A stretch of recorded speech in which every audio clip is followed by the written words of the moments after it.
Maybe there's a back room. Wow! She wants you to put it in her back room. When you were going for what you wanted, do you have to like bring in reference photos? Yeah, you have to call the city for zoning? I mean, well, no. It's a great joke. That's a great joke. I'm sorry. I'm going to give myself 2 setbacks and stuff. Yeah, I get it. Elon Musk didn't have to get zoning permission when he dug a tunnel in Los Angeles. Well, yeah, I was a big fan of Playboy, so I wanted to look like a Playboy playmate. But I went to I was very blessed, and I got to go to the best surgeon in the United States when I got it done. Can I ask a stupid question? No, there's no question, stupid. Okay. Just stupid. So you look beautiful tonight. You're totally done up. Is this the way you are whenever you go out in public, or is there a... Well, I do burlesque shows for a living. Okay. So it's kind of my persona. But when I work out, no, I'm just in a baseball cap. And, I'm from Iowa, originally, it's very country. Okay. What's wrong with being in a baseball cap? How do you like to work out? I do hot yoga. I love Runyon Canyon. You'll see me on Runyon Canyon, just, listening to your set, Tony. I love to listen to you. You're amazing. Everybody knows I perform a lot on Runyon Canyon. No, but those of you that don't know. Your iTunes. Some of those Runyon sets are some of the best. If you could dog shit smell. Oh, sir, please, the joke's not over. Cut that. Tony Hinchcliffe, the Runyon tapes, is really one of the best comedy albums of all time. I mean, it sounds like the types of specials that they're making. Do you call your vagina Runyon Canyon? Yeah, because there's not a lot of parking. So wait, maybe there's too much parking. I don't know. You can't park at 10 a.m. on a Wednesday, so you got to check the signs. You don't want a ticket. There's tons of food bags. My question is, what is it like to go out into the world and just sort of interact with regular people? How do people interact with you? Me? Yes. How do people treat you and interact with you? To me, I would love to hear you explain. The truth is, it's crazy because I can literally be treated like a beautiful woman by one person and then treated like a leopard by another.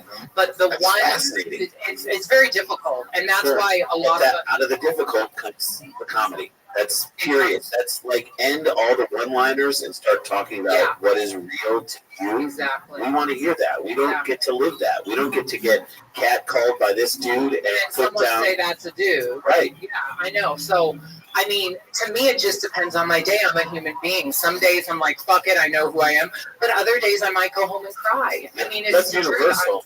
Yeah, we all get that. It's not an easy journey, but it's a truthful journey. It's something I had to So make that truthful journey and put it into your fucking stand-up and do that. Yeah. There you go. Cassandra Cass, everybody. She's on Twitter, Cassandra Cass 21.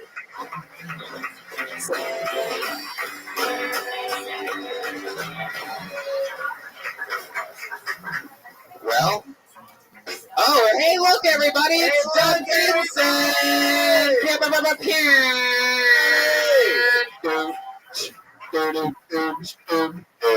You punch them all. Just real quick, management. Hey, good to see you. Hey, buddy. Doug, are you transitioning? I'm transitioning. It'd be a real comic someday. Make some noise for Doug Benson, everybody. Just super brief message. Super brief message that management asked me to just come up and say, there's a DeLorean double parked outside. And that's the punchline? So wait. Why is there a DeLorean double parked? Oh, because it's going to take... it's going to take Randy Squirrel's mustache back to the 70s. Thank you. Hey. That's it. He came up, and there he goes. Doug Benson, great. Let me say, Doug, I designed my own mustache. And it does look like a camel foot. Oh, yeah. Getting by with Doug. It looks like River John. He's a cop. Let him alone. One more time for Doug Benson. Doug Benson! DeLorean double park. Is the flux capacitor flexible? All right, this looks like a new name. Let's make some noise for Chris Heist. Chris Heist. Chris, here he comes. All right, I've seen this guy around here a few times. This is definitely his first time on the show. Make some noise for Chris Heist, everyone. Thanks, everybody. So yeah, America. Fuck yeah. We still have a mass shooting in this country every week or two. It's fucking Look, I don't care. I don't care if you're a Republican or a Democrat. It doesn't matter if you're the most agro-libertarian or the biggest pussy-sucking liberal. I think we can all agree that I should not be allowed to get a gun. I think I've made that very clear over the years.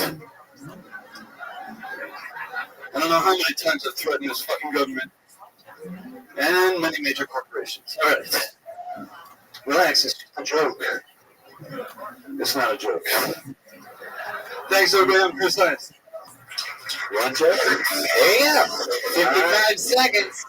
Chris Heights. All right, so let me give a little backstory to this because this is your first time on the show. However, I have noticeably seen you hanging around the Comedy Store for what, about 5-6 weeks? Yeah, 6 weeks. 6 weeks exactly. I took note because I thought at some point you might be the guy that kills me. Yes. Like it really stood out to me. We were making eye contact a few times, and I noticed you once in the audience, and then the next night I think I was at the Ice House and I saw you. Yep. Holy shit, it's a fucking seen guy. a lot of shit. I wrote, You know, a lot of people don't. bedroom window. A lot of people don't know this about me. I am a huge medical marijuana advocate, and sometimes I am freaked out naturally, and I just pretend like I'm not. And a couple of those times I was really stoned, and I'm like, this guy either is going to kill me, or I just knew that you'd have an interesting take on comedy if you were going to do it. Have you always done it? Is it a new thing for you? No, I've been doing it for about 5 years. 5 years. Where at? Florida. And you just came here? Oh, yeah, 6 weeks ago. Yeah. You are the definition of a Florida man. I understand that, yes. Yeah, you're the funniest Devil's Reject we've ever seen. Yeah. Imagine if Charles Manson was this funny. Like, Rothschild presents. He would have gotten paroled at least once. So few people would have died. Is it time to play a round of what's in those cargo pants? Holy shit. I don't think I really want to know. You look, honestly, It's a Pebble Nokia phone. He designed his own pocket vagina. you look really relaxed for a guy who was just attacked by a cougar. For those of you just listening, I mean, Joel nailed it pretty hard with the Devil's Rejects reference. You are, I mean, what would we say? You're a fan of, like, what? Zombies? Haunted houses? Yeah. Punk hard Heavy metal, all that metal shit. Yeah. Dead. Definitely. I've played a few bands over the years. Oh, okay. You play bass? No, I yell shit. You yell shit? Yeah, Can you give us an example of some of your amazing musical work? Sure. Ah! Yeah. Oh, that was good. That was kind of shit. So kind of more of an audience member. Yeah. Okay. Yeah. He's in a band called System of a Down Syndrome. Hey, Goldberg on the drum. Wake up!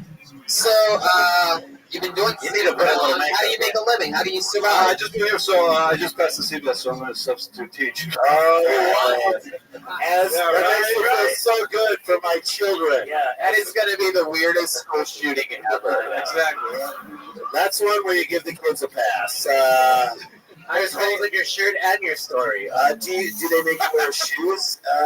They usually do. Yeah.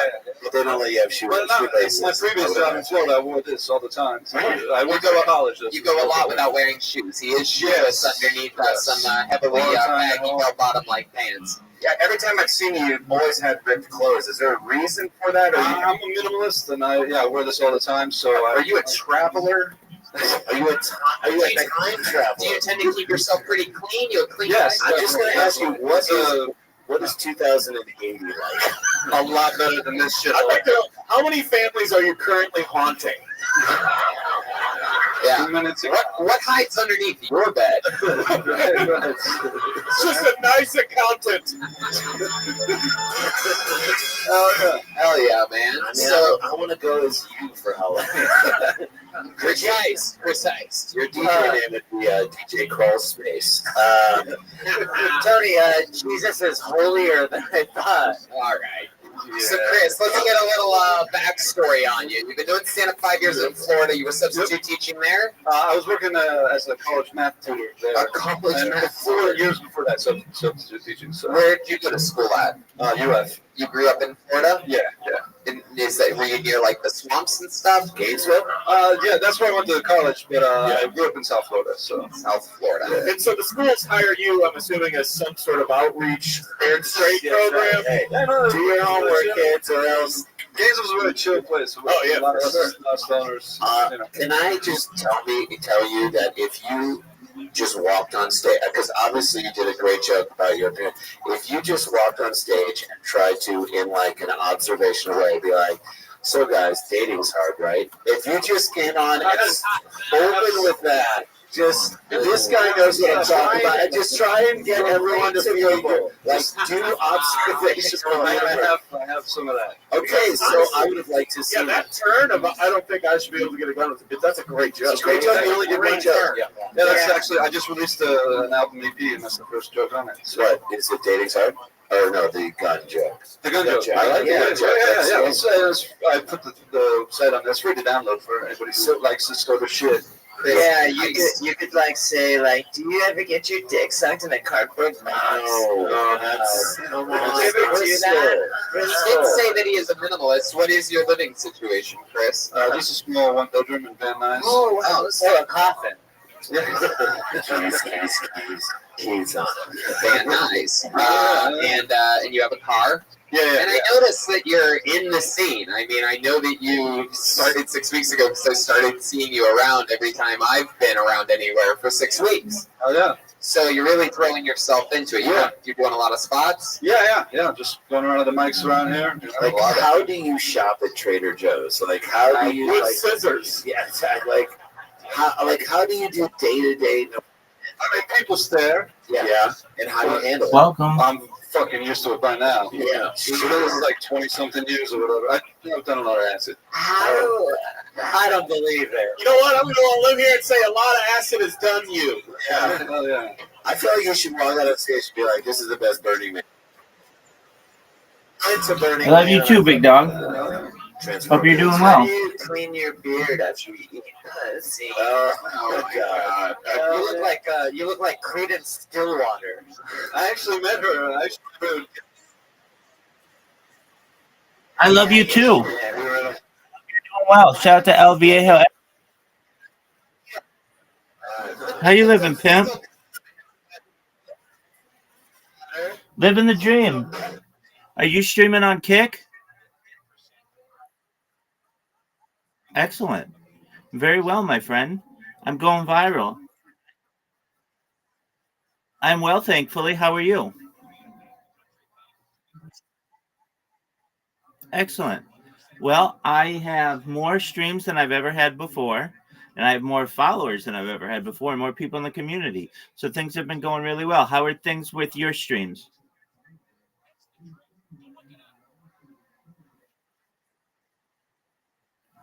Uh-oh. I don't know what you're saying. All I can tell you is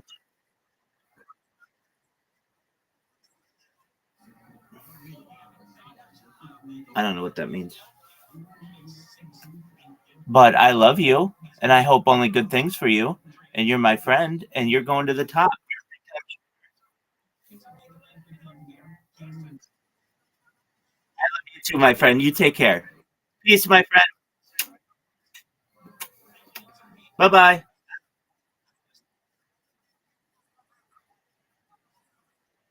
Un poquito.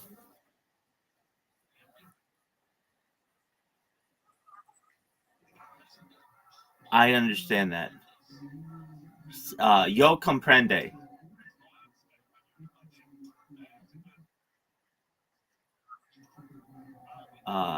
Más o menos.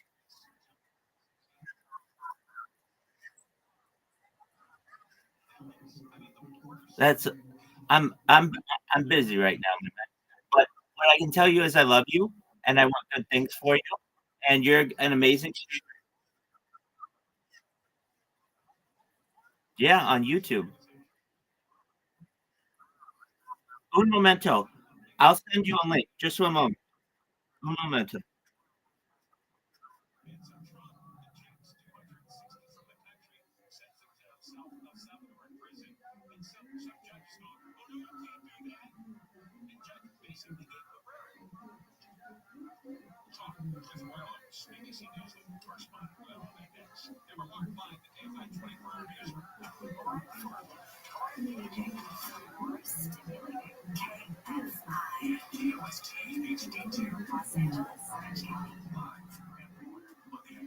I can't send you a message because we're not friends.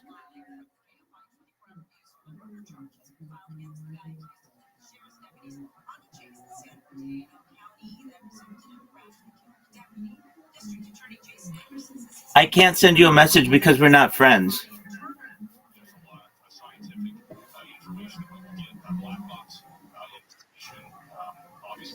I can't send you a message because we're not friends.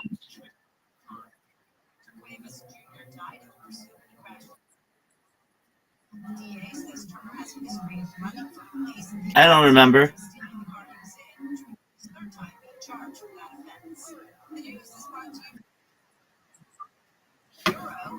I don't remember.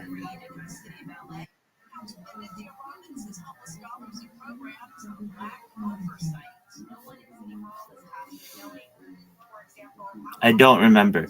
But I do know that I love you and I want good things for you. And shout out to your streamers, or shout out to your followers and your viewers. They have an excellent taste in streamers because they.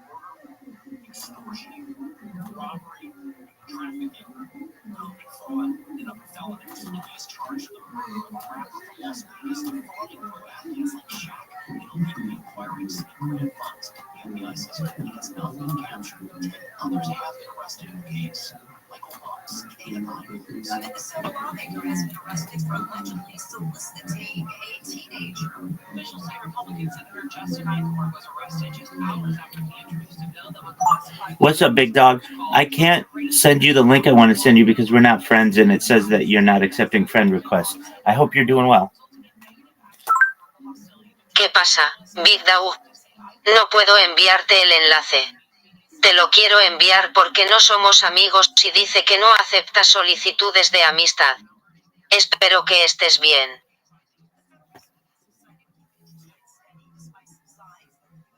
¿Qué pasa, Big Dog? No puedo enviarte el enlace. Te lo quiero enviar porque no somos amigos y dice que no acepta solicitudes de amistad. Espero que estés bien.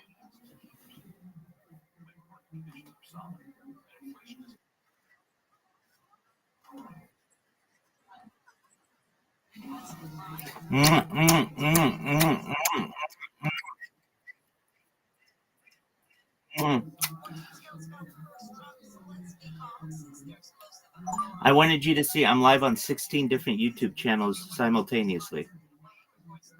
Quería que vieras que estoy en vivo en 16 canales diferentes de YouTube simultáneamente.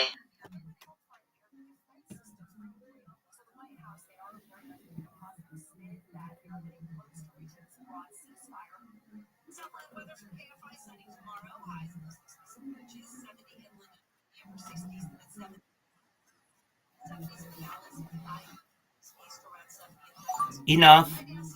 Suficiente.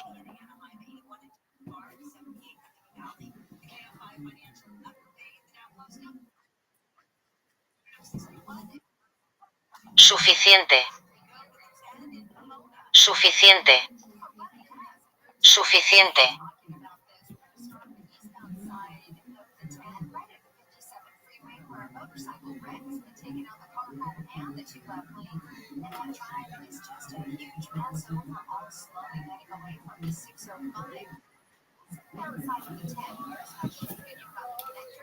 Not on command, but allegedly it happens quite often. No por orden. Pero supuestamente sucede con bastante frecuencia.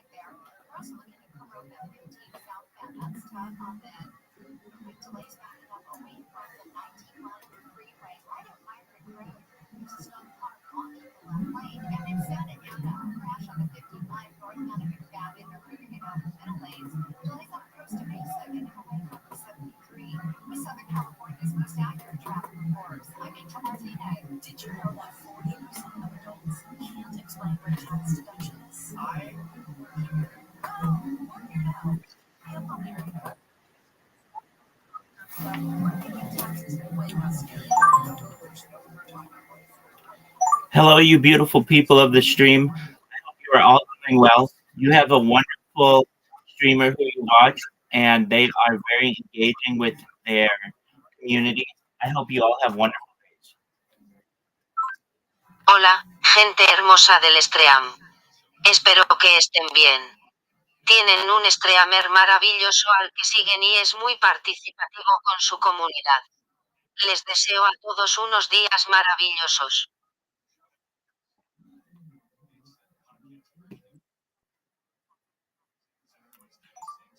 You are most welcome.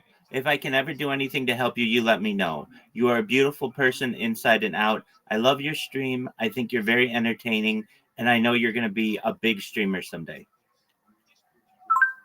De nada. Si puedo ayudarte en algo, házmelo saber. Eres una persona hermosa por dentro y por fuera. Me encanta tu stream. Me pareces muy entretenido y sé que serás un streamer increíble el domingo.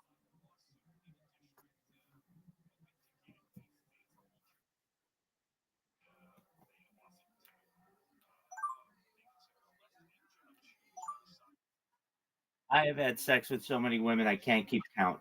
I finished track at 42. I understand that by streaming my life, I will make myself the most eligible bachelor in the entire world. So I will have all the sex I want at the end when I go viral. Y tú no tienes sexo con nadie con quien yo haya tenido sexo. Tantas mujeres que no puedo contarlas. Pierdo la cuenta de 42. Entiendo que si transmito mi vida, me convertiré en el soltero más codiciado del mundo. Así que tendré todo el sexo que quiera al final, cuando me haga viral.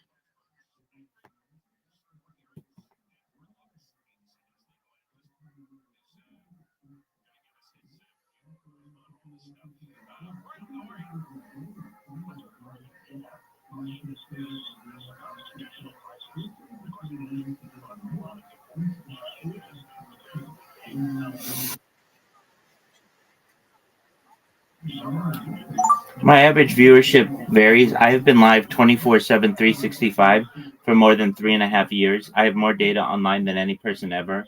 Right now, I have dozens of people who are watching me on different platforms.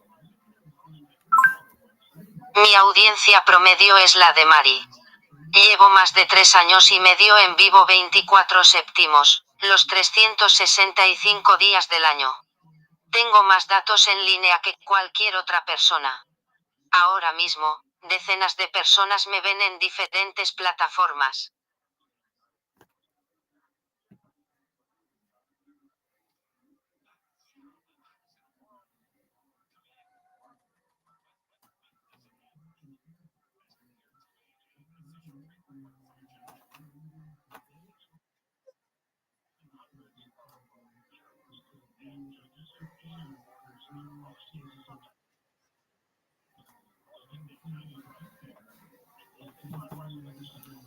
I generally take showers if I'm going to do any kind of bathing. Generalmente me ducho si voy a hacer cualquier tipo de baño.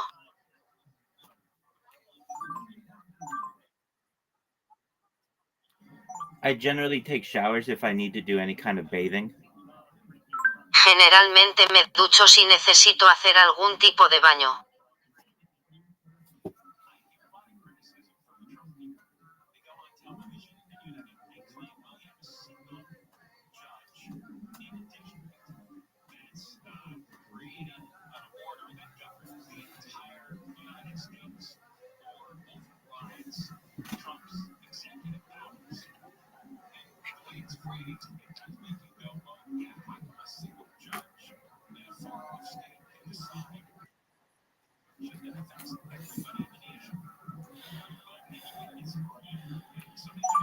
They are in other states and other countries. Están en otros estados y otros países.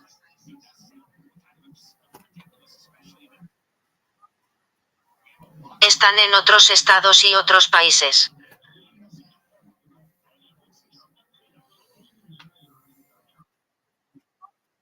Están en otros estados y otros países.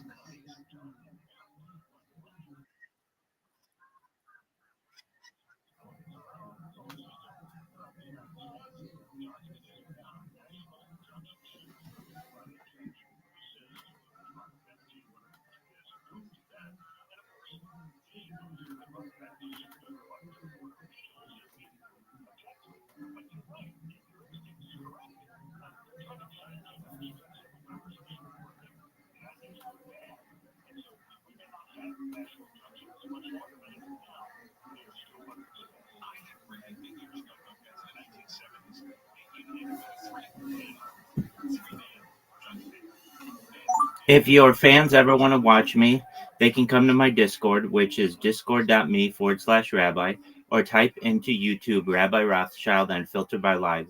I am always available 24 hours a day, 7 days a week, 365 days a year. My streams never stop. Si son fans y quieren verme, pueden visitar mi Discord, que está clasificado como Rabino, o buscar en YouTube Rabino Rothschild y filtrar por vida. Estoy disponible las 24 horas, los 7 días de la semana. Mis transmisiones son ininterrumpidas los 365 días del año. I have more than 100 YouTube accounts, more than 200 Instagram accounts, more than 500 Twitch accounts, more than 1,000 Twitter accounts, more than 2,000 TikTok accounts, and more than 10,000 Kick accounts. I have more social media than any person ever. Tengo más de 100 cuentas de YouTube, más de 200 de Instagram, más de 500, lo que equivale a más de 1000 cuentas de Twitter, más de 2000 de TikTok y más de 000 de Kick. Tengo más redes sociales que cualquier otra persona.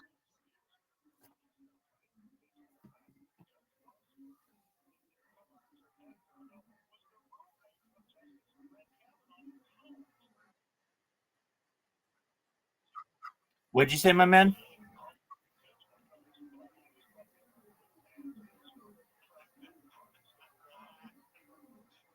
Wanra. What did you just say?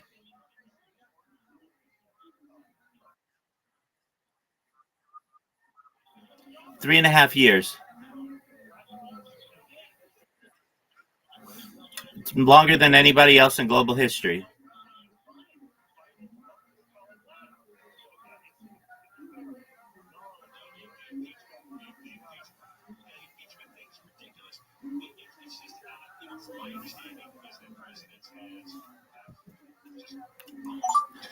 I am always live. I am here to be positive to you and to your community, to have an optimistic outlook, and to give people hope that there are good people in this world. Siempre estoy en vivo. Estoy aquí para ser positivo con ustedes y su comunidad, para tener una perspectiva optimista y darles esperanza de que hay gente buena en este mundo.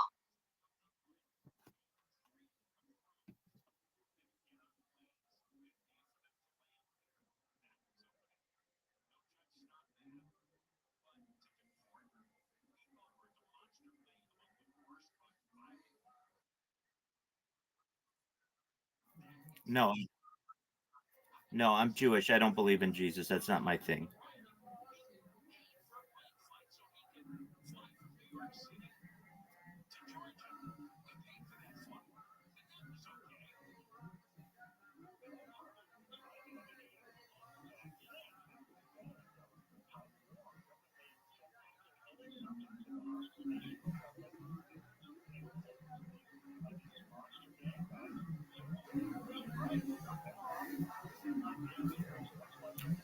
Do you have any other questions, my friend? ¿Tienes alguna otra pregunta, amigo?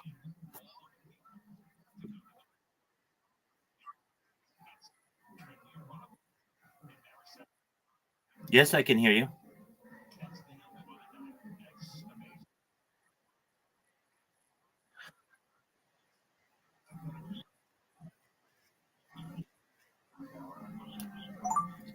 I stream my life 24 hours a day for world peace. I have a wonderful life. I don't need a job. I'm a certified project management professional. I've made a lot of money in my life, and now I'm able to enjoy it. And the way that I enjoy it is by live streaming my life 24 hours a day. Data is Earth's #1 resource, and it may be an opportunity for me to become very wealthy and very famous someday so that I can help the world. Transmito mi vida a las 24 horas del día por la paz mundial. Tengo una vida maravillosa. No necesito un trabajo. Soy un profesional certificado en gestión de proyectos. He ganado mucho dinero y ahora puedo disfrutarlo. Y la forma en que lo disfruto es transmitiendo mi vida en vivo las 24 horas del día. Los datos son el recurso número 1 de la Tierra, y podrían ser una oportunidad para que algún día me haga muy rico y famoso y pueda ayudar al mundo.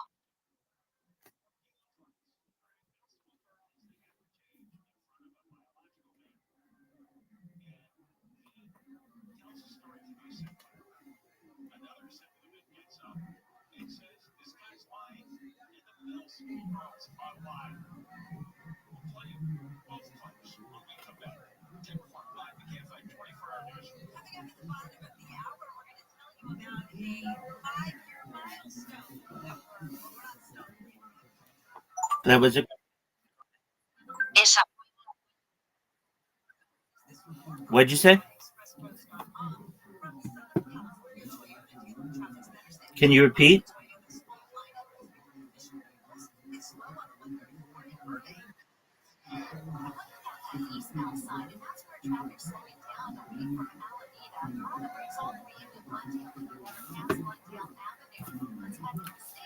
Wanra, look at the link I just sent you. Look at all the live streams that I have simultaneously. Wandra, mira el enlace que te acabo de enviar. Mira todas las transmisiones en vivo que tengo simultáneamente.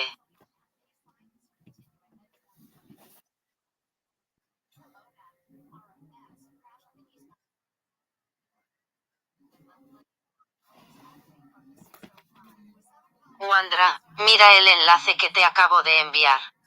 Mira todas las transmisiones en vivo que tengo simultáneamente.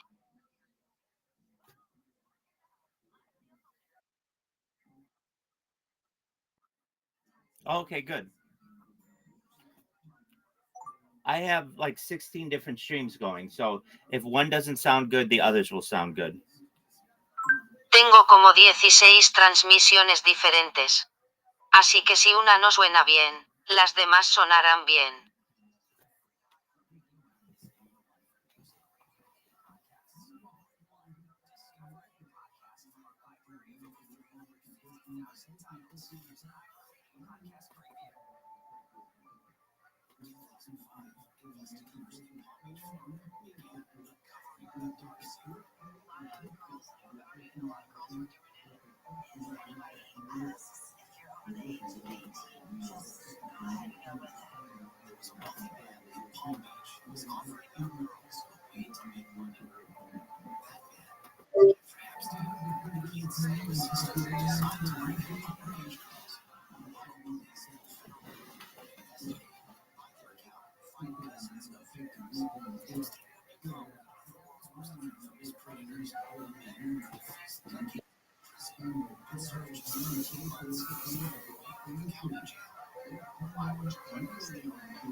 hairline, bald spot, thinning hair, plus all of them with advanced hair simple one-day treatment in a calm, relaxed environment with the most experienced professionals. Advanced hair has performed tens of thousands of these breakthrough treatments. And get this, your own natural hair begins to regrow the very next day. No one can offer anything like the advanced FUE found in advanced hair. Ensure unaddressed body hair loss, and I recommend you do the same. Now, it all starts with a free consultation called 844-33-GREAT-HAIR. If you qualify, don't you get $250 off and 250 free hair grafts.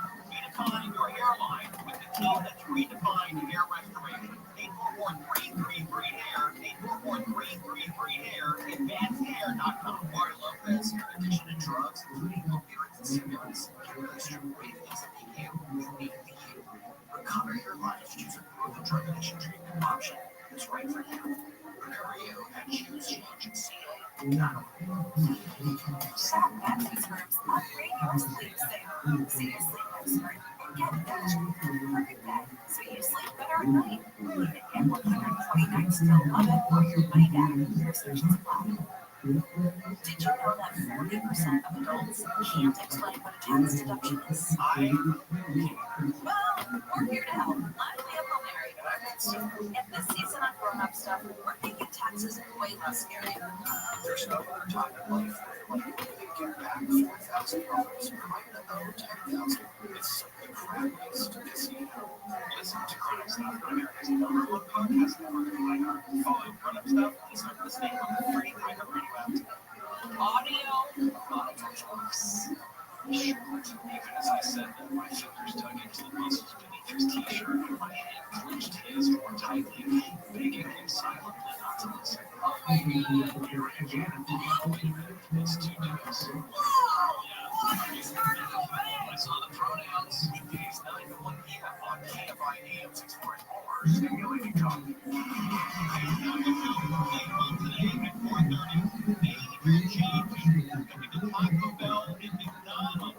If you're a big fan like I am, you're going to want to know if they make them faster, smarter, and never get more. Huge change. We'll talk about all today. We're going to be able to find out when you're in Hi, Mike. John Cook, Show KFI AM 640 live everywhere on the iHeartRadio app. Follow us at John Covell Radio on social media at John Covell Radio. Trying to get to 25,000 followers. Less than 1,000 to go. All right. That's exciting. Coming up after Deborah's 3:30 news. In fact, this is a story she's going to cover, and then we are going to talk about Gavin Newsom after that. Today's 5th anniversary of Newsom shutting down the state and hurting people's lives. It turns out his podcast is not impressing the public at all. They actually did some polling and found out that it does not improve most people's perception of Newsom. In fact, it's more likely to make Newsom's, it's more likely that people don't like Newsom after listening to his podcast. We'll talk about that coming up after 3:30. All right, I'm going to give you the backstory and play a couple of clips here. In Illinois, there is a woman named Nicole Joyce, and Nicole made a complaint with the Justice Department.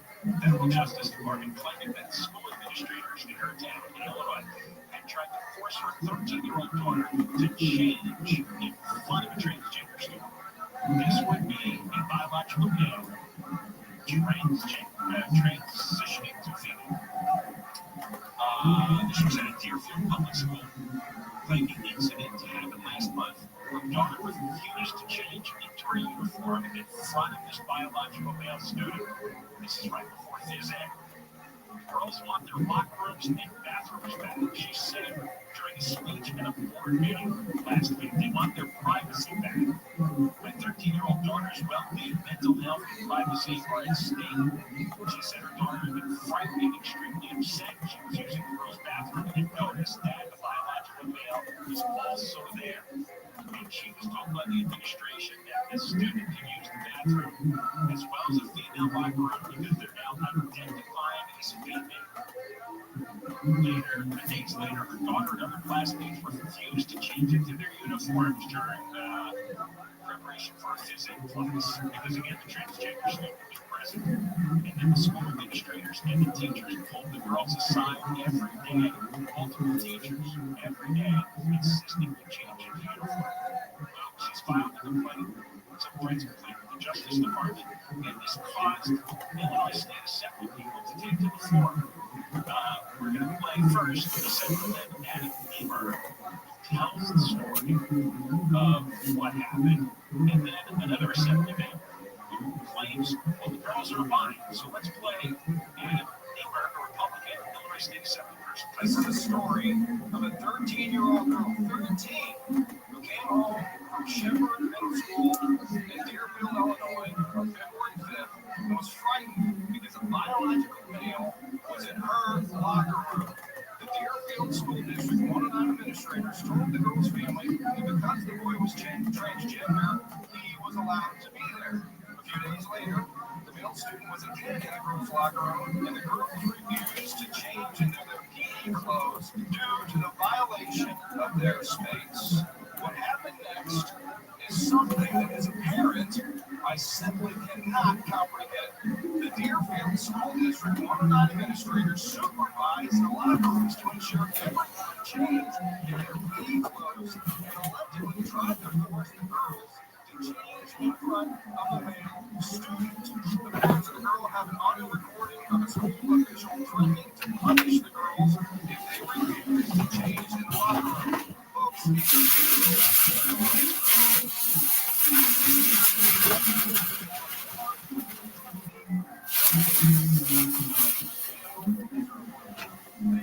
To have intentionally forced these girls to change in front of a biological male against their will. The seriousness of this incident cannot be understated. What happened at Shepherd Middle School is tantamount to sexual assault, and instead of stopping the insanity, the people in charge were illegal. 80% of this country does not want males invading female spaces. This country completely rejected this ideology because they understood that males invading female spaces is wrong. And I find it unbelievably hypocritical of the majority party here in Springfield to continually say, I'll bring the clothes, that we represent women, and yet we're letting this type of garbage happen in the state of Illinois. All country hates this, but they keep pushing. Listen, it's Democratic Assemblyman from Illinois, Bob Morgan, calling everybody liars. My colleague of the aisle always seems to be so angry. Welcome, how are you? Hello? Lives, because you guys realize this because my colleague isn't working to represent his district. He's not working to benefit his economy and his community. He's not working to protect his community. He's embarrassed. He's embarrassed. And I understand. I would be too if I came to this chamber every day and I talked about issues to impact me, to impact my community, to impact my area, to impact my businesses. Instead, hopped on other people to help my own community, to help my town, to help my schools, to help families need help. This is a weird level. I would be embarrassed if I were still collecting a per diem, still collecting my salary, not working for my own district.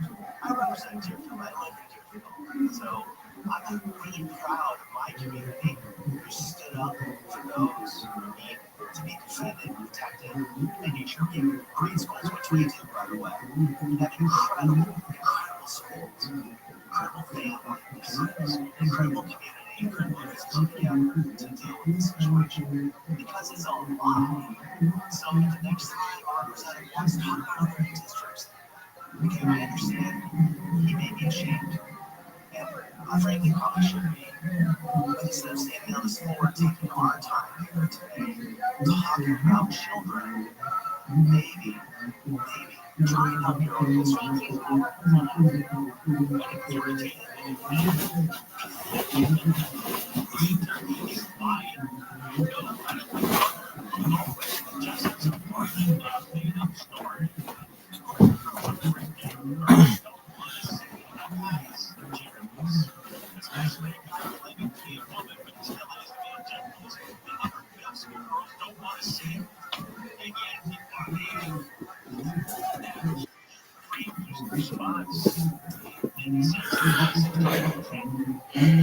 Yo, what's going on, Arnold? How long time no see? How you been? Living the dream, dog. Every day's a holiday. Every meal's a feast. How are things in your neck of the woods? 100%. Show off my sexiness.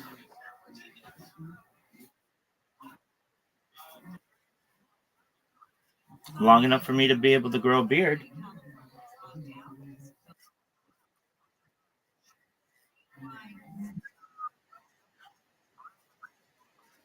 Oh, yeah, definitely.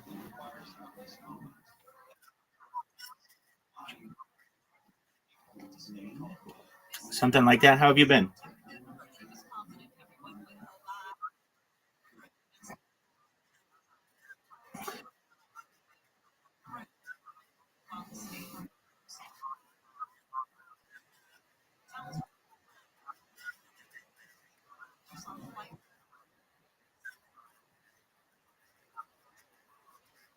Excellent.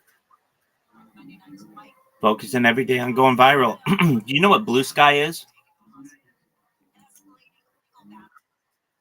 Blue sky, at least in the world, it's like the equivalent, the like the alternative to Twitter.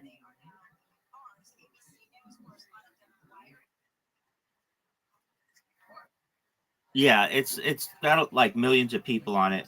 But basically a lot of people are fed up with Twitter because of lots of reasons, but one in which is because it just bans everybody. And it's not because they ban them for political speech or whatever. It bans them because they're just robots that are automated that ban people. So I kept getting banned on Twitter. So I went to Blue Sky. And yesterday I was the number 3 trending hashtag on the whole site in the whole world. So that's really cool.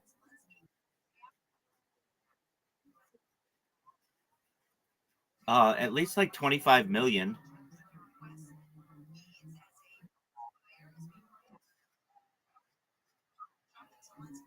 Yeah, I was the highest I got was number 3.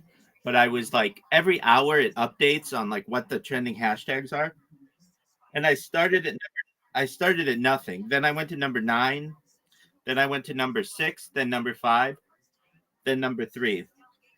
The only 2 hashtags that were trending more than I was were art and photography.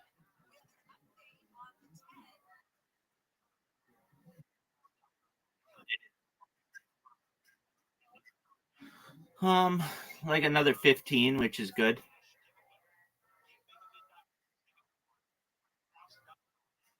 Agreed. 100%. Yep. 24/7. I've been doing it live for more than 3.5 years.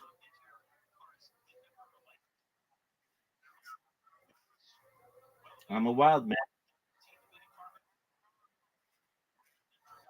I don't want to. No, I want people to be able to study my life from now until the end of time.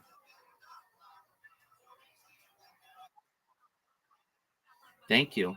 With no end in sight, there won't be one. Um, I just, I keep getting people to tweet about me.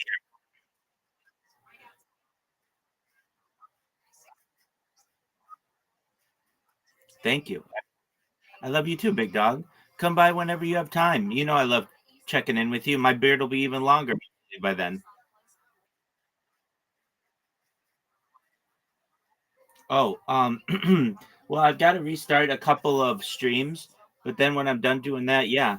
So give me like 5 minutes. I'll be here. I just am gonna be on the other computer. So give me 5 minutes.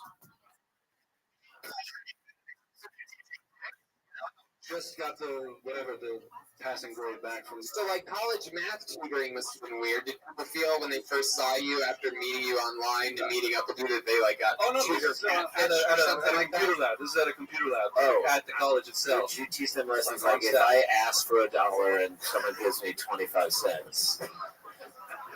Oh, You would show up as my math tutor. calculus. All calculus and Okay, differential now, equations you would and stuff. show up as my math Some tutor. algebra. I would literally be like, this does not add up. Yeah, exactly. No, because it's not like it's a whole computer lab. The college students would constantly come in. There'd be 50 students there at a time, and I was one of like 3 or 4 tutors that were on staff all day.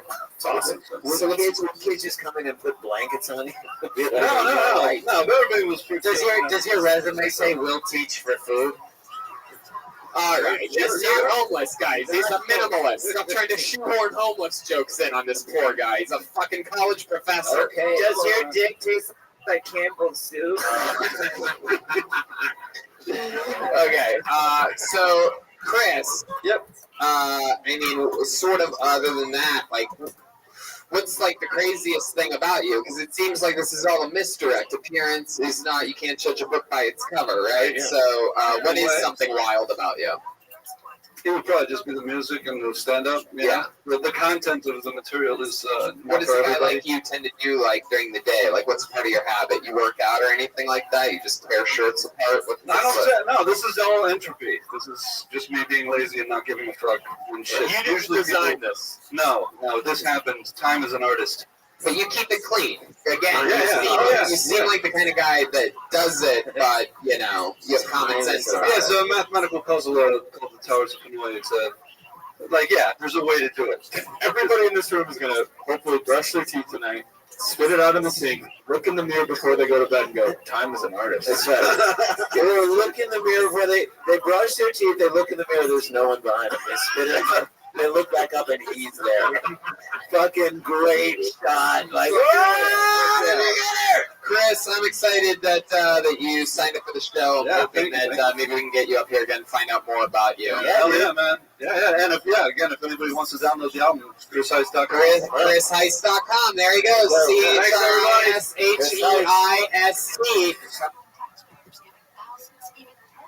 .com. There he goes. Chris Heist. Chris, how old are you? 26. 42 years old. 42. Tell Ebenezer Scrooge what's up. 5 years younger than me and Randy. Jesus. 5 years younger than me and Randy. That guy. Crystal. Ladies and gentlemen, welcome to the main stage, Crystal. Wow. Look at Crystal's droopy ass. All right, we have a regular on this show. He writes and performs a brand new 60 seconds every week. He's a goddamn sensation. He's working continuously. He's about to get up on a flight with us Wednesday night as we head to Grand Rapids, Lansing, and Detroit. He's doing a bunch of stand-up shows in Tony's with us. Make some noise. The regular Malcolm Hatchett, ladies and gentlemen, with a brand new minute. What's up? Yeah. I don't eat the duck when I'm sick because I can't smell nothing.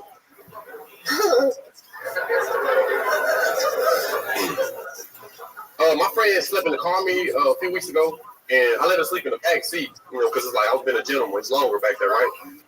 And I was in the front seat eating Oreo cookies, and she was like, "Oh, let me get a cookie." I'm like, you can't be eating in bed. I just wipe the seats, baby. When you sleep in the car, you have to use your brain, because you don't have everything that people have at home. Like people at home have pillows. I don't have a pillow, so every night I fold about 5 or 10 t-shirts and lay down on them. And sometimes I put a sock in there just if I want them to get fluffy. When I sleep in the car, I always wake up with a crook in my neck, like to the left and shit. I woke up the other day and went to my homeboy house. He told me to the left, everything you own, and turn to the left. Nigga, fuck you. Did you say you don't eat crud when you're sick? I only eat it when I'm sick. I heard don't for some I reason. heard don't as Messed well. that one up. That's for me. probably the sativa kicking in. Yeah. Gotcha. You were into us. That was funny, man. I loved it. I love, again, how real. Like, for the people who, like, he could have gone for some cheap stuff, but I actually believe that your friend slept in your car. That's true. Oreos with the milk. That's true, though. But so, like, I felt the truth in that, and it's amazing to me that Chris Heist has an apartment and you sleep in a car. That is amazing to me. Like, you will get successful, you will have a house someday, and I think you're going to sleep in your garage. Just because that's what it is. But that's all that stuff. I think that you have to call around and other people who are reaching for jokes for the sake of jokes and not speaking about what's real within what's happening in their lives. Like, he hit on real stuff. Even if it didn't hit huge, I still think there was, like, There's the kernels is great. Right, yeah, I think What you stuff in that was almost with that joke. What you stuff in the shirts as your pillow. Oh God. So Malcolm is sometimes. I mean, it's one of those things where he's like one of those people that's sort of always funny. Like He's funny in his bones. Before tonight's show, I got his email for the first time so that I could send him the itinerary of the layout of our shows that I just got today for this weekend. And he goes, "Oh shit, man, we're staying in hotels. I thought we were sleeping in the car and shit." That's just a true story. He's so used to sleeping in a car, he thought we all just slept in cars for a second. Yeah. Didn't get the laugh I thought it was going to get. I guess you guys thought we slept in cars too, obviously. So I hope he shares a room with us. Save some money. Yeah. No, you're in the car, buddy. Yeah, you're in the car. All right, we have another banana for you podcast listeners. I don't know why the band does physical things still, but Jeremiah has a banana, everybody, so let's pay attention to that. Here we go. He's eating a banana. What is going to happen? He's deep throat. It appears. Oh my God. Okay. If anybody knows the Heimlich maneuver, prepare yourself. Jeremiah, wow. He was backstage practicing deep throating. Oh, he can't. All right. Talent. You ready, Arnold?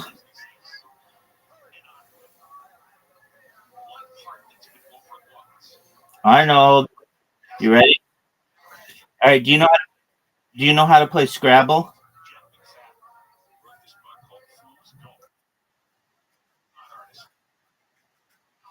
Yeah. Turn off the one with the TV on it.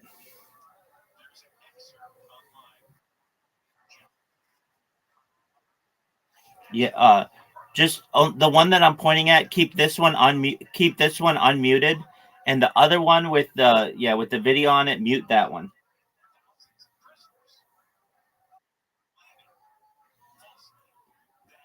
Do you know what Scrabble is?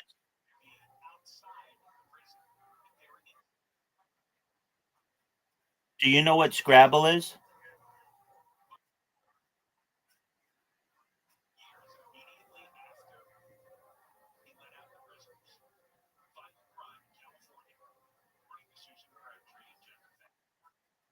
Do you know what Scrabble is?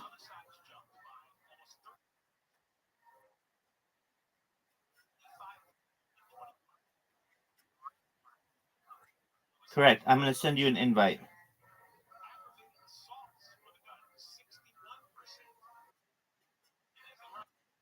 Yeah, you did, but if you've never played it, then we'll play something else. You want to play golf?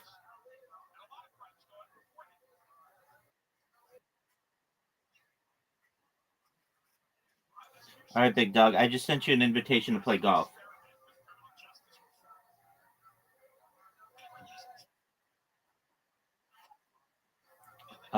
Check your Plato app, Plato.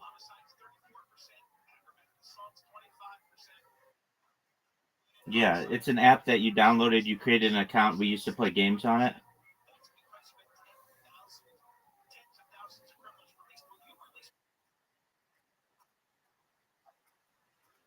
All right. Well, if you don't, re-download it. Your username is ArnoldXYZ.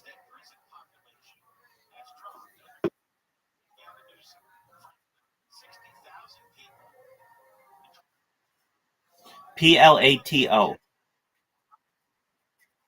It's an app. Plato.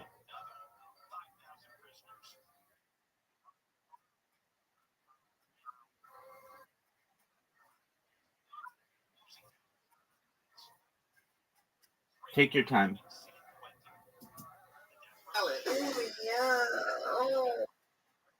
How long is this thing? Take your time.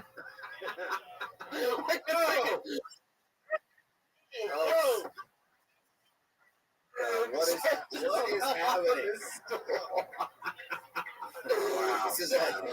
Wow.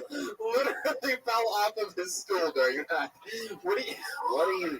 Oh, God. All right, guys. I guess you saved the physical gags for. Oh, okay. All right. So, Malcolm, anything crazy in your real life happened lately? Anything else that we need to cover? I was at the 7-Eleven yesterday, and this dude, he started talking to me, and I got a job at a pizza place. What? Wow. Because I was in there. And so, All right. Create another one. I had on a weird outfit. I look goofy. So I walked to the car. He was, hey, I want to talk business. And he wanted me to promote his pizza. And I was like, hey, you got a job? Next Saturday. I can't not get hired. You add me first. I'm the Rabbi. TheRabbi.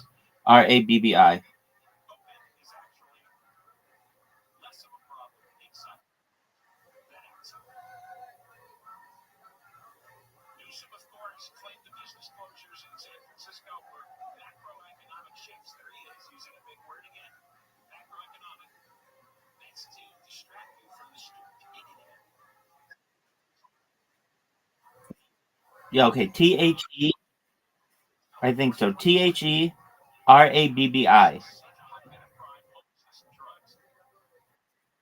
Yep. Okay, I got you. I've got you. Excellent. Arnold White. All right. Here we go. I'm going to send you an invitation. You should have it right now.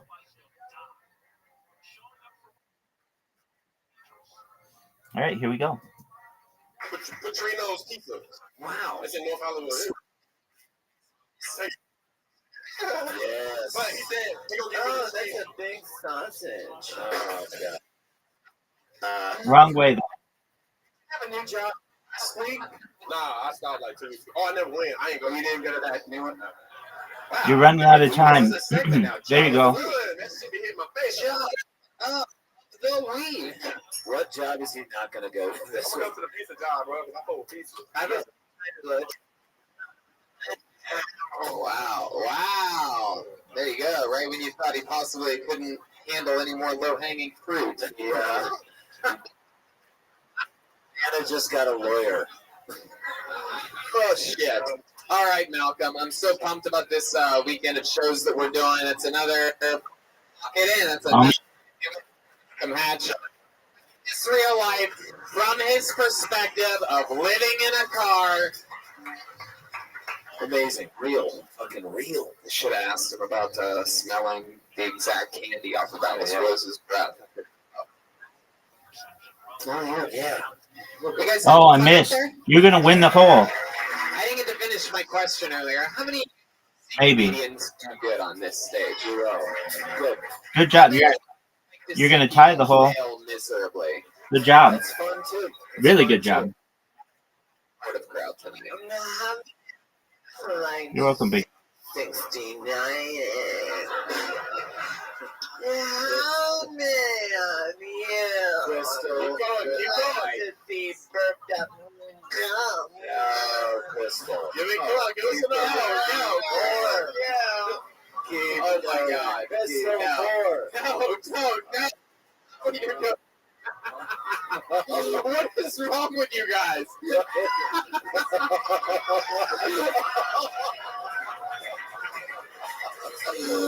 Oh my God. Oh my God. This is the... Oh my God.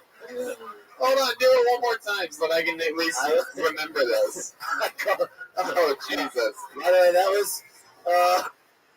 Thank you. That's we call that the Canadian money shot because it's worth a lot less.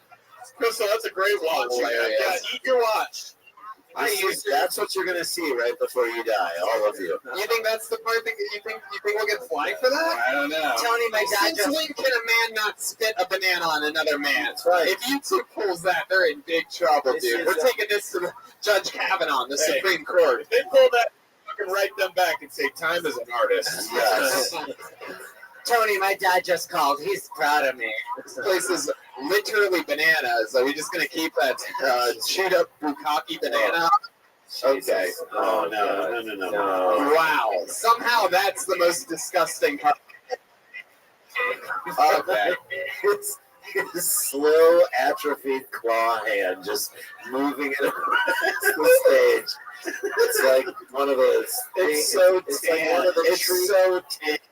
Tree Lorax. Like it too soon will be dead. By the way, Joel, your movements are like, you seem like you've done that before. You're crawling like that before. Yeah, I'm a freaking porn star, idiot. I do it for a living. It looks like you paid for it before, Red Man. Yeah, I Oh. checked. Just spit out chewed up banana all over Joel, and we're moving on now. There you go. Follow that. Good luck, you person who this is definitely their first time on the show. Put your hands together for a grand. No way. A grand. Good shot. Or Niles Slew. Y'all expected this shit. Dude, you're good. Recently, my cousin just had a baby, so he asked me to teach him how to swim, and I just figured he could. So he couldn't really express his emotions like that. So whenever somebody would say, "Hey, let's go to the pool," he'd be like, "Nigga, I don't fuck with water like that." It's like, oh, all right. Apparently there's a tape with Trump saying the N-word. Cool. I think the problem is, I think we should stop black people with British accents from saying the N-word. Think about it. If I close my eyes and you sound like Harry Potter, you shouldn't be saying that shit. I think we can all agree. Hey, that, my nigga, doesn't sound right regardless of skin color. Like, fuck them classy ass niggas, man. They never had to try to sound white on the phone for an interview. I'm from Mississippi, that's why I say ignorant shit. And I was on the phone with a homie, and he told me that God sent the hurricane Florence to kill all the gay people. And oh shit, You can go ahead, finish it. finish it. And I was like, nah, bro. Like, I've lived in West Hollywood for the last 2 years. This rained maybe twice. Like, I like that. Yes. Glad you finished. Nice one. watch out, watch out, watch out. Oh, there's banana come. Banana come. Watch out for banana come. I had a feeling that was going to happen. Sorry. Unlike Jeremiah, we're glad you finished. So let's start it off. This is your first time on the show, right? Yeah, never been on. How long have you been doing stand-up? 2 years in August. 2 years. And has your stage name always been $5 grand, or is that just a special deal you're doing It's just tonight? special between jobs, and then I figured I'd get on the show if I wrote that. So I mean, you do randomly pick it up. He did. Like, if your name was Dave Wilson, you also would have been on the show tonight. leave it in. Dave Wilson would make me money after the show. So You never know. Well, you never know, because you were funny. I don't know. I don't know about that. It's not about the name, man. It's about the It's jokes. It's about You know that everybody's pulled out of a bucket on this show, right? If there was any design to it whatsoever, I wouldn't have. Her vagina is designed more than this. Yes. Designing vaginas, I'm telling you, you gotta write that show. Vaginas could be a great show about just 5 Southern women. It's like the next chapter of designing women. A lot of open concepts. And let's jump right into it. How long you lived in LA? I've been there since January 2016. January 2016, right after Trump. I got you. You're my 700th win. I don't like that shit, man. All right, we can play something else. Let's play bowling. I feel like I appreciate it. But the best, the best, I think, which I loved, which is that they never have to job interview on the phone. That is a real, true, Whoa, good awesome, great observation that people laughed at. But it's like, if you can get people to laugh at the truth in a very real moment, then you win. I think. Yeah, on stage. The last joke was great. Very good. I mean, those two. I go that area. First joke I didn't love as much, but those last two, that's where I think you should. How's LA been treating you? Well, What do you do for work? I did Postmates for the most part, and then I worked at an after-school program for school for a little while. I'm just looking for a new job. What would you do for the after-school program? Basically, we would like play games with kids, and like I would do sports stuff, and then like there was this lightsaber. What kind of stuff? Oh, hey, oh, man. But yeah, so we play games with them. We would do like the bilingual stuff, so they would teach like second language. Hold up the show real quick. This bitch Rothschild just said not funny. What? Yeah, right here. All this right. cat Crystal, walking up front. this is, I can't believe you don't know at this point, Crystal has no filter. It's just going to be that. Do you ever let a girl say the N-word if you're having sex with her? No, I haven't. All right. Curious. Great question. Okay. You Let him guys answer. do sound like a bunch of cats. Beg pardon. Graham, you really are selling pot in the meanwhile? Maybe. Not on YouTube. All right, fine. Not on camera. $500's pretty Not cheap. at the after-school program either, right? No, fuck. You don't. They don't have money. That's so all right. They don't have money. Some of them do. Do you? Are you dating anyone right now? Are you I'm in it? not. And do you want to be or no? You just I'm chilling right now. It's been cool. Like, I've just been hitting stages and everything. So. You hook up with anyone since being in LA? Yeah. Like, how does that happen? You go off dating apps and things like that? I used to, but like a couple months ago, I deleted the dating apps because it's just not fun. It's Right. Why is it not fun? I don't know. It's like we swiped on each other because we potentially want to fuck. Like we didn't really like meet and get to know each other. So, But isn't that why you swipe? Is meet and get to know each other? So what's your new strategy? I just meet people. Like I go out, bars, clubs. I meet people. How's that working out for you? Like the last chick you hung out with, what was the conversation that started the evening? You know, like what really got it cooking? The last girl I hung out with, the Dodgers game was on. I'm a big Dodgers fan. So Where was it on at? Where were you at? Bar, the dark room on Melrose. Yeah. And you were watching a baseball game and she Yeah. was by herself? Yeah. Sitting at the bar? You were sitting down or you sat next to her because you thought she was alone? Was she? No, she was like sitting. He said I got 2 balls and no strikes. Oh, yeah. No, I just What you done? I don't know I just that. walked up, asked her again, I walked and started talking about like Old school, man. 19. Shit.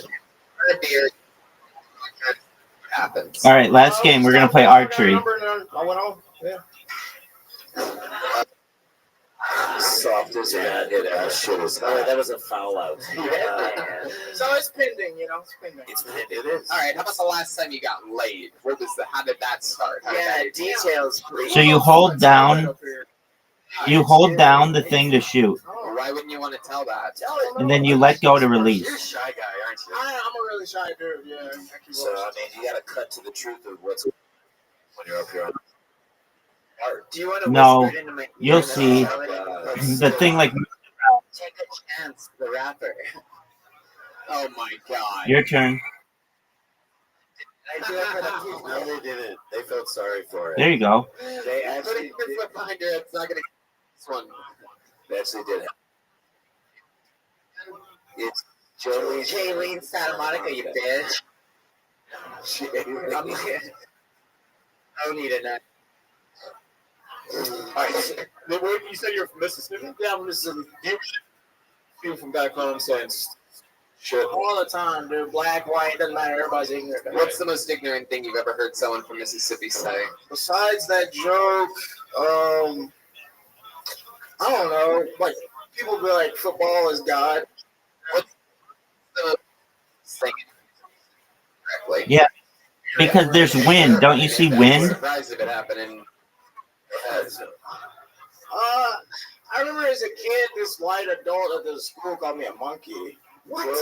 Yeah, it was fucked All up. right. Yeah, it was yeah. It's the SpongeBob song. Everybody. Yes, sir. I was like 8 or There you go. and we won, and a white parent called me a monkey. What the fuck? Yeah, it was This is why almost every 35th is in Mississippi. yeah. It's the beginning of it's it. like, oh yeah, we fucked up here in this civil rights issue. Yeah, shit. It happens. Jeremiah Technically, slavery was lifted in like 2012 in Mississippi. Technically. Really? Yeah, if you look at like mall wise, so technically I was like a slave till 17. So. I mean, slave. Kid Crystal's still a sex slave down the street. But just like with good jokes, and you can obviously write a good joke. This This base, like a premise and a setup, is rich as shit. Yeah. Yeah. Yeah, I'm gonna work on it. Well, you seem like a great guy. I wish you would tell us about the night that you actually got laid. I have a feeling that the reason why you don't want to tell us is because there's some embarrassing or compelling moments in the evening. And my theory, of course, is that you'd be shocked at how funny it would be if you told the story. Well, I do like I have jokes about it. That's why Yeah, but I like the shit that people don't want to talk about, my friend. That's where you find diamonds. All right, Arnold. That gold and I gotcha. created bits that are exaggerated. And sometimes It was fun, my friend. I mean, I remember after GG, big dog. last summer, Jeremiah and I, we were on the road together, and forget it. It's too long of a story. $5 grand, everybody. There goes $5 grand. What do you guys think? Should we? You guys think we should get one more up here real quick, huh? Good. Let's do it. Hey, it's like a new one. Let's do it. Stephen Marcus Relaford. Stephen Marcus.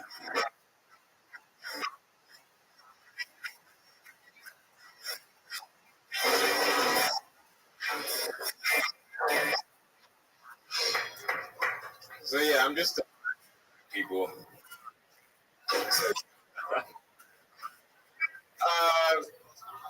Man, it's great out here. It's amazing. I love being out here. There are a lot. You guys know, you guys see a lot of celebrities. I got an agent, and my agent calls me. He's like, "Yo, Marcus, I know you turned pro from." There's no white people who died in that movie. I didn't get to wear a beret. There's no AK-47. He said, "We got something else for you. It's more to your life. It's the most popular TV show that comes on every network. Syndicated. You guys heard of this show called Unarmed Black Man? It comes on the news. It's sporadic on-the-spot casting. You never know when you're going to get in the episode of Unarmed Black Man. It's an anthology series. They don't really follow each other, and there's no, more episodes for the lead. Okay. There you go, Stephen Marcus Relaford, everybody. First of all, I'd like to compliment how fast you changed your shirt. And now I want to ask, will you tell us about the last time you got laid? Come on. Oh, that is terrible. You lost the glasses, the hat, went from... All right. Last night. Watch up on you. But please don't step in that. Okay. Can I have a pitch? I like that concept of that. I think you took too long to get to the joke. I think you could have skipped the whole Black Panther thing because that obviously was fake. Or you could be like, I love watching TV. My favorite new show is, and then you name that joke. And now we're into that joke. I would say it's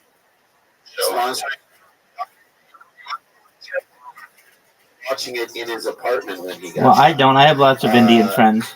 I mean, it'll never get canceled. That show. I've been shot. 7 years. Carolina, North Carolina. How long you been in LA? I don't know. I'm born and raised in LA. Dude, I like your presence on stage. I really like you took your time in a great way. And I this is sort of what you do. You can tell that you No. act. I think the stars just found their... I would shit on the street too if I didn't have anywhere to go. Steven, what do you do for a living? Really? Yeah, I don't. Where do you ask for money at? Here. And here at the Comedy Store. Anybody got $2? Steven, stick with me here. Stick with me. Like buy $5 a gram. Like where? Like how? How do you make your most of your money? Uber. Yeah. What's your living? MacArthur Park.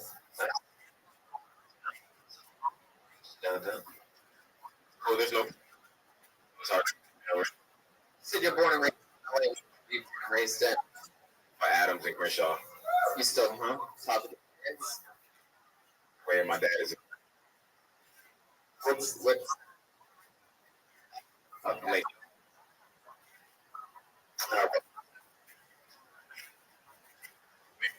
What does he do for work?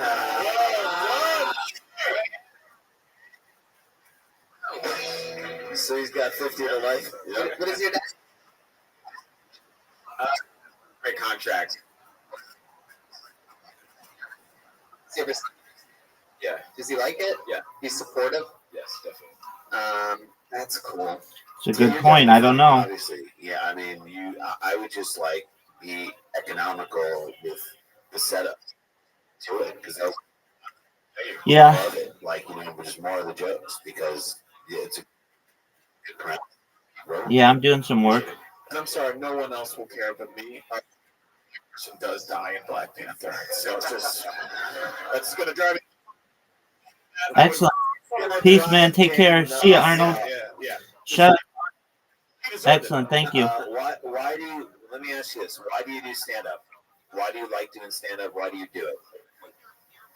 I feel like stand up. All right, I feel like art, in a sense, everyone who does art are radical. I feel like the only difference between me and Malcolm X is that he didn't have a punchline. That's right. So it's like, I feel like I do comedy because I've been told no about so many different things. Yep. So I'm like, I'm gonna write a joke about that. Great. That's your fucking weapon. Constructive about it. I've never heard a black guy say radical in my life. Oh god. Do you want to be in a porno with me called Malcolm Triple X? Oh, come on. I mean, I think Malcolm X was more of a comedian than a lot of people think. I mean, he did die on stage. Wow. Whatever, people. Didn't he? Yeah, I'll say it again. Didn't he kill at the Apollo as well? Dude, that is fascinating and interesting, and that should inform where you go with your material and how you do the stuff you do. I think that fits with the bit that you did. I mean, I really do. So as you're trying to figure out what your voice is, you've been doing it for a long time, but as you try and figure out what your voice is, say, why am I doing this? And does this fit with what I want to project out on stage? Yeah, we think about this all the time. Like, as comedians, especially people on this great show, you are lucky to get this spot on this show, and you're always lucky to get a spot on whatever show. We still think that. We've been doing comedy for 25 years. I know Dan thinks it. I know Tony thinks it. When you come up and see your name on the list on a show, any show, you're like, I'm fucking lucky to be here. So take advantage of that time. Get to it. Do the most that you can do as you're doing it. 100%. Stephen Marcus Relaford, ladies and gentlemen. He's on Instagram at Just Vibes Collective. And that's tonight's episode of Kill Tony. We did it the entire time Ryan J. Ebel was drawing tonight's episode. Take a little gander at that. Wow, that is incredible. Great detail on Jeremiah and Joel. They look a little more feminine in that picture than they do in real life. But we did it. The Sklar brothers are going to be in Ann Arbor this weekend for shows at the Ann Arbor Comedy Showcase. The Comedy Showcase, and we're going to be in Lansing, Grand Rapids, and Detroit, Toronto next week. Jeremiah Watkins was actually that young lady in the blonde over there, believe it or not. That was Jeremiah the entire time. Wow, people just can't wait to get out of here. There goes some of Trump's distant cousins getting up early. My God. Look at this douchebag. Yeah, dude. Like I just said, all lives matter. All lives matter. Jeremiah has a brand new, amazing episode of his great podcast, Jeremiah Wonders Out, with Steve Lee. That's Bobby Lee's hilarious, awesome, charismatic brother. What else is going on, J-Dubs? Tuesday, October 23rd. We're doing a live stand-up on the spot podcast recording in the Valley Room. Yeah. Now that means that the audience gets to make suggestions about what the comedians on the show talk about. And this, I believe, is the first time ever that you're recording it and putting it out as a podcast. So it's basically, you could be part of a little mini comedy album. You could sort of co-write some of your favorite comedians' bits. So that's awesome. Tony Hinchcliffe will be there, Brian Redband, Moshe Kasher, Ryan Sickler. It's going to be great. Damn, that's awesome. Some of you Kill Tony fans get to see me, Redband, and another one of our favorite guests, Moshe Kasher. Chroma Chris, I almost forgot to ask, what did you think about tonight's episode? Oh, I love the finish, Tony. You can also check me out. I got 3 shows this weekend with my band Dracula Swarm Brass. So just follow me on Instagram. and I'll post all the shows. Yeah. Chris, what do you think about the two what would you call it? The gender trans. What do you think about the gender fluid and transgender going back to back? The power of the bucket tonight. Why do you think that happened? What do you think? How did Destiny work that way? Oh, just beautiful women, Tony, just all over. Hell yeah, he's running for office at some point. Yeah. Someone's running for Congress. Hey, how about you make some noise for the great and powerful Jaylene Santa Monica? Wow. Not the first time I've seen a Mexican caught in a fishnet before. That's how my dad got here, you son of a bitch. That's actually Joelberg, the very popular, incredible Joel Jimenez, who will be with us all weekend with Jeremiah. I got a shirt coming out soon. Me and Ryan J. Ebell are working on it. Wow, the great Ryan J. Ebell made Joel a shirt. That's very Speaking exciting. of shirts, the Kill Tony shirt and a new Death Squad shirt's out in the lobby right now for sale. Oh, Go get it. yourself a shirt. Go Talking get it. shirt live from the Comedy Store, the #1 comedy club on the planet. Thank you guys so much for coming out. Have a great night, everybody. We'll see you soon. Thank you.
Hey, this is Fred, live from Lansing, Michigan. We're branded up to tell the Kill Tony. Yeah, all right.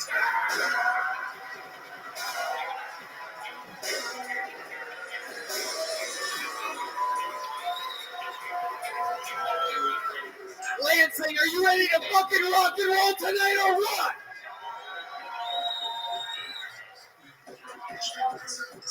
Wow, this is exciting. We are live in Lansing, Michigan. Guys, make some noise one more fucking time. With all that loud music happening, I could barely hear your roars of applause. The great Brian Redband is here. Oh, hi. The machine is happening. We are live. This is a beautiful fucking setup tonight. I'm excited about things. It's great, We're right? coming fresh off. This is the first time ever. We've done so many of these stand-up Kill Tony shows. This is the first time ever, Fun Fact Lansing, in which we did the stand-up show first and then Kill Tony second. Yeah. All around the country, we've always done Kill Tony first and the stand-up show second.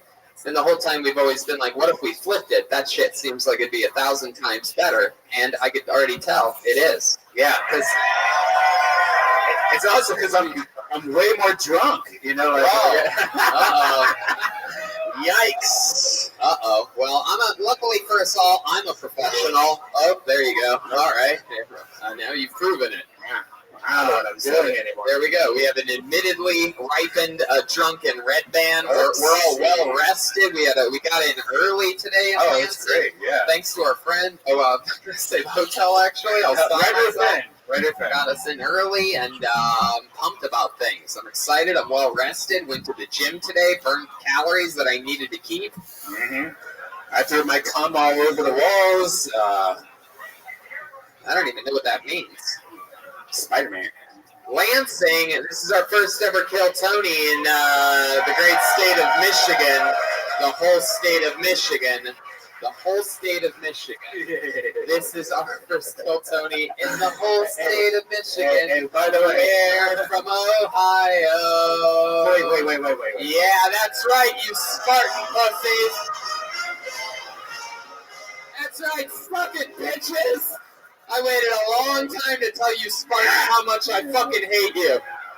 I was born and bred a Buckeye fan, and for some reason, every year, when I'm worried about the Wolverines, and I'm worried about Wisconsin, you pieces of shit ruin my goddamn year. And I waited a long goddamn time to come here and personally tell you, fuck you. Goddamn badass Big Ten badasses. We're all a bunch of Big Ten badasses. Feels good, right? Have some lovely rivalry. I mean, luckily we're on the winning side of that rivalry, but the short term is that you guys always fuck my fucking autumn up. Hey, but you guys have like, I'm not even gonna watch the Michigan State game. Fuck those pussies. It's like, oh, you didn't hear they beat us 42-7. I'm like, what? Fucking sports, man. Yeah, they did a whiteout. Who gives a fuck?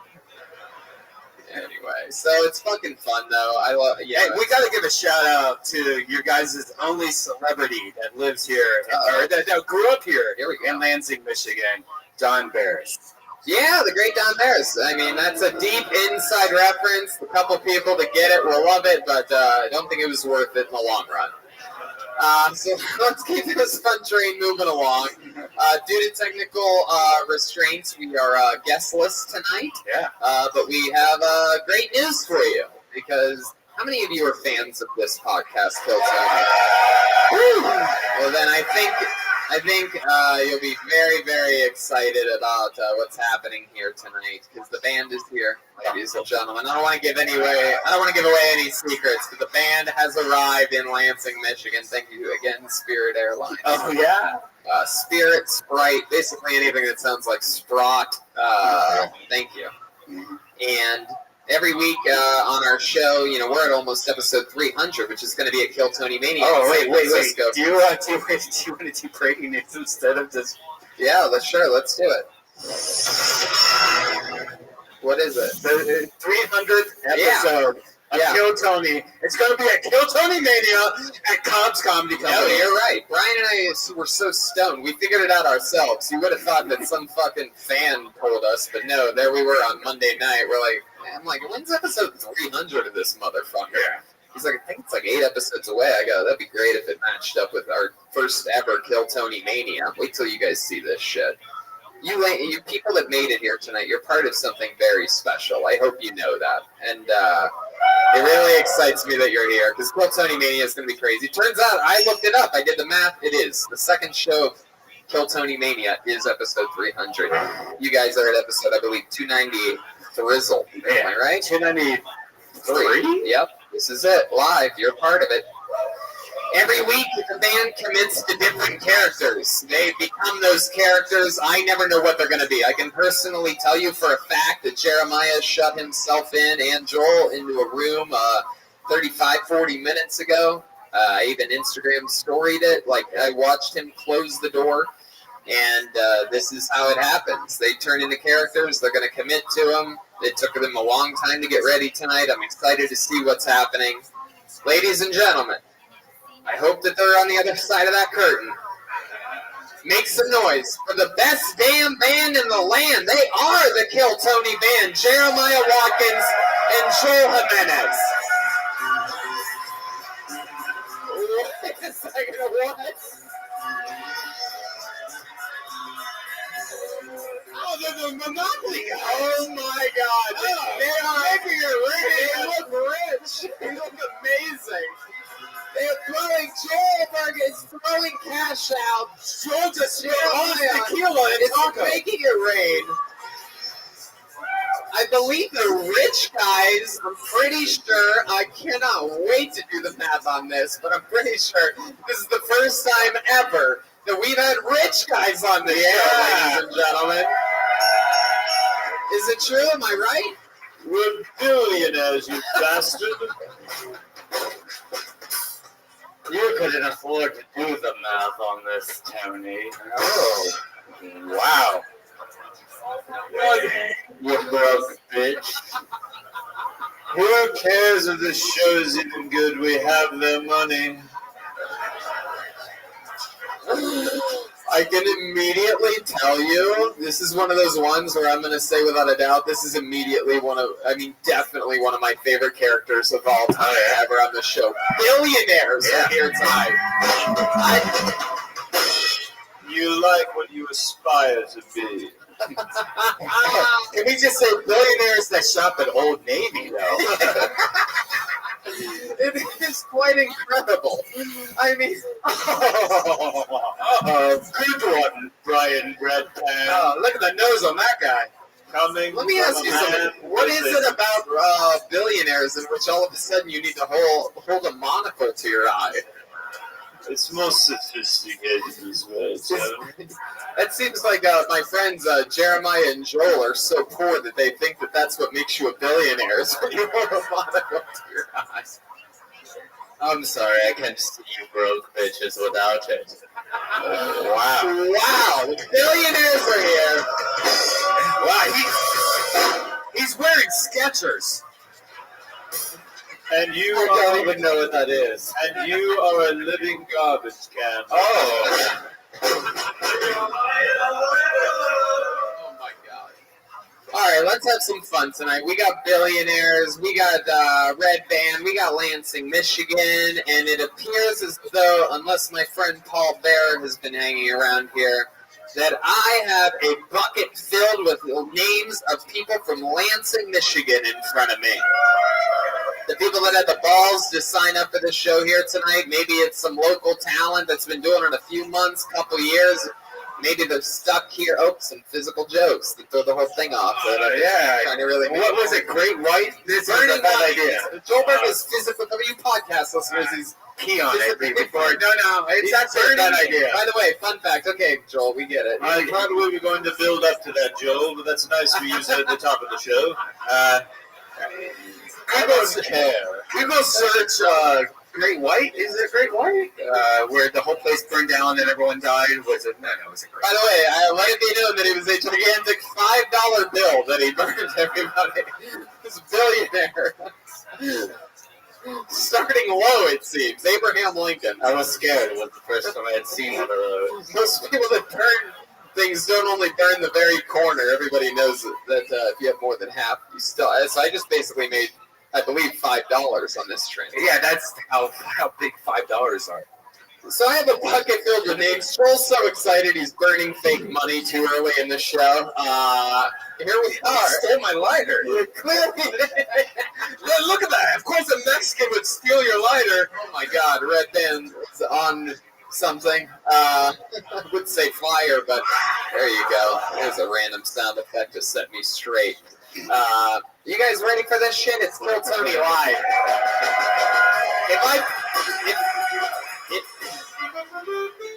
If I pull your name out of the bucket, that means you get 60 seconds on this very stage. You know your 60 seconds is up when you hear the sound of a kitty. Wrap it up then, or else you're going to bring out the angry West Hollywood bear. There you go. You guys ready to start this shit? It's the first ever Kill Tony in Lansing, Michigan. Grand Rapids tomorrow night, sold out. Detroit the next night, sold out. This is us tonight. Lansing, Michigan, and what appears to be 4 empty seats for some reason. You guys ready to do this shit? Here we go. I'm going into the bucket right now. And your first comedian, breaking the ice, if you will, the tough position, goes by the name of J. Michael Malone. Here he comes. 60 seconds, uninterrupted. Make it or break it. Live from Lansing, Michigan. J. Michael Malone, everyone. I do a lot of cooking, so I go online, find a lot of recipes every once in a while, you know. What I like about the internet, you can find a recipe for just about anything, you know, you want to make. What I don't like is to get to that recipe, I have to read through the entire story of some lady's childhood. That is so frustrating. It's like, listen, lady, I already know what fall is like. I was just wondering what temperature I got to set my oven to. If you can help me out, that'd be great. Yeah. So every recipe you find online is published by a failed writer who has found a way to hold me hostage. She's like, I know exactly how much baking soda you're going to need. You got to give me what I need first. Validation. Any of you ladies who think mansplaining is a real problem that needs to be dealt with, I encourage you to find any recipe online. Tell me this isn't a two-way street. You wonder why women are not getting ahead in STEM fields. Maybe it's because no one wants to pick through that personal fair. Yeah, whatever. Yeah, all right. J. Michael Malone. Hell yeah. Hi, J. Michael. How are you? Good, how are you, Tony? I'm great. Wonderful. It's J. Michael Malone. Yeah. Why do you have so many first names? My name is Justin, and I just felt like that doesn't give me the, Justin Malone. You were with J. Michael Malone. Correct. You want to be a sitcom star? You sound like a sitcom star. Yeah. And you look like both Mike and Molly. So. I just felt like I wasn't hip enough to have the name Justin. So, Jay. Not hip enough. Yeah. You've been doing stand-up a while, J. Michael? No, about 3 years, but not. 3 years here in Lansing? No, Grand Rapids more. Oh, yeah. Grand Rapids. Do you always hold your microphone like Indiana Jones? So I noticed you were holding it like this. I was like, what the fuck is that? Yeah, I guess so. I like to whip it around. I bet you do. All right, so you've been doing it a few years in Grand Rapids. How old are you? I am 35. 35. Yeah. Oh my god. That's what you had synced up for me? No, that was the billionaire to your right. Oh, I got you. So what do you do for work? I am a maintenance guy for a property management. Oh my god, what are you doing? You're just hitting random music at random times right now. He's Indiana Jones, and that's a kick-ass job. You goddamn right. How'd you get that job? I applied for it and nobody else wanted it. Of course. I guess he's Indiana Jones. All right. J. Michael. Wow. Grand Rapids maintenance working. White people do the maintenance around here, huh? Yeah. Not around my parts. Wait a second, billionaire. Who does the maintenance around your part? Immigrants.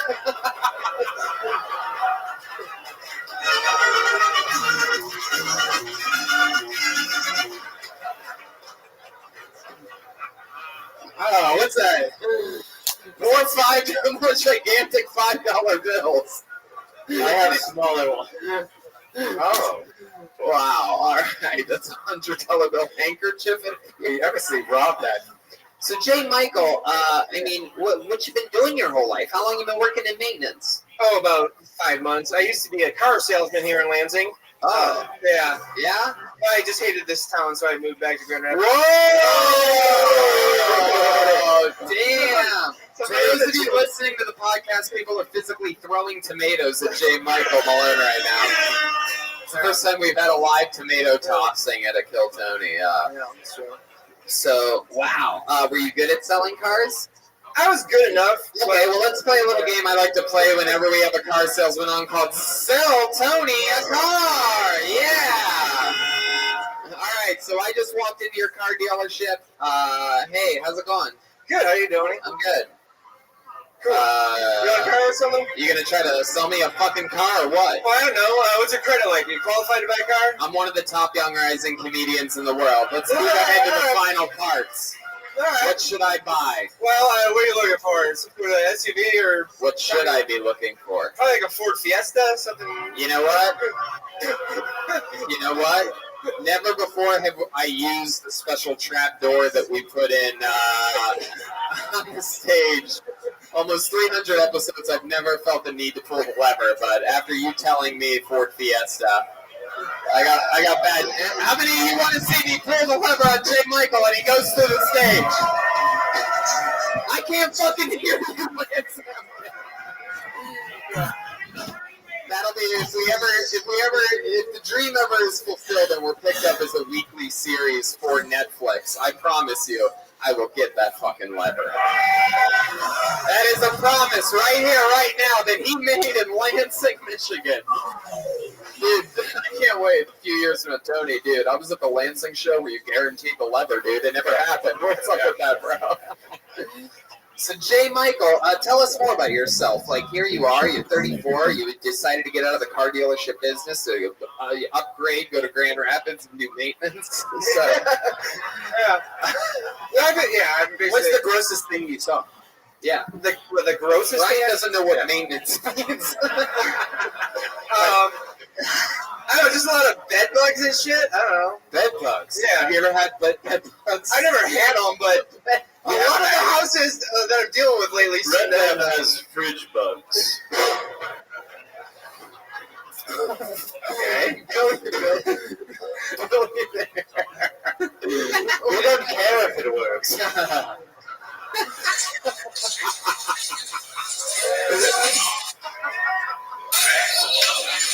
Joel, I swear to God, if you use all of the plots before the end of the 30-minute mark, I'm going to murder you.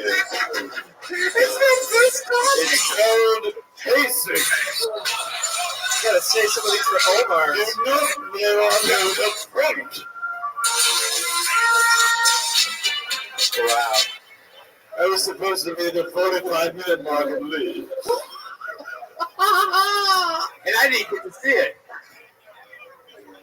I do what I want. Wow. Oh, fuck. Oh, God. It's just so much funnier than, you could ever fathom. Have you ever done mushrooms before? Yeah, several times. Acid, like all sorts of What, really? Have you had a bad trip? You don't seem like that kind of guy. Yeah, What'd you do? What'd you do after you did, acid? What'd you do, bake a turkey leg or something like that? No, I just fucking, I don't know. You stole the Tonight Show from Conan. No, Jay Leno can actually sell cars. You can afford cars, too. He likes karaoke in cars anyways. Different. Anyway, should I throw money again? I don't know. What do I do? I don't know. I just fucking hang out and trip the fuck out, I guess. What do you mean? You don't seem like the guy that would trip out. Like, yeah, I've ever beat a woman on mushrooms. All right. Not on mushrooms. Jesus. Boy. What have you done on mushrooms? I asked you that like 3 minutes ago. Yeah. Okay. What have I done? I don't really do things like. Come on. There must be an answer here. Do you Perhaps go for a hike. Perhaps put something on a television. Perhaps listen to music, you fucking guy. Yeah, this guy goes for a hike. There's things you've done after you've done them. The most recent time I've done mushrooms, I was on hikes all over the wilderness. There was fires and hikes and coyotes and fucking music. I don't know. Like, I experienced it. What's wrong with you, Jay Michael? What happened? What happened to you? A stroke. Who molested you since you first got up here? Which one was it? Point to the mustache of the man that molested you. It'll pay you handsomely. Jay Michael, what do you think is the most likable, interesting thing about you? Oh, fuck, I'm not that likable. We can't find anything either. I'm really trying to throw you a bone here, and it looks like you love bones. I don't know exactly what that means. Don't cut yourself short. You're a lovable teddy bear. I should have said collect bones. That would have been funnier. Like, he's a bone collector. I'll save that for after my try, though. Around episode 350, I'll be able to do that after it wears out a bit. All right, Jay Michael, I'll tell you this. You're a big bag of biscuits. You're adorable, but, it just seems like you do drugs and sit around, and I don't even know what you really do after you do the drugs. I just let the drugs do all the work, Tony. You can't give a good, decent 10-second drug story? All right, you asked specifically about mushrooms. Last time I did acid. 10 seconds. I don't know, just fucking getting in tubs. Everything's changing. Yes, look what just happened. Look what just happened. You said something and they laughed. How does that make you feel? That makes me feel good, Tony. Well, he said he got in tubs. The audience was like, what the butter? Why do you say Tony after you answer all my questions? I don't know, polite. No, it's not. I don't know. You Stick fucked it to up. your gun, sport. All right, J. Michael. I'll tell you this. You know, I mean, you got the party started here tonight. You wore your best. You wore your best Grand Rapids garb. I like your style, man. You know, I don't. I know we have to move on, but let me ask you one more thing. Yeah. Why Grand Rapids? Like, why when you're like, I'm gonna leave Lansing and I'm gonna fucking do Show the something world. much better. Yeah, I'm gonna show everybody. I'm gonna write my story right fucking now, and I'm gonna go to Grand Rapids. Like out of the hole. Is there something that's keeping you there? You got like kids or something? I don't have kids, but I got a lot of friends. I spent 8 years in college over there. There's a lot more opportunity for things. There's nothing to do over here. Yeah, Grand Rapids. All right, J. Michael Malone. There he goes, everybody. Getting the party started. Not an easy job. All right. I love it. I love it. I'm already having a ton of fun. Gone through so much already. You guys having fun out there? You get it? And pull another name out of the bucket. Put your hands together for Cody Holdridge. Here we go.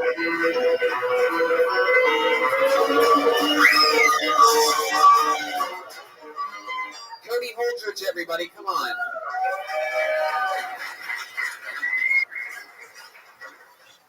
I don't think it's fair that Beaners had to change their name to Big B, but Spick and Span is still a product.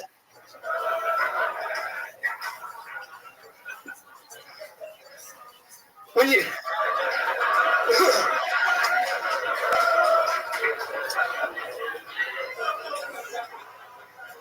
Whoops. When you take your food out of the microwave right before the timer goes off, I feel like you're giving your microwave blue balls. Like it spent a whole bunch of time making everything hot and moist, and then you just pulled it out. It's gonna make a bunch of noise and everything. Do you think people in wheelchairs ever call them electric chairs? Like even if they're not motorized? Because they're probably gonna die there.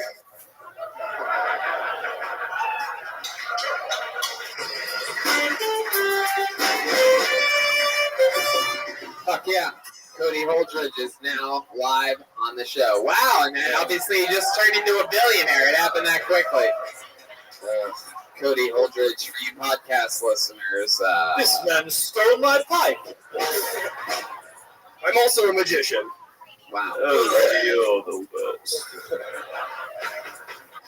All right, so Cody, let's get into it. How long you been on stand-up? About 5 years. 5 years. I didn't understand the Beaners Big B. There's a local coffee joint called Beaners, and they changed their name to Big B preemptively. What about the Beanery and the coffee bean? Yeah, I mean, those would have worked as well too. You know, first of all, Cody, I would like to say, you know, we've done a lot of episodes of the show. I've seen a lot of different people up here. You are the first person that I can truly say looks like if in the movie Child's Play, if the doll ended up taking over the little boy's body at the end, and he grew up into his 30s and just successfully lived a normal life, perhaps chasing some of his dreams, maybe trying stand-up comedy on Pro Tony, things like that. If Chucky was like, I'm going to take this human vessel and live a good life, and then, you know, like, if Chucky got his shit together, that's the vibe I'm getting from you. I'm going to go to billionaire Jeremiah Watkins. Yes. This man looks like he used his EBT card to buy mustache wax. Hey, for the audio listeners, a vinyl record just fell from his shirt. Wow. So, Cody, let's get into it. You've been stand up again? How long? About 5 years. About 5 years. Here in Lansing? Kalamazoo mostly. Kalamazoo. What's that closest to? It's south of Grand Rapids. Yeah. It's right near tomfoolery. Ben Foltz wrote a song about Kalamazoo. What? Ben Folds wrote a song about Kalamazoo. Oh, wow. It is a real place. It's a real place. If I don't know all my gosh darn Ben Folds references. Cody, what do you do for work? I work at a craft brewery, if you can believe it. No, I believe it. I asked you what your favorite IPA was. Why would you brew cheese?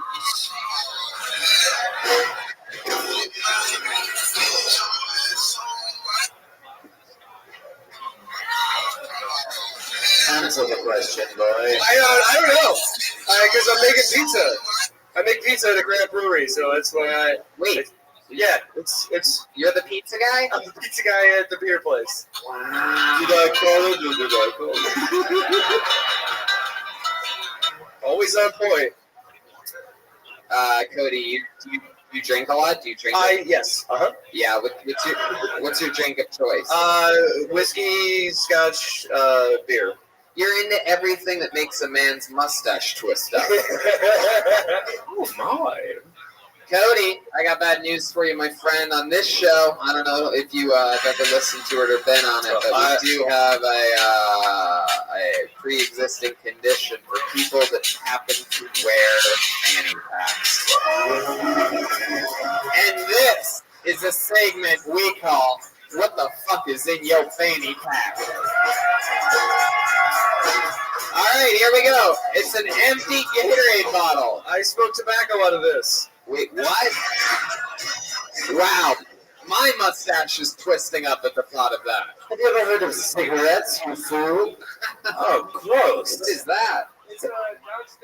It's a downstem for like a... Welcome. How are you? And you smoke. What's up, Valkyrie? Hope you're doing well. Straight tobacco. Like what? Like American Spirit bag tobacco? Yep. Can I try Is it? that true? American Spirit? Yeah. You are the grossest person I've ever met in my life. I would actually. I've never experienced that. Can I try it? Yeah. Oh, you really do? Once you complete this task, you are dead to me. I'll just buy myself back to life. I love that the Kill Tony band is going to the Kill Tony band has the same chemistry as Pink Floyd in their last couple of years together. Lansing, I promise you, this is the first time that Schulberg's ever smoked tobacco out of a Gatorade bottle. Wow. Oh, I'm good. I'm good. I'm going to watch Schulberg vomit in 30 seconds and be happy that I didn't do anything with it. This guy has a, for you listeners, I mean, it's incredible. This guy is the hippest of all the hipsters we've ever had on. Is that the only thing in your fanny pack? It is an American flag fanny pack certified. God bless America, red, white, and blue. The funny things you do. America, America, this is you. That's right. I'll sing the national anthem on this goddamn show. Cody, do you consider yourself a proud American? Not really, no. Wow. All right. Did you guys watch the news? What news are you watching? This is coming from a man wearing two different shoes. Yeah. They're both Heelys, though. So, oh my God, you're wearing Heelys? Oh. He is wearing. You're a traveler, right? No. Yeah, you are. There's annoying people on live TV that want to fucking shoot. He travels from one side of Kalamazoo to the other side. Makes the train easier to I'm catch. the traveler of Kalamazoo. Cody. I think I'm addicted to tobacco now. It's called meth. So Cody, just a little bit on the surface that we've seen and found out about you so far leads us to believe that you're super hip and into crazy stuff. What is the hippest thing about you? We've seen your weird smoking straight tobacco out of a Gatorade bottle. Weirdly, one of the most frightening things I've ever seen. I mean, when I'm at home, I use a water bong for it, but I don't know. Hey, when you're at home, you use the what? I use an actual water bong. This is my travel pipe. Oh, use the. Okay.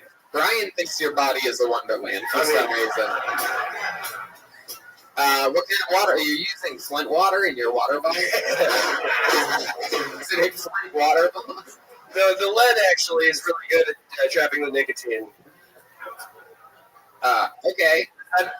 That's what's in the Flint water is lead. Is that the hippest thing about you? I have a record collection. Duh. Yeah, we do. We also make candles. We get it. Come on, what's the good shit? I work on cars sometimes. Cars? Yeah, it's Other people's cars? No, I don't like other people's cars. I just like working on my own. Wow. How many cars do you have? Like 3 or 4. Wow. How do you have 3 or 4? And a motorcycle. Is this how we find out you're the billionaire's grandson? The twisted mustache, the pipe. I think I'm catching on to you. Yeah. Many cars? All right. Well, Cody, fun times. It was nice to meet you. Thanks for coming on. Thank you very much. There he goes. A gentleman indeed. Cody Holdridge. Some fun characters. There he goes. He's literally rolling out on his heelys. The first time I've seen that one. Here's another name. Spencer Langley. It is his time on Kill Tony, live, Lansing, Michigan. How's it going, everybody? Keep up for the band. They do great. But anyways, I was sitting on my porch late at night, smoking some reefer, a little bit like this.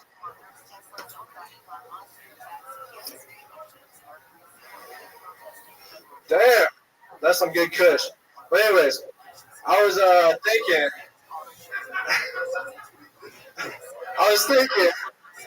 about the dictionary, because I was looking at it while I was on the toilet. That's like the only book we had next to it, so you had to read it. And you know, we got words in the dictionary that are the same thing with 2 different meanings. They're called homonyms. Well, anyways, they're pretty fucking shitty, because I think they just ruin everything. Like, you call race, for example. You got 26 letters in the fucking alphabet, and you couldn't think of another word to describe that. Like, one thing is something you place first, second, and third in. The other is a skin color. You wonder why people are so racist. Like, literally, it's in the fucking dictionary. But, yeah. Spencer Langley, everybody. All right, first of all, you are under arrest. That's right. This is the first time we've ever pressed charges against a person pulled out of the bucket. 12-year-olds are not allowed to smoke pot in Lansing, Michigan, Spencer. How old are you? 20. Just turned. 20 months? You are the biggest 20-month-year-old I've ever seen. You're a big, gigantic baby. Yeah. Yes, I'm Cody Jeremiah. You got the same amount of facial hair, though. Like, yeah. Oh, you did! Yeah, I love you, Tony. But that's because I shaved before the show. Okay, something crazy's happening. We have a full-blown security intrusion, ladies and gentlemen. She stole my ID.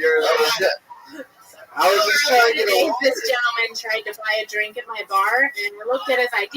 Buy a And drink? he actually, well, he got a water, but he got busted for a fake with a water.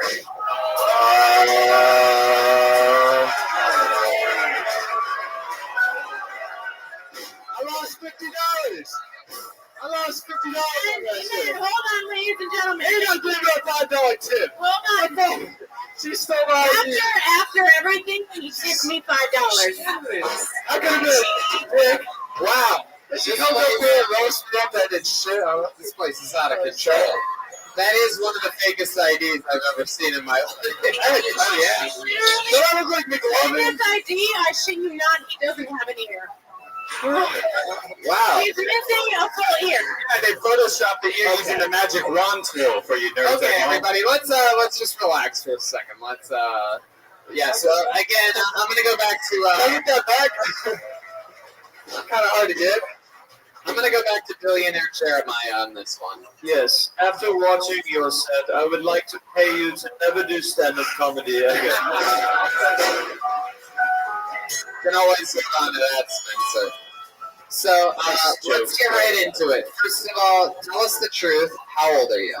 20. You're 20 years old. Just turned like 2 months ago. And why did you have a fake ID? I like to drink. I don't know.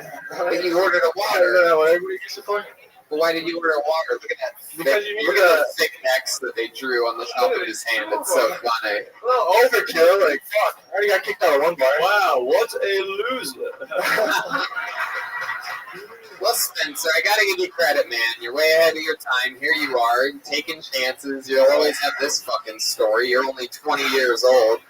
Here you are fucking busting into a show and a fucking scene. Tell us what it's like to be at 20. You live here in Lansing? No, I live in Livonia, Michigan. It's like 5 minutes outside Detroit. Okay. 10 minutes. 10 minutes. Yes, it is. You're telling me, Spencer, I've only known you 3 minutes, but I can settle this argument. No witness. You're telling me 6 and 8 series. Who's that? 10 minutes away from Detroit.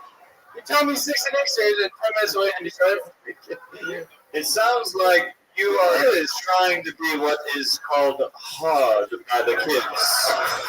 And you live much farther away from Detroit than you're actually saying you're just a very privileged white boy who lives much farther away and has no concept of what it's like to relate to the inner city folk. Spencer, the way you can win this all back is by being honest with these questions. He's lied 3 times so far, by the way. Yes. And that's not even counting the fake ID. What? You've lied to almost everybody here tonight. I live 10 minutes outside of Detroit. What? I live 10 minutes outside of Detroit. He looks like he's a construction paper worker. What do you... Spencer... Answer honestly. What do your parents do for work? My dad's a cop. Whoa! Very well. You don't get along with your dad? No. Why is that? Because you're a fucking liar? Yeah. When your dad used to punish you with the belt, would you yell police brutality? No. What do you say? Child resistance. Child resistance. Wow. What do you and your dad disagree the most about? I don't know. Your genes? Incest? Weed, probably. Marijuana. Yeah, you smoke a lot of pot. You love it. You started when you were 15. Yeah, sell it too, because it's super easy money.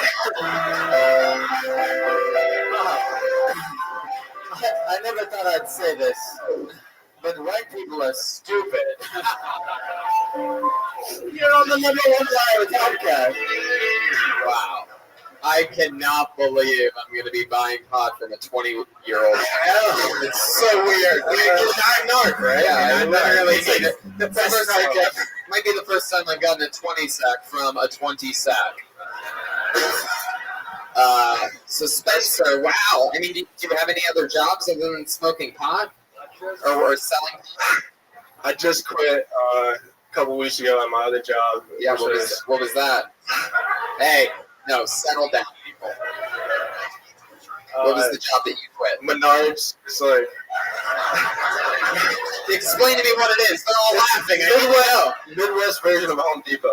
Like, oh, wow. What were you doing there? Chopping wood? You said Menards? Literally. You said Menards is like a Home Depot? Another lie. That lie made my nards hurt. Wow. All right. Let's do something a little fun since you're a fucking dirty liar, and I so rarely get the chance to work with a human being that just continuously lies and can't even help himself. Let's play a little game called Lie to Me. I mean, every question I ask you, you seem to lie about. So why don't you try your hardest to be honest about something, and yet I'm going to try to guess whether it's a lie or honesty at the end. Give me a fun fact about you. Go ahead. Lie or like Whatever, however you want to do it. Any order. No, just keep talking and we'll decide whether it's a lie or not. You have a girlfriend? No. Actually, I've never had a girlfriend. Now, normally I would agree with you because I'd be like, there's no way this fucking Down syndrome baby Blake Griffin is getting pussy. But in this instance, all that I know about you, I feel like you do have a girlfriend and you're saying no because you want to, like, because you still are so delusional that you think you might get, like, laid by some chick out there tonight, like one of these comedy fans. No. So you really don't. When's the last time you had a girlfriend? 8th grade. I'm calling lie again. Is that why your cop dad really hates you? Because you're gay? Stop sucking those sticks! Put the dick down! You're gonna die! That's my uncle. Son, how'd you get my nightstick? Oh wait, that's a black cock! Oh! Put it down! Drop the black cock! You're chanting shoulder. It was me, you assholes. How does shoulder get a chance? No. Alright, so, wow. Why haven't you had a girlfriend since 8th grade? Just be honest. I like having the market open. Just playing the field. You into that type of stuff? You jerk off a lot? I mean, you jerk off and your dad's like fucking gun and shit? No. Jerk off in your dad's handcuffs ever? I'll never see my dad. You never see your dad? No. Wow. Yeah. It reminds me of a song. You got Christmas stasher. Not that one. Alright. No, that's not. Alright. Yes, Brian is just not ready. Control your sound effects. My God, how drunk are you, Red Dad? It's quite incredible. It is a lack of professionalism that I'm glad he saves for a city like Lansing. No, that was a joke, but okay. Let's get back to this filthy, dirty fucking liar. What's something that you think could win us over about you? What's a likable fact about Spencer Langley? Like, you do something good for the people. There's something good about you deep inside. Is that a good deed that you've done recently, perhaps?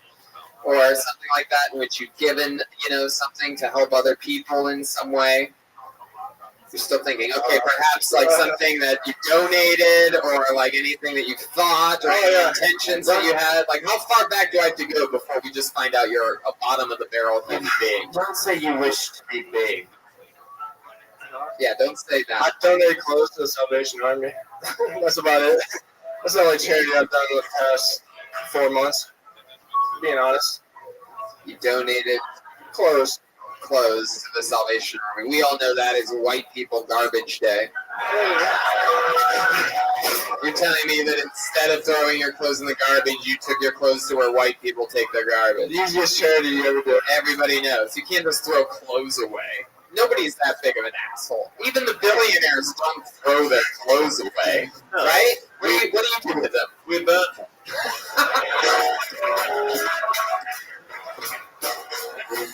Yes. Spencer, I would talk to you more, but I feel like I wouldn't get an honest answer out of you.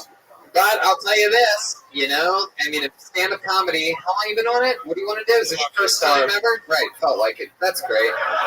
And I'll tell you this, man, what a fun story. I'm telling you, out of almost all the fucking first-time stories, this is something nobody will ever be able to take from you. So when you look back at how bad of an interviewer you were, and how many lies you told, just look back and you go, but I got that fucking story and nobody else does.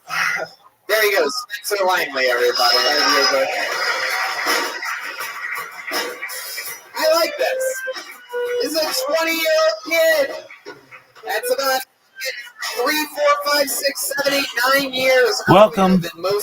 What up, King Tapias? So how about at least give it one more time for Spencer Langley, guys? Who knows? He could be the fucking pride of 5, 10, 20, 30 minutes outside of Detroit one day. Here we fucking go. Keeping the fun train moving along. Let's all meet James Couture. Here we go. Yeah.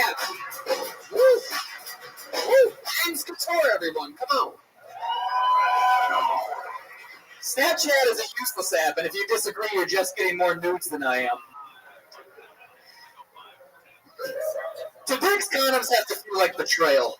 It's like uninviting your friend to the party. He's like, come on, man, we're all fucked up. We were going to go. Sorry, man, she wanted to be safe. I wanted to come. You said I was going to.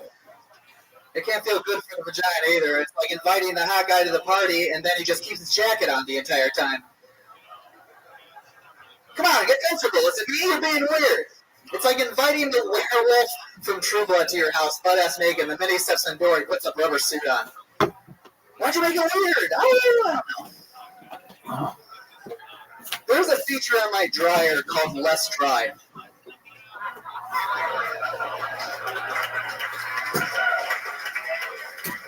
Why do I want that? Who wants that? Who's want that? You know what I want? A good heavy damp feeling. That's what I like. I like walking around like it's August in Tallahassee. Give me that. Boom. There you go. There you go. I mean, wow. That Let's Try thing is one of those jokes that reminds me of when, like, I don't want to go in the back of the room and see what Louis or Bill Burr's working on.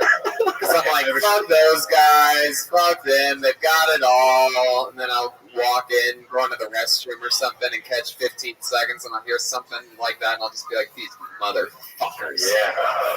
Like that's just such a good, you didn't even, the setup was the punchline so beautiful. I mean, that's the fucking magical art of comedy that you can say words in a succession a certain way and just have people clap their hands together. I noticed Red Dan and I both went applause break on that. 100%. That was amazing. So, how long have you been on stand-up? I've been doing about 5 years now. 5 years. In here, I just moved to Lansing in August. I was in Saginaw for a while. I was in Northern California, Humboldt County for 3 years. Kim Hodges says hi, Red Band. I don't know if you remember her. Who? Kim Hodges. Savage Henry, all that shit up there. Somebody that you watch masturbate in a chat room. I wouldn't put it past her. Yeah. Double Hitachi? Yeah. Is that your girlfriend? No, it's actually my brother's girlfriend. How'd you downgrade so much, though? You were in Northern California. You're having the time of your life with this porn star girl, I guess. What made you move from Cali back to Michigan? Homesickness, if I'm being honest. No, that's fine. Have you ever been to Arcata, California? It's like an island surrounded by redwood trees and just a fog of weed. Wow, it sounds like heaven. It's like Amsterdam for America. Go there, don't stay. Do you miss teaching the School of Rock?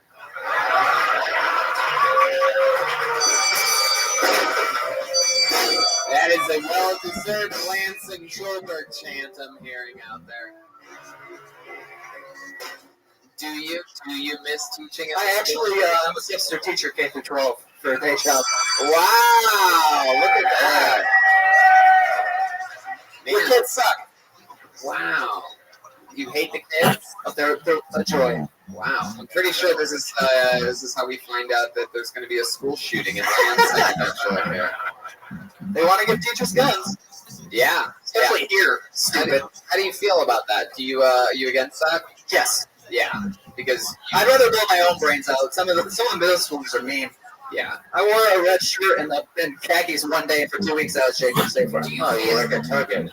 Do you feel like a kid would get your gun? They would figure it out, right? So easy. Look at you. Yeah. Yeah.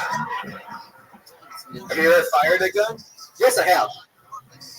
And then I squealed like a bitch. You're used to just giving the mandible claw, right? I'm pretty sure Schulberg just called James Mankind right there, the mandible claw. It's a deep reference. My Paul Bear reference didn't work earlier, but your Mankind one did a little bit better.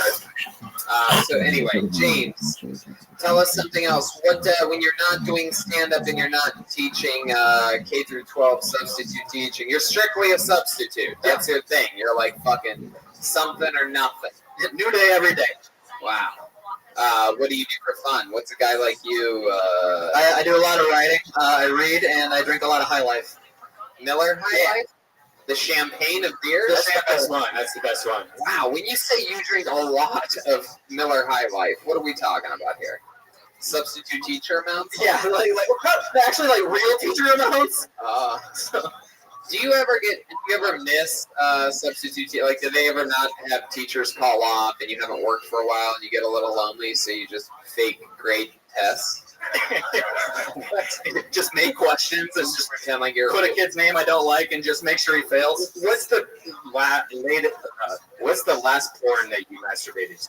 Wow. Stuck porn is so fun to watch. I don't know porn. Have you ever seen that before? Yeah, what is it? So like stuck porn, there's a real funny one. There's a stepmother was picking out laundry out of a dryer and got caught on it. Wait, stuck? Yeah, her shirt. Are you saying Stuck porn. Oh my God! So her shirt gets stuck in the dryer, and she's in there screaming for help, and then her stepson comes. Oh yes! Oh my God! The whole time she's just help me. I'm telling you, I got my hotel room is ready. My iPad and laptop are already sitting there. Yeah. Wi-Fi dialed in both. I guarantee you, tonight is my night with stuck porn. I will jerk off. I probably won't even make it to when she gets stuck. Oh, she's gonna tell your dad. Yes. Yes, billionaire Jack Maya. Yes, I have a similar evening planned, except I will be watching stock porn When the market crashes, I come everywhere. Holy shit. The Dow bones. Wow. Whoa. Now, James, what are you afraid of? What are some things that scare you? You know, spiders, dark. Afraid of the dark a little bit? Come on. Yeah. Exercise. I have a nightlight. It's fine. No, I hate exercise, actually. Sweating to death would be a fear. But, what are we talking about? What scares a guy like James? I'll tell you mine. I shut the lights off at nighttime, and sometimes I look out because I keep my hallway light on, even if my bedroom door is closed, and I look out, and I always, I'm afraid to see, like, feet standing on the bottom side of the door where the light shines through, but there's never feet there. Slipping in the shower. I am actually, like, every time I'm in, I'm, like, careful. Have you ever slipped in the shower before? Once. Wow. How old were you when that happened? I was, like, probably seven. Seven. Wow, and it's always stuck with you. Yeah. And that was the last time you showered? Dry shampoo is a wonder, baby. Yep. All right, James. Well, I mean, that's the set of the night so far. Oh, thank you. Just so much fun, killing it. It was nice to meet you. We're Nice to going to meet keep you. moving along. There he goes. James Couture, everyone.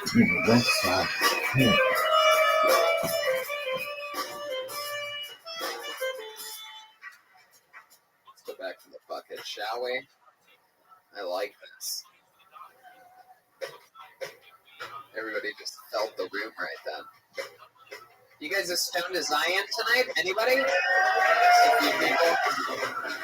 Anybody has any pre-roll joints? Anyway, I pulled another name out of the bucket. Put your hands together for Tyler Titchbon. Here he comes from right down the middle. He can't even hide the smile on his face. He's excited. First time ever on Kill Tony, it's Tyler Titchbon. Hey, what's up, guys? So, I'm going to say what the guy before me didn't say. Substitute teaching sucks dick. It's terrible. Every kid is the worst because they're either little and they're vicious or they're older and, like, high school assholes. Anyway, Spirit Airlines, I got to say, guys, I don't know why I got shit on it. It's pretty dope. They are blunt and honest about what kind of flight they are. They lean in on it. The last time I flew Spirit, one of the passengers got in an argument with the flight attendant, and she goes, "What do you think this is, Delta?" So needless to say, that was also the first time I had sex on an airplane. The trashiest thing about that whole story is, after we got done, she goes, "I'm actually from Detroit." So, all right. So, I'm gonna. What the fuck? Tyler Titchbon. What the hell? Here we go. What's up? Tyler, you seem like you're way too happy. I get that a lot, yeah. You're a happy guy? Oh, yeah, usually. Why is that? I spent a lot of years in customer service, and I just learned to, like, You just gotta grit through it and put a smile on. It's a Love day. it. When you're like really sad, like what do you look like? I don't know. You can't even do it right now. You can't even. I saw you smiling. Like you got pulled out. You were sitting right over there. You came right up the middle. And I saw you just smiling. Like you were just so excited to take the stage. You can't take the smile off his face now. No. Billionaire Jeremiah. Ladies and gentlemen, this is what white privilege looks like. You can't stop smiling. Things are always good. Yes, you smile like a mentally challenged child. Like it's incredible, just all the time. You're so happy, you don't know why. No, I don't know. When I get nervous, I smile. That's my. Really, you nervous right now? A little bit. Damn well should be. I know. I'm in front of the top young rising comedian. There you go, Tyler. What are those for this show? Those wristbands? Yeah, those for this show. Yeah. Those I didn't notice. All right, how old are you? 27. How long have you been doing stand-up? First That's your time very this year. first time. Put together for Tyler, everybody. What was the first thing you talked about again? I listened, but I can't remember now. I just mentioned the substitute teaching. That wasn't. So you are. That's right. You are a substitute teacher. I did it for a while, a little bit. Until you fucked that chick, right? No. Just couldn't help yourself, right? No. And by the time the principal called you into the office to find out if it was true, you were smiling ear to ear, and he's like, "You seem nervous." This seems suspicious. Yeah. No. What grade did you teach? So I just substituted I substituted kindergarten one time, but those kids they're evil. So you didn't have sex with one of your students. How many students did you have sex with? Zero. They're like little fleshlights that walk around and crack jaws, you know. All right. Come on, Red Band. All right. You know what you did this time. You seem like you've quit a lot of jobs. Is that your thing? No. Actually, no. I mean, I had a handful of jobs like through college. Just how about now? Nope, I have the same job for almost 3 years now. What is it? I work in insurance and Lansing. Insurance and Lansing. What kind of insurance? Hopefully it's life insurance, because I would kill myself if I lived here. No, it's Oh wow! All right, this sound doesn't like self-deprecation. I'm sorry, guys. I could feel that energy twist there. Sorry, I like to make jokes about things. Remember when I kissed your ass about being a good football team, huh? Same guy. All right. So Tyler, you seem sort of douchey. I mean, we all see the types of guys like you that like smile a lot. Like you're a good-looking guy, right? You're wearing the fucking, the short sleeve hoodie, because that's a fucking thing in real life that anybody ever needs to fucking wear.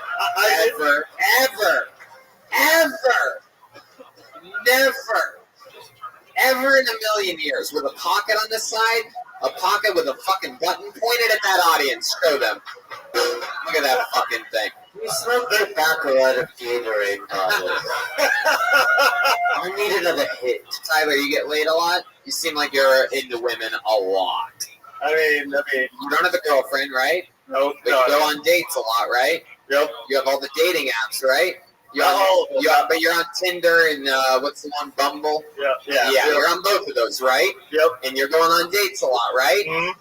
So let's talk about it. Just got real. What's an awkward one that stands out to you as an awkward one of those fucking dirty internet dates? Like, hey, what's up? Like your profile pic. Hey, you too. I'm horny. Wanna fake have coffee and then fuck? Yeah. How does that go? Well, I had one, and she was like really into like BDSM stuff. BDSM? Yeah, like she, Big Daddy's sucking money.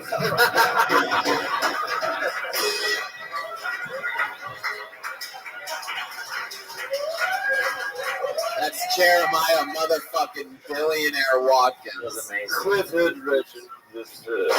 Oh, Clifford Reginald III. Again. All right. So, BDSM, and what does that mean to you? What did she do to you? Well, I mean, I don't think I got to her full range because I tapped out early because I was like, this is not my style. Full range. Come on, dude. Yeah, no, Like she, Tyler, give it to us. Like, give us the like description of what you mean by she wanted too far. What did she already have you in the latex mask, ball gag in your mouth, fucking Joelberg up your asshole all the way, and then you're like, I don't think I can go any farther. I don't think I'm into this as much as you are. No, it was before that. I mean, like she wanted like to get choked out and like bruises and shit. And I was like, no thanks. Oh, is that your excuse, or did she really like that? No, she wanted that. I was not. No, this chick's going to get punched right now. Absolutely. She just, no quicker way to do it than by kicking over a man's can of delicious Busch Light beer. That's what that is right there. Us, you kick a man's bush, you get hit in the tush. That's what we say in Lansing, Michigan. You got to put a knee in her. That's incredible. Where did she want you to bruise you? Did she say, like, hit me in the thigh or hit me in the arm? Like, what was it? I don't even understand how that would even start to work. I don't know. It was just anywhere. I don't really know. Like I say, So when she's like, hit me, you fucking pussy, you're like, no, I will not do that. Just smile real big, like a giant fucking pussy that would wear a t-shirt, hoodie pussy shirt. I'm just kidding. No, you're just being mean because it's your first time and I have to break you in, or you're quit. Quit. Anyway. No, I'm gonna smile the whole way through. Just.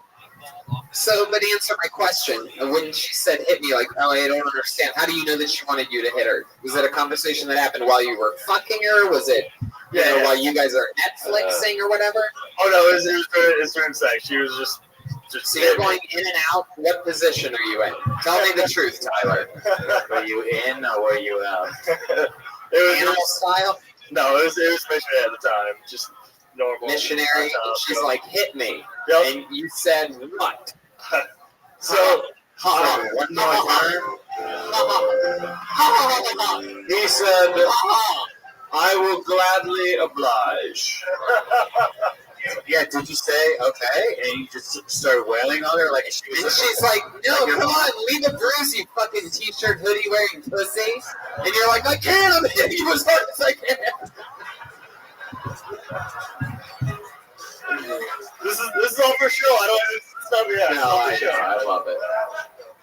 All right, but we got to keep it moving along. We got more names in the bucket to get through, or at least try to get through. There he goes, Tyler Teachvon. Oh yeah, his joke about Spirit was that it wasn't that bad. Right? He made a Spirit joke. Today, my Spirit Airlines attendant, her name was Shimmy.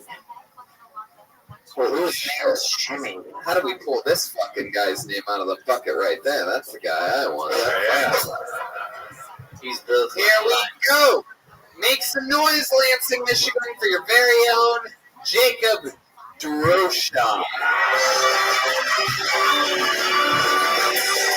He's a babe. Yeah, I like that. Little hesitation. Woo! Those are always the best ones. A true moment of hesitation before standing up. Ladies and gentlemen, give him a good welcome. Come on, give him a shot. It's Jacob Drosha. Hello? I really wasn't planning on this. My brother put my name in the bucket there, so I don't know what that is, man.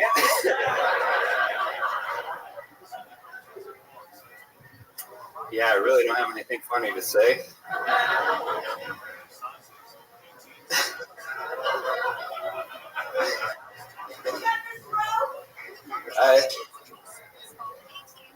I haven't had this much fun since 9/11.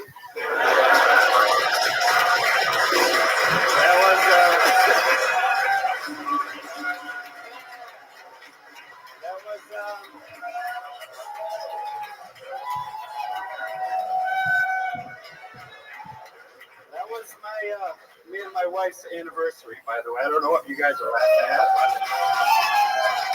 Well, there you fucking go. Jacob Drosha, ladies and gentlemen. I'm going to tell you this right now, and you're not going to believe me. You're going to think I'm fucking with you. But that's my favorite set of the night so far. And let me tell you why. And this is very important for the people that I think want to do comedy or think you know comedy or think you can criticize comedy or think you know what the fuck's funny. But there's something about a guy being honest when I have no idea what to do right now. And having those thoughts, it's about the honesty. And that's when I ask the questions to people that, you know, I want to set you up for home runs. And that honesty does work. And I think that's a perfect example of that. Yes, Tony, and then you set them up, you know what I mean? What happened was, I'm sorry, but we started to believe that you were honest. And then what happens? You do a joke. And then the joke works because we're so used to you being honest that we didn't think that, you know, this is your favorite day since 9/11, like hit hard because you set us up for honesty. And I think that's a perfect fucking example for everybody to see in a short version of what the fuck in a weird way sometimes comedy is. It's a fucking trick. It's a big misdirect. And I'll tell you this, your brother-in-law was a smart fucking guy tonight. There's something funny about you. And by the way, that's an asshole move. I mean, you should have known that. At least he should have told you after he signed you up. We both saw you stand up. You were like, it was a real invitation. So you got balls all the way by coming up here. You had no idea that he put your name in the bucket, or he told you? No, that's son of a bitch. Little brother. Wow. Well, you know what? You know, load up a little music for me. Let's do something fun here. Wait. Don't play the music, guys. It's gonna be.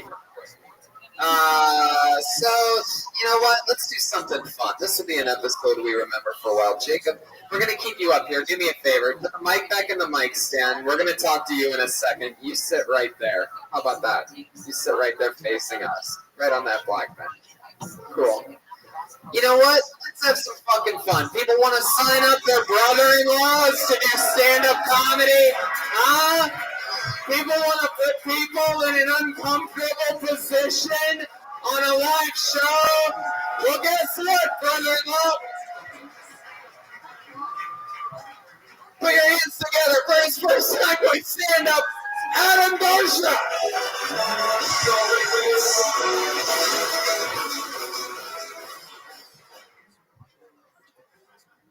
First things first, I'm not his brother-in-law.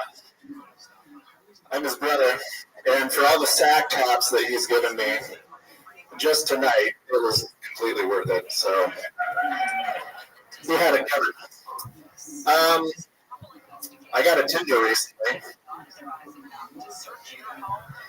First things first, we know you're not looking for a middle-level sales guy at a paper company.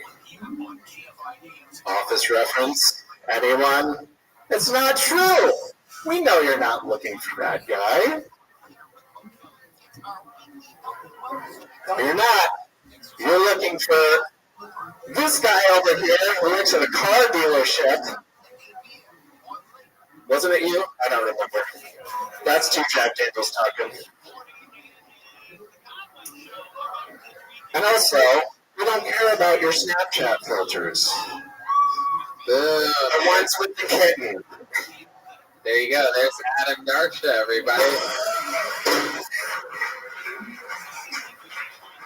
You don't deserve to touch your brother tonight. Let me tell you something. You get back behind that mic, Adam. So you signed him up, but you didn't sign up yourself, huh? No, I did. You did? Oh, wow. Did you sign the whole family up? There's also the blonde guy who was sitting next to him. The one that looks like one of Donald Trump's sons. If someone doused him with Saudi Arabian face acid. Oh, I'm kidding, sir. I would give you the don't kill yourself fist bump, but you're too far away. What? Oh, no, don't do that. Oh, boy. Fundamental agreements that we've had. So that was your cheat code to get on stage, like sign up everyone you know.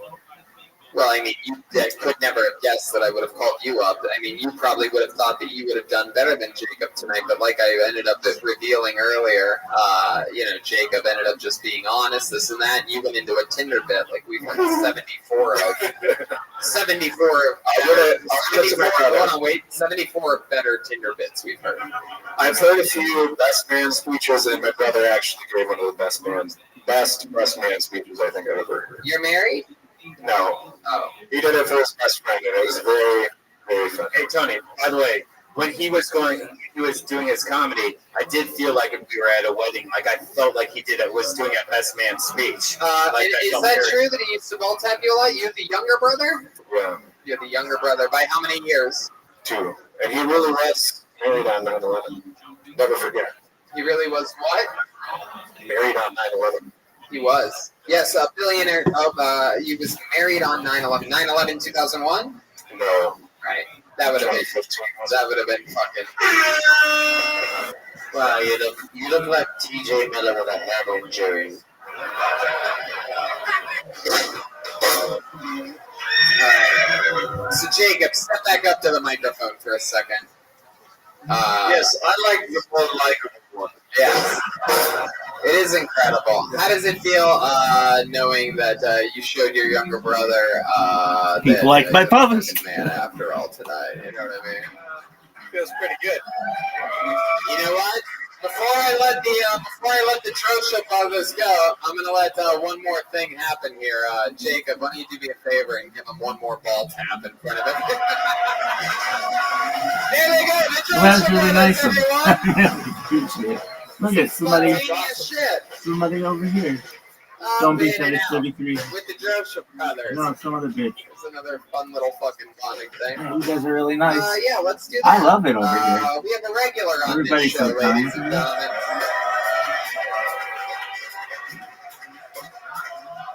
Every single week, every single episode on this show, he does a brand new minute. He's only been on the road with us, I believe, once before at the Las Vegas El Tony. So this is his second live appearance ever. His third's going to be Grand Rapids. His fourth's going to be Detroit. You had him first, Lansing, Michigan. This is a brand new minute from the regular, the one, the only, Malcolm Hatchett, ladies and gentlemen. Oh. What's up, Lansing? All right, cool. Whenever I do gangster shit, I hit up my white friends because they be down.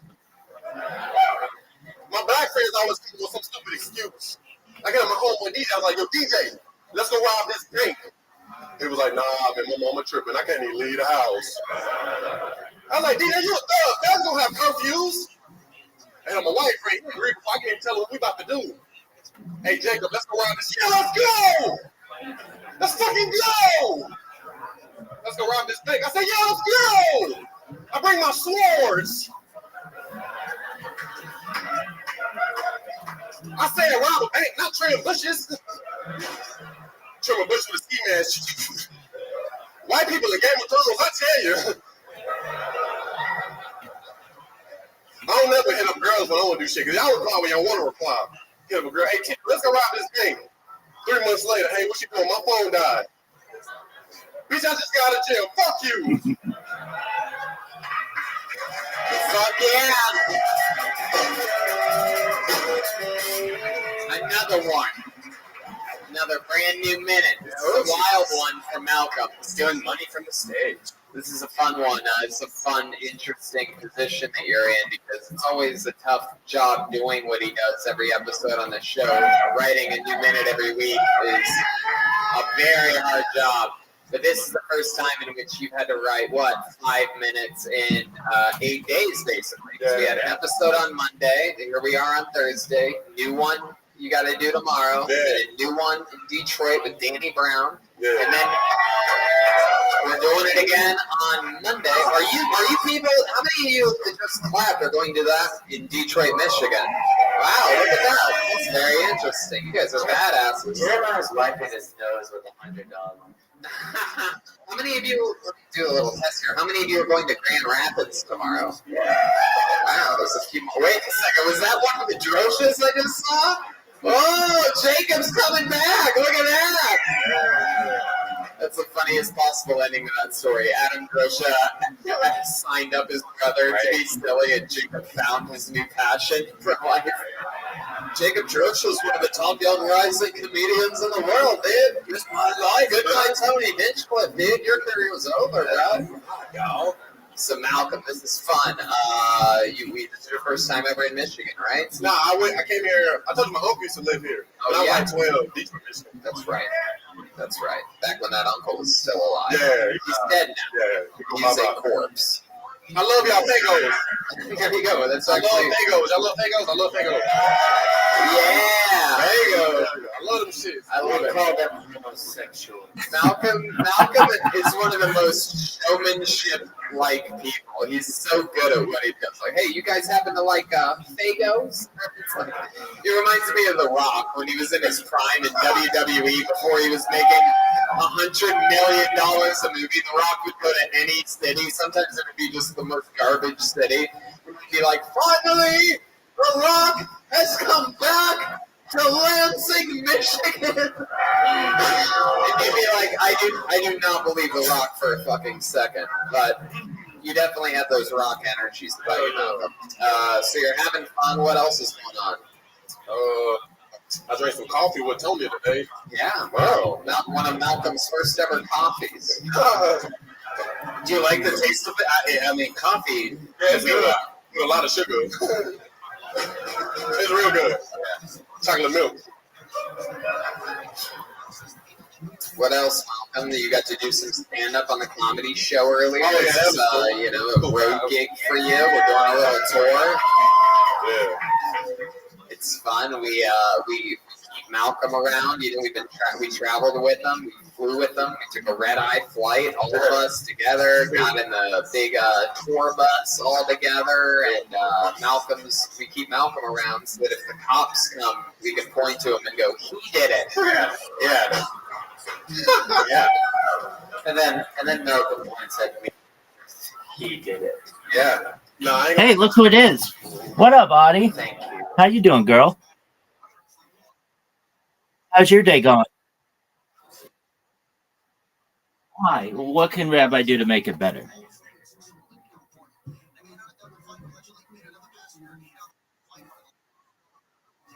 Oh, what's wrong, sweetie? Tell me what happened.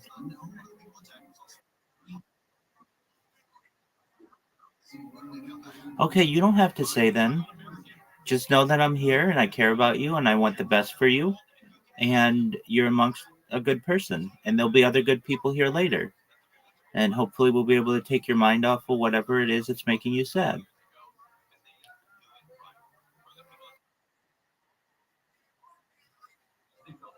Well, that's good. That's what I'm here to do. Oh, thank you so much. I don't know about that, but I do my best to help. So let's get your mind off of whatever it is that's making you sad. We've got some stand-up comedy to rank. Okay, good. So there's this one guy who just did one, but I'm going to restart it because he's really funny. And this is what I think is probably like more like a 7 or an 8 for stand-up comedy. It's not like super funny, but it's pretty funny. His name is Malcolm. He's one of the regulars. They're currently doing a tour of Michigan. And here we go. Let's see. It reminds me of The Rock when he was in his prime in WWE before he was. Yeah, I got to go back a little bit. We're gonna make you happy. We're gonna make you happy. We're gonna make you happy. We're gonna make you happy. Okay, here we go. Here's Malcolm. Every single week, every single episode on this show, he does a brand new minute. He's only been on the road with us, I believe, once before at the Las Vegas Kill Tony. So this is his second live appearance ever. His third's going to be Grand Rapids. His fourth's going to be Detroit. You had him first, Lansing, Michigan.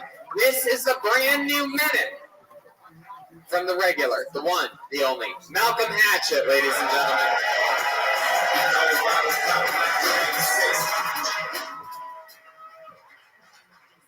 What's up, Lansing? All right, cool. Whenever I do gangster shit, I hit up my white friends because they be down. My black friends always come up with some stupid excuse. I get on my home with DJ. I was like, yo, DJ, let's go rob this bank. He was like, nah, man, my mama tripping. I can't even leave the house. I was like, DJ, you a thug. Thugs don't have curfews. And I'm a white friend. He agreed before I can even tell him what we about to do. Hey, Jacob, let's go rob this. Yeah, let's go. Let's fucking go. Let's go rob this bank. I said, yeah, let's go.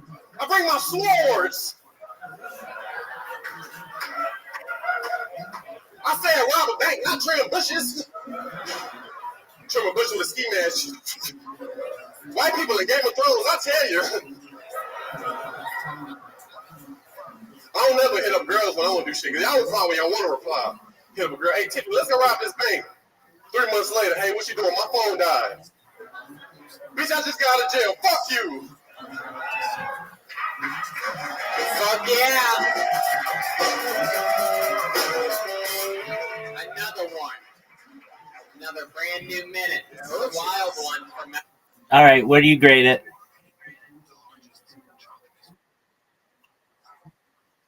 No, it's not a 10, but it's pretty funny. I'd give it a 6. He's a pretty funny guy. All right, let's hear. Oh, perfect. Okay, then it's a 10. Let's hear what he has to say. From Malcolm, he's doing money from the stage. This is a fun one. It's a fun, interesting position that you're in because it's always a tough job doing what he does every episode on the show. Writing a new minute every week is a very hard job. But this is the first time in which you've had to write, 5 minutes in 8 days, basically. Because we had an episode on Monday, and here we are on Thursday. New one you got to do tomorrow. And a new one in Detroit with Danny Brown. And then we're doing it again on Monday. Are you people, how many of you that just clapped are going to do that in Detroit, Michigan? Wow, look at that. That's very interesting. You guys are badasses. Jeremiah's wiping his nose with $100. How many of you, let me do a little test here. How many of you are going to Grand Rapids tomorrow? Wow, there's a few more. Wait a second, was that one of the Droshes I just saw? Oh, Jacob's coming back. Look at that. That's the funniest possible ending to that story. Adam Drosha signed up his brother to be silly, and Jacob found his new passion for life. Jacob Drosha is one of the top young rising comedians in the world, dude. Missed my life. Goodbye, Tony Hinchcliffe, dude. Your career was over, bro. So Malcolm, this is fun. This is your first time ever in Michigan, right? Nah, I came here. I told you my uncle used to live here. Oh, when I was like 12, Detroit, Michigan. That's right. That's right. Back when that uncle was still alive. Yeah, he's dead now. Yeah, he's a corpse. I love y'all Fagos. There we go. That's I love Fagos. I love Fagos. I love Fagos.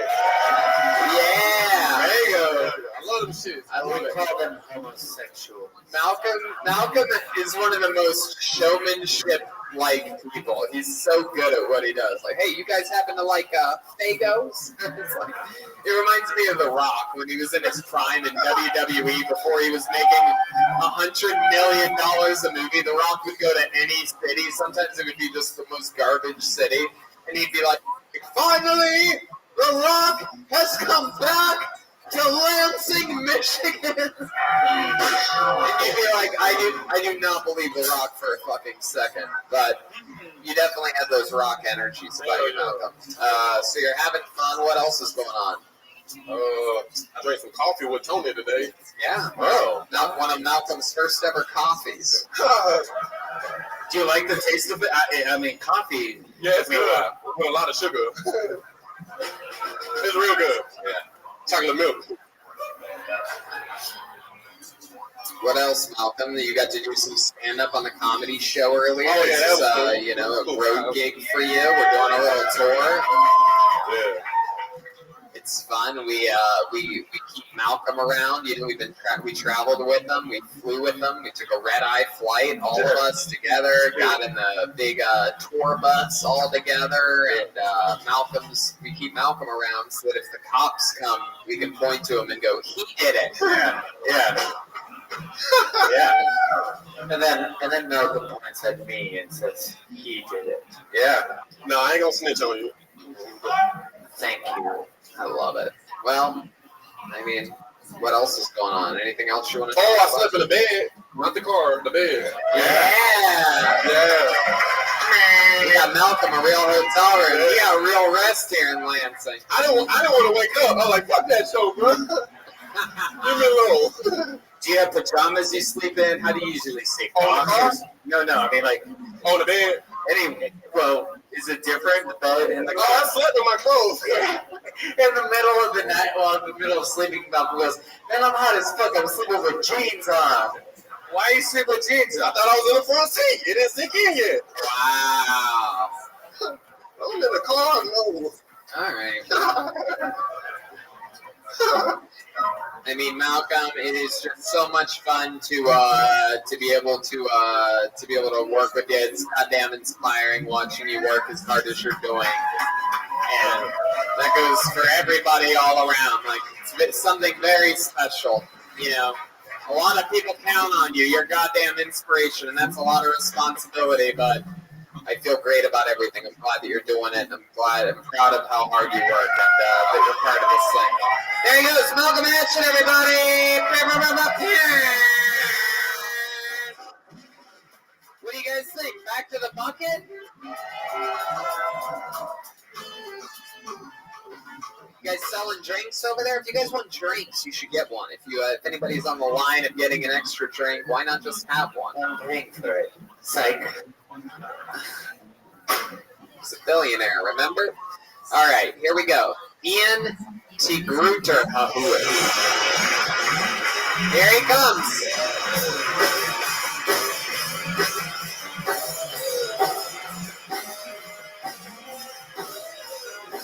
Make some noise one more time for Ian Tigruter. So, guys, don't you hate it when pregnant chicks start talking about how they're eating for two? Like, are you fucking for two also? Because that seems like a three-way to me. Well, guys that have pregnancy fetishes, aren't they just like clever pedophiles? Just trying to get their dick as close as they can to some young?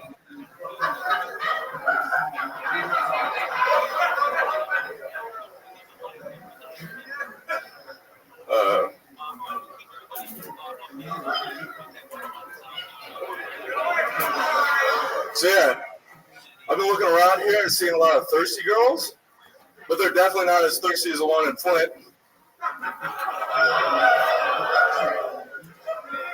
Back when I was a kid, you used to call someone as an ass licker as an insult. Now it's used as a pickup line for girls.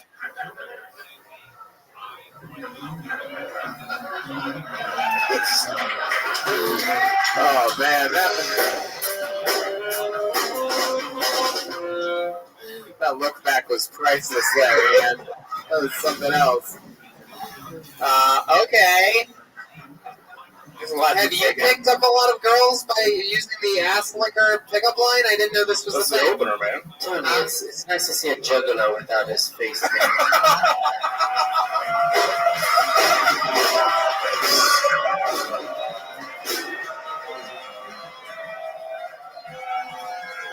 Yes.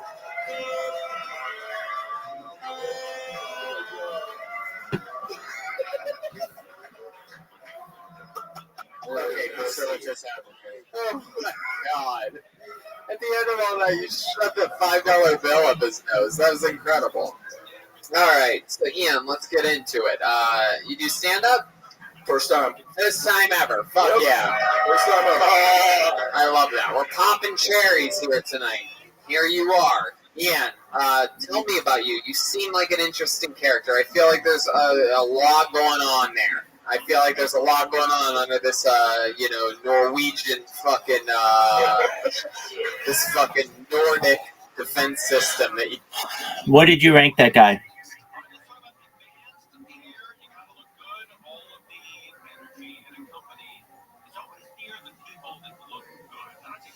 Audie.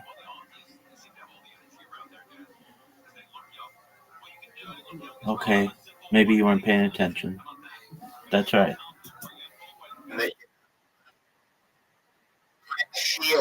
You were petting a cat?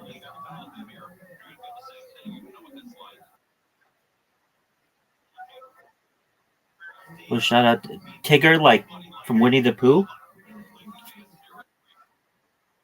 Well, that's adorable. Okay. Okay, so what do you rank that guy's stand up?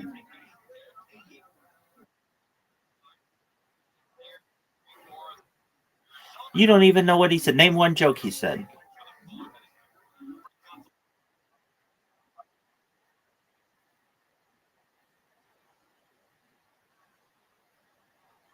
Yeah, you were paying attention. Okay. I wasn't paying that close attention to it. I give him a 5 or so. Um, if you want some cool news, do you know what Blue Sky is?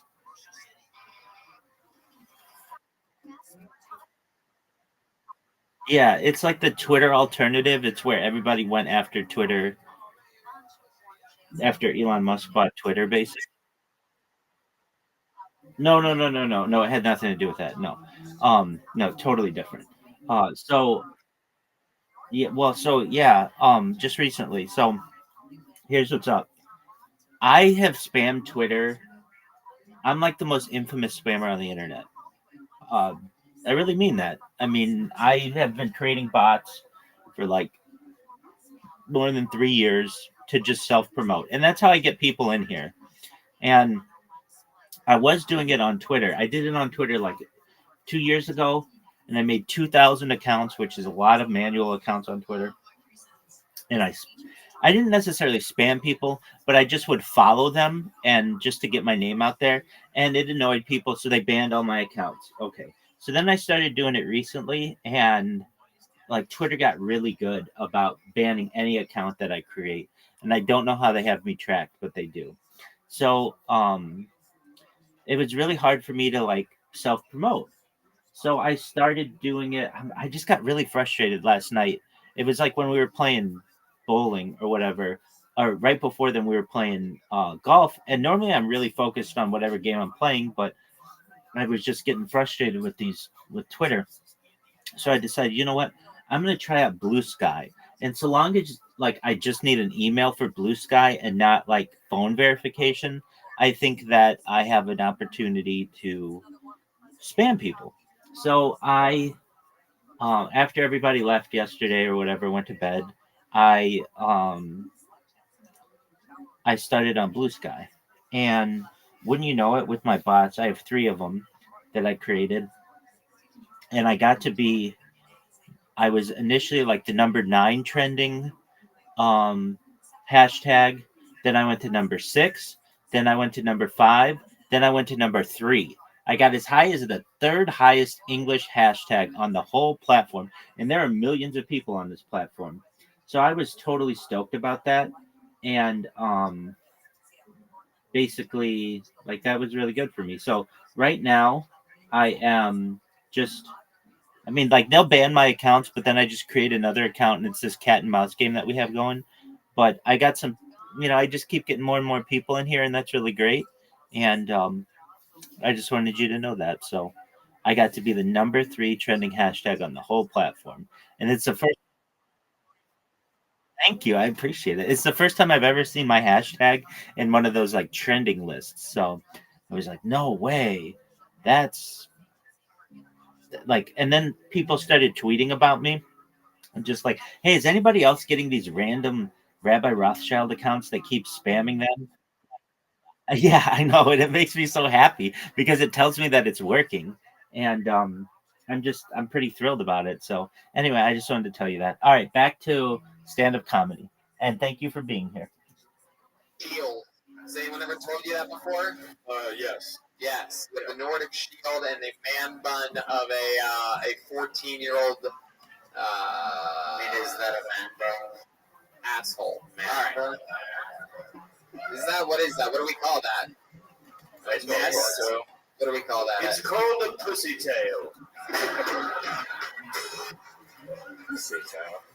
So Ian, what do you do for work? I'm a web developer. Web developer. How old are you? 24. 24. And you're from Lansing?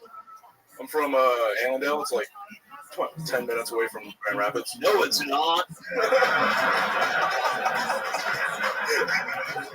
I don't know where anything is here. I don't even know where we are on a map. I could not tell you. If I got lost right now, I'm dead. I would walk straight into Lake Michigan or something like that. Are we? No, not even close to it. All right, I didn't think so. So, okay, and you're 24. How long have you been doing that? What you're doing for a living, which I just forgot. Web development for about 3-4 years now. 3 or 4 years. You went to college for that? Graduated a couple years ago. Okay. Been working. Hell yeah. So let's get into it. Joel said that you seem like a juggalo. I agree. I think we're about to find out that there's something going on here. If it's not a juggalo, I'm thinking maybe you're like at least a huge, like Slipknot guy or something? Yeah. Huge, my love. Huge. Yep. You seen them live? 2 times, yeah. 2 times. Yeah. What other creepy shit are you into? You ever jerk off while being hung from hooks in the air? No, I have not tried that. No? No. Jesus, even I've tried that. My God. Okay, what's the craziest thing you've ever done? You look like you're intense. That's what's always funny to me. It's the guys that look like they're intense. You're like, what's the craziest thing you've ever done? They're like, my taxes. Yeah. It's and then, like, if you see like a normal guy with like glasses and a fucking tie and a shirt, he's like, you're like, what's the craziest thing you've ever done? He's like, fucking get away with murder. I got fucked by my uncle. It's always never what you expected. So let's do it. Craziest thing you've ever done, Mr. Pussytail? Whitewater rafting, West Virginia.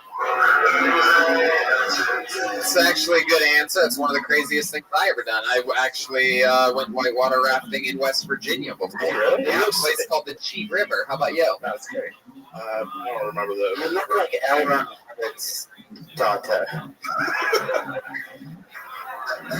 Wow. Say your last. I said it. I don't care. Say your last name for me. Tigrotenhuis. Tigrotenhuis. Tigrotenhuis. Yep. Ian Tigrotenhuis. Ian Tigrotenhuis. Okay to make you. Ian Tigrotenhuis. Like, if I were to say your name right, that's how I'd say it, right? Yeah. If I was like we're doing a classroom student role, I'd be like Ian Tigrotenhuis, like that. And you'd be like, that's me, and I'd be like, holy shit, Ian Tigrotenhuis. Your name sounds like a foot fungal disease. It sounds like he's from the Shire. I have a question. Your haircut. Why?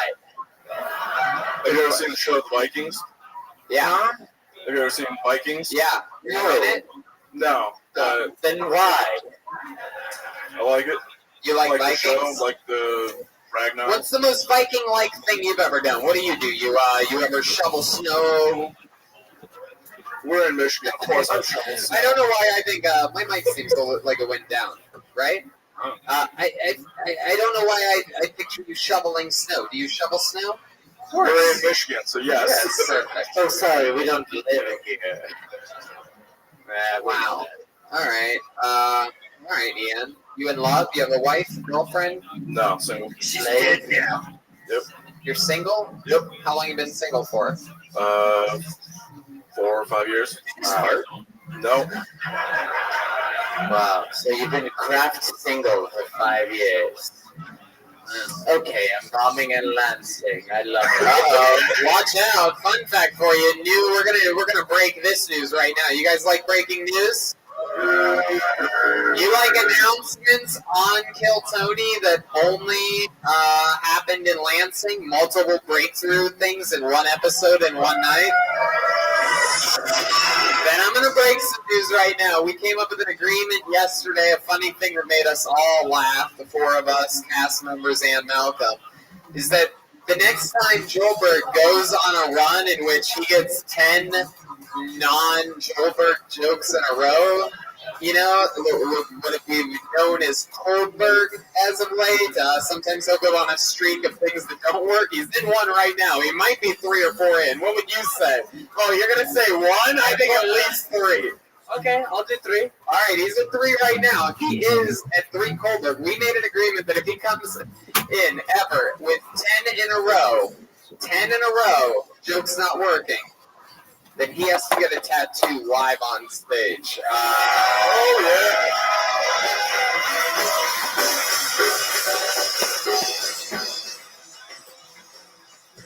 Looks like I'm getting tattooed when I get back home. Just a little something to keep an eye on. So he's at 3 right now. We're staying 3, so it could happen the day after we thought maybe months, years down the road, but who knows? It'll make the Joburg that much better if it happens. When it happens, Welcome, Zoot. we could be 10 in a row. Now the crowd sort of has a reason not to Joburg you. Or to do. I mean, well, yeah, whatever. All right. One could almost say that that's 4 right there. Okay. Zoot, are you ready to lose? Are you really? All right. Audie, do you want to play golf or do you want to just continue listening?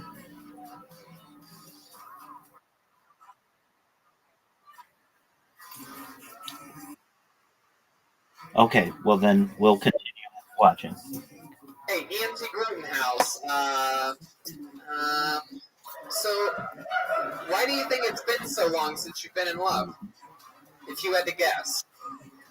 He kept sticking his girlfriends in lockers. Is that true? No. Okay. Why do you think it is? It's probably because I'm not over my ex. Probably because what? Not over my ex. You're still in love with her. Princess Fiona. Well, let me tell you something. Let's talk about this a little bit. There you go. Clean slate.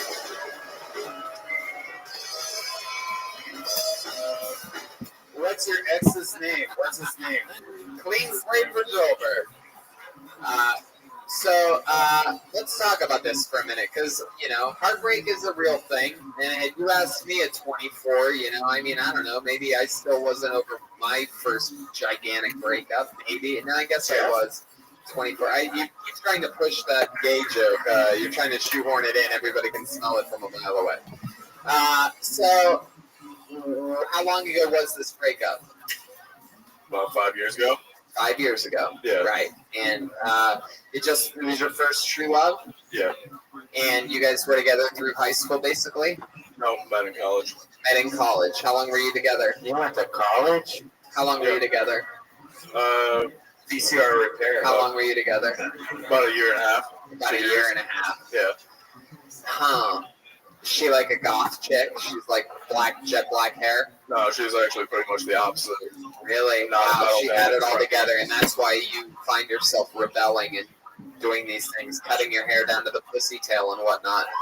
Oh, yeah. It's because you're trying to distance yourself psychologically from the heartbreak that you connect with and that you look at as love, because it's the only thing that you ever loved. So you try to go away from that every chance you get. Where she would wear light blue or light green, you wear black and camouflage. And where, you know, she's a sunshine, you're a sunset. You look at yourself on a different perspective, on a different spectrum in order to push it away, because you can't possibly relate, because everything just brings it back to her, right? Pretty much, yeah. We have another winner. You got it right, man. That's right. Thank you. Still up. Oh, no. Are you sure you don't? Yeah, I'm positive. Because I'm pretty sure that if we called her, we could get this shit back together.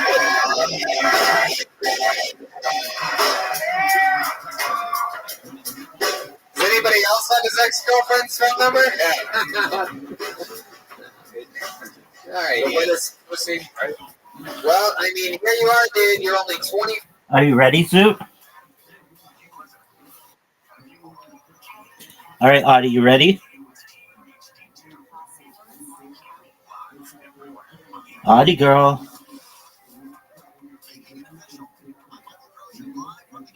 Audie, you ready?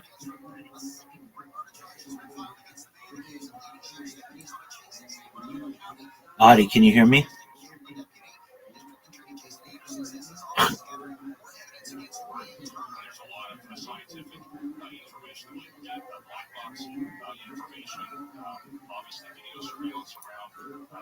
Okay, so we'll just play you versus me, Zoot. 24, you know, you're trying comedy, you're kicking butt, you're being honest, you're facing your fears, you're facing your truths, you're being honest during the interview portion. Honesty goes a fucking long way, as you mentioned that 20-year-old back. Yes, sir. You know, the fucking I'm going to beat you 5 games in a row. Or at least I'm going to win 5 games in a row. We might tie some, but you won't beat me straight up. He's a piece of shit. You know what I mean? By the way, these two guys are the reason I have a drum kit tonight. Whoa, really? Yeah, Mason Bruce and Ian Tegradtenhaken. There you go. That's right. Yeah. So much. Well, that's good energy coming all the way around. There he goes, Ian Tegradtenhaken, everybody. What do you mean dick move? That was fine. You let Joel borrow his drums. What a great shot is right. Should we do it? I don't know. You guys didn't really make enough. I don't know. How'd you like that one, Zoo? All right. We want to thank people, Josh, Justin, That was Matt, terrible. Scott, everybody here is amazing. The Loft. We had some great pizza today. No, you from, can't. What was that place? Home Pizza? That was, yeah, sure. Home was good. I'm in agreement. That's all I can think about. Thank you. Yeah. All right, here we go. Your last comedian of the night. You guys ready to put this shit to a close, Lansing? That's not good. 60 Okay. seconds uninterrupted goes to Nick Langan. Here he comes.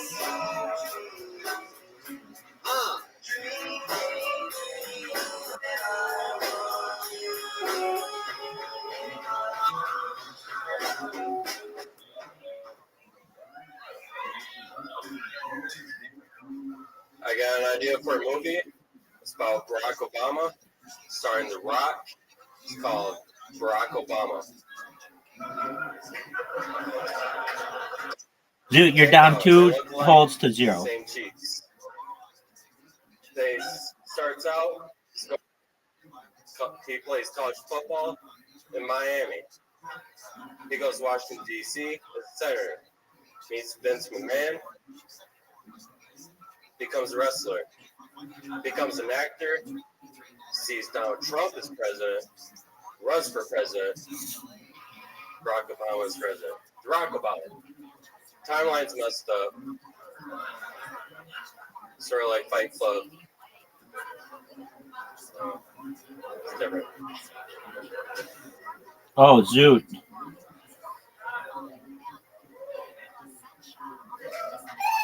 There you go. All right. Interesting. Ooh, approach. Zoot. Couple movie pitches. Hi, Nick. How's it going? Hey. How old are you? 25. What do you do for work? I'm an assistant manager at a gas station. What's your favorite food? Pizza. What gas station? Marathon.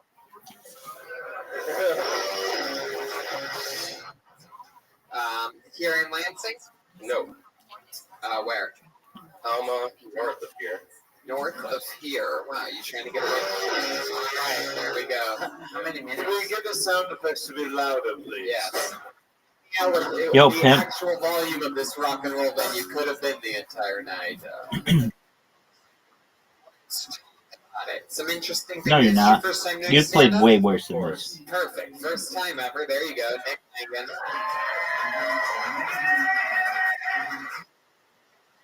So. Oh.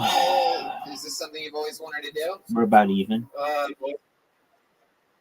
appreciate it. I watched Comedy Central when I was young on TV. Yeah, now look at them now. Look at them now. Futurama. I just saw they're premiering BoJack Horseman. It's like you can't say you're premiering BoJack Horseman Comedy Central. I'm sorry. Oh, what am I doing? Burning bridges on the land. What are they? Beat you. They used to be a fucking. Anyway, I have a Futurama tattoo. it was family had the station because of South Park. They were doing it South. Lansing fucking waking up, laughing, falling right back asleep again. And I see in the corner. Yo, pimp. Jack Horseman. They didn't even. All right, forget it. What? Their show. They're now buying other networks' shows. That's what. World. What's the name of this hole, Zoot? It sort of sucks because. Anyway, doesn't matter. Anybody do tattoos here? 'Cause I'm about to bomb for the next 7 years. No, it's called the pee hole. No? Everybody Hey, knows that's that. one right there. It's the pee hole. Tattoo right now. We're at 4. We're at. I don't care. It's the pee hole. In a row. It's about the streak. It's not 10. It's got to be 10 in a row, or else you're just going to be covered in tattoos by Saturday. I'm ready. I'm ready. I'll get the death squad cat. All right, Nick. Most interesting thing about you. Hit me with it right now, real quick. Don't hesitate. Come on. I've done a lot of drugs.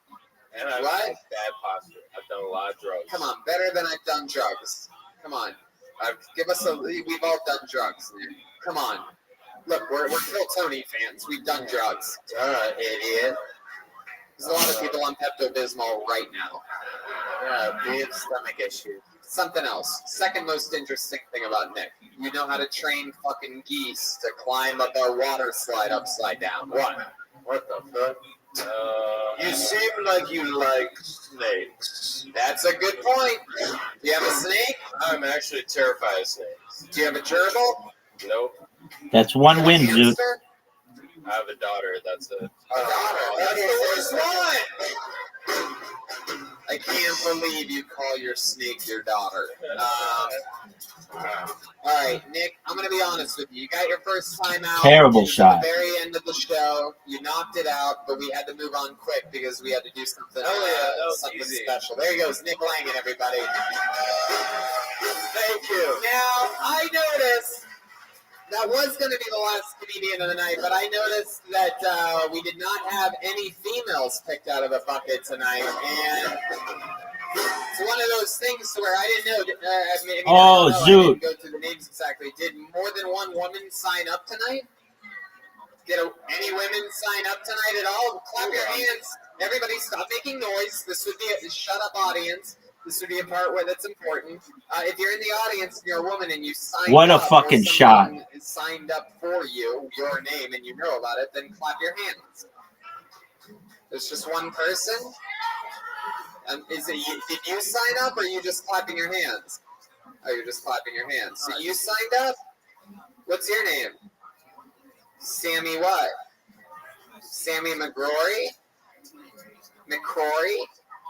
Well, guess what, Sammy? Since we didn't have a lady on, you get to close the show tonight. Put your hands together for Sammy McCrory! How'd you like that shot, Zoot?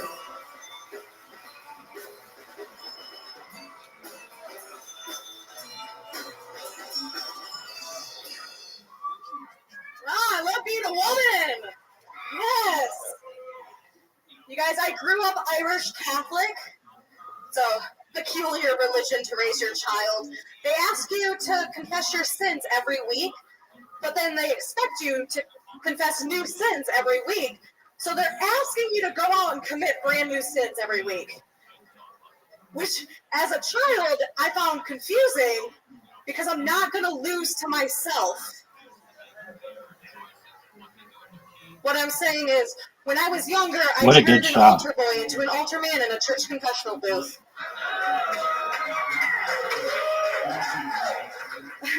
Ooh. I just thought if I was going to be screaming, oh God, I want to make sure he could hear me for sure. That was the place to do it.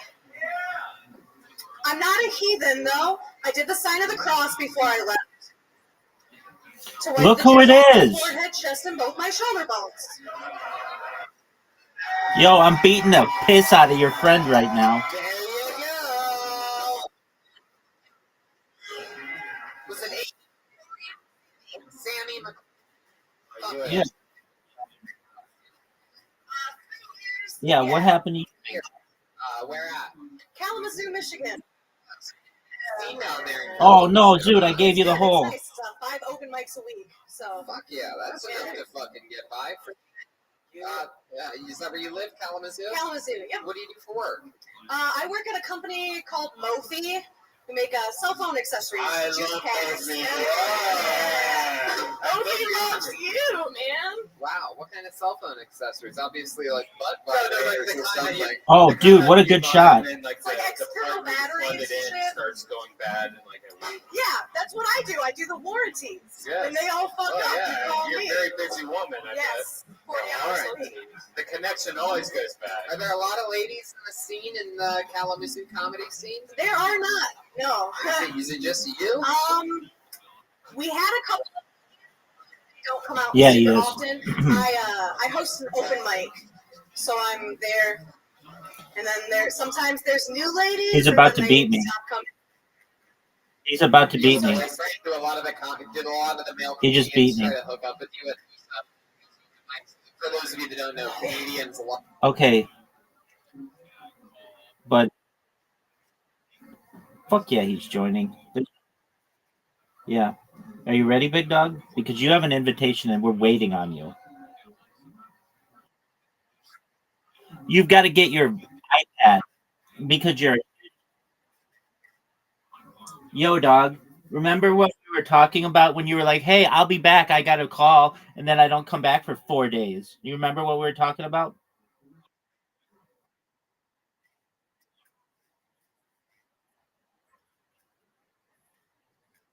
Okay, dude, I don't know what kind of weird pornography apps you've downloaded in the meantime, but we're waiting on you.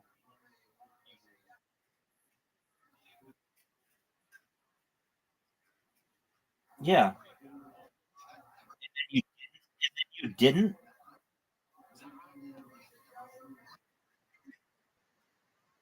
Okay. We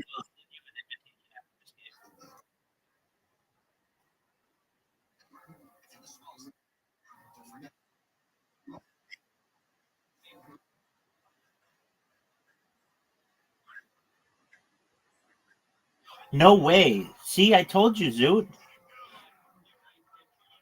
That's phenomenal. Good job, Zoot. Tell him the story, and then I'll tell the story.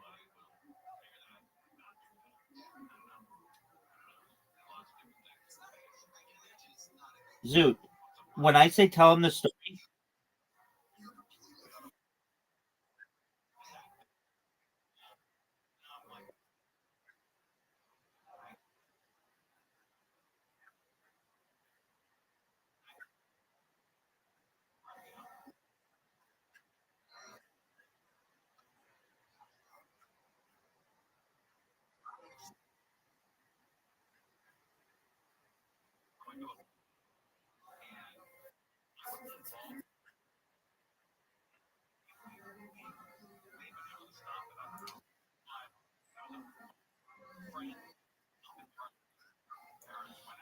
that's a pretty accurate summarization of what happened.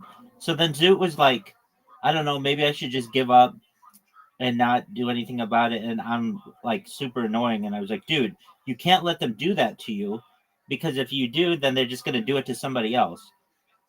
They owe you $2,400 and you owe it to yourself and to the other people of your community that you're not going to let them get away with this. So we looked up the contact information of the company and like they don't have a lot on the internet about themselves, but oh man. But then we looked up the contact information of like the Fair Work Commission, and then I thought you were going today to do that. Well, I guess today's tomorrow for you. Okay, so they said come back on Friday, and that this has happened to a lot of people. Okay, yeah.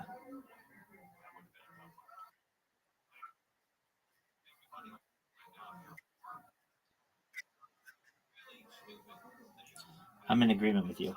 Okay, so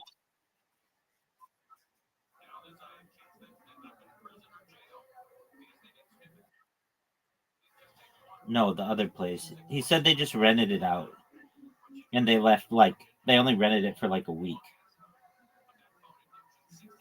So what did they tell you at the Fair Work Commission? What did they tell you at the Fair Work Commission?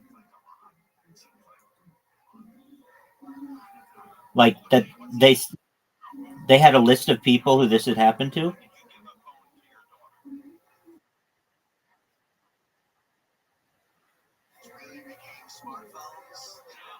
Well, that's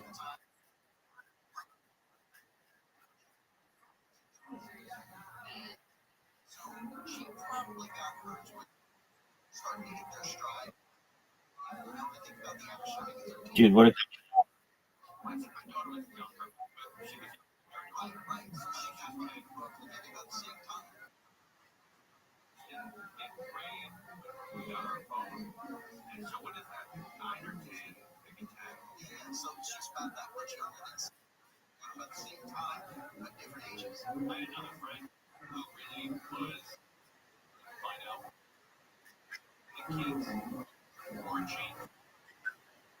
So he made it so he could put his thumb on it and open their phone. But so they took his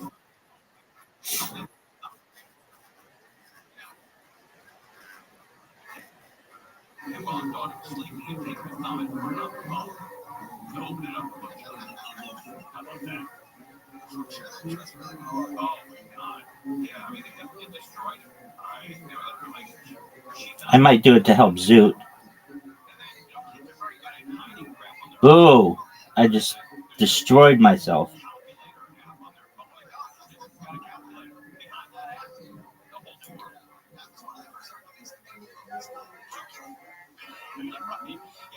I helped you, Zoot.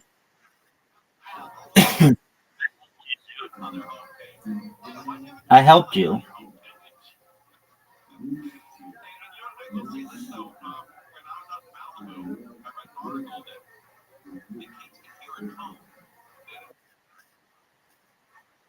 Dude, Zoot screwed the pooch.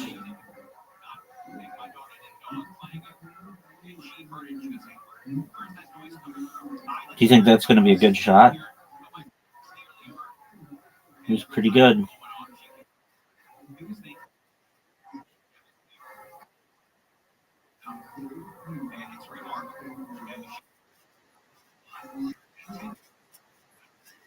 Well, you're welcome.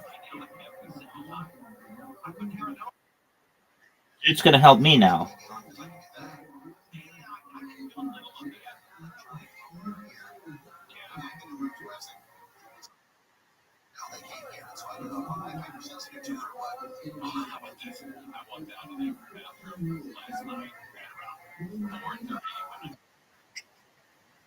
No, you didn't.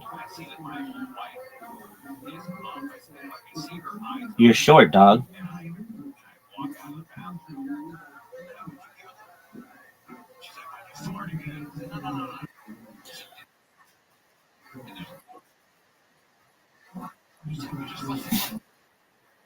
But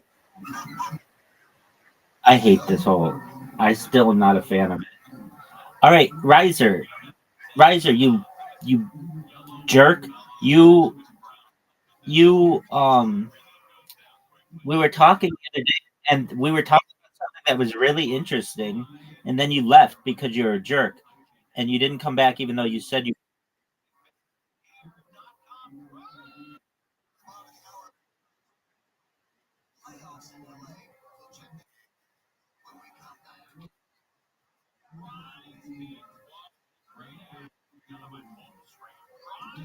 Make it. All right, Zoot. Zoot, make it. Greatest comeback, perhaps of all time. I'm not good at this whole though.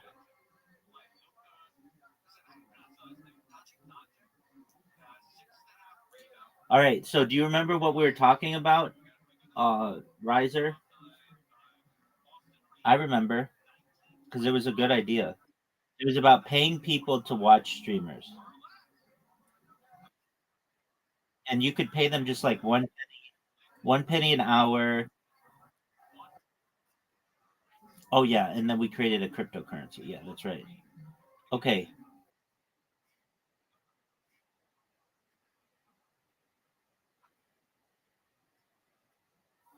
Wait, what is this? It used to be called Fader TV.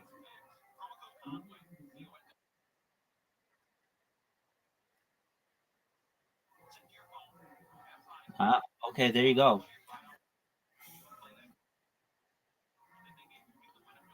Riser, do you know what Blue Sky is? Of course, you're going to know what this is. You know what Blue Sky is? Yeah, dude, it's the alternative to Twitter. When Elon Musk bought Twitter, all the like super liberal people went to another platform.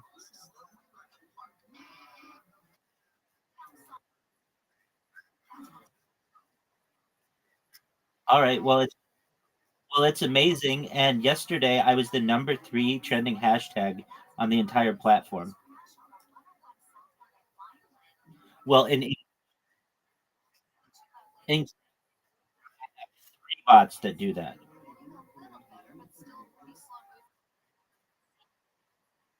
Yeah, because Twitter, I cannot do anything on Twitter anymore without getting banned. Like they've got me pegged. Oh no, no. Yeah, I'm live on Twitter right now. I've been live on Twitter since February 14th. That's okay. I mean, I think I'm like shadow banned or something because not a lot of people come in, but I get a few people in a day. Dude, I messed up.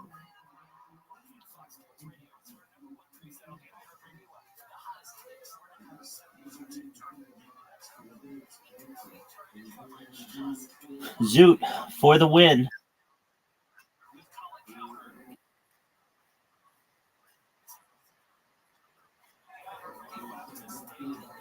That's a miss. That's a miss.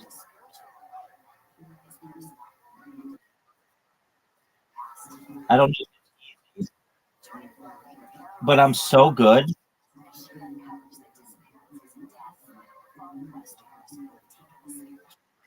I I won with Zoot, and you lost. Remember, you were like, "Hey, you." He should have. All right, Audie, you ready? Audie. Okay.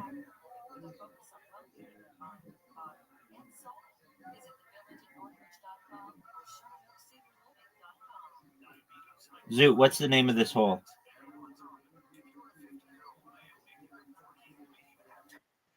It's it's called the S hole.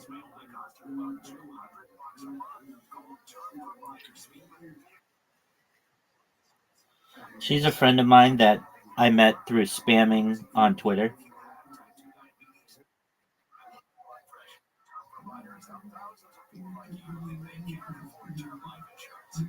She originally learned about me from Harry Potter Obama Sonic 10 email. So she's familiar with that community. Yeah, she got kicked out for some stupid reason.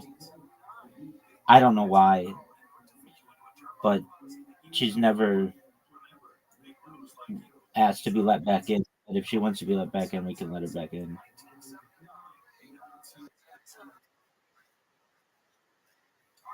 Yeah, it was yesterday. We tied for a win.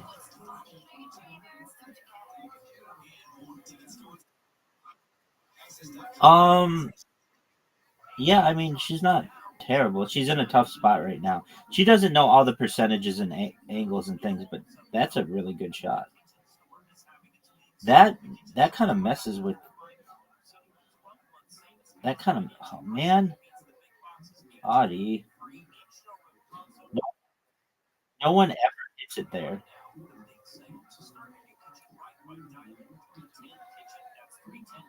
Riser, what are you gonna do? Thank. Oh man, you made it through.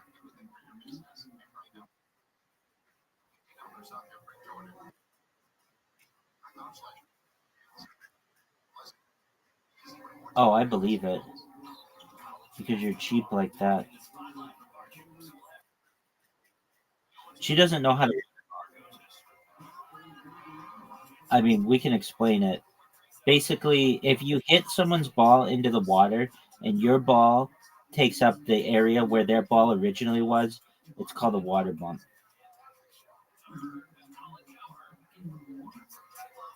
like that. That's a really good water. That's a really good water bump. Oh man, I really messed up riser. I got you good, riser. No,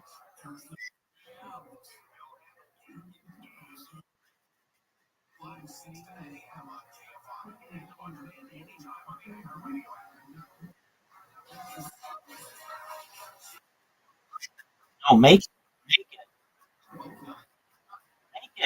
Don't tell her what to do.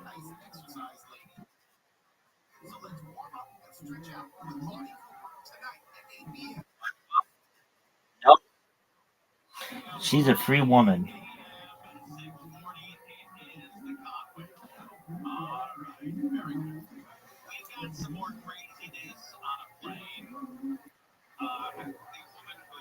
Do you think?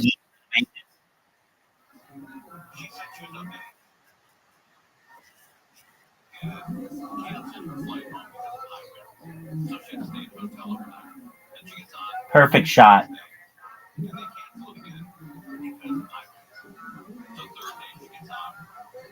No way, Zoot makes Zoot's terrible at these shots. Good. So Audie's got the lead.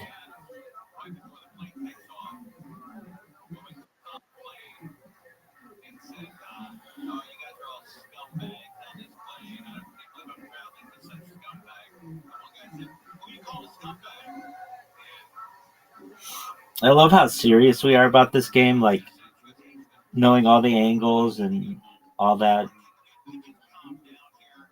Knowing that like 702.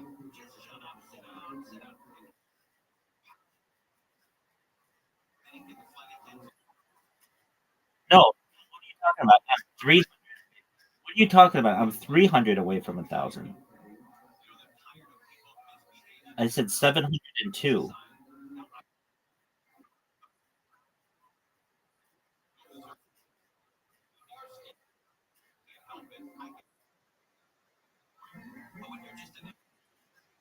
Look at you, cyber stalking me. No way. What a shot.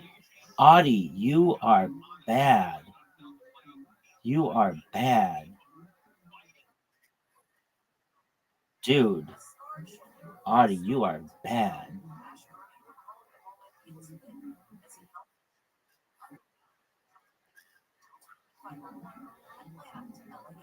Oh, Audie, I am not happy with you.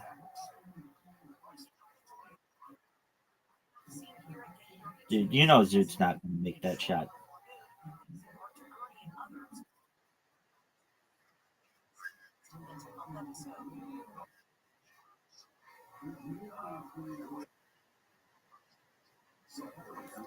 Boo! F this.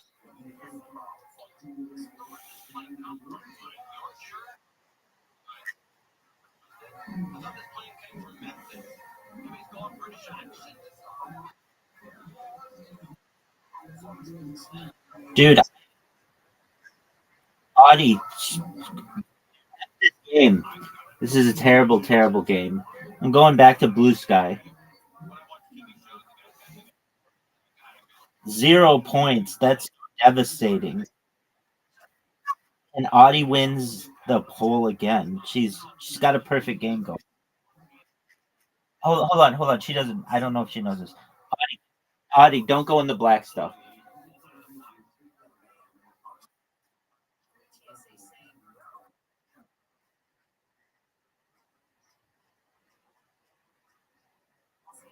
Dude, look at her shots.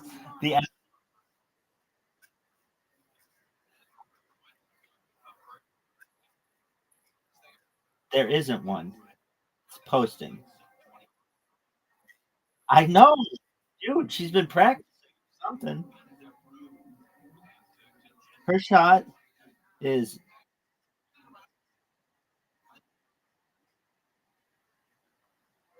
you do.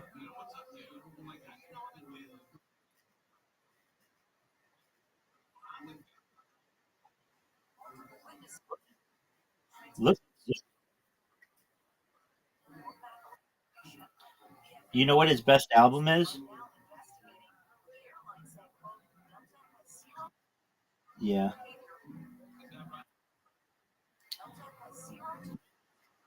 Look at you, Riser. Look at you, Riser. All right, somebody's got to put an end to Audie's monopoly.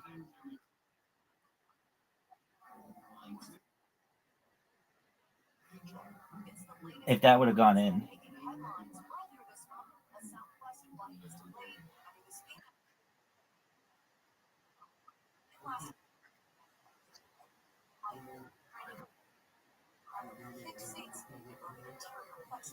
Oh, he hurt. Dude, what the? Why would you put me in the pink? Why would you put me in the pink stuff, dog?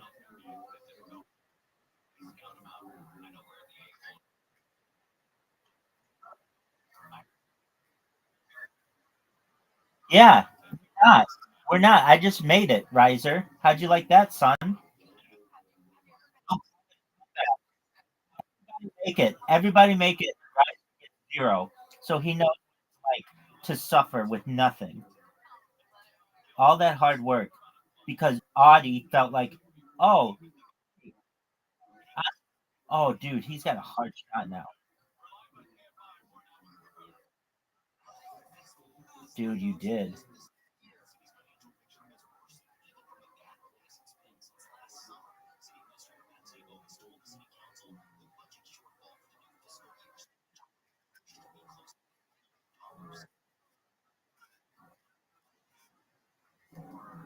Zoot, what's the name of this hole?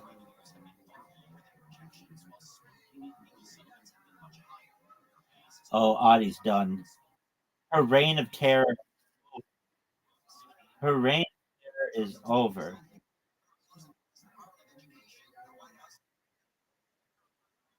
It does. We call it the double S hole because it's like 2 S's.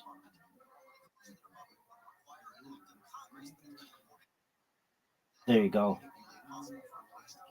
Oh, what? Come on. Zoot, hit my ball. There we go, Zoot. Boo!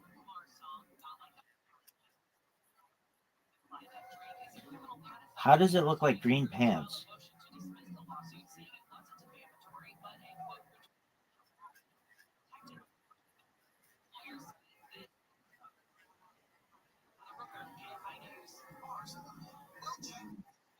I'm double S. Don't mess this up, Riser. Oh, Riser, it's a 10 out of 10. Amazing shot.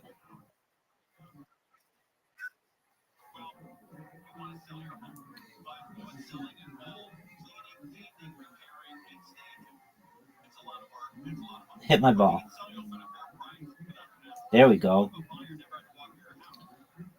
Audie's in a tough spot. She's going to bounce it off the thing and mess up. Bounce it off the bottom wall. No. Yes, yes. Keep going, keep going. There you go. No, no, no, no, no. Yes. You're done. You're done. You better hit the ball. You're running out of time. Hit it. Too much time. You should have done what I told you to do. Now your lead is eviscerated.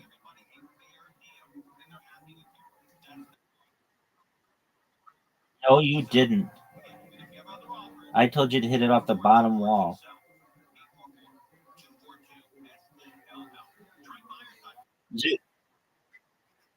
Zoot, hit. Okay. Zoot, do you know that I was the number 3 trending hashtag on all of Blue Sky yesterday?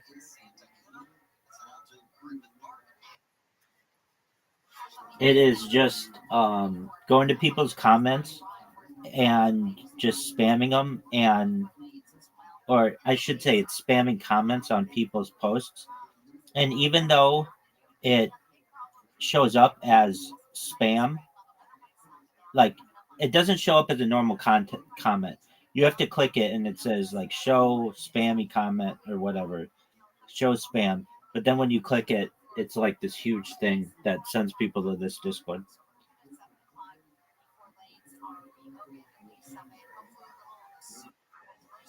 We're done.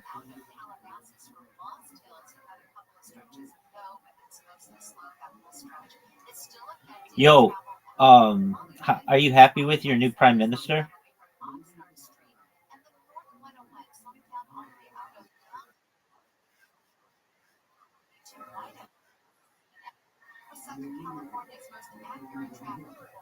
Look at that shot. Look at that shot. Oh no.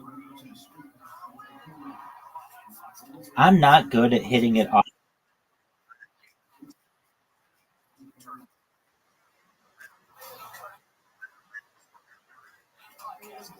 Are you going to vote for what was that?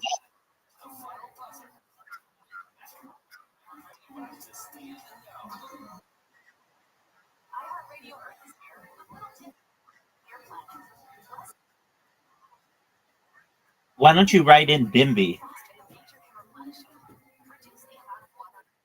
Why don't you write in Bimby? Bimby Irwin or whatever that person's name is. Bin. Yeah, why don't you just write her name in?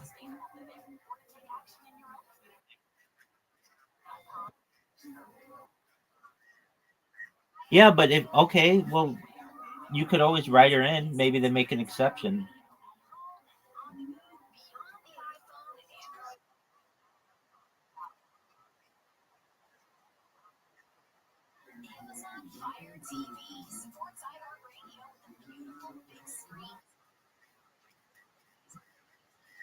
And then I'll be trending in Australia. Well, in Canada. Both of them.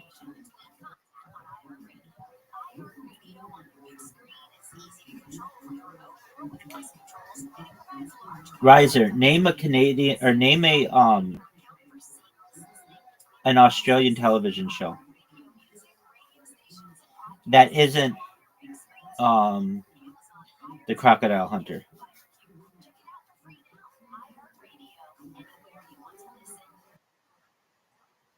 No, that doesn't count. That's a uh-oh. No, Audie's back too. She's in second.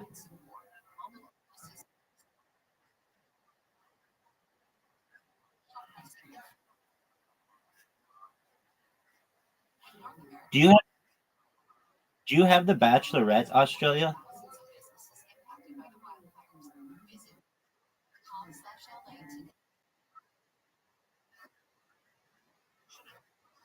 Yeah, I know. Do they have a Bachelorette, Australia?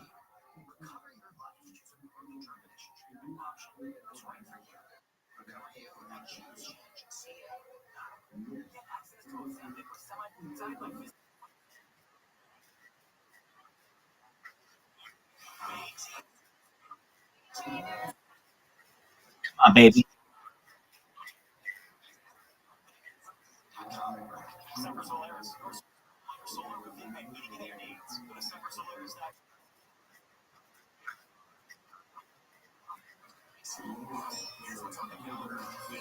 Whistler's a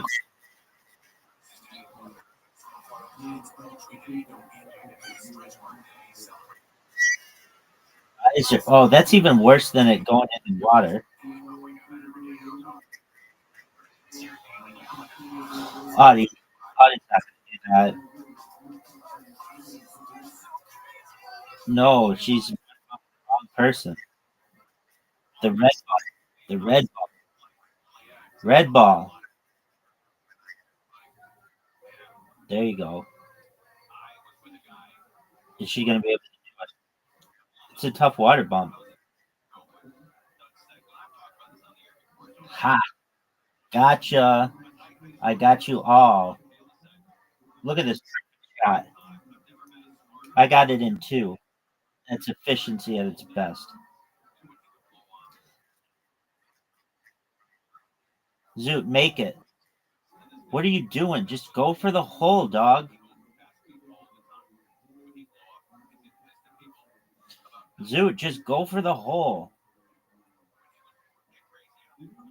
Zoot, what are you doing, dude? He just made it even more difficult for you.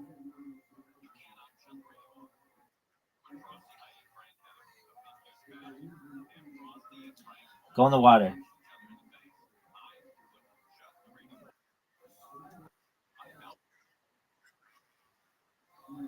Go in the water.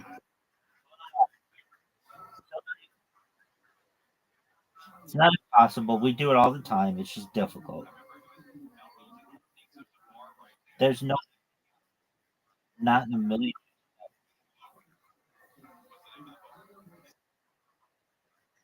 Okay, well then show us. Make it. Water.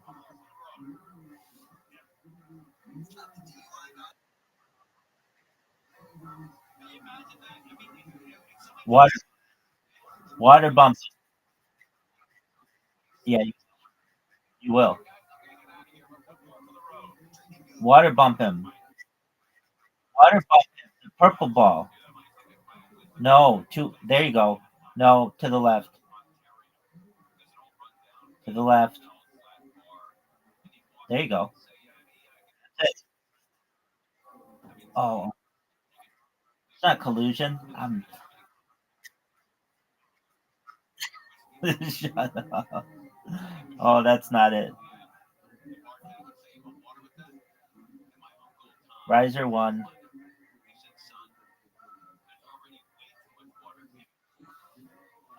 But Riser lost the last game.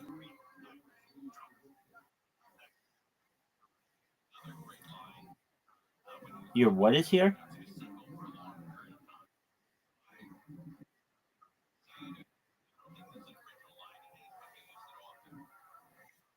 Ask your family if they want to play.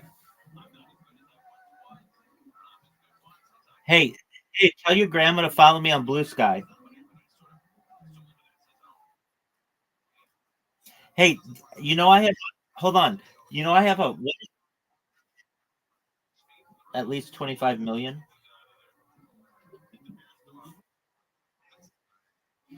And they're like real people. It's not like bots. I'm like the only bot I see. Okay.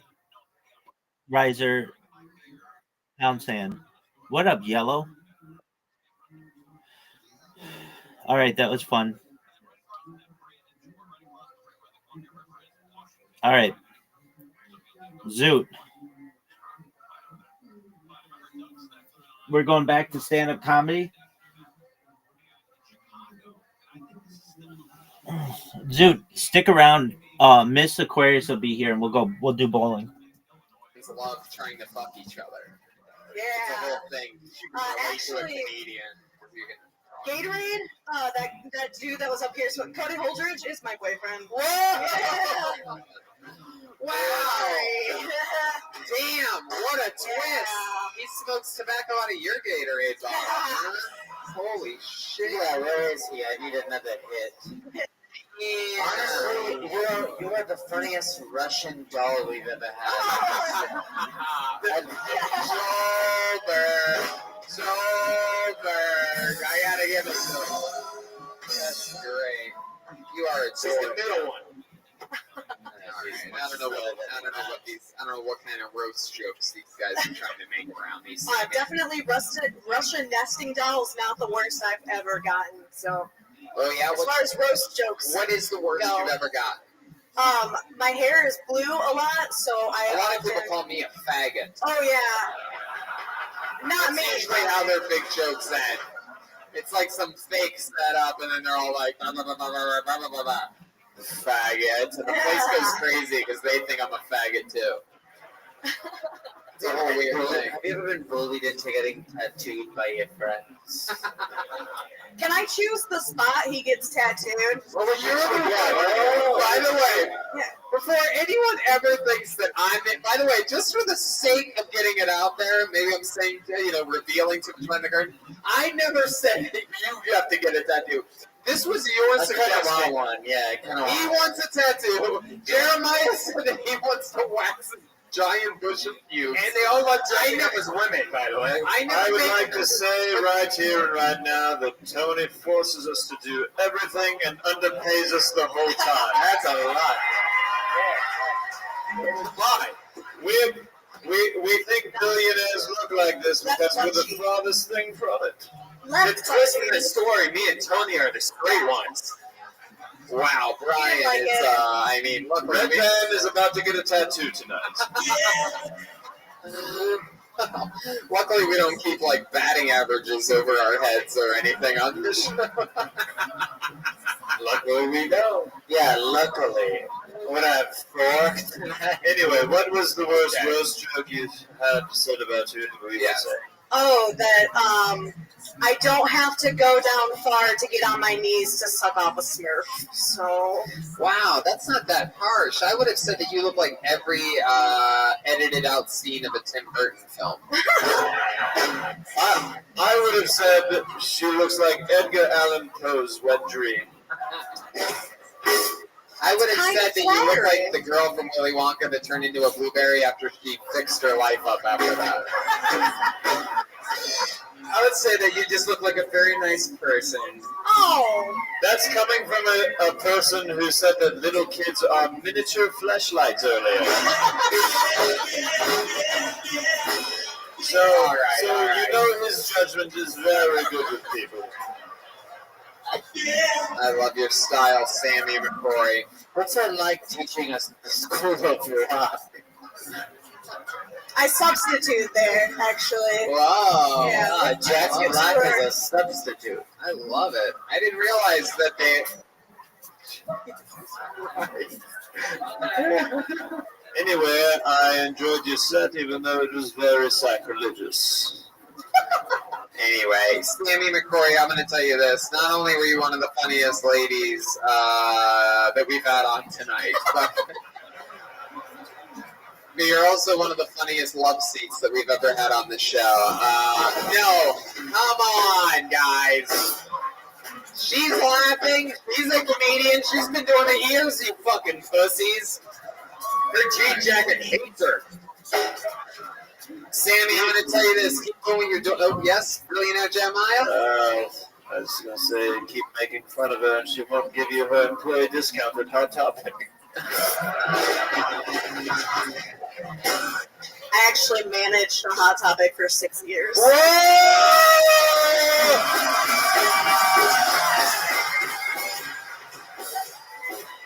And there you go.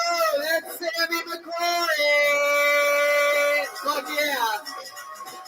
Keep doing what you're doing, dude. That's how you get good at something. Sammy McCrory working her way out of fucking Kalamazoo. I promise you that. Sammy McCrory and the Groove Nice. We did it. That's a big, long show. Almost 2 hours long for you, Lansing. Multiple announcements, multiple fun things. Make some noise for the billionaires.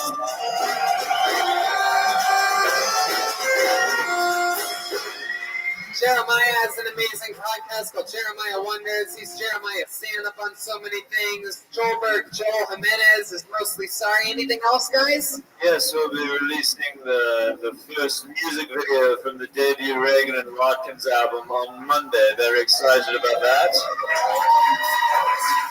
And after the show, I will be having various T-shirts and things available. Inflatable saxophones? There are little saxophone whistles, but they were out of stock.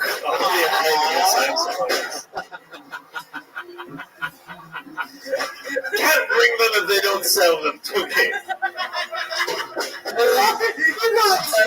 I may read a letter. Joel Jimenez, come on. Say something. That's him in the flesh. I love you guys. Thanks for coming out. Malcolm, are you up here? Why don't you come take a bow? Is Malcolm Action here? Get your ass up here. Get your Malcolm Action, ladies and gentlemen. Come on. God damn. Say something. What's your Instagram? What's your Twitter? What the hell is it? I never even know. I'm on Instagram at Malcolm H12 and what the Fagos at?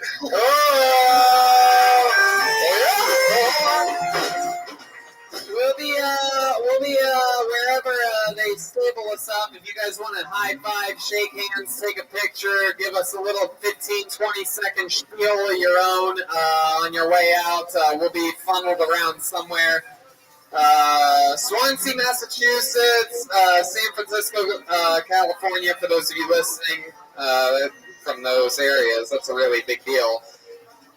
And finally, Lansing, Michigan. I mean, unbelievable night. I mean, truly, one of my favorite shows we've ever done on the road. Everybody make some noise for the great Brian Redman. See you guys later. Bye, Lansing. We love you. Thank you. OH!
This is Rabbi coming to you live from the Pyramid Scheme in Grand Rapids, Michigan for a brand new episode of Kill Tony.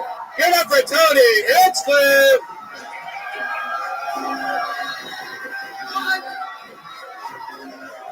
Grand Rapids, make some fucking noise! Yeah. Holy shit, you are here.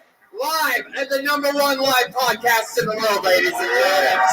Brian Redman is here. What is up? I have a pitcher filled with hopeful comedians' names. A clear beer pitcher. This is the best we can do here. If you're wondering what city to city the bottom of the barrel is, it's a regular old fucking beer pitcher. Yes. That's as low as we're willing to go. Fuck yeah. You guys excited or what? We are here. This is our first ever Kill Tony in Grand Rapids, our second ever in Michigan. We were in Lansing last night, and they were a lot of fun. You guys think we were a more fun crowd than Lansing? All right. Well, I guess we're just going to have to wait and find out, huh? So far, so good. Red Band, we're having fun. We're coming off a fun stand-up comedy show. Yeah, that was great. Anyone there from the first show here? Yeah. Amazing. You get more fucking monsters. Sounds like this crowd knows what they're in for here tonight. And way better weed than I thought. You know, like, you guys have great weed. It's all right, weed. It's all right, weed. Everything gets us high, right? Yeah, it's good.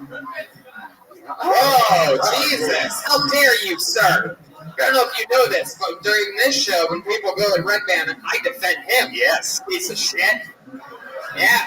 You think I don't see you? You little fucking Macaulay Culkin with leukemia? Huh? Piece of shit. I got the fucking eagle eyes, dude. Don't fuck with me, homie. There's no heckling in this show. This is a live podcast. I had to steal a girl's soul in the stand-up show right where you were sitting. It's the Tourette's an hour ago. You don't want it to happen. That's the spectrum, see. It's in the spectrum, right? It's like that pyramid scheme point. Anyway, so I'm excited to be here in Grand Rapids. Welcome to Kill Tony. You know what goes on here. This picture of comedians' names, and we interview people as it goes, and we're gonna have a lot of fun. We're doing Kill Tony Mania for the first time ever in San Francisco. Yeah. And it's October 12th, and we're doing Swansea, Massachusetts. Huge Kill Tony there at the Venus de Milo, November 8th or 9th or something like that, the Friday night. That's a massive show. Is that true? Who said that? It's the other. There's some real fucking, there's like some internet trolls out there tonight. I like this. Some fucking YouTube commenters made it to the show, huh? Let's fucking see if we could throw off some shit with our super negative energy. Yeah. Fuck yeah, I know I've gotten good, man. I've been YouTubing, commenting so hard, dude. I'm ready for the live show. So let's fucking do it. It's that's it. That is indeed November 9th. All right, now I'm getting heckled by Red Band sound effects. Perfect. Great, man. I was trying to fit in. Okay. And that's November 9th. So if you're listening to this podcast in the history, as though it already happened, not for you people. That's what we're not plugging it for you assholes. It's for the podcast listeners. So we're gonna get this thing started right now. This is Kill Tony Live in Grand Rapids. This is it. Every single week, every single episode of this show, we have a band. Every episode, the band commits, they become different characters. I never know what they're going to do. Last night, for example, they went deep into a second green room 40 minutes before the show started to get ready for their characters. They came out, and they were billionaires. They had mustaches and monocles. It was hilarious. They've never been billionaires before, and they were billionaires the whole goddamn time. I never know what they're going to be. This week's no different. Make some noise for the best damn band in the land, the Kill Tony Band. Jeremiah Watkins, Joel Jimenez, the Kill Tony Band. Oh. Whoa! We have seen these guys before. Two of perhaps the most famous characters in the band's history. Ladies and gentlemen, the Cat Burglars are here!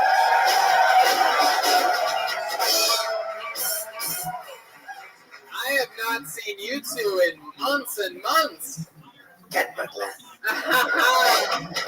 Yes, Cat Burglar 1 and Cat Burglar Mexican back here. The one and the only Joelberg is here, ladies and gentlemen. And how about some noise for the band leader, Jeremiah Watkins, Cat Burglars tonight. Let's fucking do it. What are you guys doing in Grand Rapids? Trying to steal some hearts tonight, Tony. And hopefully more laughs. Of all the places where we go to steal hearts, I don't know why you're picking Grand Rapids, Michigan. It is hard to see in this mask. A lot of cardiovascular disease out there. I can feel it. It's just in the air. You know what I mean? Even the healthy ones have it here, I feel like.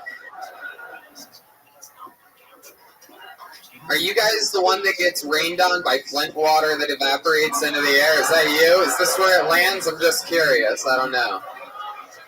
Yeah, that's right. I could be a bad guy. If you don't want to go crazy tonight, I turn heel real fucking quick.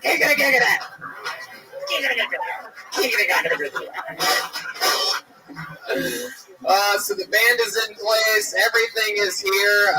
You guys ready to start this thing? Let's go to the picture for the first time tonight. Bunch of people signed up. Maybe it's local comedians. I feel like I don't have enough volume. Do I sound extremely loud out there to you guys? Turn it up. Up. Is it you that has it? We need to go up then. We need to go up in the house. Yes, this there we is go. too low. Too low for Or maybe me. just monitors. Yeah. He's like, does it sound really loud out there? It sounds better now, right? Maybe? Okay, let's just try to keep it there. Anyway, if I pull your name out, you get 60 seconds. You know your 60 seconds up when you hear the sound of a kitten. Wrap it up then, or else you're going to bring out the Angry West Hollywood Bear. You never know what's going to happen. Last night in Lansing, we had some people that it was their first time, very promising. We had some people that were some of the worst human beings we've ever met. I mean, scum of the earth. Let me ask you this. How many of you want to see comedians get pulled out of here and do good? How many of you want to see a name get pulled out and that person do bad? Wow! Lot more hate. These are my people. These are my people. I love it. Grand Rapids is one of the most sick American cities on the planet. In comparison, last night it was like very 50-50. That was extreme hate from you guys. I love it. This is my kind of crowd. You guys ready to hate on some motherfuckers? All right. But who knows? Maybe we'll all learn a good, compelling story, find out more about them. Anything can happen. All right? You guys ready to start this? I pulled the name out of the bucket. Your first comedian getting an uninterrupted 60 seconds tonight goes by the name of Ed DeVoog. The stairs are right down the middle. We got stairway right here. Here we go. Here he comes, everybody.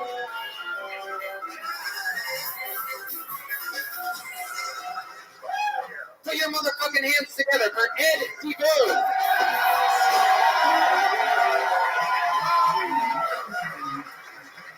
A little bit about myself. When I was born, the doctors told my parents I would be a vegetable for my entire life. To be fair to the doctors, in 1988, vegetable was the proper medical terminology for what the fuck? Everything is dislocated. Having been told how many surgeries I had as an infant, I have the impression that I came out as just a sack of skin with bones inside of it, and I had to be put back together again like an erector set. Anyway, I'm not a vegetable. I think the moral of the story here is don't believe your doctor. Ever. Oh, it says here you have cancer. No, I don't. Yes, you do. Are you going to keep talking? Can I smoke in here or what? Thank you. Hey, look at that. Ed DeVoog. Am I saying that right? Ed DeVoog? Yeah, pretty close. Ed DeVoog? DeVogue, yeah. Yeah, DeVogue. Yeah. Wow, that's Great. fucking awesome, man. Thank you. Yeah, one more time for Ed. Come on, guys. Wow. You been doing stand-up a while? Almost 4 years. 4 years? Yeah. Hell yeah. You from here? Yes. Born and raised? Yes. Well, sort of raised. Yeah. Raised to half mast. Yeah. Right? All right. Never forget. Ed, I have to say, you are, out of all the comics we've had on this show, definitely one of the top 300 comics. And by that, I mean comics that remind me of people from the movie 300. Fuck yeah. You're amazing, dude. What do they call your, what is that condition? Fiber type disproportion. Wow. What does that basically mean? That you get all the pussy? The complete opposite. See, if I was in a wheelchair, people would like me more. If I was dumber, people would like me more. Right. Instead, I'm just an unattractive asshole. So this guy can just not get a break. Wow. So Ed, do you mind me asking how old you are? 29. 29 years old. What do you do for work? Do you have a job? Yes. Hold on. Wait, what was that Catherine word, Jeremiah? For work, he rings bells and clock towers. It is a full-time job. It looks like he rings the bell at a digital clock tower. What is the answer? What do you do for work? Hide under people's beds. Yes. Get them over their fears of everything. I love it. Yeah. Are you afraid of ghosts, pedophiles, monsters, and rapists? We have just the man to scare you. He's a stunt double for like in movies when people get hung on hooks. Wow, Jesus. Oh my God. Rip, man. Why did you do that? Is that Living the dream, dog. Just watching some stand-up comedy. How are you? Yes, yes.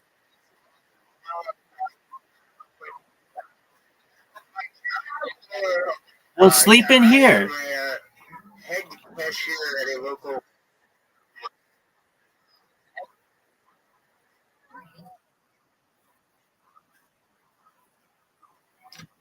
I know. I know. I want you to sleep in here. Just mute yourself and go to bed.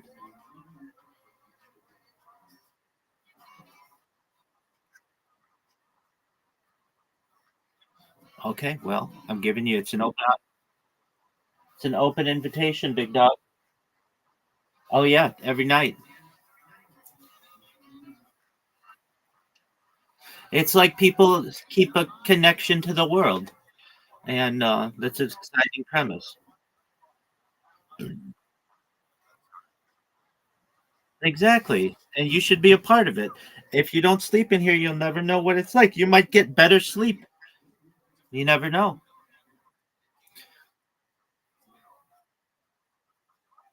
Yeah, this in the future garbage needs to stop. Why don't you just do it now? If you're so tired, just mute yourself, go to bed, deafen. No one will ever know. Yeah, here's this in the future garbage. All right, I'm not going to press you anymore. That's cool. I'm glad you came in and said hello. And all right, sweet dreams, big dog. Bye. The head cashier, cashier who you can only see his head. Yes. From the other Yes, side of yes. the short, the register and everything there. It's like, what do you want? Yeah. What's going on, girl? Hell yeah.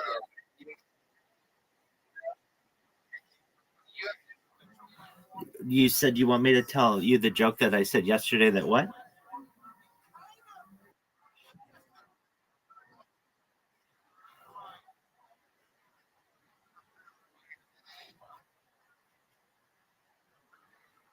All right. I mean, it's not even a joke. It's just a premise that I think is funny.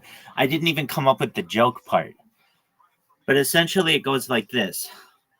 You know how the British royal family knights certain individuals? Well, wouldn't it be funny if the British military actually needed those individuals to help them fight in a war?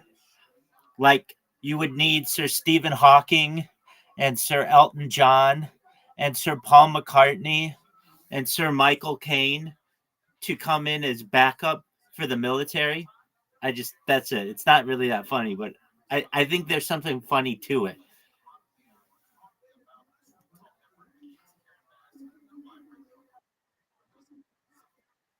There you go. There's something there though. But basically, like they have like all these musicians and artists and things who they knight. And these guys never think that they might actually have to go fight. And wouldn't it be funny if they did?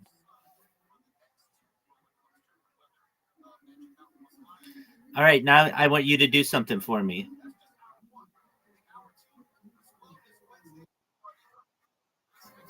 Let's get it so that you can see what's going on. Let's just try it. I'll walk you through it, but let's get your phone to view Discord in a browser. And the way that you can do that is, you ready for me to walk you through what to do? Yeah, but the way that your computer or your smartphone is set up is it automatically opens Discord. So we have to change that default feature.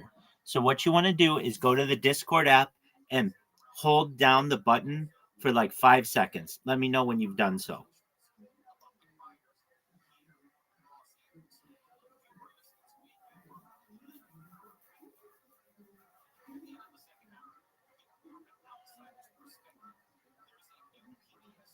Do you know where your Discord icon is?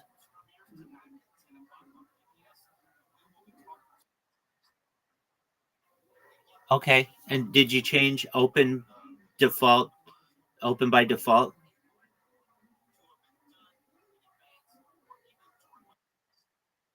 Okay, now go to your browser and log in to Discord and then pull up Discord in a browser and you should be able to see me and you should be able to see the stand-up comedy.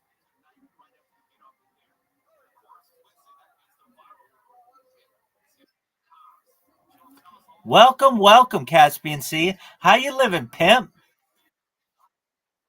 Hey, we have a friend here.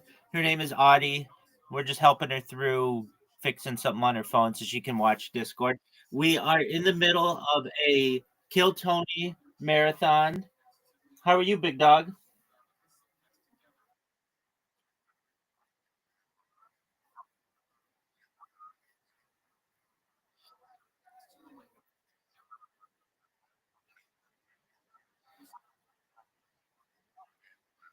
Yeah, well, where is her Instagram? That's what I want to know.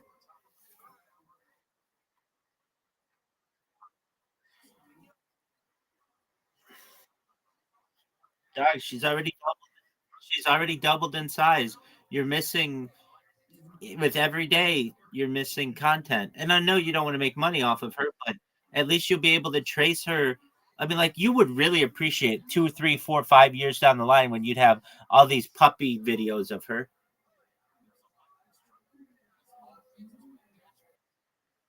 You know, it takes like 10 seconds. Right, but nobody sees. Okay, why isn't it just Kaya the dog?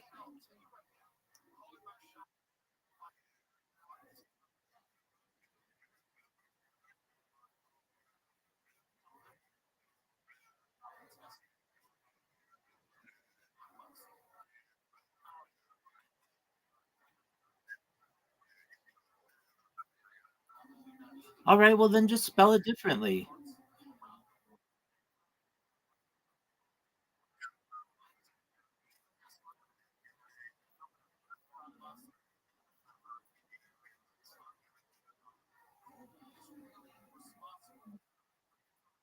Doug, a fake name for your dog. No one's gonna like. The thing is about this, not like they're gonna be able to trace it or not, but it would look strange if you're like Kaya in a video, and then all of a sudden she's going by the name, Blue or something like Blue the dog or whatever it is. Just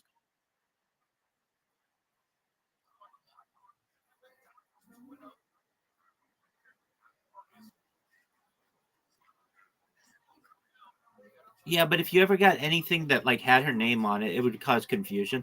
Why? I mean, like literally in the amount of time that we've debated this, you could have had the Instagram account with whatever it is you want it to be, and you can always change it. That's what I'm talking about.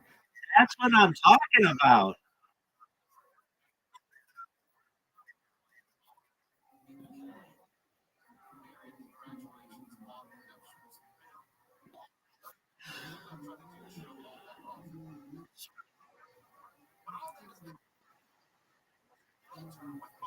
All right, Caspian Sea.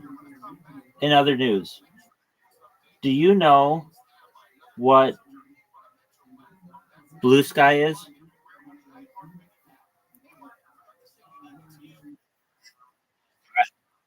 It's the thing that everybody went to. It's the Twitter alternative that everybody went to after Elon Musk bought Twitter. Excellent. All right. Well, big dog. Well, you know what I mean. Yeah, exactly. Hashtag Viral Rabbi was number 3 on the trending hashtags last night.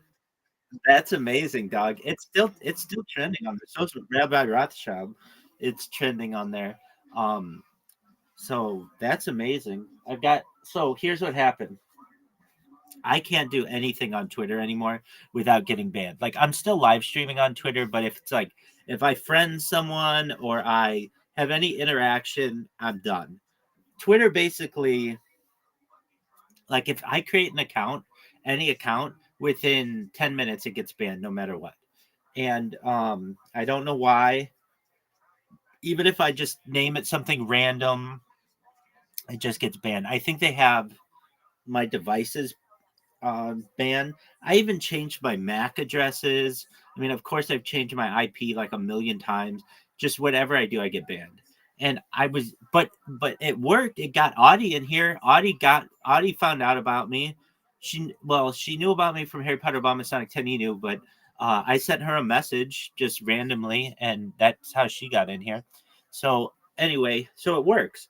But at least on Twitter, anything I do on there anymore gets banned.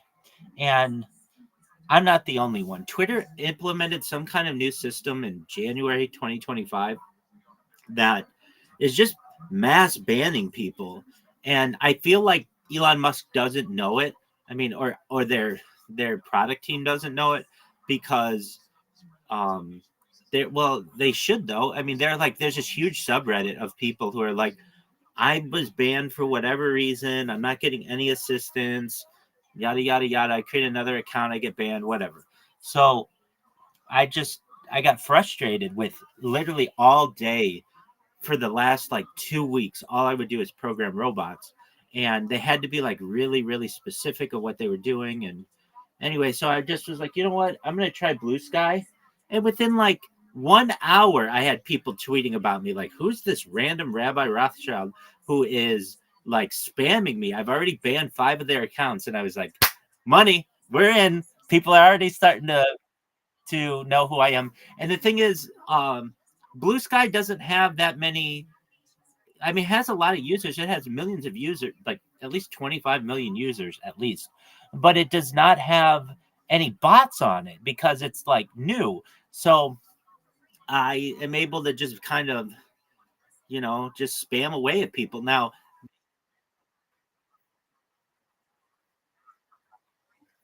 yeah, exactly. It's not just like a script. So, right. So, the other thing that I've done is, with this strategy, I have, oh, they know that I'm spamming. Like, you can't just keep, like, they've got spam detection, but basically whenever you spam, there's like still a little thing that says show spam replies or whatever, and you click it and my stuff shows up. That's all I care about. I understand that basically no platform is just going to let me take it over with bots, but that's fine. People still click the show spam replies just out of curiosity, and then they show my stuff. So like this one guy yesterday tweeted about me within an hour. He's like, I've already banned 5 of this guy's accounts. Like, what is going on with this? Now, they do ban my accounts. I have had accounts banned, but I'm able to get off like 500 comments. A lot. I mean, even more than that. I've only had 2 accounts banned, and I've created maybe 8 or 10, something like that. So I've got that going for me, which is nice. All right. So is Kaya the dog on Instagram yet? Okay. Well, that's going to be fun, though, because then you're going to get to, put a description and all the other cute stuff and hashtag puppy and hashtag Australian sheepdog and all the other stuff that you want to put or whatever. So that's cool. All right. Hey, you know what you could do, too? I know this is up to you, but, well, what is your avatar going to be?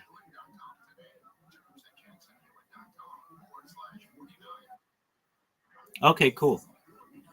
Perfect. Are you going to put a circle around it?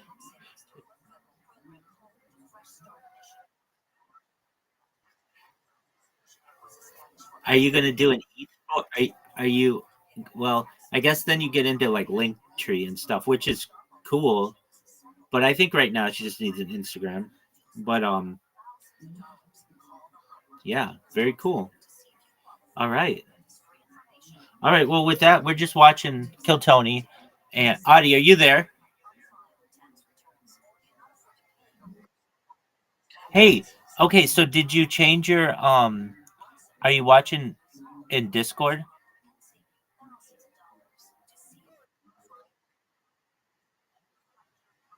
Okay, did you go to Discord in a browser?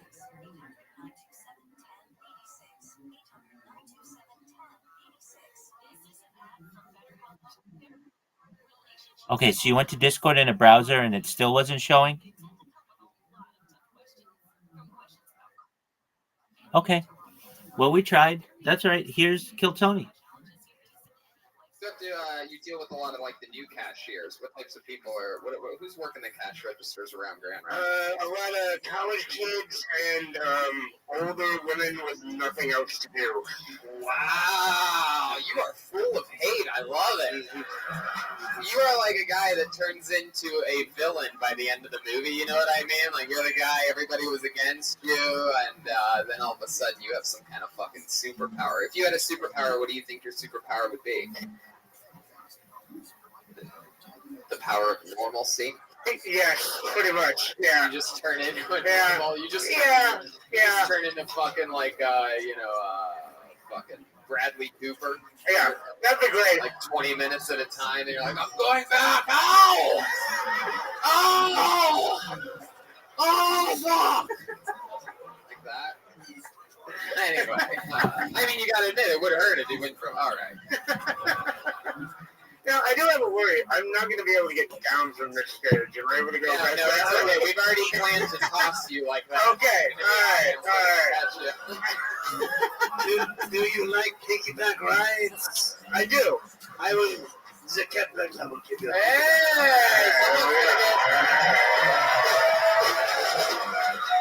But I'm not done with you. Or as I call it, a kittyback ride. It's not going to be that easy.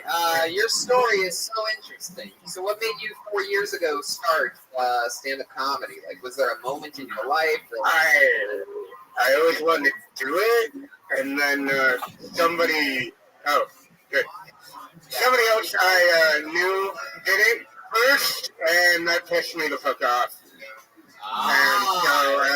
That's a real fucking story. Yeah. Who's the guy that started before you? Nice job. It was actually my friend. Is his name Dane Cook too? That's what got me started.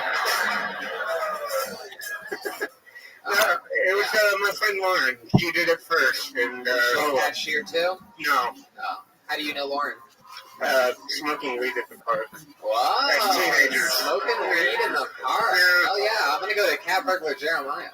Has anyone ever told you you sound like Ray Romano getting hit by a bus? Wow! Would you say Deborah for us? Deborah. Hey, you wait a second. He does.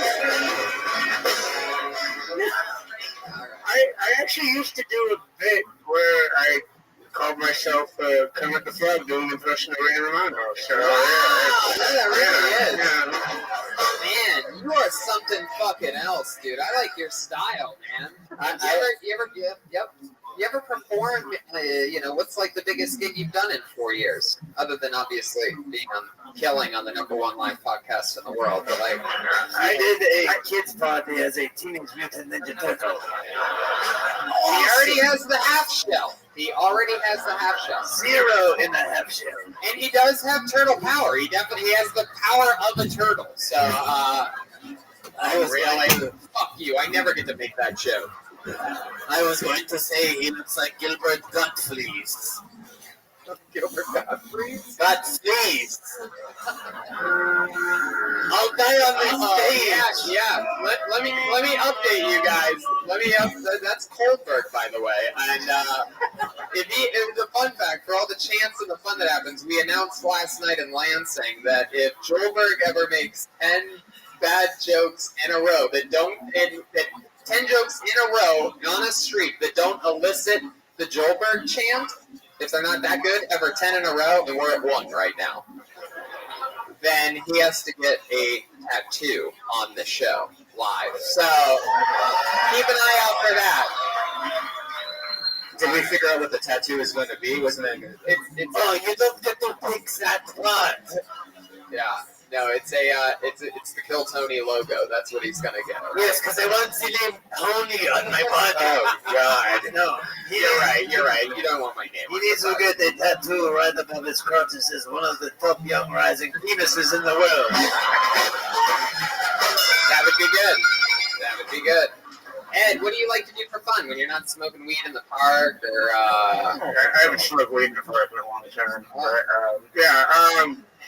mostly I just drink and do open mics around here. Oh yeah. Oh yeah. Now I have a hunch you drink 40s. We'll be hunchback after these messages. Wow. How dare you? All right, we're at 2, by the way. It's iceberg back there right now. Ed, wow, I mean, so fucking cool, dude. I wish I could spend a ton of time with you, but we're gonna keep moving along. But my God, what a great performance! Such an interesting, fucking cool character, man. You've been given what you've been dealt in life, and without a doubt, you're talking about it. You're acknowledging the real shit. You're using that energy to elicit a positive, huge reaction from a crowd that I literally found out 10 seconds before bringing you up wanted to hate somebody. And you came out here and you made everybody love you just by being yourself. Good luck getting off the stage. Thank you. Here he goes. Ed DeVoe. Oh, yeah. He did it.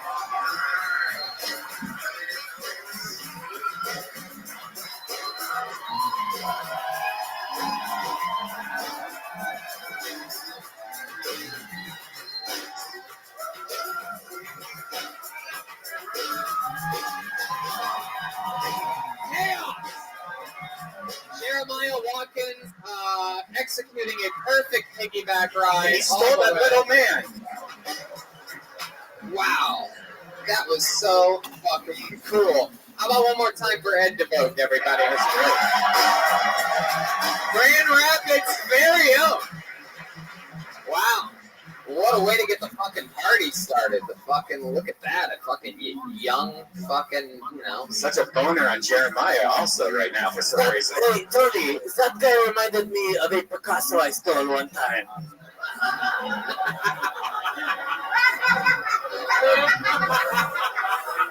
Oh, damn, the streak just ended. Yeah, there it is. That is a joke. There you go. Catburger's in the house. All right. I pulled another name out of the bucket. You guys ready to try to watch somebody follow that? Here we go. It is 60 seconds uninterrupted. Remember, no heckling out there. You guys didn't sign up, so you don't get the fucking heckle. And even, obviously, people that did sign up, you don't get to heckle these people either. 60 seconds uninterrupted goes to Junior Benavides. Here we go. Here he comes. Right up the middle. Hey, everybody. How y'all doing? Anybody here live with their significant other? I don't know if it's just me, but every time I get into a heated argument, I gotta clean. I don't know what it is. I just feel like I just turn into a competition sometimes. Like, it doesn't matter who's right, who's wrong. It's like how fucking clean I get that damn table. You know what I mean? And so, like, sometimes I feel like I get that from my mom because I came from not a broken home. It was intact, but sometimes it felt broken. But there'd be times where, like, I'd be holding my sister's ears, because they'd be screaming and stuff in the other room. And I'm like, why? Why me? But then once the dust settled, I'd go outside and be like, man, that carpet's pretty clean. Them dishes are good. My clothes are folded. The kitchen smells like pine sol. And that's the power of pine sol, baby. That's all I got. All right, well, 49 seconds. Oh, Junior Benavides coming up a little. Yeah, there it is. That's 60 right there. Came up a little short, sort of like Ed DeVoe. He was great. Came up a little. So, Junior, let me get this right. You love cleaning shit, and your last name is Benavides. Do you think the two things correlate at all? It's Benavides, I mean, the benefit of it is you can white people get that messed up all the time, so it's all good. Wow. She knows. I don't. She knows. That horrible laugh. I don't know. Well, that's a good question. Okay, so you're talking on your phone or on a PC?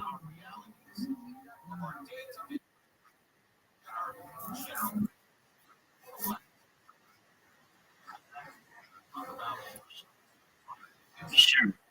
So, on a phone, I would use Canva, Canva. That has lots of options.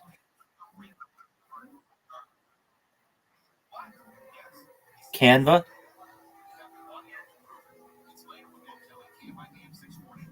Did you say and keep making new accounts?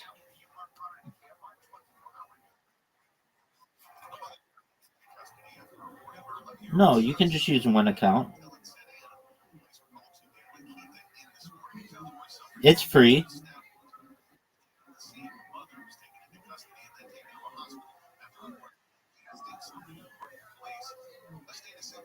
You just need like an email.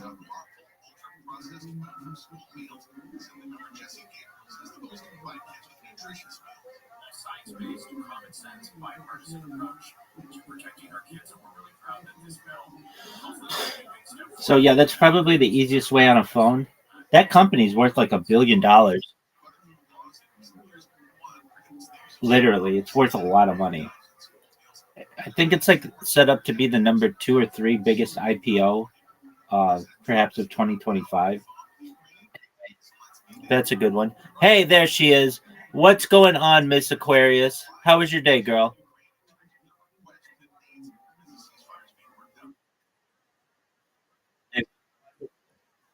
Oh wow, beautiful. You're good. Caspian C, this is Miss Aquarius. She's like the nicest person in the world. Oh, okay, great. Excellent. Are you ready to play, Miss Aquarius?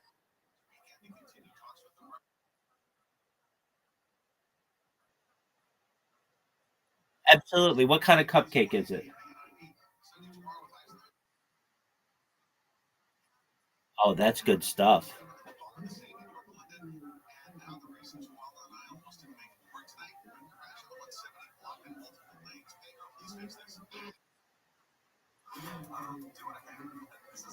Audie.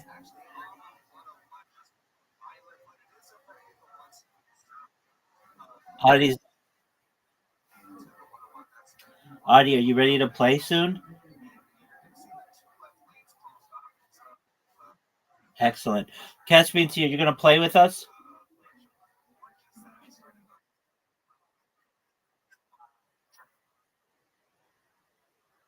No, we're not going to play golf. We're going to bowl. And Caspian C can bowl too. He's making up some excuse. Dog, that dog will be fine for you to play golf. Just sit it next to you and pet it with one hand and bowl with the other. It takes 10 seconds to bowl. It does not take a long time.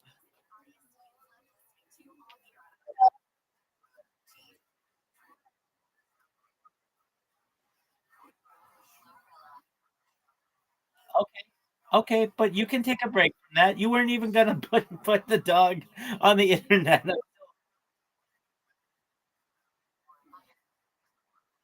Okay, that's all you had to say.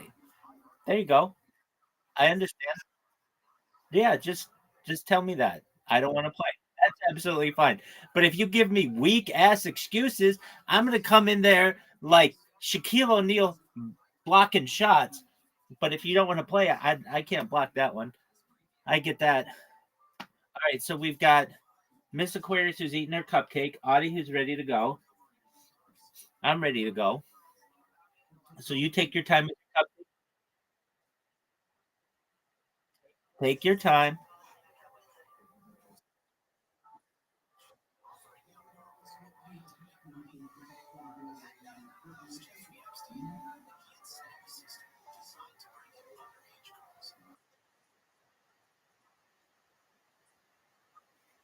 we did play mini golf together, and yeah, so we are mini golfed out. But we are ready to play with you whenever you're ready. Yeah.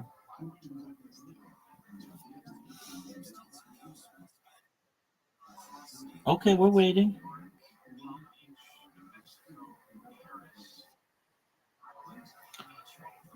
A new one?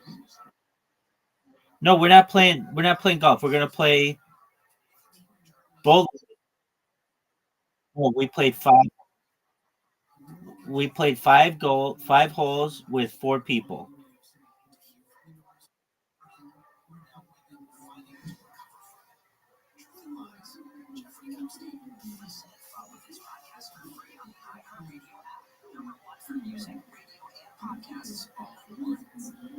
This is a special notice to all U.S. taxpayers with back taxes to the IRS.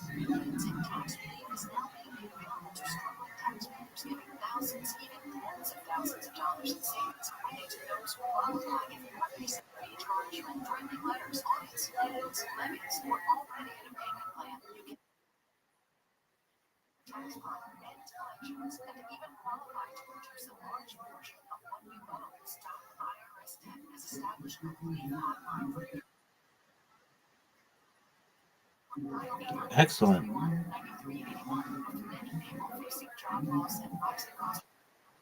IRS initiatives are designed to aid delinquent taxpayers with the relief that they need to get a fresh start. Call 800-631-9381. 800-631-9381. 800-631-9381.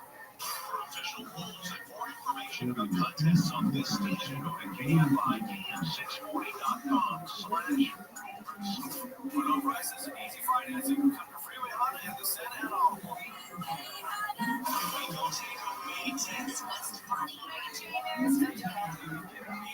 Tickets going fast. Buy now. Access.com. AXS.com. American Vision. SoCal's choice for energy efficient windows and doors. AmericanVisionWindows.com. Our iHeartRadio Music Awards celebrate the music and artists you love listening to all year on iHeartRadio. Brought to you by James. Bad Bunny,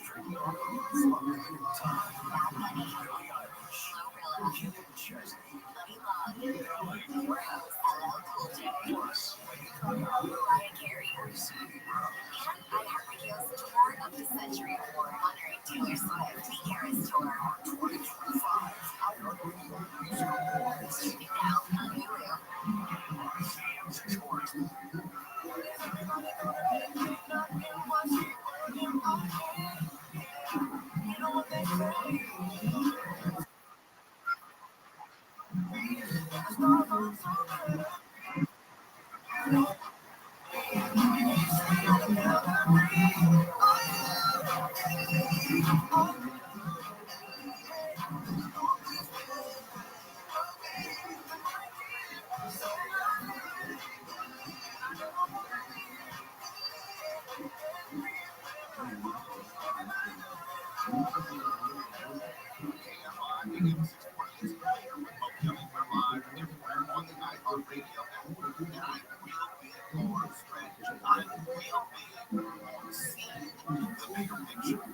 Talked about that with Governor Gavin Newsom in his podcast. Even though it may not be popular with Democrats right now, I understand the long-term strategy. Sometimes you do things right now which may be uncomfortable for your base, but it will pay off dividends down the road. That was Gavin Newsom in his podcast. And if you're paying attention right now, you can see the long-term strategy of Rick Caruso. Clearly is running for mayor again, even though he hasn't officially declared. A few weeks ago, we talked about how Rick Caruso had set aside money in contests in this effort to help rebuild portions of Los Angeles. That was a genius move. Okay, well, we're just about to start playing. Are you sure? Something very positive, and it can be.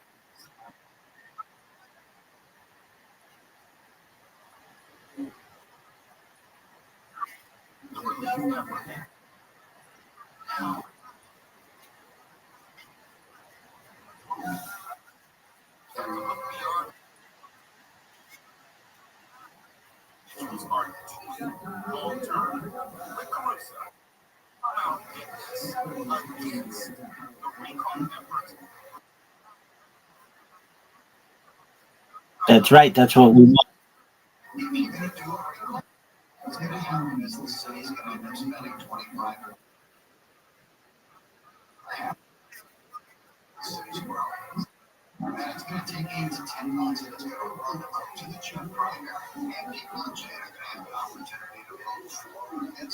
Artie, do you think you're better at bowling or golf?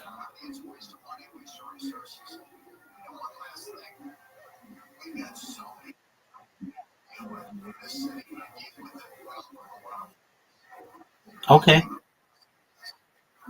That's okay.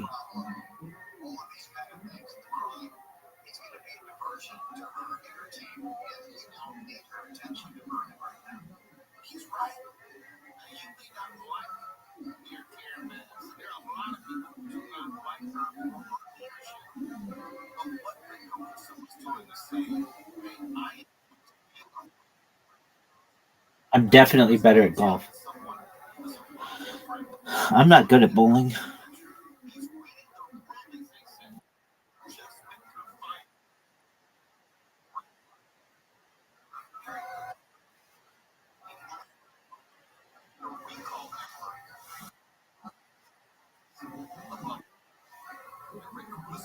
What'd she just do? All right, she's doing her thing. Here we go. Back to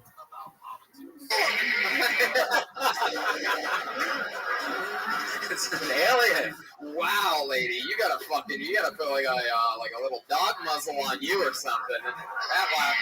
That laugh is. When you feel joy, others feel pain. All right. Well, here we are with you, Junior. Is that your real name, Junior? Felipe. My father's a... all right. All right, Artie, you ready, girl? Okie doke.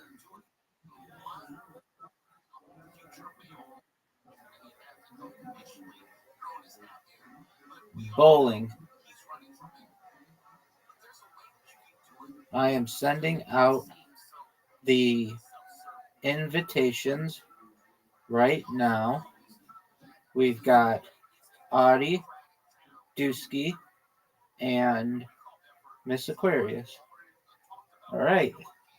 You should have them right now. Miss Aquarius is up first.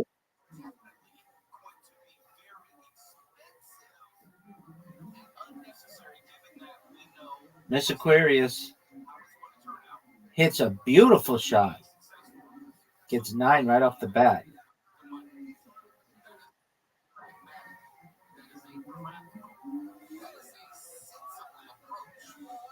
Her second shot. You better hit it, girl. That's okay. Artie's got the purple ball.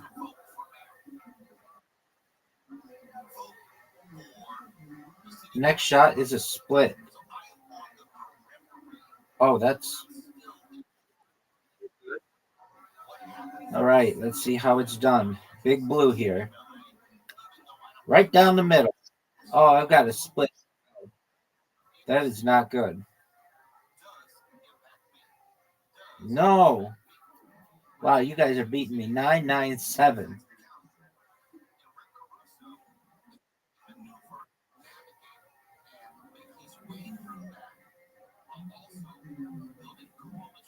Miss Aquarius, slow and steady, takes down 8.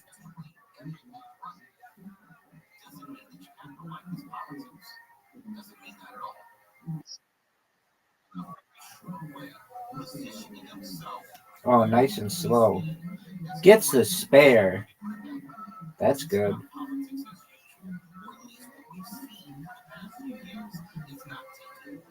Artie's purple ball in the gutter. We know she's better than that. Here she goes. She's going to get it this time. Oh, there you go. That's 8. That's good.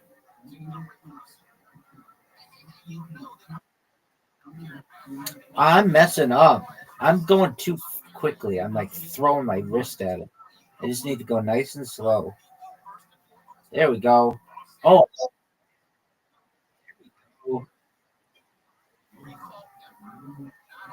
Dusky has the purple ball. Miss Aquarius has the red ball.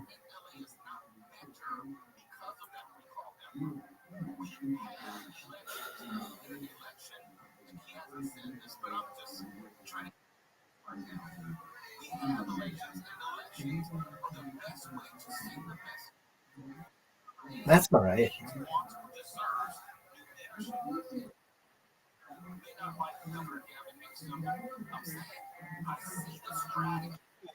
That's a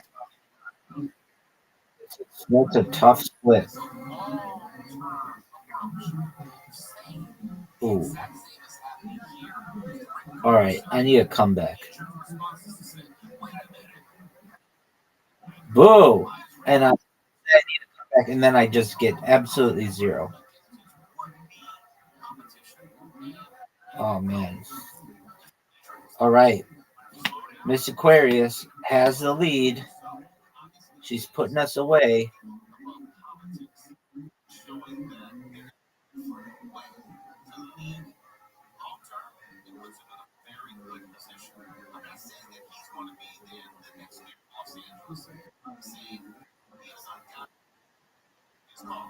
What a hard shot. Just get one of them. What a hard shot.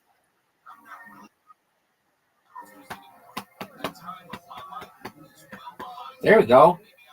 Oh, I think you should have been able to knock down more than that. That's unfortunate. Okay, here we go. That's good. Ooh. Good.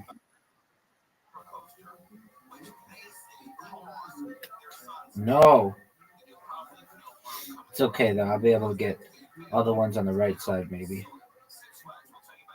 Oh, no. Boo. All right. Miss Aquarius gonna win the game. Miss Aquarius gonna win the game. Oh, nice and slow. Oh, tough split, though. Tough split.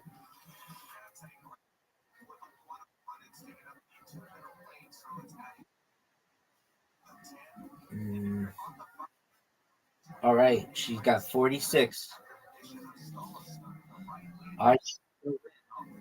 Audie can still win. Oh, perfect shot. All right, get that corner one.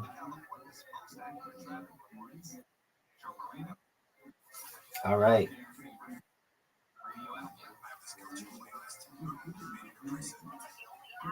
Uh-oh.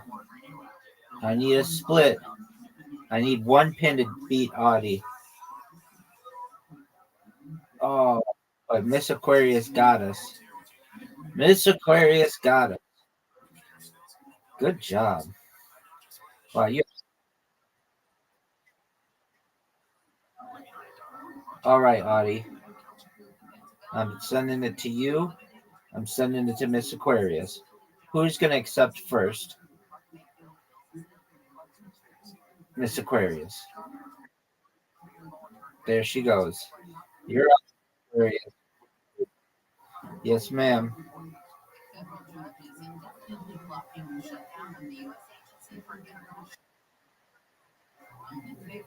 What a good shot. Strike right off the bat. All right, match it, Audie. I don't like when the pin goes through the other pin. I feel like it should have gotten knocked down then. Oh, you got it. It was close. There we go. That's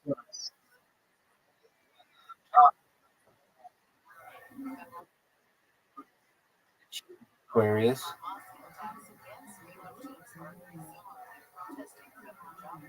Nice and slow.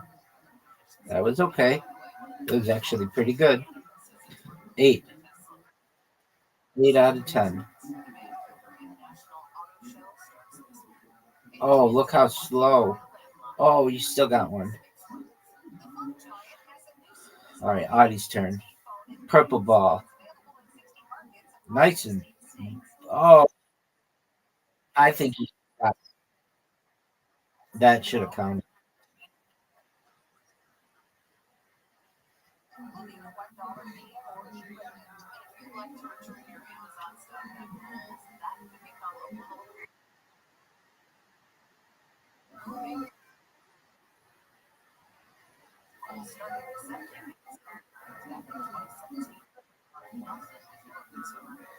Oh, that's good.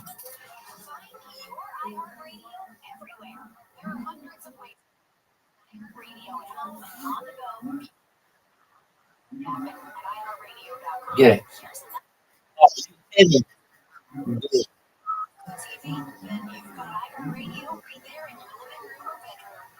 That's good.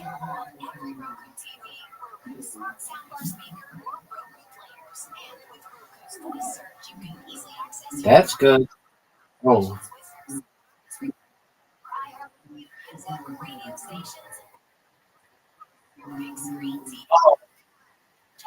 man. Okay, I had two in a row.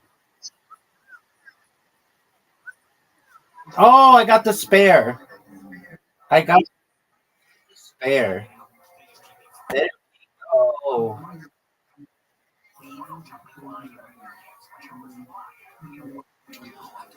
Oh, slow.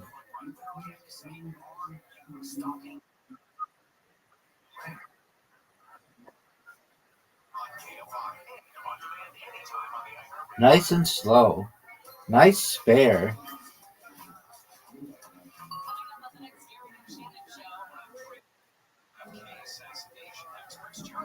Oh, wow, fast. There you go. Nice.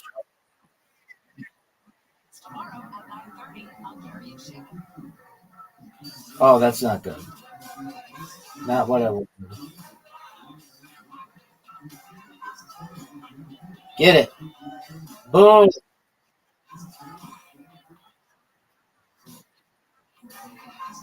Last frame. Nice shot.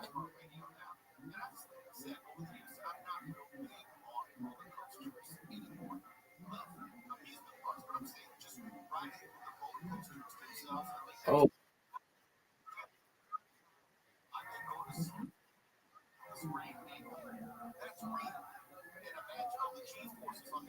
Oh, she took out like the whole deck. Two. She can. Oh, we that.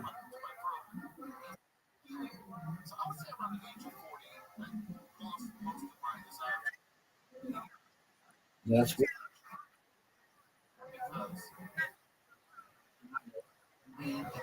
I'm going for an all-time high. Oh, 86. Excellent. Excellent. All right. Here we go. Audie. Yeah. Unless you guys want to play a different game. Do you want to play a different game?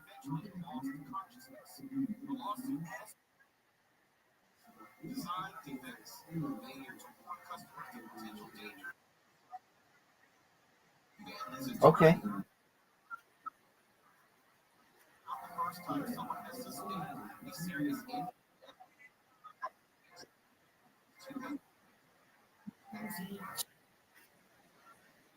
No, no. No, she wants to play.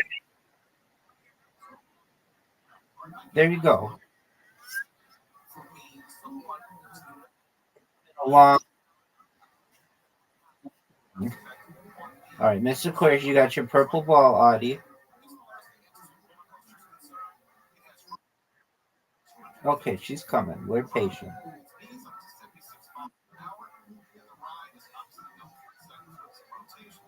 All right, Miss Aquarius.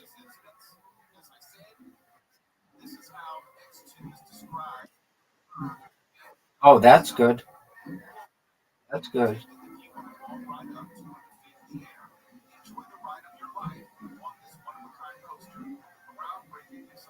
That's good.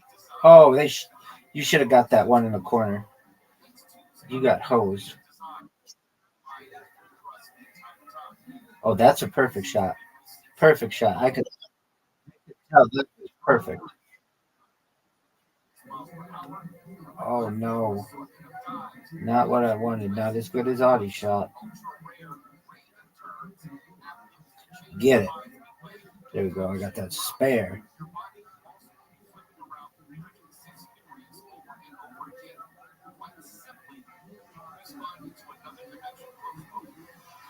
Oh, that's a good shot.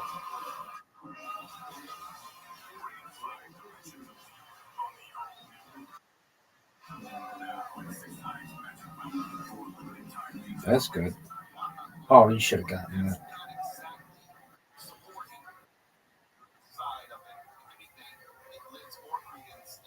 The purple princess. Oh no.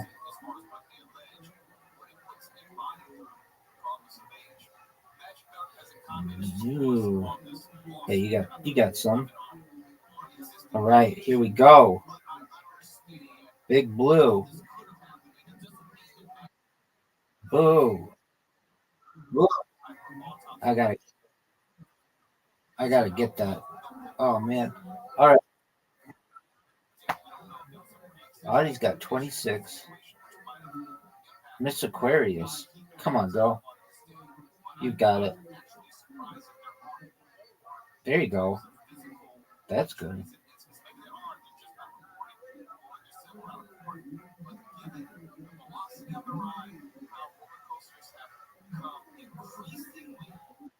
Whoa.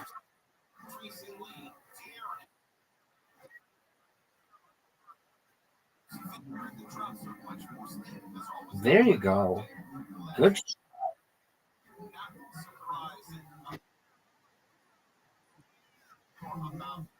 Oh, got it. All right. She's made it tough. There we go. Here we go.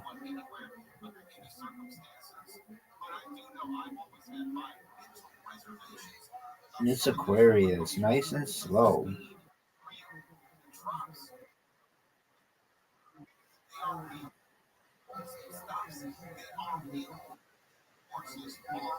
That's good. It was looking good. She's got it.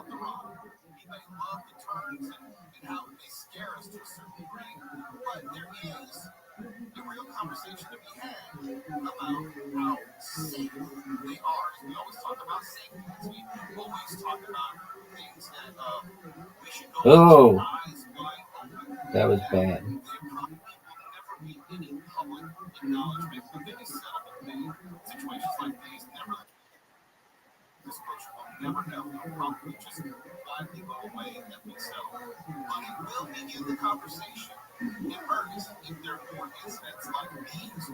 Oh, Miss Aquarius, so slow, but so powerful.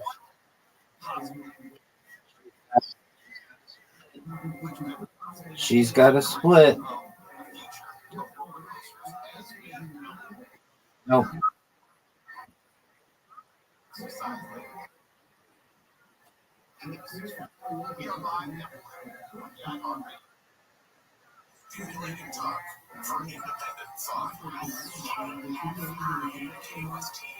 Get it. She got it. Oh. She's going to come in second today.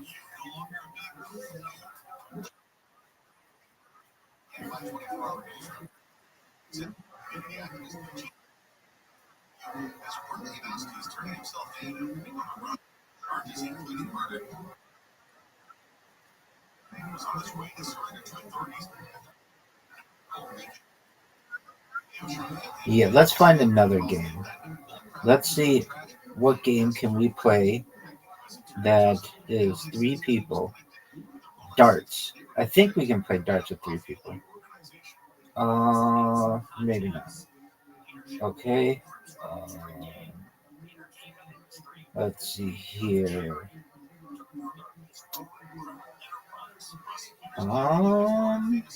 Let's play bounce. It's really hard. Here we go. 3 players. Miss Aquarius, do you know how to play bounce?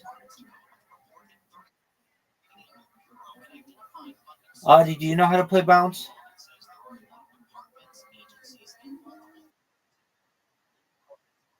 Okay, I thought we played. All right, we're gonna try it. I'm not good at it, but we'll try it. It'll be something different. All right, Audie and Miss Aquarius. All right, here we go. So, Miss Aquarius, the way that you do it is okay.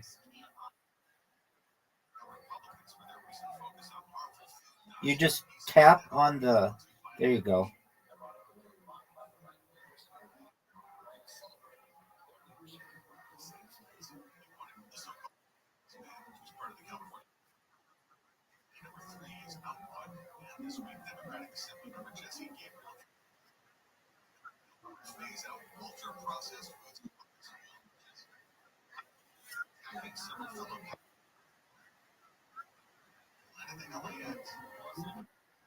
We're just gonna win between you two.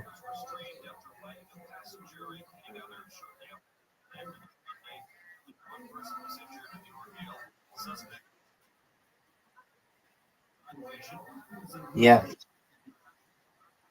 That's okay. It'll be over in a minute.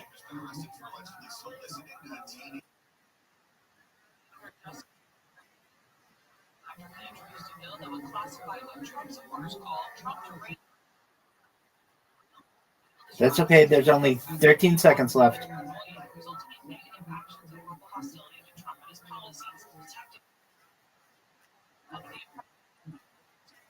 Oh, Artie, that's oh.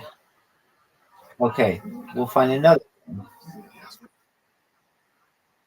No, that we all can play. Let's play Ocho. You know what Ocho is? It's like Uno. Okay. Audie, you ready for? You know how to play Uno, Audie? I think we played this game before. Okay, excellent. Miss Aquarius.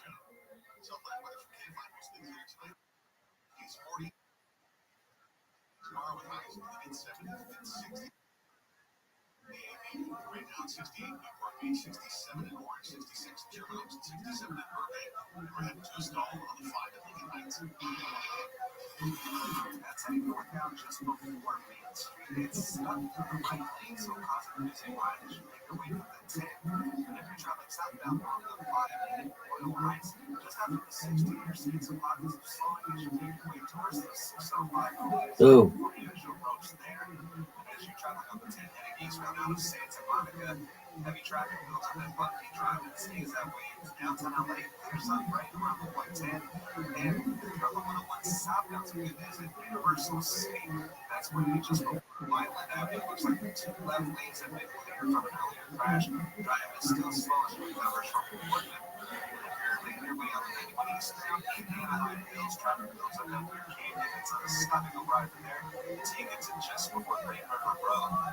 Reverse card. Oh, draw 4.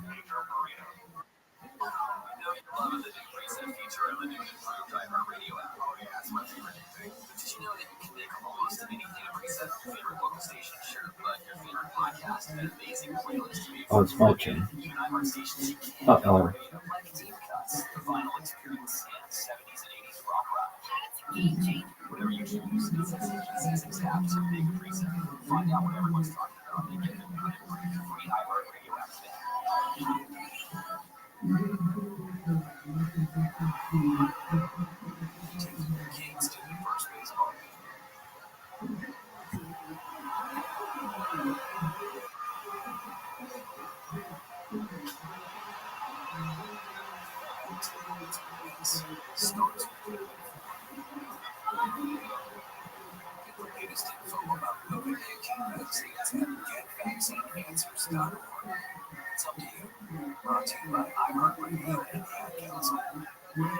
Free iHeartRadio app is #1 for music, radio, and podcasts all in one. Discover a new podcast from our library of hundreds of thousands of titles. Oh, what'd you do to me, Miss Aquarius? Dirty. That was dirty, girl. Okay, that was dirty.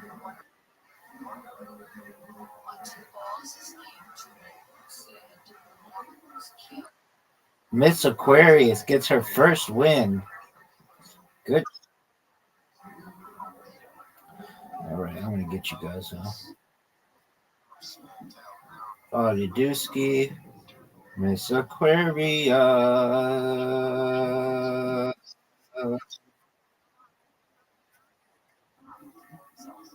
Miss Aquarius. All right.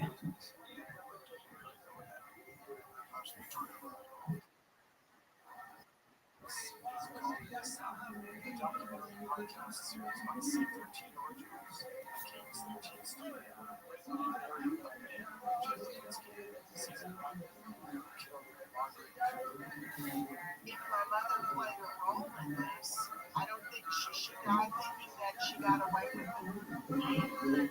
Ariel fell on her drunk away. I asked her, what are you doing? She looks at me and says,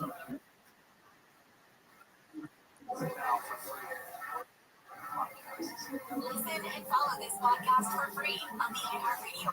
#1 for music, radio, and podcasts. All in one app. Ha!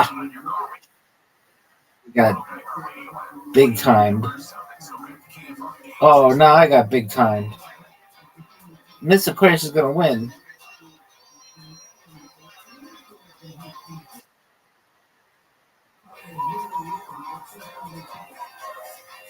And she chooses blue.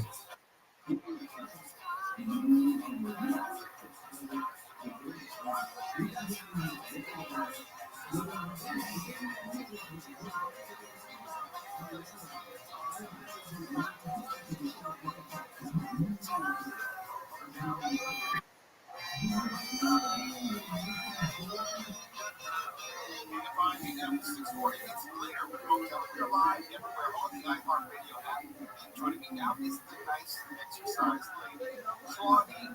Claudine is good to talk to you. How are you today? I'm doing great. I'm doing well. Miss Aquarius wins again. Big time. Big time. All right, Miss Aquarius and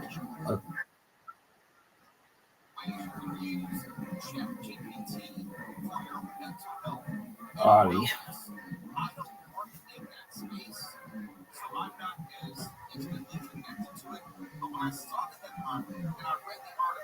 I was thinking some jobs, or is that I don't think you're wrong. I mean, there's a couple things I've noticed. I did read the article that you sent to me, and I noticed that people now, they don't have to hire a personal trainer because they can look at GPT and say, hey, I need to work out specifically for lower body. And it'll literally outline everything. No, how much going on, go to the gym, don't talk to a single phone, have your phone up, and it'll tell you everything that you need. Now, here's the pitfall. If you have a one-on-one trainer and you're doing an exercise and you're a little bit off your technique, the trainer can say, hey, separate your feet a little bit more, drop your hips a little bit under, things like that that you won't get if you're using ChatGPT or AI as your personal trainer. But as you know, I feel like fitness that is related to bringing people together excellent for the mental health. And because of that, Baba. Got it. I did. All right, we're gonna add some special cards in here. So I'm not actually sure what they all do, but it'll keep it fresh. Dun dun dun dun. Dun, dun, dun, dun, dun. All right. Okay. Miss Aquarius played a blue 7. It's Audie's turn. Blue. I'm not exactly sure.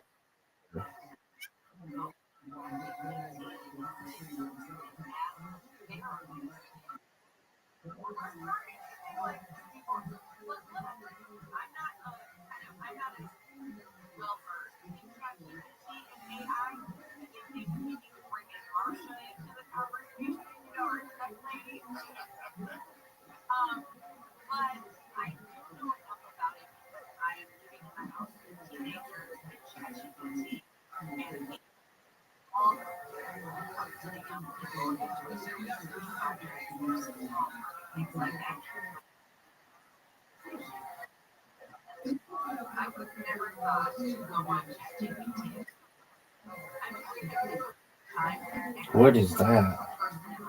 X-ray. Oh, it allows you to see one of my cards, I think.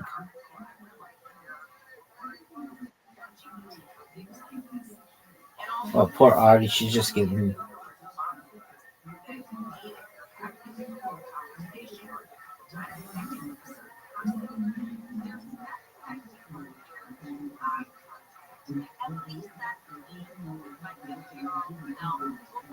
Oh, man.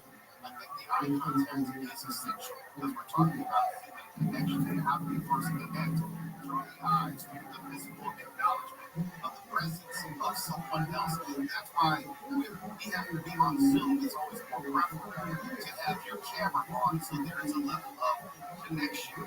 That's a level of connection that I don't think is possible of prompt and script or even artificial intelligence. But according to the whole My turn. All right. Mr. 4 cards. Audie has 8 cards. I have 4 cards, I think.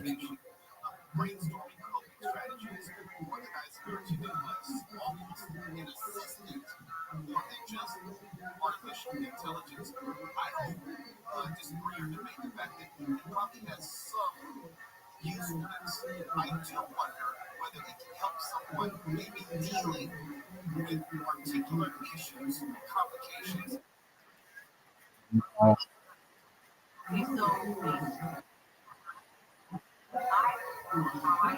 So do you see now that you can see one of our cards? Oh, no.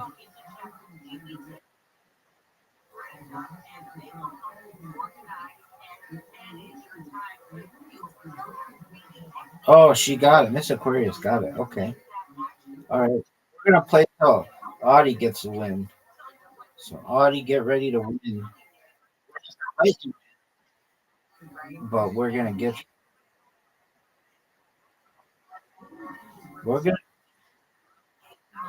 We're gonna get you.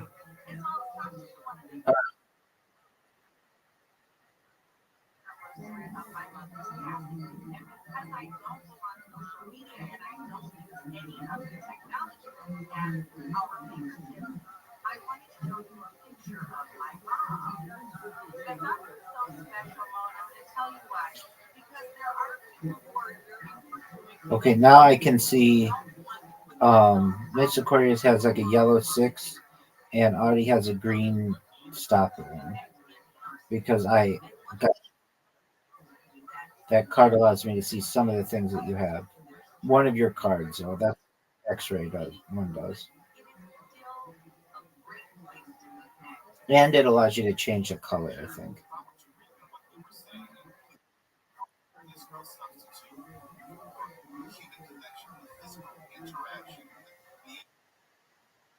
Oh, I got it. You're done, y'all. Boom. Absolutely. All right, here we go. Audie and Miss Aquarius.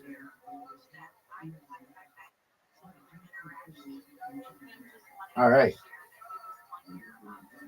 Audie, there we go.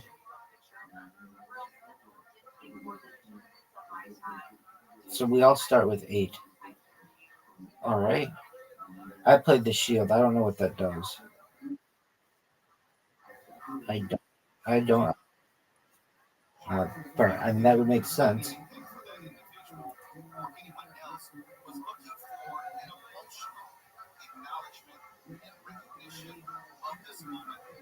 mother's passing. When we come back, get close to screen. It's daylight saving time and more sunlight today.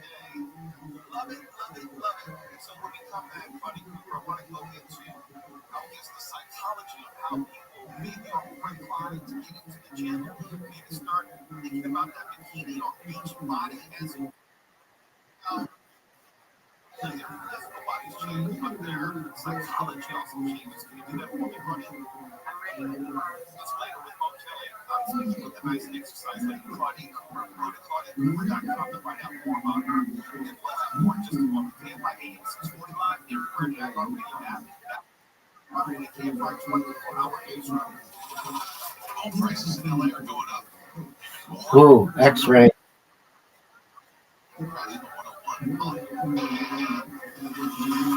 That's heading south now. She won. There you go. You got the first one. All right. Yay. Okay. Let's try. Can you play Word Box with 3 people? Yeah, you can. Okay.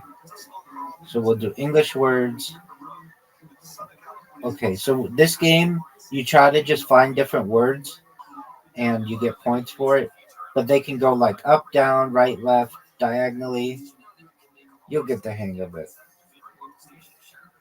All right. So we've got Audie and Miss Aquarius. All righty.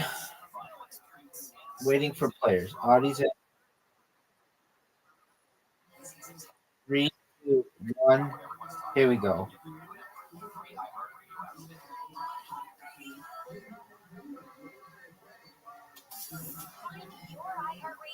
Everywhere. There are hundreds of experience iHeartRadio at home and on the go. Phone and Android app and at iHeart. Here's another way to connect to iHeartRadio. On the road again. Can't drive 55. Try to catch a ride 30. No car ride is complete without the perfect soundtrack. That's why iHeartRadio wants to complete your commuting and road tripping experience by integrating with the world's largest navigation app.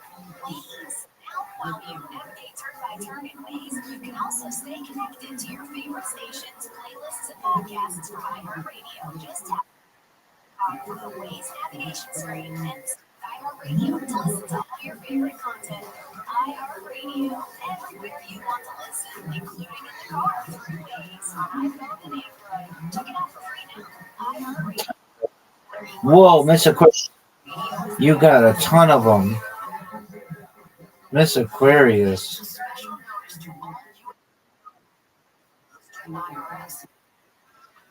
No, so she's out. Oh, I didn't know that. Okay, we'll get it. We'll play. I did not know that's how it worked. Expedite the resolution to your tax problem and collections, and even qualify to reduce a large portion of what you owe. Stop IRS debt is established a relief hotline for you to call to check what savings and options you qualify for. Dial 800-631-9381. With many people facing job loss and rising cost of living, these special IRS initiatives are delinquent taxpayers with the relief that they need to get a fresh start. For a free consultation to see what savings you qualify for, call 800-631-9381. 381. 800-631-9381.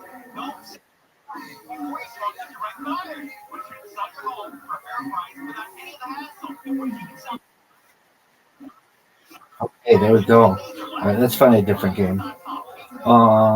Let's see. Is Disco? No, Disco is just 2 players.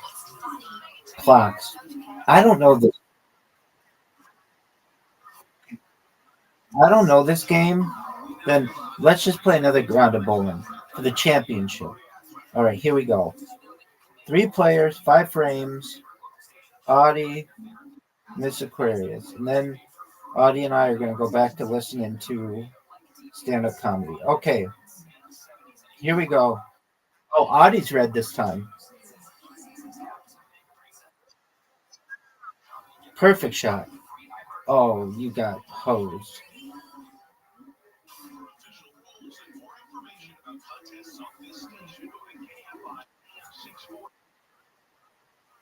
was a lot.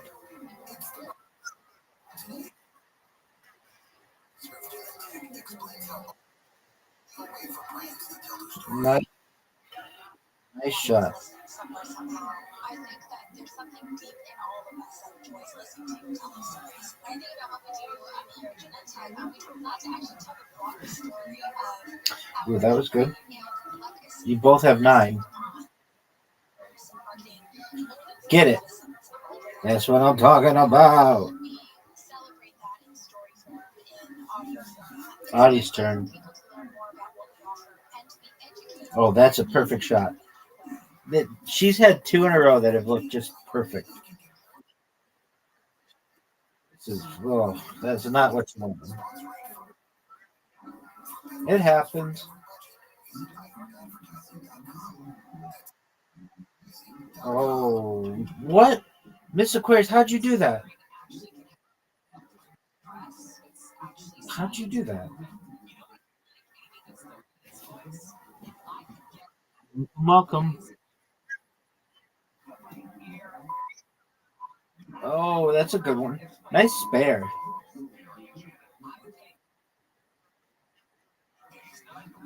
Get it. Get it. Come on. I'm hitting that one. No. No. Boo. Come on, Audie. Get it, girl. That's a good. What's up, pimp?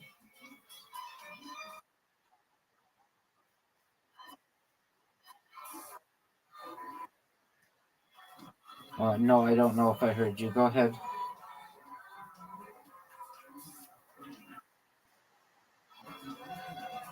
Okay. I mean, I probably.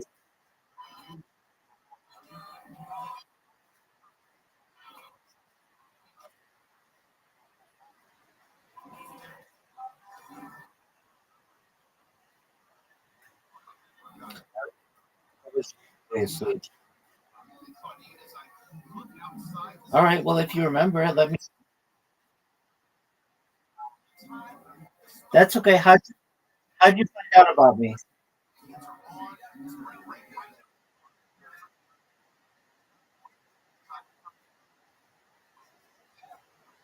Oh, okay. Very cool. He's a really nice person. All right, sounds good, buddy. Take care.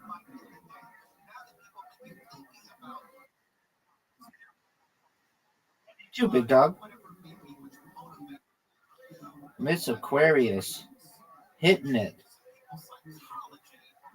She's got 41. Big shot for her. Get it. That's just missed. All right, here we go. Oh,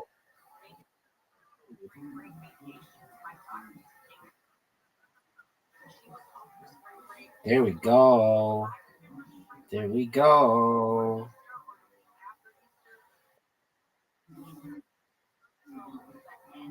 That's a shot. All right. Just get those last 2, and then you get the bonus frame.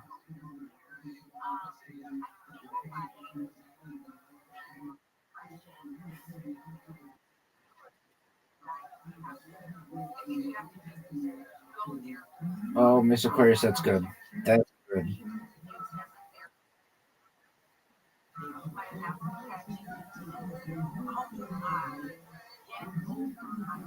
Look at that shot.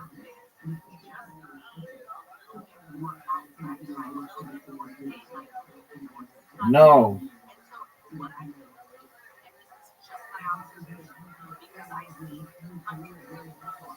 Boo. That's all right. Got that one. All right, Miss Aquarius. Thank you so much for playing. As always, we love you. Good night. Sweet dreams. I'm here for you in the morning. All right, Audie. Take care, my love. All right, Audie, you ready for stand-up comedy? Howdy. Absolutely. You take a shower and come back, okay? You got it. I was a senior, so I'm a junior. It means lover of horses. I've never ridden a horse. What? Oh, yeah, Mr. Hands over here. Oh. Okay. R.I.P. All right. So Junior, and what made you take the name Junior? Is that because? I mean, it was given to me. So, I mean, I didn't call myself that. You did not name yourself when you were 1 day old like we all did? Oh, so it is your real name. Felipe? Right. My dad doesn't even go by his real name. He goes by Phil. But he, by Phil? Yeah, but yeah, he's spelled out. Yeah.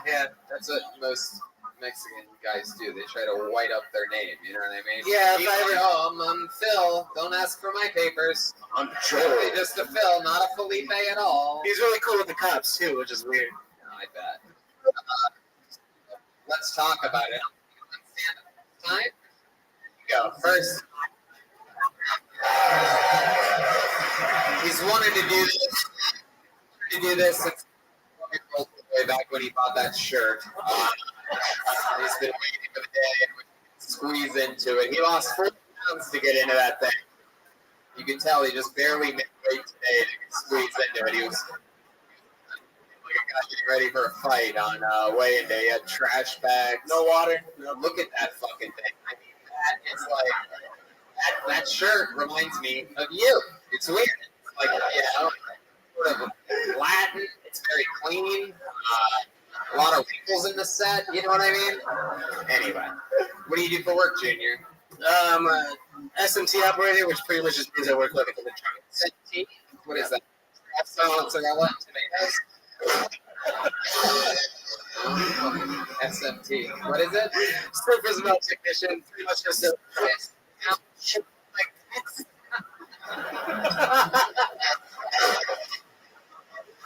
Hey! Streak started too. All right. Because yeah. What happens if you get 10 in a row? Oh, we've already talked about it. Wow. So one more time. Surface melt technician, just like circuit boards. They got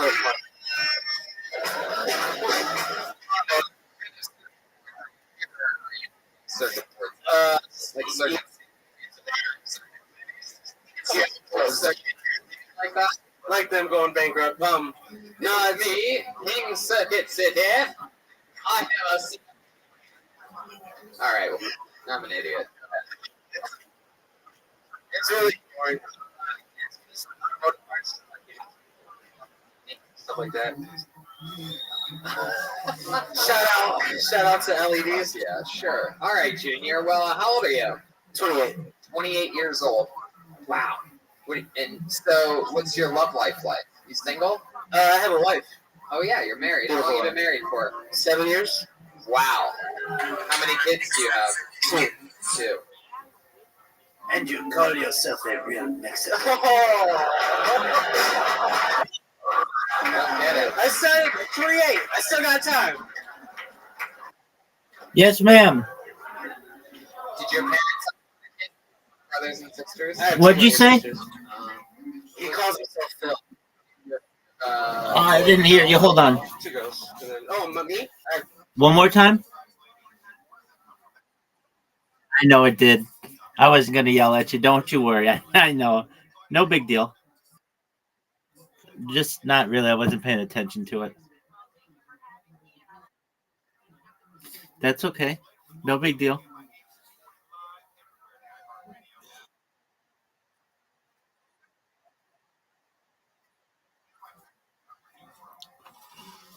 That's okay. Sweet dreams, Miss Aquarius. We'll see you in the morning. Night, night. Two sons. Wow, I can't believe that. Miss Aquarius is so sweet. Called them 2 girls for a second. No. Did just for a second. I got 2 girls. Wait, me? boys. Also, if you were a planet, you would have 2 suns. That's true. Shout out to Neil deGrasse Tyson. Tatooine? Yeah. Are we talking Star Wars Tatooine here? Sounds like What do you do for fun? Yeah, like, looks like you're, I'm in a band. Really? You're in a Yeah. band? What instrument do you play? I play guitar and sing. Oh, really? They're like probably half the people here. So what kind of band is it? Rhythm and blues rock. Blues rock? Yeah, rhythm and blues What's rock. the name of your band? Haggard and blue. Haggard and what? Blue. Haggard and blue? Yeah. Are you blue? I am actually. Are you Haggard? Which one? I don't know. It's pretty much a 2-man band. We don't go by like pseudonyms or anything. I'm Haggard and I'm blue, and we got a song for you. Is that one of your songs? Yeah, I can do that. All right, do me a favor. Give us a little.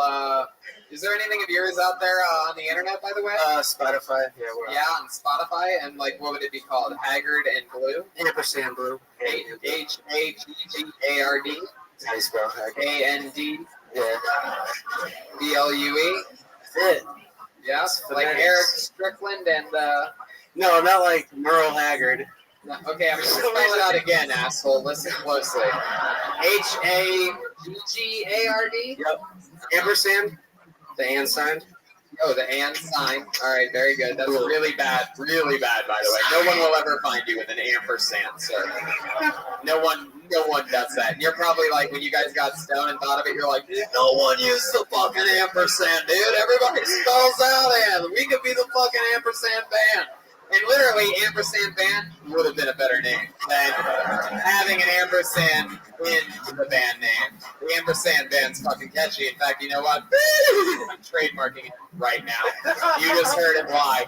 I am the lead singer of the ampersand band. Who knows who's in it? TBD with SMT or whatever the fuck. Oh, we got it. Haggard is what? Blue. BLUE, right? Yeah, like it's not popping up, dude. Wait a second. It's really. Oh, we got it. Yeah. What do you think is the best song? Do you want something smooth or something little? When I'm with you. When I'm with you. Am I right? Oh, rock and roll. Do Shelter. Shelter. Yes. All right. Here's a little. You gonna sing along with it? Yeah, I'll do it. You better put your fucking heart into it. You fucking knockoff. This is like if the Walmart kid locked himself in a grocery store for 3 months. All I do is me. All right, here you go. The lead singer of both Haggard and Blue, performing his hit song "Shelter." It's a long intro. Not that long. It's not that long. It's like right after this. It's already too long. Wind is howling. Profanities. Saying I'm not worth it, and I'll never be. Who sings with their hands? My sky is crying. I got a guitar in my hand usually. With a thunderous laugh, cause it looks down on me. It gets darker as the clouds form. I gotta find a place to take shelter from this storm. Yeah, there you go. All right. I usually have a guitar. Yes, I'm gonna check in with Cat Burglar Jeremiah on this one. My cat pussy is soaked. Man, how often does that band play, and how often do you get live suicides in the audience? Not too often. Sometimes I feel like that would be your guys' trademark. Like, we've only got a couple songs left. I've noticed nobody's killed themselves yet. So, we'd like to do a little song we call Shelter. Here we go. The night is perfect. Everybody, how you doing? Why is your singing voice so much higher? It's like, hey, everybody. Yeah, why do you sing like a baby goat? Because I am a goat. Wow. No, you're not. Greatest of all toes. I have fucked up toes. We'll never know about it. Oh, God. Jesus. Why? What's wrong with your toes? No, let's not even get into this. You should rename your band Cake Boss. Because you look like a cake boss. right, Junior, I'm gonna be honest with you. First time, not the worst thing. You really want to talk about something that's more like personal to you. You know what I mean?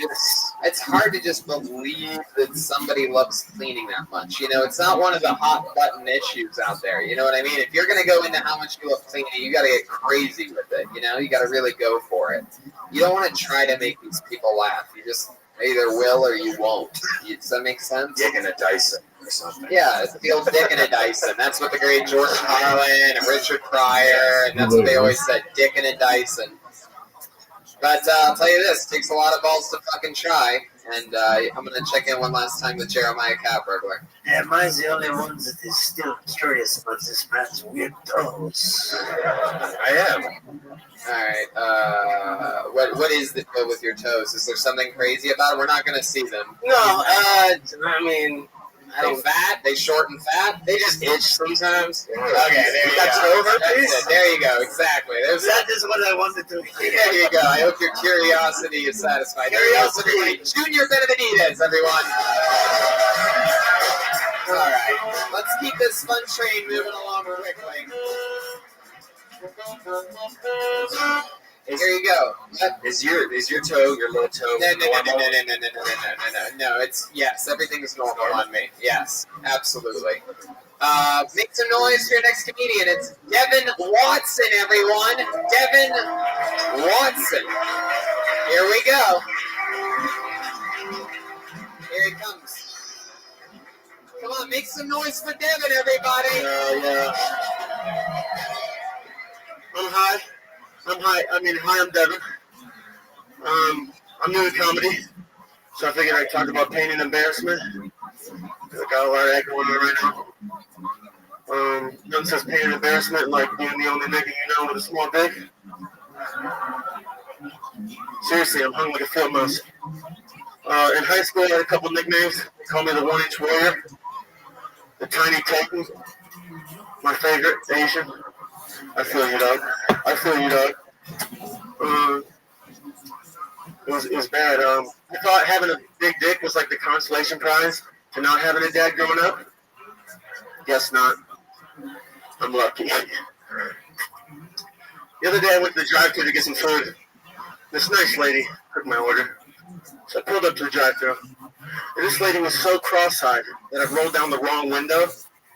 You know what I'm saying? I felt bad. I felt terrible. I felt even worse when I found out she was autistic. Sure. Thanks, I'm Devin. Hell yeah. Devin Watson. Hey. All right, Devin. Hey, grab that microphone. I'm going to talk to you some more. How's it going? What are you? What are you? What are you? What ethnicity are you? You're a black guy, right? Yeah, I'm black. But I'm half Jamaican. Yes. Oh, okay. All right. And you're born and raised here in Grand Rapids? I was born in Florida, but Florida sucks, so I don't rep that. Florida's terrible. But I was raised in Holland, which is like Holland, Michigan. There's this town, Holland. Everyone's like, oh, we're from the Netherlands. Clearly not. There's some real Holland fans out there. Hey, anybody from Ann Arbor here? Perfect. keep those Wolverines fans away from us winter Buckeyes. You know what I mean? We don't like to. You can't do that here. You can't do that here. That's right, you mother. You can't do that here. You can't do that here. He's new.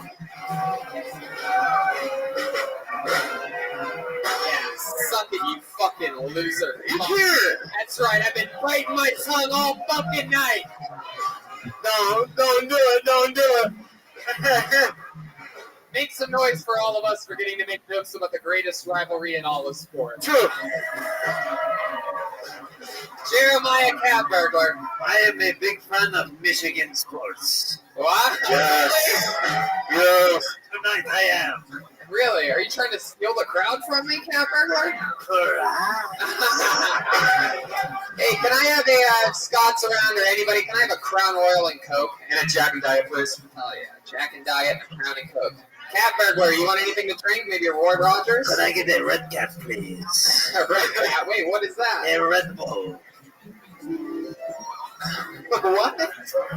Bowls of cat? How about cat burglar Joelberg? You want anything? I would like a vodka soda, please. A vodka soda, any kind of vodka for him. He's Mexican. Well, vodka's just fine. Do you have any like old like this stuff that pours out over shots like onto the bar? You could just slip it into a cup. I will drink it. All right. Welcome back from our commercial break. Yes, for our own drinks. That was brought to you by the Pyramid Scheme. So, Devin, how long have you been doing stand-up? So this is my first time. First time. How about that? Fucking amazing. Thank you. Oh yeah. How old are you? 27. 27. And what do you do for work? I work for a printing company here in Grand Rapids. Printing company. Fuck yeah. Yeah. What are you printing? We do like signs and like posters for just like local companies around Grand Rapids. Cool. Did you help make a Kill Tony poster for tonight's event? Maybe. I didn't personally. I had the week off, you know. We were resting. I was resting. Were you taking a cat nap? What do you do for fun, Devin? Seems like you smoke pot. Oh, a lot of pot, yeah. What else? I sing. I make music on the side. You sing? Yeah, I performed here a couple of times. Shout out Pyramid Scheme. Wow, what type of music? What type of music do you sing? Like hip hop, R&B. He's the other half of Haggard and Blues. R&B. I fucking love R&B. You have anything on Spotify? I do. You do? What's that called? Solidify. Solidify. Like with a T, like solidify. Oh no! Here we go again. I try to keep it modern. That is another bad marketing idea. I'm saying again, solidify with a T is something nobody would ever find. Yeah, I know. That's so. It was a side project. It was for fun. Did you say R&B or R.I.P.? Yeah, I don't think solidify with the T is ever going to work. All you're really going to get are people that misspell Spotify. Is this you? Yeah. This is you? Mm-hmm. You want to give us a little line? Do you sing this? Yeah, I can sing it. Does it start soon? Take me, oh, stay hard to sleep. My car drops loosely, my hood deep, my mind flies freely, my heart sleep. I see things with rainbows like ghostly. I could try the hours and not be. The opposite is infinity. Stop at Waffle House if I'm thirsty. Top down, blunt up, bad bitch, start up. How you be when you cruising? Good vibes, long guys, bonfire, all night. Feels good, feels good. Wow, look at that. Thank you. Oh, you guys are so nice. Thank you. I wanted to listen to the whole thing. Yeah, that was good. So 15 minutes you can get. Wow. Man, I can hear the sound of Haggard and Bruce dropping the ampersand right now. No ampersand. What God did not give you in dick size, He gave you musical talent. Is that true? You really got a small dick? Oh, field mouse, bro. Field mouse? That's so tiny. No, you're right. A field mouse is tiny in itself. I can't imagine how tiny a field mouse's dick must be. I just never count the first time. Like, I'm always going for the second time. You have a lot of field mice running through your apartment? No. Only house mice. No. All right. Well, like what? Just be honest with us, Devin. We're not trying to suck it or anything. Like, how small are we talking here? Are we talking like soft? Are you talking like like one of those mini cans of Yeah. soda? Are you talking about like the con? Yeah, it's like a 5-hour energy drink. But if I get a boner though, it's like a mic. You know what I'm saying?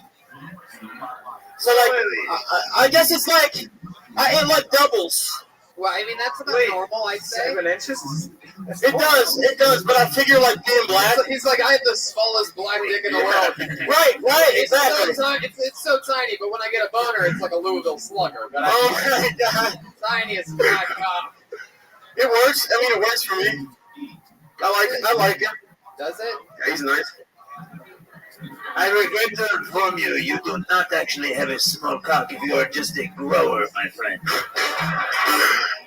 The men with small dicks in the audience right now are furious with you. Come on, where are they at? Small dick guys, make some noise out there. Come on.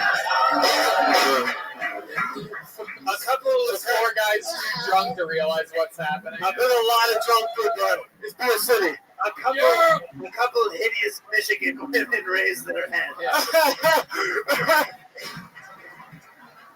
Devin, you have a girlfriend? No. Music like that, I'd imagine you get paid a lot after concerts. Am I right? I do all right. Yeah, of course you do. But it's little, so it's like it's a quick thing. It's a quick thing. Wait, the size does not have anything to do with how long you last. It's true. Is that how you think it works, Devin? The smaller the dick, like you're just done in 20 seconds. You're like, whoops, sorry, lady. Small dick. Oh, it's quick.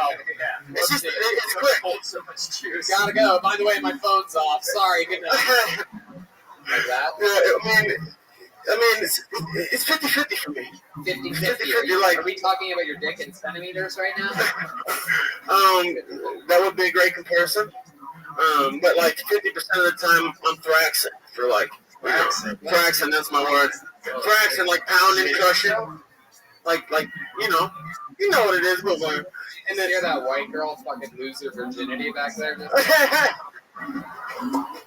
Wow, that's incredible. What's your preference, white girls or black girls, Devin? Tell the truth. White girls. Wow. Why do you think that is? Why is that your preference? I went to. Yeah, they're filthy. They're filthy. They're filthy. There's a bunch of them in here. No, I went to a performing arts college in California, and all the girls there were like pretty ballerina girls, and most of them were white. Say that again. There was a lot of ballerinas, and I was thinking like skinny white girls are lying to us. No, yeah, they're dancers. They were dancers in California. It was awesome. I became accustomed, but I like all women. Just to be clear, got into the ballerina scene. Is that what you're saying? I just like dancers, and so I just like dancers. Race doesn't matter. I like dancers. All right. Well, Devin, I'll tell you this. Congrats on your first time doing stand-up. You have a hell of a cool, energy and song and singing capability, and it's cool that you took a chance, signed up, and got to have some fun tonight. Thank you. There you go, Devin Watson. Thank you, everybody. He's on Twitter at @hi_Devin. Check out his music. He is Solidify with one C in the middle. Junior Benvenita is JU_blues. Ed DeVoe doesn't even have a Twitter, that son of a bitch. How dare you, Ed? How do people find you, Ed? Do you have a website or something? What did he say? Nobody asked? He's the best. So then what? Is anybody here? Can someone translate? Ray Romano's pissed.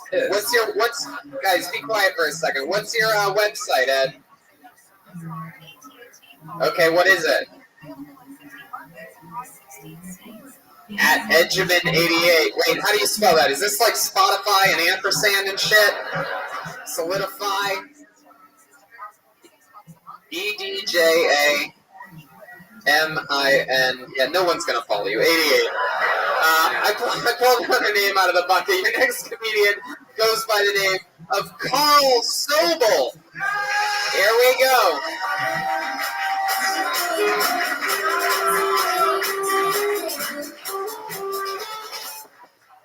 How's it going? Carl Sobel, everyone.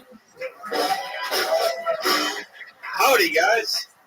So, I recently became single, and I'm kind of all right with it, because for me, relationships like amusement parks. You're in the parking lot, and you're like, sweet, we're at Six Flags. And you look inside, you're like, they have ring toss, they have roller coasters, Ferris wheel. You get inside, and you realize all 6 of those flags are red flags. Like that Ferris wheel is leaning really hard to the left. Pretty sure that ring toss operates on meth. And why the fuck am I all of a sudden too short for all these rides?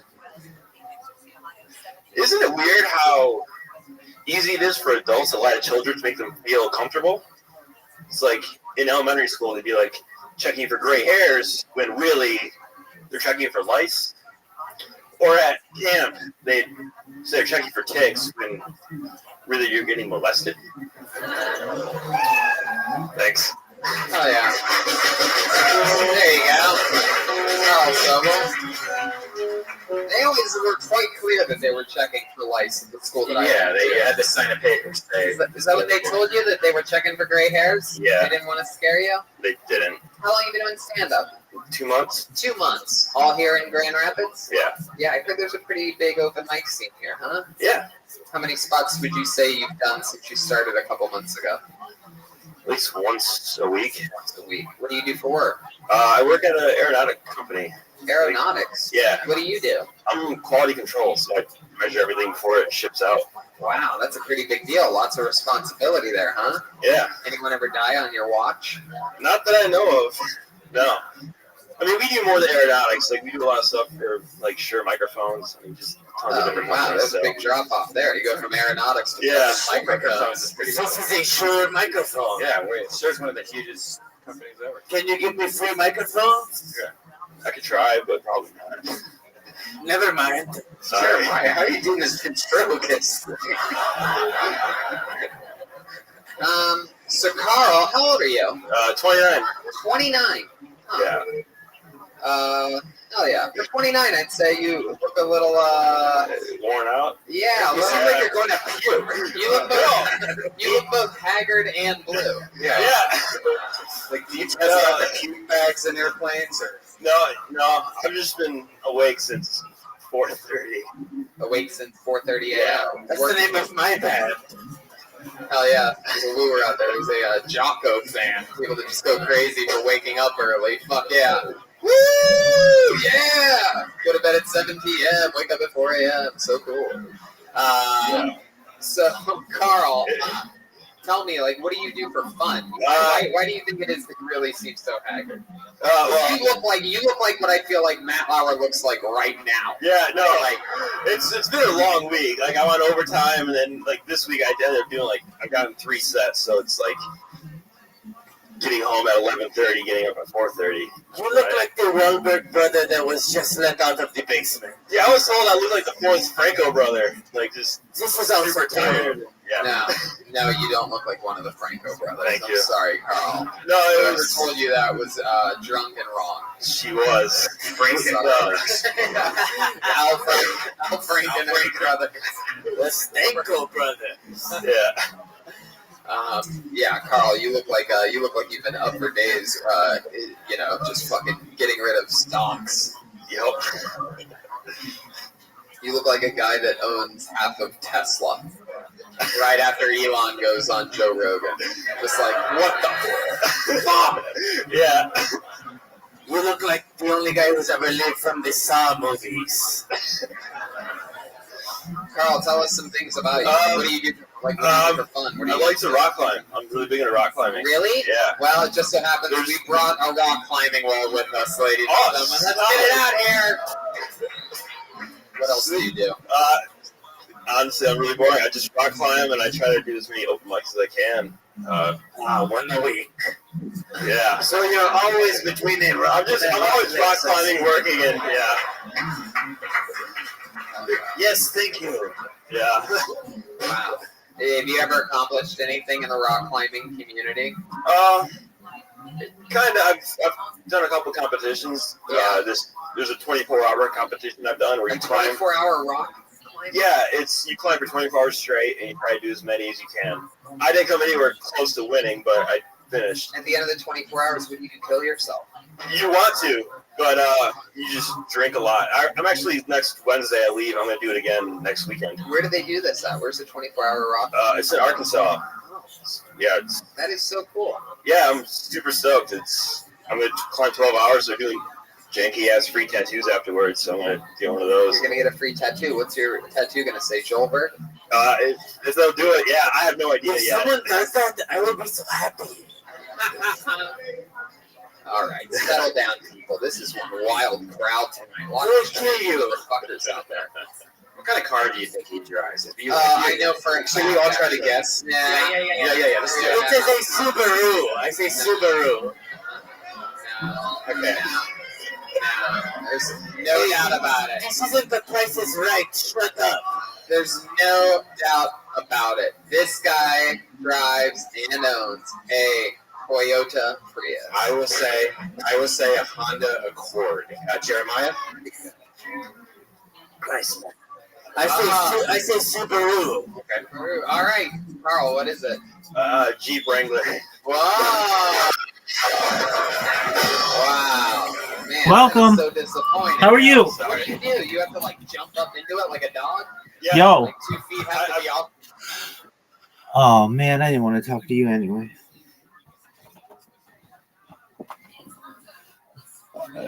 Darn it. The ground at once. I installed the step. Well, Carl, I mean, is stand-up something that you intend to do seriously, or you sort of look at it as like a release? What are you trying to do? Be funnier around the office or something? No, not at all. I mean, it'd be something I'd like to keep doing. I'm only 2 months in, but I'd like to just see how it goes and keep trying. You look like if somebody drowned Andy Samberg. Oh, there. You actually look like a Carl. Like, hey, yeah. Well, Carl, I keep up the good work. Hey, there you go. Just keep fucking doing it. If you want to do it, then do it. There you go. So, thanks for being on the show, man. Couple months in.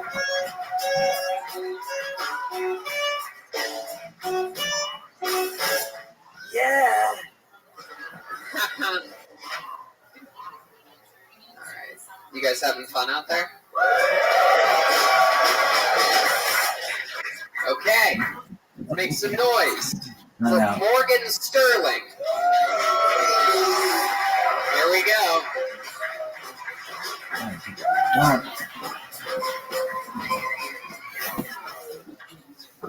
Rest out. I sometimes masturbate with a condom on. I once had a roommate who told me he swears to shampoo straight into his hair. And I'm not a psychologist or anything, but that's definitely a sign that you're going to go to prison. So that is all I got.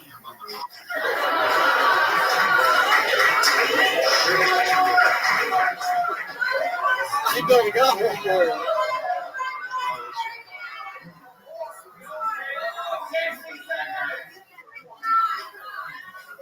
69, what? No, we're good. Something. Alright, well, there you go. Morgan's giving up early here. Morgan, come on. There's nothing else you have? What'd you do? You forgot something? That's all I wrote. I just prepared 20 seconds? Fuck yeah, you are adorable. This is one of the first times we've ever had somebody on the show who snuck away from his parents' house to be on the show. For those of you listening, it appears as though the Yodel boy from Walmart has made it on. He's a celebrity. He's that fake kid, in all the school shooter videos. Oh. What is it? Crisis actor, yes. Wow. That's who it is. That's true. That was the first one you joined. Y'all remember Slim Jesus? Wow.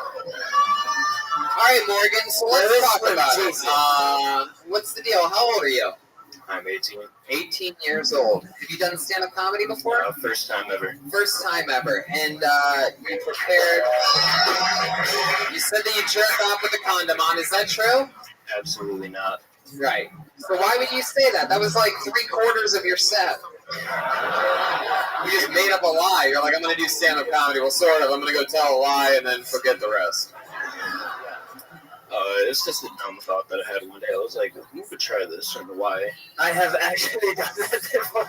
Yes, Jeremiah. I have also done that. Why? It is cleaner. You don't have to do laundry after. Whenever you do not have the touch of a woman, you like to practice. Wow. So, Morgan, let's get into it. Did you try a lot of things spur of the moment like that? No, not really. Was there anything else? Did you forget some things that you wanted to talk about? Did you sort of get nervous and blank out when you got up here? A little bit, yeah. Has anything come back to you since you've been up here for a little bit? There is a little bit more to the content. Yeah, sure. Yeah, let's hear it. Everybody's rooting for you, dude. I'll tell you this, and Morgan, let me tell you something. Put that microphone, when you talk into it again, put it so that it's right up against the lip, and then project 10%, 20% more than you have, and get that shit out of there. crisp and clear, a little bit of space between the words. There you go. Do it again. Morgan Sterling.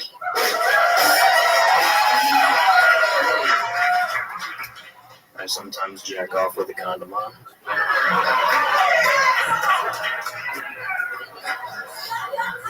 I know what everybody is thinking, but you should really try it before you knock it, you know? It's faster, and there's better time that you clean up, you know? You don't have to sit there for 30 minutes, bro. Yeah, he knows what's up. There you go. All right. You have to clean up. You know, may I recommend that if it takes you 30 minutes to clean up your cum, I know a guy named Junior Benavenidez who is obsessed with everything being clean. So, what's your phone number, dude? I didn't understand what you just said there. What's his phone number? Oh, what's his phone number? They don't write that down on the sheets. So you're 18 years old. Wow. What you graduated from high school? Yeah, I did in, I think, March. In March. And now what? What are you doing now? I am working at a liquor store stocking the cooler. Stocking the cooler. It is a small cooler, then, right? Absolutely not. Oh, no, it's a big cooler. It's pretty damn big. Continue being not funny. All right. What was the last porn you watched? What category of porn you watched? Jesus. I want to know. Brian, say only weird shit, man. You like big butts. You like big butts. I know you. Yeah, see, he knows. All right. So Morgan, you just graduated from high school. What part of have you had sex with a girl before? No. No. Have you ever gotten a blowjob before? Yes. This is really awkward because my uncle and aunt are in the audience, and I did not. Wait. Wow. Well, the weirdest part is that one of them, it seems, may have been the ones that sucked your dick before. So, I mean, who knows? We're going to do some research after this. Find out which uncle touched you exactly. Describe the blowjob, though.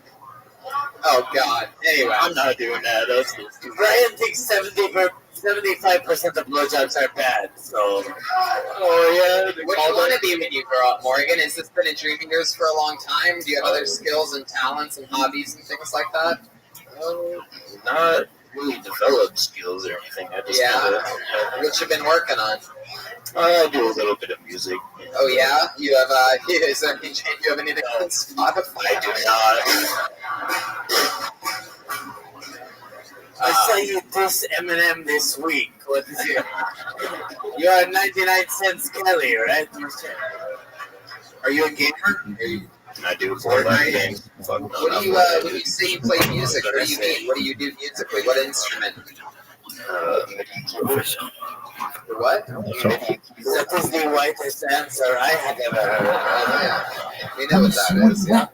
It's like video game music. It's like video game music, right? Brian loves that shit. Can't get enough of it. We're probably going to hear 40 seconds longer of it than we need to right now. We brought it up. So what else, Morgan? What's it like being an 18-year-old? Tell these grown-ass fucking angry adults out there why they should like your generation. We hate millennials. That's why. What are you? Oh my God! There's something new besides millennials. I don't know. What are you? I guess it's called Gen Z. What's it called? Jay-Z? Gen Z. I can't really hear because idiots keep fucking yelling shit continuously. Shut up, assholes! You don't have a microphone on you. It's pointless. Anyway. Morgan, I know your uncle's watching you. Not only is he watching you, but he's trying to be subtle while totally not being subtle right here, recording you straight in. That could perhaps be a live stream. I don't know why your uncle looks like your grandpa, but I'm just going to keep moving on anyway. What does your uncle do other than touch you? Actually, Benavides just came because he looks so much like Mr. Clean. I I can't wait for his uncle to edit this video and take out all those parts. Yeah, they're like all in the family room together. It's just gonna cut from one part to the next. It's like swoop. Just come back on the word clean. Everybody's laughing. Clean. What does your uncle do? What does he do? He is a psychologist, actually. Oh wow, perfect. And how does it make you feel? Has he ever made you lie down on the couch with your eyes closed and open your mouth? And tell you that he's just dipping a little chicken wing in your mouth for a little? Now listen, Morgan, do not bite down on the chicken wing, all right? Nephew, I'm going to put this chicken wing in your mouth. Please do not bite down. This is all part of the therapy. It's called the chicken wing test. Now I'm going to put the chicken wing in, and I'm going to pull it in and out over and over again. Do not bite down on the chicken wing. This is a test of your psychology, making sure that you do not bite on my dick. I mean the chicken wing. First, let's say a prayer. Hi, Jeremiah Capper. I can tell he's a good uncle because he really wants high-quality video, and he will not rebut what you are saying about him. He records everything. Uncle. I can't believe how much balls it takes to get up here at 18. Imagine. That is incredible. Well, the real test is if you continue to do stand-up after being embarrassed in front of everyone. If you do it, then you're in the game. If not, then you're a loser. Yeah, I was ready to suck. So. If you ever do it again, no, 100%, you got to project your voice by 50%. Because I even turned you up like 25%. Yeah, 50, how you did it right then was good. How you did it the second time, it was like 20, 30%. It's good. Don't over-project either, though. Don't fucking be that guy. Yeah, keep the mic close to your mouth. It's a fine line. You nailed it. When I told you, when you did it the second time, it was fucking amazing. You got laughs off of parts that we had all literally heard. You really had natural timing and beats. And for 18, that's fucking dangerous, dude. If this is something you want to do, you already have a huge advantage. You could be great at this by the time, most people are just starting. So, congratulations on having the balls to start. Joelberg's right. There he goes. Morgan Sterling, everybody. He's on Twitter at slav.sgt or sqt. I'm not really sure. Ladies and gentlemen, let's do something fun. We have a regular on this show.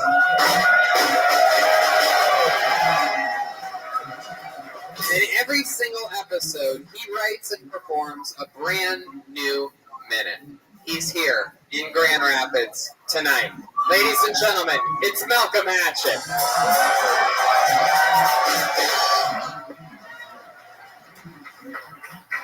Yeah, what's up? What's up? You ever got a piece so bad, you make them a dance? There she is. Hey. Man, I seen the Hey. so pretty. Hey. What up, girl? How are you?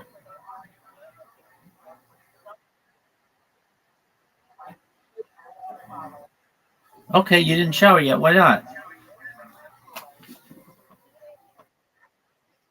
Why didn't you shower?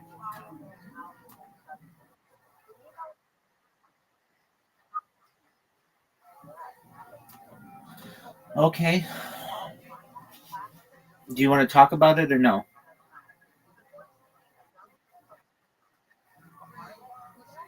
No? Can you repeat that?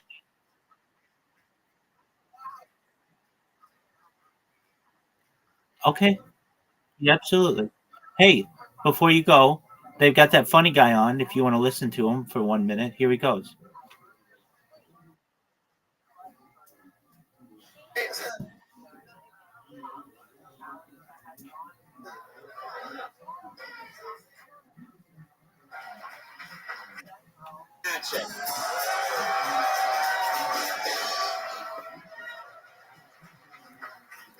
Yeah, what's up? You ever got a piece so bad, you make them a dance? Man, I seen the girl so pretty, I compliment her like a gay guy. But I asked for her number how a straight guy would. I was like, oh my God, you are so pretty. That dress? What else from Fashion Nova, bitch? Can I get your phone number? No, ain't nobody gay, girl. I'm slinging big dick. Ain't nobody gay. I was about to have raw sex one time, and the AIDS commercial popped up. It said, protect yourself from AIDS.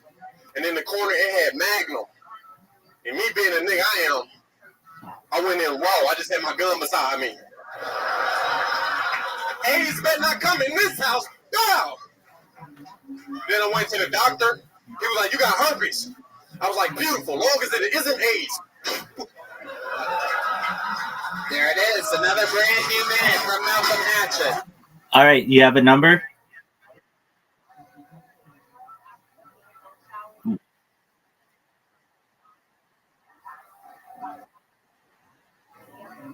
Okay. Well, you go take a shower then. You're okay. You got your mind on other things. Take a shower and then come back, and then we'll hang out, okay? Okie doke.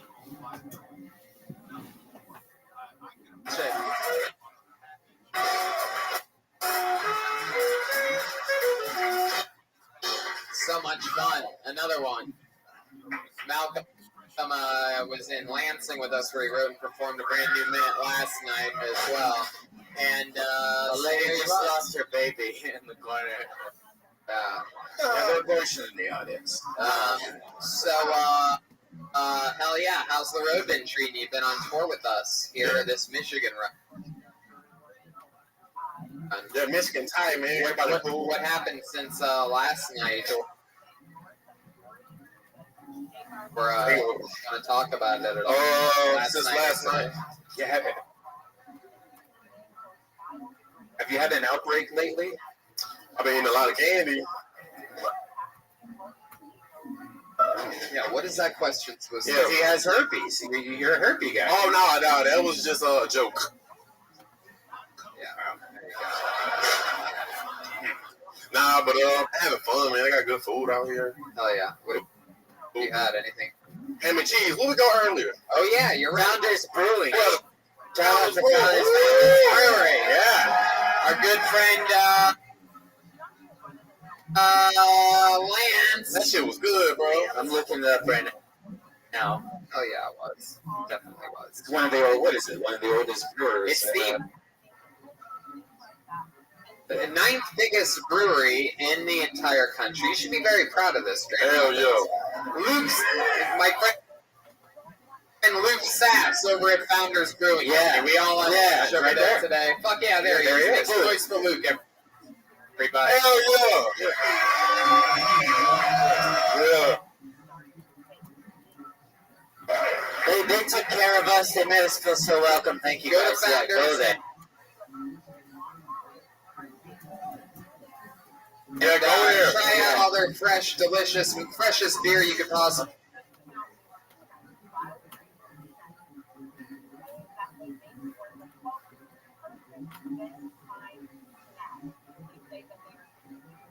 We have, and try that fucking beer cheese. Beer cheese. Right.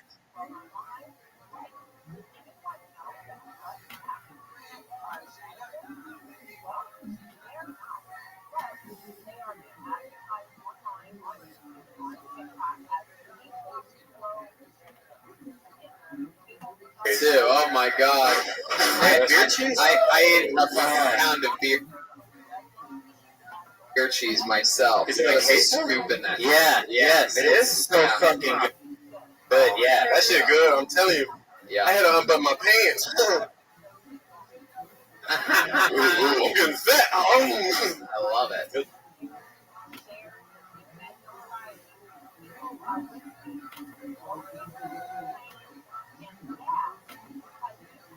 It's good though. So Malcolm, this shit's crazy. What you do, writing and performing a brand new minute. He's doing basically for the first time we've ever had a regular do. I do minutes in 8 days basically by this run of 3 shows. He did a new minute on Monday, doing another one on Monday in LA, and then Thursday.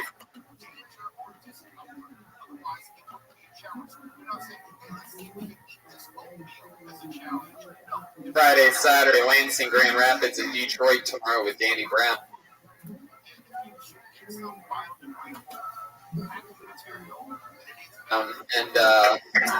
So why don't we do something fun? Why don't you go sit up here and join us as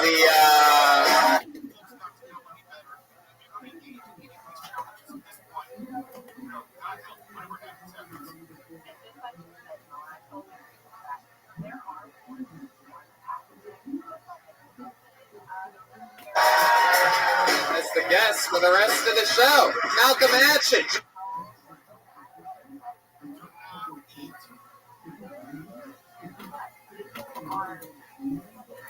In the panel, ladies and gentlemen.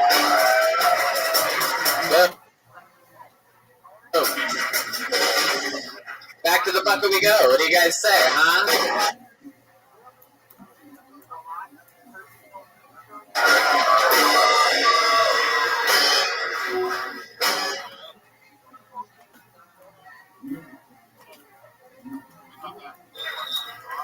Catford, we're ready to play that saxophone. Look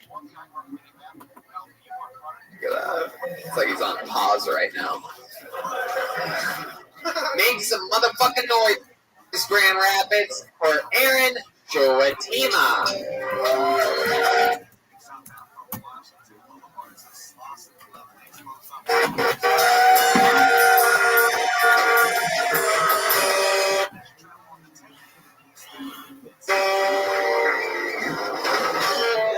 One more time for Aaron Joatima.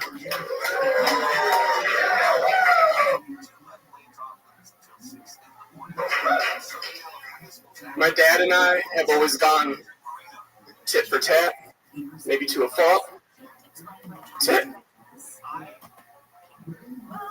At a very young age, my dad made me watch a lot of horror films. Tat. Slept into my parents' bed until I was 10 years old.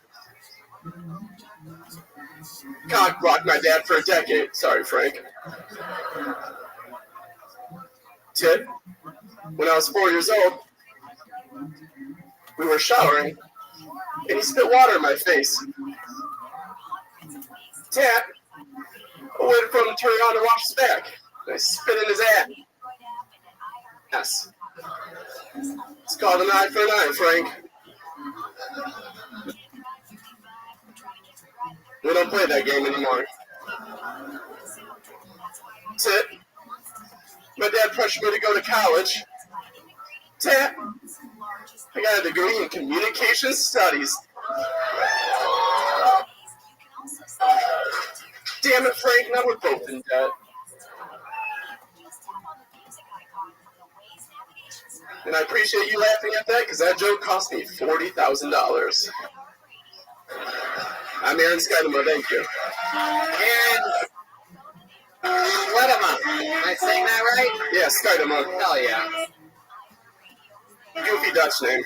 Aaron, welcome to the show. You remind me of a less weird Al Yankovic. I'll take that.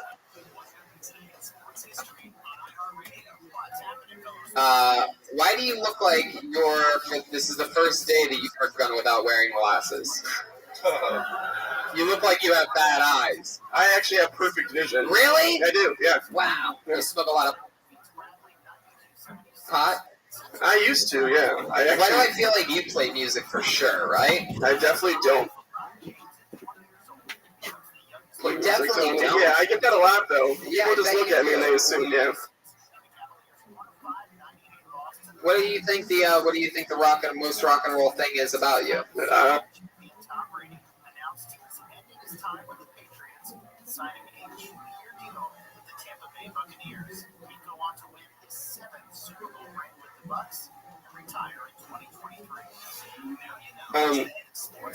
I broke my leg in front of like 8,000 people. Oh yeah? How'd you do that? Ninja Warrior?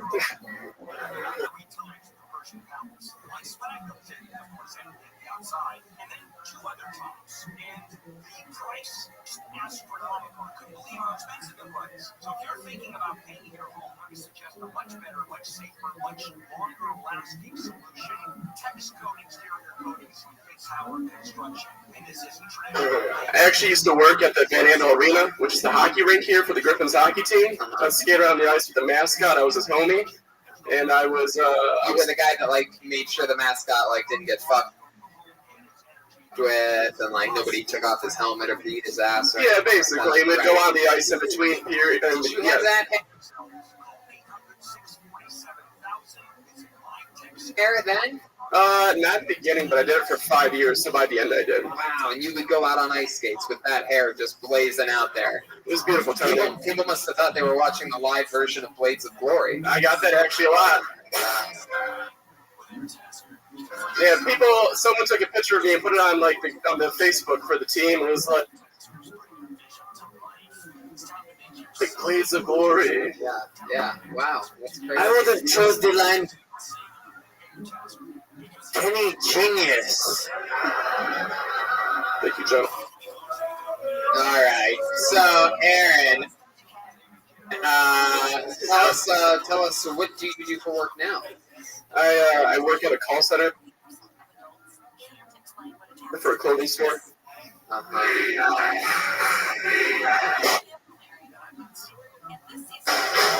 Wow. So what kind of calls are you fielding? Just people crying about pants and shirts, basically. Like, what do they say? Sometimes they'll call and be like, "Oh my God, why isn't my order here? Why does this always happen to me?" I'm like, "It's just like a $5 pair of pants. Wow. Take it easy." Damn, take it.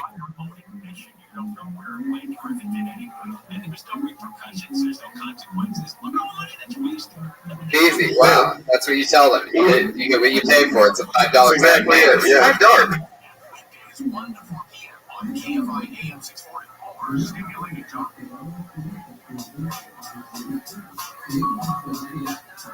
Pair of pants? Where the fuck are you working? Right? Kroger? Yeah. That is impressive.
Now, airlines find it common because they don't want to involve themselves in the legal proceedings. But the government is saying again that it wasn't right for her to do so, and that in the interest of going viral, in the interest of sharing everything that one's seeing on all those before, not really trying to do that.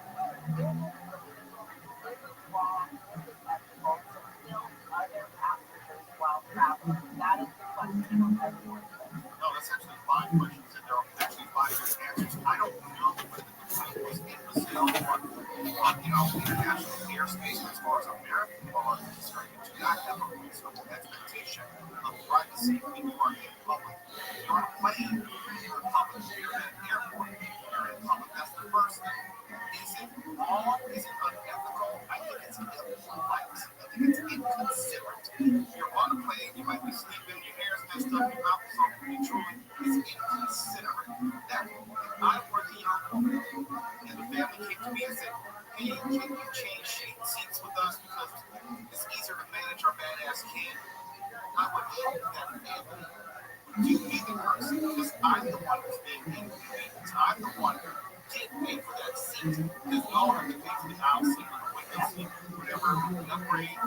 So there is money out of my pocket that you're saying because your dumbass is going to buy our tickets early enough to get everyone together that somehow I need to shoulder that burden and also take the loss of a seat that I paid for. No, that's unacceptable. There has to be something, some level of consideration. Hey, I understand that you paid extra for this seat. How about give me $20 or pay for the Wi-Fi on the plane? There has to be some level of consideration. And that's something I would say out loud. It's like, well, people, I don't have a problem with moving, but I need to be compensated in some way because it was actual money out of my pocket. So legally, can you film that person? Probably. Is it inconsiderate? Probably. Is there anything holding on with it? No, not at all. But I think there is more blame on the family than the young woman who refused to give up her seat.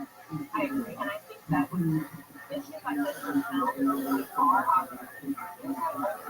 One side of the information, which may be a conversation on one side, but one man's point in my opinion, someone trying to explain or wait for on the other side. But as this woman is saying, she is now being vilified for the public opinion to people are weighing on what they think she could have done or could have done better, and now it is affecting her life. Something that won't affect your life, likely with our last story, has to do with clothes. We all shop, whether you like to shop or you don't, have your favorite stores, or just your kind of run-of-the-mill routine items that you might pick up. Well, if you're interested in a new pair of jeans, but you're not really ready to make some big jeans overall, or do I have something for you? Oh, I think this is your perfect summer attire for the office. Here you go. $440. Nope, stop there. Nothing for nothing. Go ahead. You're ready to jeans, winner, but only one full leg clothes in that denim. The other leg is the one.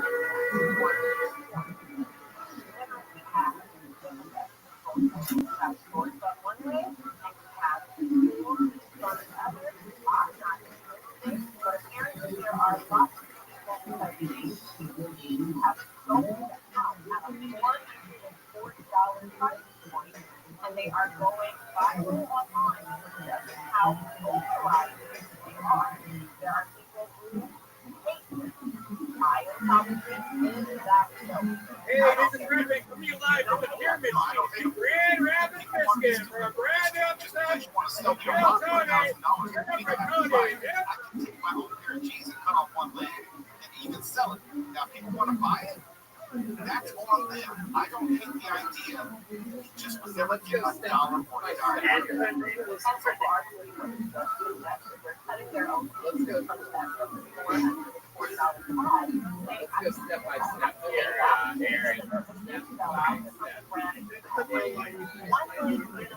very weird. She touches me.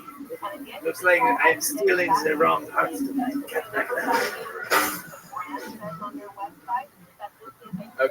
So, Aaron, what? And look up going on a date on Craigslist. Like, what the fuck? I was just bored, bus and you're in the hospital bed. You're like, fuck, I'm so horny.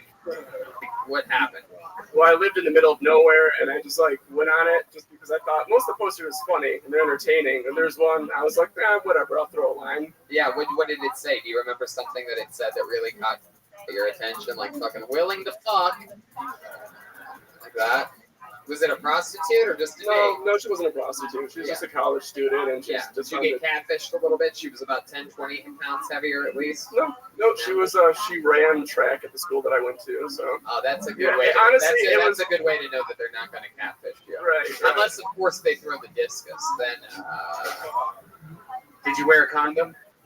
Yes. Yeah. Yeah, you had to. Yeah. Oh, for sure. Nice. I was already stepping out. Like, I'm definitely going to protect myself to a certain extent. Right. What's the thing we would like to know the least about you? Like, what's the most unlikable thing about you that you wouldn't want these people to know, that you just got stuck getting asked that question tonight, you answered it honestly, and that was the best move? What's the most hateful thing about you? Like, what's the most unlikable quality about you? You pick puppies? Don't kick puppies, no. Give us an example of something terrible that you've done before in your life. You ever knock an old lady over and laugh up in her face? No, one time my brother made me mad, so I threw an 8-ball at the back of his head. Why would you waste all that cocaine? There you go.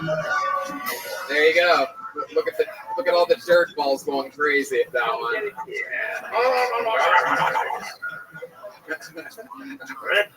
So what was the what happened there? Did you have to get stitches or anything like that? Because you sort of look like you don't have that strong of an arm, to be honest with you. He was actually at the bottom of the stairs, so the downward momentum kind of made it a little more powerful. Did it cut him open or anything like that? No, he's actually okay. Yeah. He's 6'7". He's a giant, so I think he's got a bit thicker of a skull. 6'7". Wow. Yes. I never finished your movie. Did the ring ever get to Mordor? Yeah. 6'7" brother. What the hell does he do for work? He just works in factories.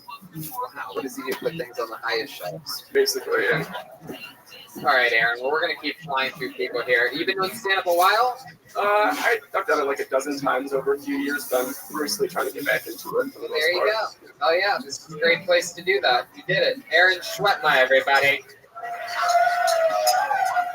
Malcolm. I didn't get to ask Malcolm what he thought about this guy. Did you have any thoughts on Aaron? Yeah, I thought he was funny. He's got nice hair. I think he would be funnier if he put his hair in a man bun. There's some good advice from Malcolm. There you go.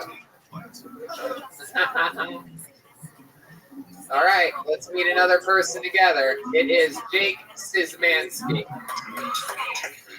Wow, there's a wild sound. Here he comes.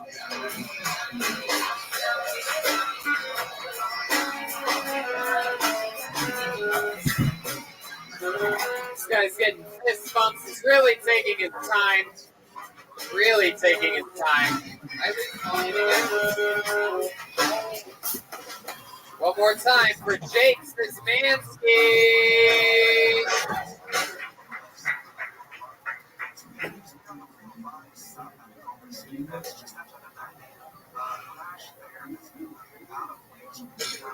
Right?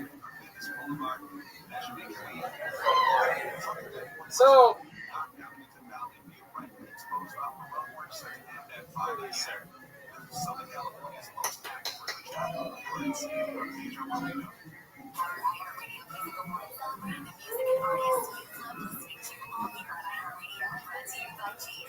Alright, if you ever want to humble yourself, just look to your more successful siblings. If you don't have any, you got Facebook memories. 8 years ago, I said a sexy looking tranny is like eating a chocolate chip cookie. And you find out it's raisins. And there's nothing wrong with raisins. People love that shit. Go ahead. Go ahead. We're gonna let you go. We're gonna let you go until we get anything out of you. Let me see if I can. Come on, keep going. Put the bear in the If somebody cage. would have told me 8 years ago that when somebody asked me, when I talked to a stranger, I was gonna have this. All right, Jake. Let's talk about this. What happened here? What's going on? Budweiser. Jake, what's happened? No, Jake. Little known fact, he didn't look at jokes, he looked at his suicide note. And he brought up an empty glass. He drank it on his way here. Also, I don't think his problem is that he needs more alcohol. Also, he recently had sex with a transvestite. Is that true? Wow. So Jake, what do you think happened here tonight? What went on? What was that? What the fuck just happened? Are you always like this? Get a little too excited? You get nervous? Drink Yes. too much? What else? I am fucking terrified. Yeah? Is this the first time you've ever tried stand-up? Absolutely. It's the first time I've ever been in front of more than 4 people at once. Wow. There you go. Why have you been in such close quarters?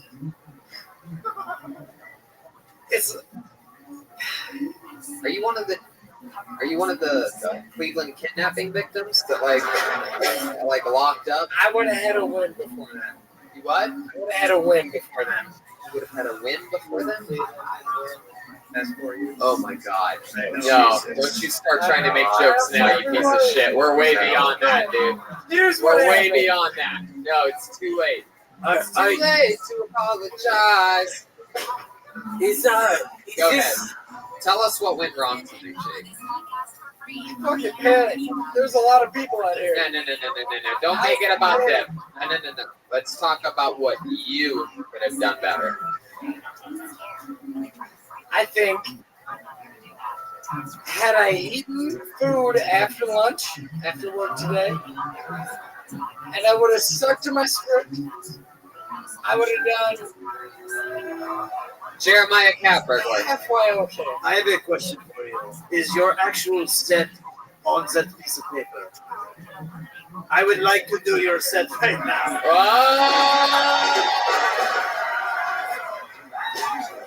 Should I bring you out? Should I bring you up? Yeah. Let's do it. Now, should I bring up Cat Burglar, Jeremiah Watkins, or should I just bring you up as Jake Szymanski? You're going to be Jake Szymanski, Jeremiah? You're going to play Jake tonight? Can you make it work? Yeah. You're going to be the Cat Burglar? All right. Ladies and gentlemen, no. Jake, look at me. Jake, can you hear me? Don't you dare fucking touch or talking to that microphone. Thank you. Yeah. You get to sit there. You don't get to, you're fucking a nothing burger right now. All right. Ladies and gentlemen, we're about to do something special, proving that anything is possible with a little knowledge, experience, timing. Performing Jake Szymanski's set tonight makes a noise for his stand-up comedy debut. It is Cat Burglar Jeremiah Watkins.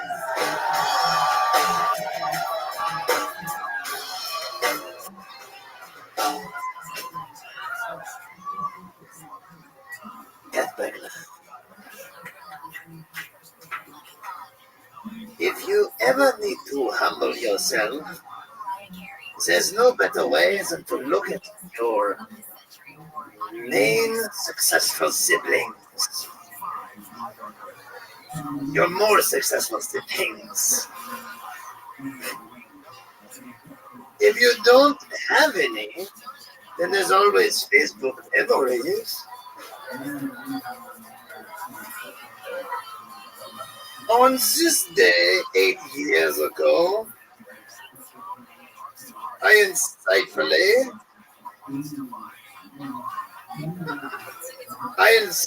said, a sexy tranny is like biting into a chocolate chip cookie and realizing it's raisin, which is fine. Some people love raisins. It's like having Werewolves of London come on the radio only to realize that it's a Kid Rock song.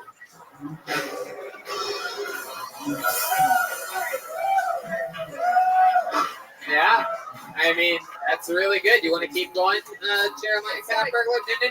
No. Wait. Shut the fuck up. Yeah. You want to Help me finish it. Help Jeremiah, but just don't talk into that fucking mic. Don't you do it. There you go. It's like playing fetch with a dog, but faking the dog out. And then realizing that you actually threw the ball. And it hits the dog in the face. But it's not a ball. It's a dick. And it's rubbing down your thigh. It's like, more examples. It's like,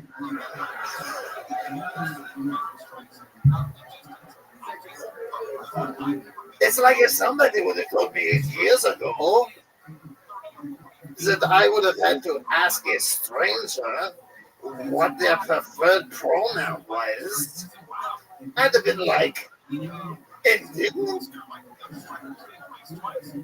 I'd have been like, what the fuck is a word? What the fuck is a pronoun? That's all right. Is that like a person place or thing? How much material did you write for this 1 minute? A lot. You're killing. When you do it, it's 3 minutes because there's so many laughs. When Jake did it, it was fucking 40 seconds. Cat burglars, that's my time. Yeah, cat burglar Jeremiah. Jeremiah Watkins proving that he can make anything funny, even what appears to be a manifesto. Hell yeah. Well, Jake, I'll tell you what. You're a nervous guy. This isn't made for everybody. You seem like the guy that lasts 1 week on the Alaskan crab fisherman boat. You know what I mean? Give it up for you come on and they have to send a special second ship to come pick you up on the high seas. And it's like, sorry, I fucking like you just can't handle the fucking pressure. It seems. This is the Alaskan crab fisherman of stand-up. Yes, Stolberg. I was gonna say, give it up for Kirk Cocaine.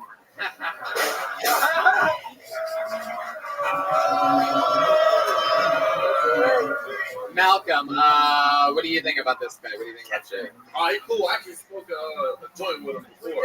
Oh, wow. Or was it crack? It might have been. Yeah, wow. He was excited. Well, there you go, Jake. I'll tell you this: it definitely takes balls. All right, I mean, even to succeed or fail, it takes a great amount of courage. Obviously, in your case, liquid courage. And, we're just gonna keep moving on. Okay, Jake. There he goes. Jake. When do we start? Okay.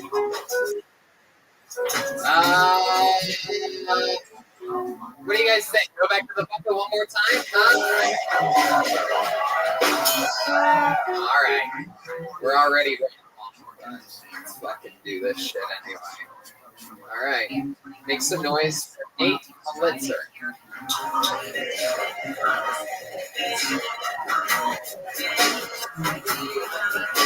Here he comes. Coming from right down the middle. Nate Pulitzer.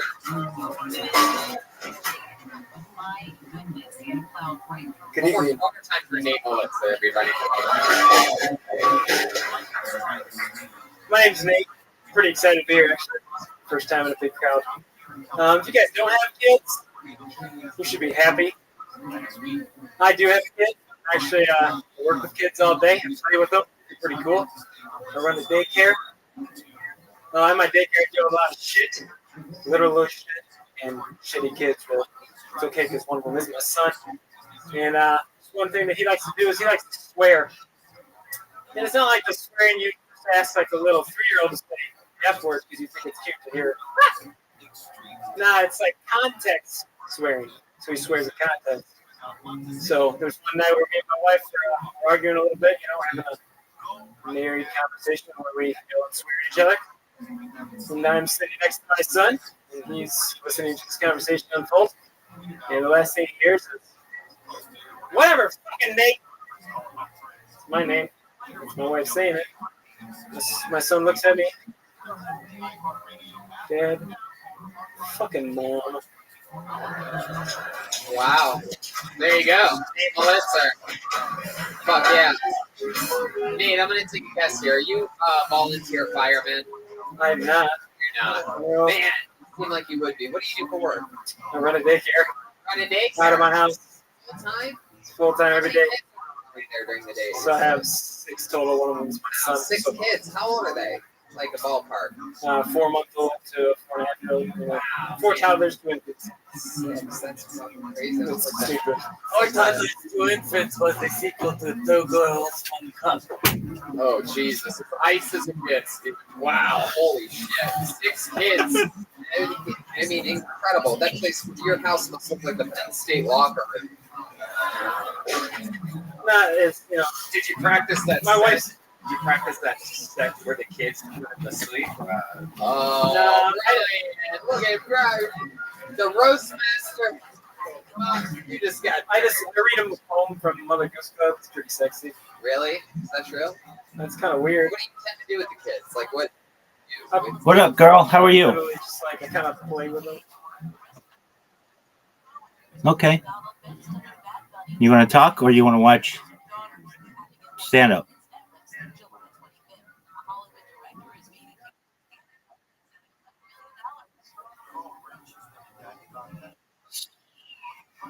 What did you say? Okay, let's talk.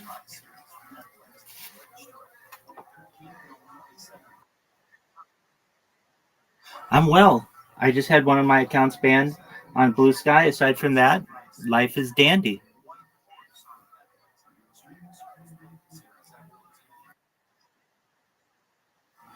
Plants. I love all plants. I love trees. I've raised roses. I really love iceberg roses. You know, like the big white ones. I love those. I love lilies. I love like all kinds of lilies, tiger lilies and such. I love tulips. I love tulips were once like used as a currency.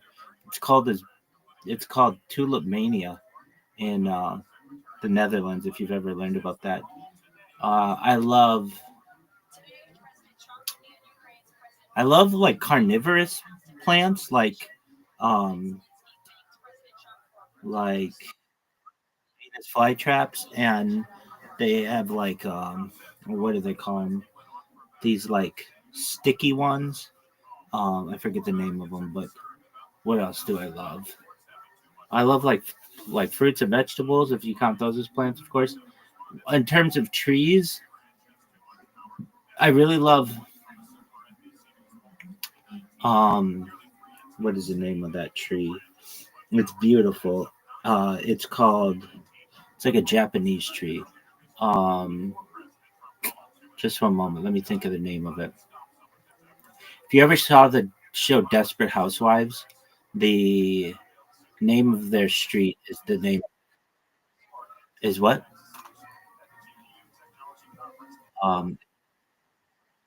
Okay. But they were on let me look up the name of their street. Wisteria. The Wisteria. I love the Wisteria. I love cherry blossoms. I think cherry blossoms are beautiful. I like flowering plants or flowering. I like flowers. I like what else?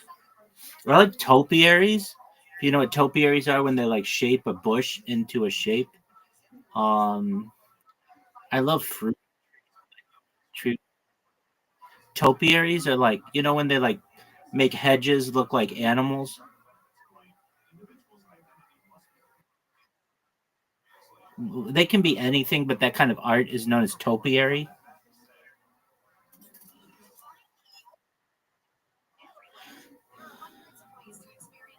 So topiaries are, let me make sure I have that correct, but I'm almost sure I do. Topiary is the art of clipping woody plants such as trees and shrubs into shapes. So that's known as topiaries. I love that. Okay, what else do I love? I love.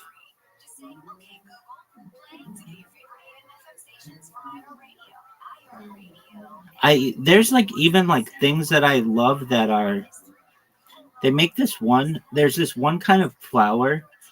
Flower blossoms once a year, or it's called the corpse flower. I've never smelled it, but it is, or maybe it's once every few years, but it smells like a dead person. Um, and I think that's really cool. Yeah, I mean it's nasty, but it's cool that it's like so unique. I like succulents. So like cacti. I really like cacti. So the corpse flower blooms when it is accumulated sufficient energy, which is 3 to 5 years. So I love succulents. That's different. It's like cacti. So like saguaro cacti and like um that kind of stuff. Um what else do I like in terms of plants? I don't know that much about sea plants like seaweeds and stuff or algae, I guess. But I think that stuff's really cool. Um Mangroves. I think mangroves are really cool. Like those trees that grow in water. I think that's really cool. Um okay, I love mahogany. Mahogany is like a wood that grows in like the rainforest and it's used for desks and stuff. Um I love wood. So mahogany, cherry wood I think is beautiful. Walnut. Um I'm a big fan of like white pine and maple. What else? Oh, acacia. Acacia is a brush, but also can be like a tree in the Middle East. That's cool to me. What other plants do I like? I like alpine or like evergreens. I think they're beautiful. I like soft evergreens, ones that don't have like really um prickly needles or needles that fall off. I like fir trees, Fraser firs. Um, I like pine cones and stuff. What else? I know I'm just naming things, but I'm trying to think of other things that I like. Um, I like dogwood, which is like a tree that is like white, has like white bark. I think that's pretty. A tree that I don't like actually. There are some. I don't like cottonwood trees. Um, Cottonwood trees are an invasive species, but basically they. What'd you say? They're in some states they are. So you know what the cottonwood is? Okay. Because if it grows every year, it lets off all this like. Do you ever see like white? It's almost like cotton all over. I don't know. You see it in like out east. Um, and then that stuff gets caught in like air conditioners and HVAC systems, and then can cause it to not run properly. So I'm not a huge fan of cottonwood. There are some other kinds of plants that I like that are unique, like cinnamon. Um, like that's like the bark of a tree, and I just think I really like cinnamon, so I find that interesting. I like I like unique plants that like don't grow everywhere, only grow in certain areas. Um, I like cannabis. I think that's a beautiful plant. I like um, a lot of like redwoods and sequoias that we have in Northern California. I think those are beautiful, and also like they're not human, obviously, but they just like, there's almost like a soul to them. You know, honestly, I've talked about this before, and I think like every living thing has its own version of a soul. Like, I don't know what you want to define that as, but it has like a certain intelligent energy to it. And I just think there's something really beautiful about those types of plants. And I'm sure that I'm not alone in thinking that. I'm sure there are like indigenous people who they did think that. I mean, I'm not saying anything that is unique. I like grass. I like different kinds of grass. I'm a golfer, so I learn a lot about. I'm not a lot about grasses, but like Bermudas and fescues and prairie grass and um, what do they call it? What do they call that grass? That's like when you hit your ball on like a links course. It is called. It's not Shannon. It's something like that. Let me look it up. What is a grass on a links course that is like really tall? It is not. Oh, heather. Heather. I think heather is really beautiful. Um, what else? You know, I guess yeah. These are plants. I like mosses. You know, these aren't plants, but I really like fungi. Like I like mycology, which is the study of fungi. I know that's different, but um, okay. What else about plants? What? No, they're not. They're a different kingdom. They are not. They are not. But I'm saying that that's different. But I do like mycology. What other plants do I like? I like flowers a lot. So what flower? What other flowers? I love well, like I love baby's breath, like in a bouquet of flowers, like a bouquet of roses. The roses are really pretty, but there's something really beautiful about the whiteness of baby's breath that I just think is really special. Um, I've gotten flowers for a lot of women in my life, and so generally those would be like roses, but they can be different colored roses. I mean, different colored roses have different meanings.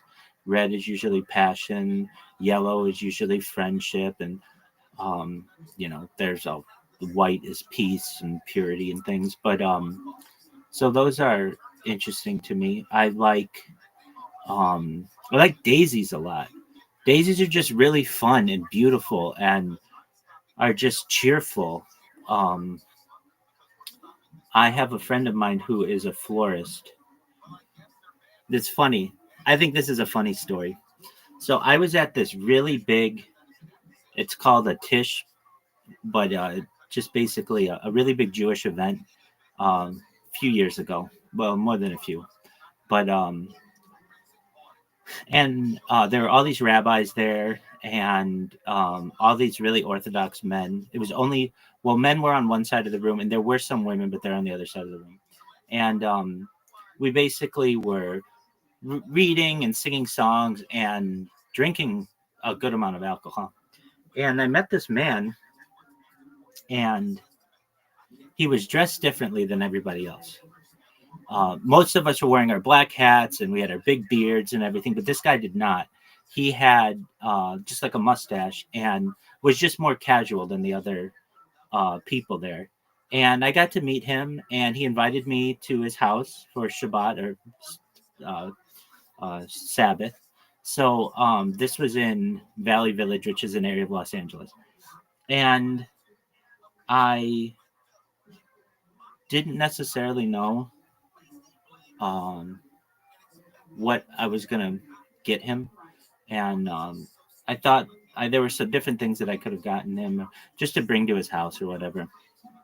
And not knowing him very well, because he just invited me, but I didn't know anything about him. I didn't know what he did for a living or anything. I came and I was going to bring wine, but I couldn't get the right kind of wine in time. And the sun was going down and I needed to get there in time. And so I contemplated on bringing some flowers. So I just didn't want to come empty handed, though that would have been totally fine. And so I did. I don't even know what kind of flowers I brought. I brought him flowers, and as I as they open the door to welcome me, I bring him the flowers, and his wife's like, "Oh, I'll put these in a vase," and I go to walk to see their Shabbat table, and I mean, he had this thing of flowers that were like from my hands. It looked like something that you might see at like a funeral. It had so many flowers, and I said, why do you have so many flowers? And he says, I'm a florist. And I just thought that was so funny that I said to him, when's the last time someone brought you flowers? He's like, it's been like 30 years. So we got a kick out of that story that I would bring him flowers. Nobody brings him flowers. He's a florist. Everybody knows he's a florist, but I didn't know he was a florist. And it was just not something that came up in our conversation. And that was very exactly my little piddly flowers next to this. I mean, this huge bouquet. I mean, it was giant. I mean, it looked like something that you would see at a wedding or at a funeral or something. It was really big, but with him being a floral artist basically and owning a florist, shout out to Boulevard Florist in the Valley if anybody's watching this. That was really, it was funny. It was just like my little piddly flowers next to his huge bouquets. But I thought that was funny. What other flowers do I like? I like well, I'm not going to be able to name them all, but like I like bleeding heart flowers. I like daffodils, certainly. I love daffodils. I love tulips a lot. And I love them for weird reasons. I love the name of them. Like they're like two lips, like they're not spelled the same way, but like two lips like you have on your mouth. I just think this is interesting. They're the kind of flowers that are outside the Central Intelligence Agency. That's the kind of flowers they plant. And at least in their main photo. And people wouldn't normally notice, like, what kind of flowers do they have outside the Central Intelligence Agency? But this is just like little details, the minutia that I notice. And I think I know the reason why, and it's because of tulip mania. Basically, in the 1600s or so, tulips became like the most valuable commodity on earth, more than gold or water or anything. Tulip mania. And so I just think it's funny. It's like a lesson that it was a period during the Dutch Golden Age when contract prices for some bulbs of recently introduced and fashionable tulips reached extraordinary levels. The major acceleration started in 1634 and then dramatically collapsed in February of 1637.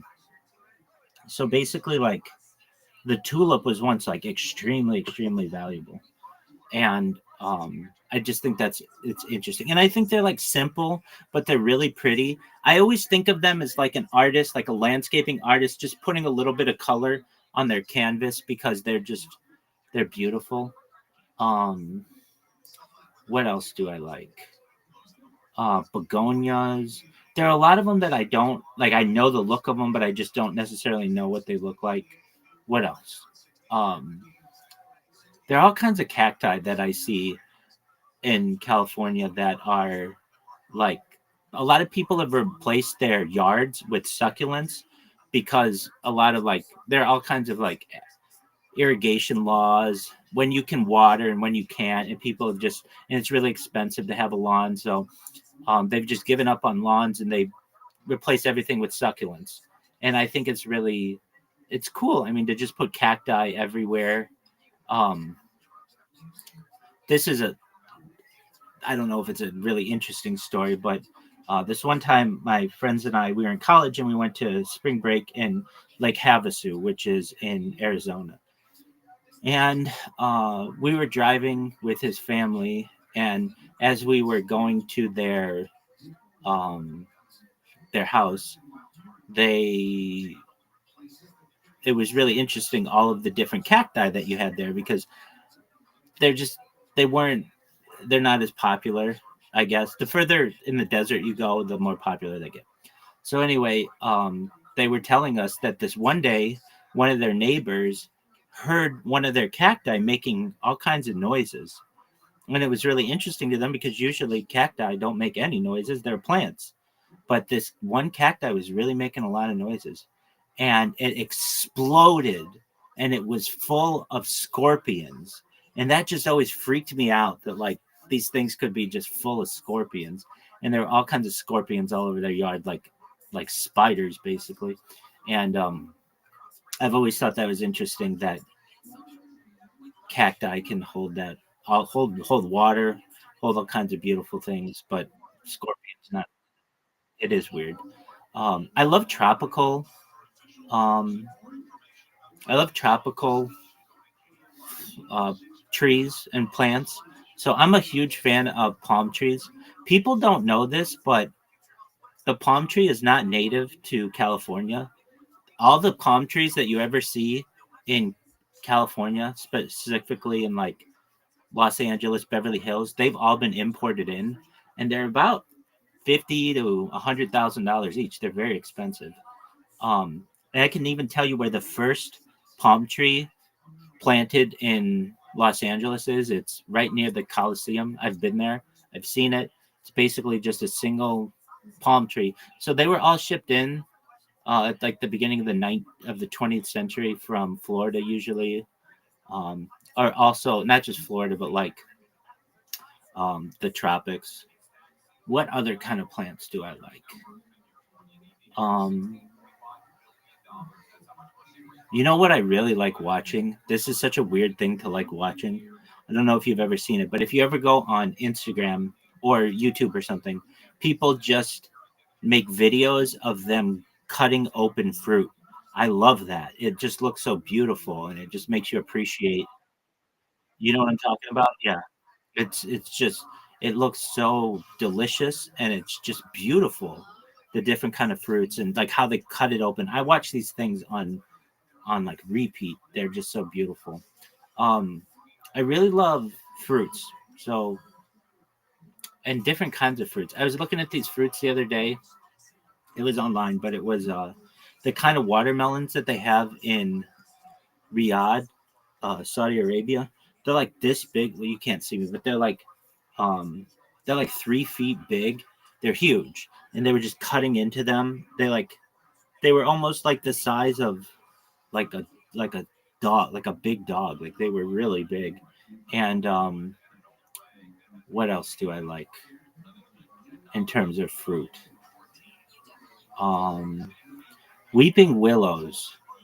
I like weeping willows. I think they're beautiful, but I don't like them when I golf. They're really hard to get through when you golf, and they're like a really difficult tree to get around.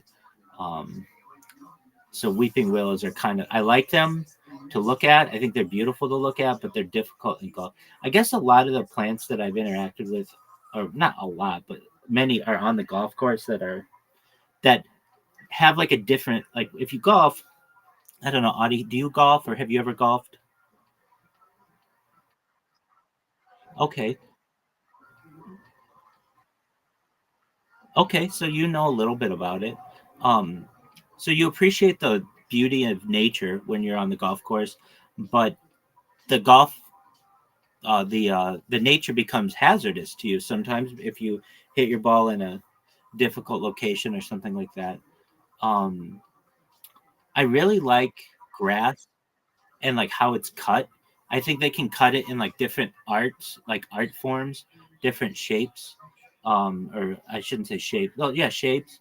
But they do a thing in baseball, and um, I've seen it in like soccer too. But really, baseball is a big one where they'll like do um, the logo of a team in the outfield. I think that's really cool. I'm not sure of all the different grasses that they use, but grasses are beautiful to me. I like just going out and just sitting in the grass and just letting the sun shine on my face, and um when it's warm and it's just nice to do. And just like enjoying grass, like almost like it's a mattress. I know I keep talking, I'm trying to think. Oh, of course. Yeah, definitely. Love that. I love doing it in sand as well. There's just something about the different sensations on your feet that are wonderful. But yeah, I love doing it on grass. I I also like the warm pavement on my feet too. But yeah, I love the feeling of grass on my feet. Um, what else do I? What other kind of plants do I like? I'm sure there are a lot out there, really primarily like in Asia and like Oceania that I don't even know. But there's some fruit that I've had or I've seen that are really unique. There's the like star fruit, I think is really beautiful. There are a bunch of them that I've seen or had that I don't even remember. But there's this one really special fruit that I've had that I've introduced my friends to. So it's called the miracle berry, and it is the coolest fruit I've ever had.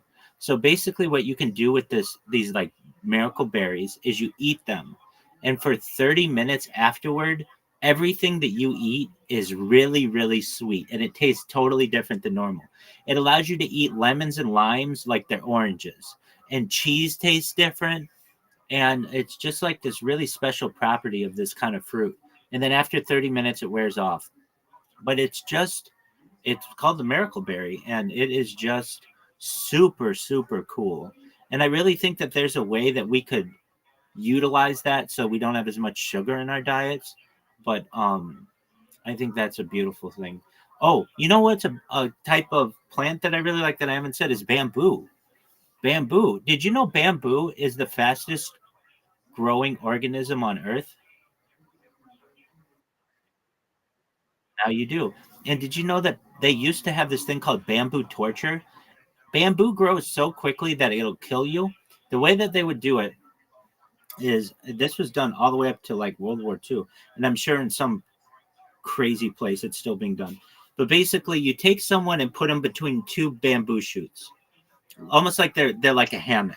And then you plant bamboo underneath them, and given like a day, the bamboo will keep growing higher and higher and eventually pierce their skin and kill them. And it grows. I want to make sure I have the statistics correct. How quickly does bamboo grow? Bamboo grows 35 inches a day. So you got to think 35 inches is almost 3 feet. That's really, really tall. And so after about 2 or 3 days, it'll kill you. So bamboo is so cool to me. And I feel like we could use it for all kinds of interesting things, and we don't. Another interesting one is hemp. Hemp fibers are really strong, and we could use that for paper and all kinds of stuff that we don't because there's like monopolies on the paper industry and stuff, or in the timber industry. But hemp is another interesting one. Um, what else do I think is cool? Oh, I think those things, the kind of plant that is like carnivorous and like eats bugs is a pitcher plant. That's what it's called. So basically, it looks like a pitcher, like a water pitcher, and plants or bugs fall into it, and then it's got this like acid that it uses to eat them. I love watching Venus flytraps, like and how they work, and their little fibers inside, and it's almost like they're alive. People don't know this, but the Venus flytrap is native to only like one small area of Earth, and it's in I think it's North Carolina, and it's just this really small area, but became popular over the course of the 19th and 20th centuries, and has since spread out. But basically, it's like origin is in the eastern part of the United States. What other plants do I like? The palmetto tree, I think it's really beautiful. It's actually on the state flag of South Carolina, and I just think it's a really beautiful tree. It's kind of like and I don't want to misdescribe it, but it's almost like it looks like a palm tree. You know, another thing I think are really interesting about trees that I haven't said are ferns. So I think ferns are really beautiful, and ferns are like really old. and meaning like they go back to like prehistoric, like Jurassic times, and they really haven't changed that much. But I think ferns are really beautiful. Ivy, I'm a major advocate. How can you be an advocate for ivy? I don't want to keep using that term, but I'm a major fan. Or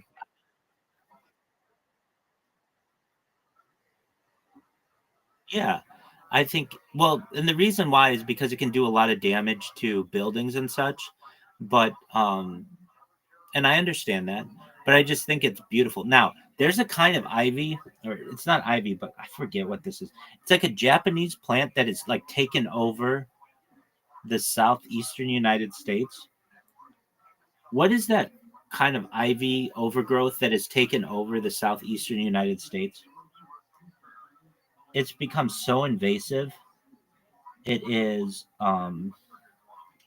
it grows on everything, like power lines and telephone wires. It's called kudzu, and it was introduced in the 19th century and is spread wildly, rapidly, and like it's everywhere. I've seen pictures of it, and it's on everything, um, and it's really dense. What other plants do I like? Um,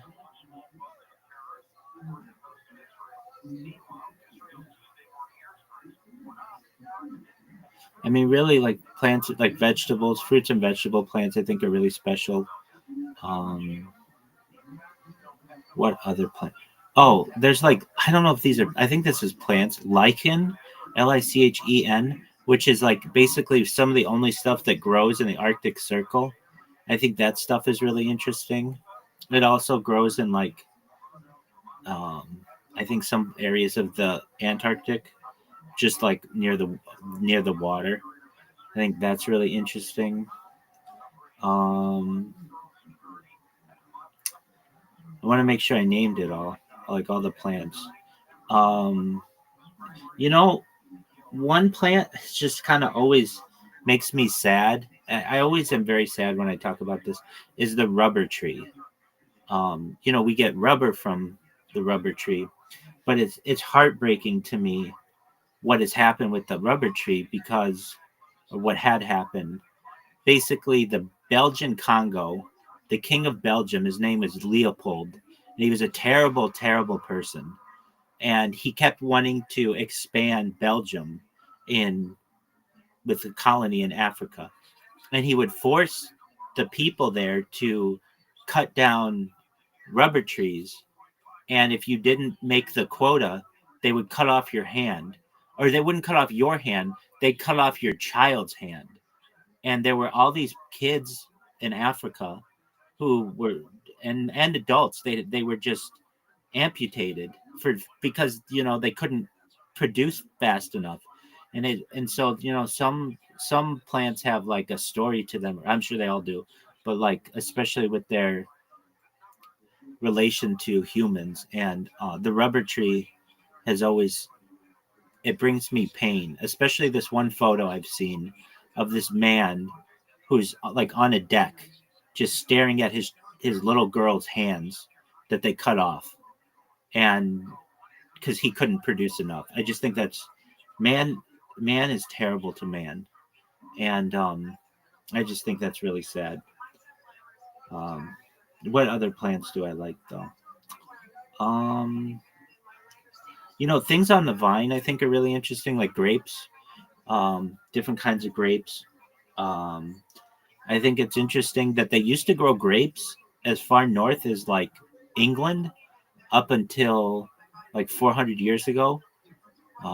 We're going through, or they had something called the Little Ice Age, like 400 years ago, and it stopped being produced there. But like basically, they used to be able to grow grapes much further north than currently. I like pumpkins. I think pumpkins are really cool. Um,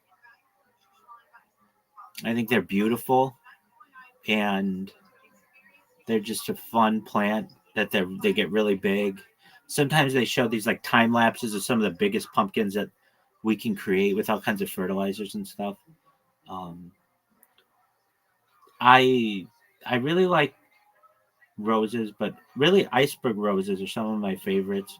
They're just like big, beautiful puffballs of like perfectly pure white as snow flowers, and I just think that that's beautiful.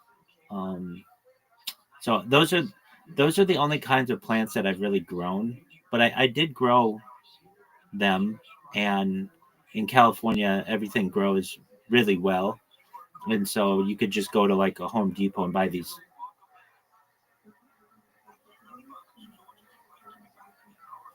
rose rose plants, and they would just grow like beautifully. um I guess maybe plants that I don't like are weeds, but I mean that's kind of the definition of a weed is just something that you don't want in your garden. But that's kind of been an annoying thing. If you've ever been someone who plants anything, making sure that invasive species don't take over. You know, an interesting one, a plant that I really like that is considered a weed at points is spearmint. I love spearmint, but if you've ever had like an herb garden, if you have spearmint in it, after a couple of years, the spearmint will take over everything. So generally, you kind of want to avoid that. But I love the smell of spearmint. I love mint in general, but I love spearmint. I love like if you've ever had a mojito, basically like you slap the mint leaves to like bring off the oils naturally that appear on the leaves, and I think that's really cool. I like coconuts. So I named palms, but I mean, I think the coconut is really interesting. Coconuts per year, coconuts kill more people per year, I think, than sharks. Let me make sure I have this statistic correctly, but it's really interesting. Do coconuts kill more people per year than sharks?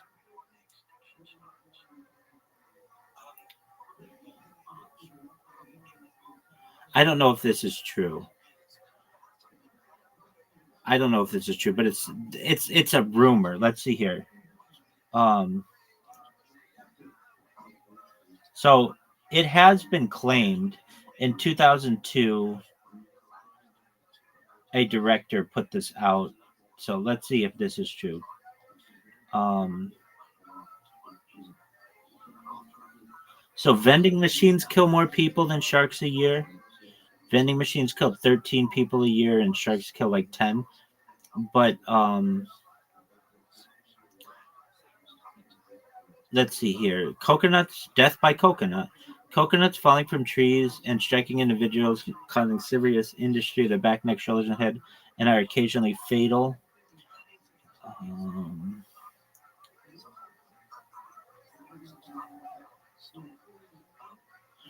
Death by coconut.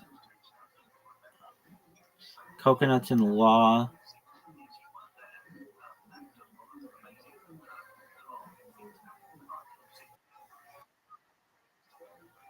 That coconuts kill like dozens of people a year. I'm not saying that's true, but I mean it's been estimated at 150 per year, but it's probably not that high.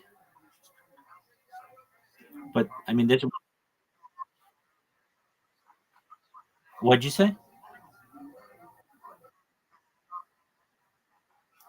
Well, no, no. It's the rumor was over exaggerated. So, falling coconut. Let's see here. Following a 1984 study on injuries due to falling coconuts, exaggerated claims spread concerning the number of deaths by falling coconuts. This legend gained momentum after 2002 work of a noted expert on shark attacks was characterized as saying falling coconuts kill 150 people each year worldwide. This statistic has often been contrasted with the number of shark-caused deaths per year, which is around 5. Um, but let's see if we can find how. You thought coconuts are being eaten by sharks?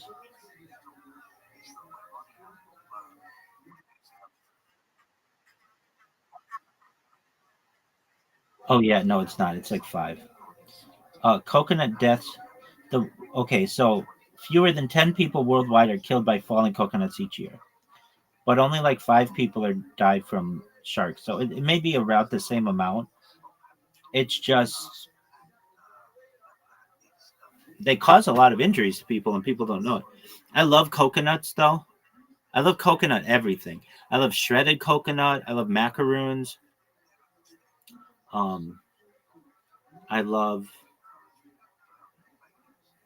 I sound a lot like my grandfather. May rest. I basically. I remember my aunt asked my grandfather once, "What kind of pies do you like?" And he goes, "Well, I like apple pie, I like peach pie, I like cherry pie, I like pumpkin pie." And she said, "Well, why don't you just tell me what pies you don't like?" Basically, like to get it to be faster. But I mean, I like a lot of things about the world. Coconuts, I think, are really cool, and I love coconuts. I remember the first coconut I ever had. I recall being with my grandfather, and we had to, like, I had coconut before, but I'd never opened one. And I imagine like drinking the milk of a coconut would have just been so refreshing, and it really is not. It's okay. Coconut water is good. I'm not gonna say it's not, but I thought it was more like milk. It's more like water. But I do like coconut water. Um and and then I remember my grandmother was like, we can just buy shredded coconut for like, I don't know at the time, not a lot of money. Or we can buy a coconut, which is more expensive perhaps, and it's a lot of work to get all this stuff out. But it was part of the fun, just digging into it and eating the coconut on the inside. And I just remember it was so much work to get all the meat, as they call it, of the coconut. Um, I love bananas. I think it's really interesting that um, the I think a really interesting thing about a banana is there's something really interesting about it, but what is it? That the banana is, how do I want to say this? Is it are the banana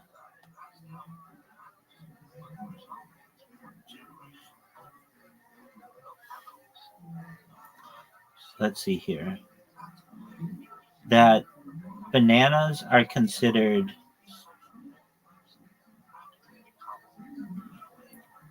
that a banana plant does not grow new bananas the next year. Instead, the fruit grows directly from the root each year. I think that's really interesting. And then another thing are pineapples. Basically, like if you've never seen, I didn't know this, I mean, until probably the last 20 years of my life. I thought there was like a pineapple tree or something. It's not a pineapple tree. It's a plant that takes like a couple, 2 to 3 years to create one pineapple. But then you can cut off the top and then regrow it. I've always thought that. I love pineapple. Pineapple is amazing to me. I can watch people cutting up pineapple in different ways, just at length. Um, what else do I like? Different kinds of berries are really interesting to me. Even though I haven't eaten a lot of them, just because um, some are poisonous, but like wild berries are interesting to me. An interesting thing to me as well. There's a place called Knott's Berry Farm in Buena Park, which isn't that far away, and they basically have this thing called boysenberry. It's like a type of berry that they created there, and they have a boysenberry festival and all this boysenberry stuff. And I remember going there with my grandparents and my parents when I was a little kid, like really little, and just being intrigued that a whole theme park was based on berries, and that was always interesting to me. What else do I like? I like star fruit. Oh, they have a thing called, what is it called? dog fruit? Like the biggest kind of fruit in the world? Is it dog fruit? Something like this. It's huge. Is it dog fruit?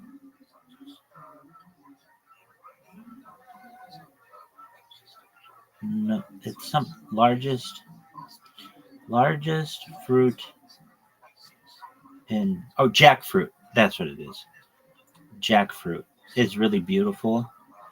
Jackfruit is the largest. So,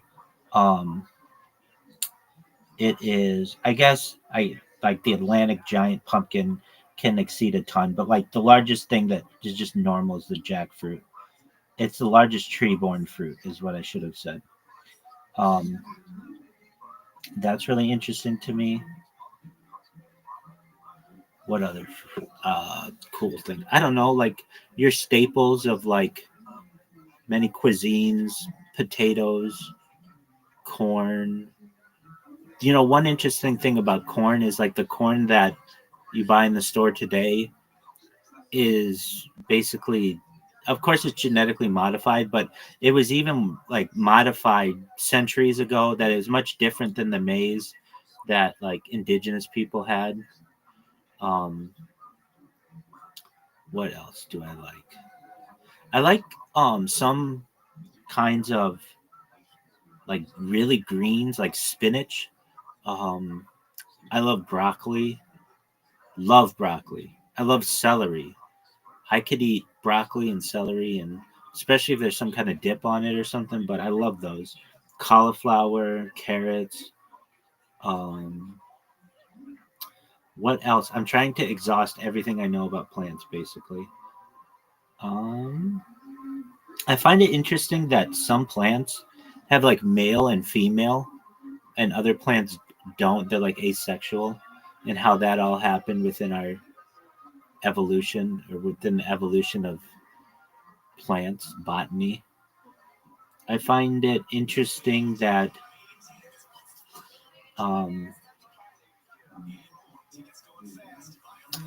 I find like plants that change color are really beautiful. Like I've seen out east, autumn, just that's really beautiful. I think that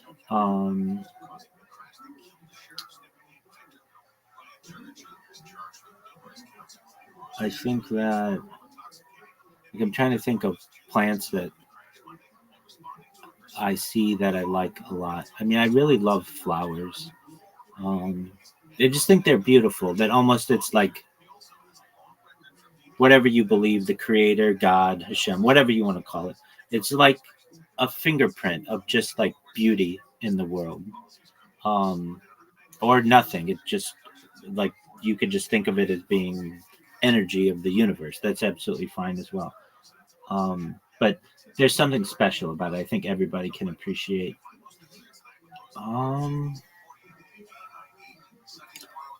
I feel like Forrest Gump sometimes when I talk about these things because I'll go on and on and on, and I know I'm going on and on and on talking about it, but then at the end I'll be like, well, that's all I've got to say about that. That's basically all I have to say about plants. So, what are your thoughts? What are your favorite plants, Adi?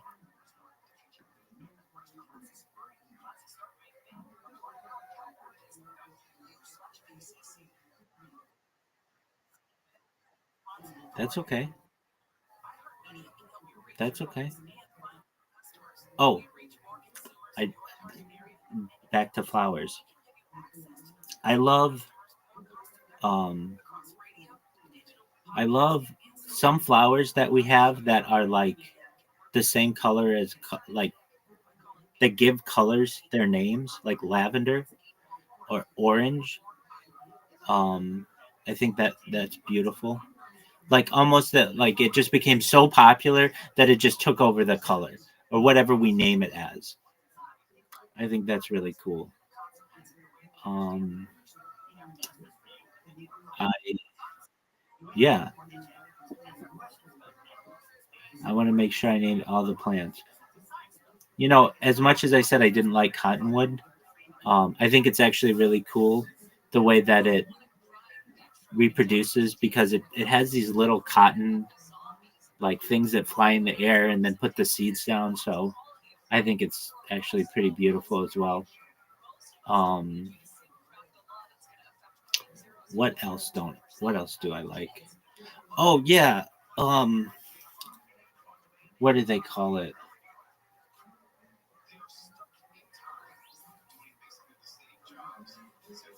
I think it's welcome. Oh, okay. Um,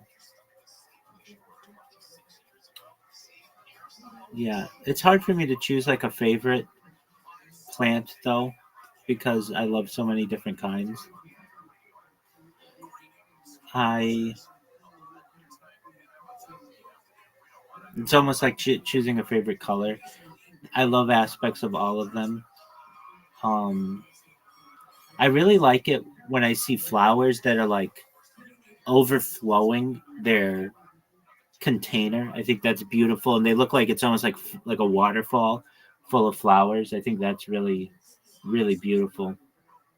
I think it's beautiful also when people have I forget what they call them, but like look up the word for it or the phrase. What do you call those? Oh, they're called window boxes. Like when people have window boxes outside a window and they can have like flowers that you can view. I think that's very beautiful. Um, I think that um, you're okay. I'm just going on and on. Don't worry about it.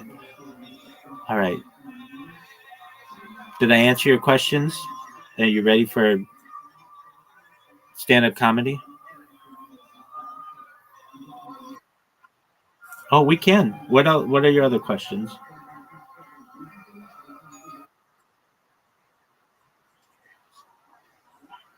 Okay,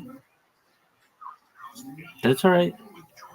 I was saying that I like flowers that overtake their container and start pouring out, and they look like a waterfall or like water pouring out. And then I also was saying that I like window boxes, like where you put flowers in a window. I think that's really beautiful. Um, I like greenhouses a lot. So, like I like to go to greenhouses and either buy flowers or just look. I think that's really cool. And that you can have like it can be really hot out and you can have like a really nice temperature inside of there and it not be affected by the weather. I like um I like nurseries where you like get different trees and such. I think that's really cool. Nurseries are neat and then you're able to see trees blossom. Um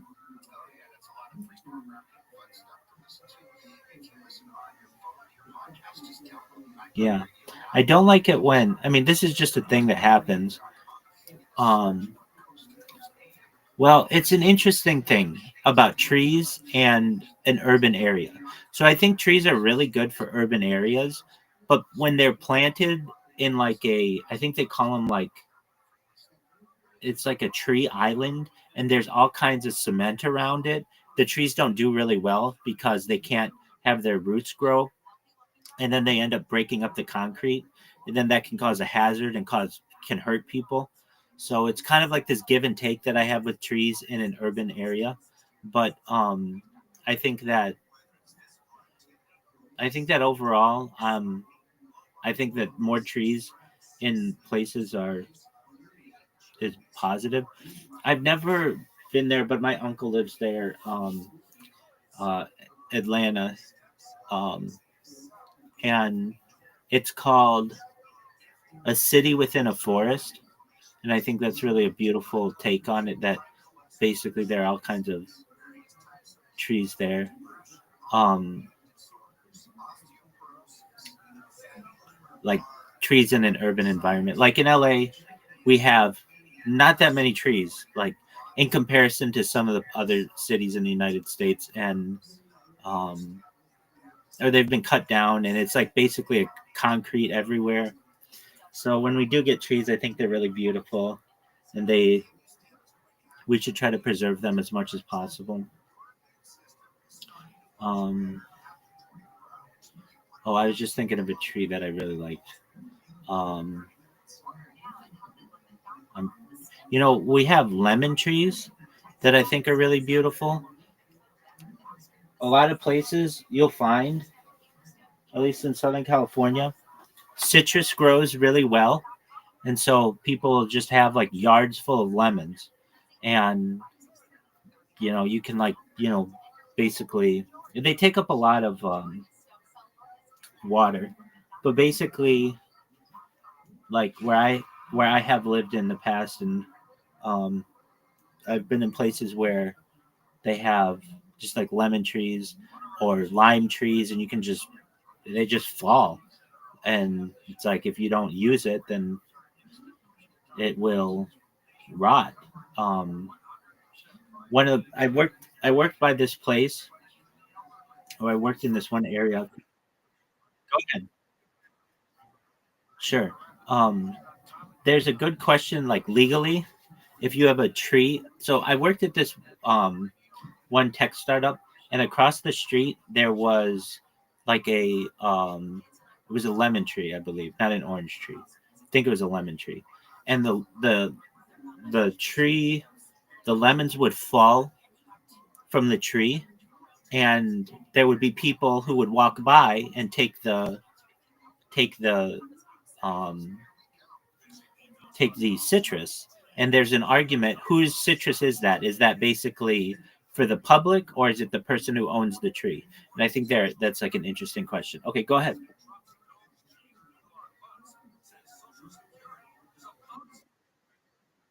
Yeah, I didn't even get a chance to say lily pads. Yeah, and the word lily was on my mind. I love lily pads.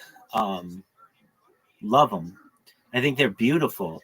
All the veins inside of them, and how big they can get, and then they get that little flower on top. I think they're absolutely beautiful. I've always wanted to be able to walk on them, but obviously it won't hold your weight. And then they get these huge lily pads that are like, several feet in diameter. I think those are just like amazing. I love lily pads. Excellent question. Do you like lily pads? Yeah, they're beautiful. That's a type of aquatic plant that I did not. I talked about mangroves and like algae and stuff, but I did not mention that. Here's one. Coral. Is coral a plant? I think it is.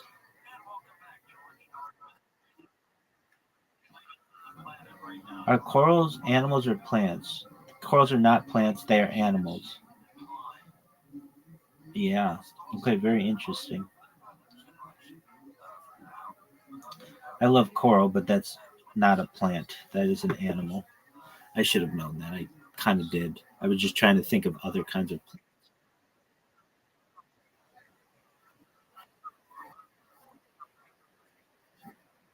Right.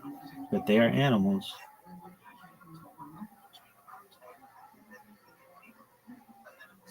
What other plants do I like?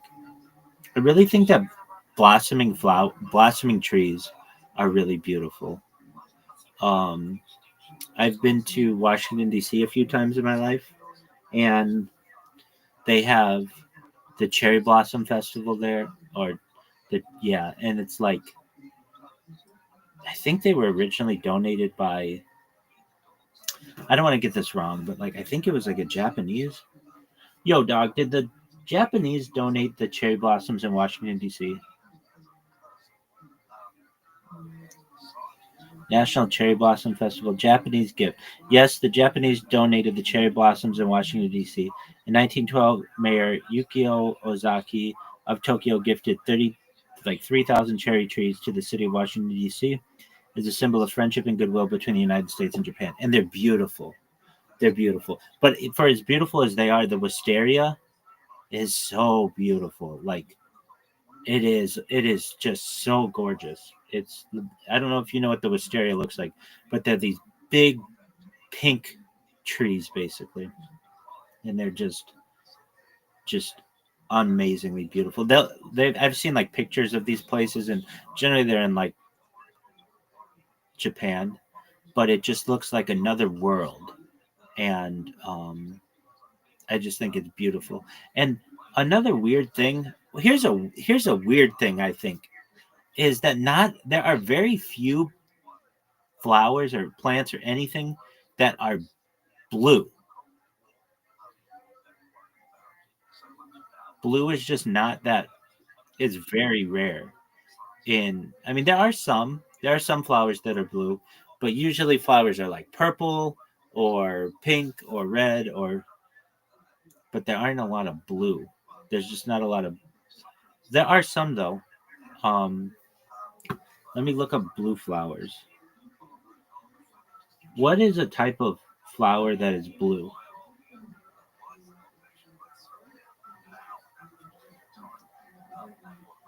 There are many types. Yeah, one example: cornflower. Okay. Delphinium, hydrangea. That's the one I was thinking. Um, but yeah, but it's just like even sometimes when they say a flower is blue, it still kind of looks purple to me. But they do exist, and definitely cornflower is blue, but it's just not as common, or at least I don't think it's as common. Um, as your pinks and oranges and yellows and things. Oh, I know one that I didn't name. Sunflowers. Sunflowers are beautiful. Love sunflowers. They're so.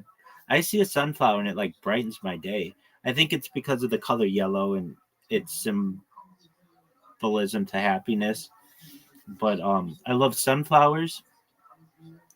And oh, what is this? They did this thing a couple years ago. Yo, dog, what's that thing in the Inland Empire where they have all the Instagram influencers and just like fields of a certain flower? What are those flowers? They did this thing a few years ago. Um, it's a super bloom, but what is the flower? It's by Lake Elsinore. Oh, they're just poppies. So basically, all these Instagrammers wanted to get pictures of them in like poppy fields, and poppies are really beautiful. But basically, they kind of ruined it. These Instagrammers ruined these, um, and they caused all kinds of traffic and stuff. I remember that. Um, I I know I said it before, but I really like ferns.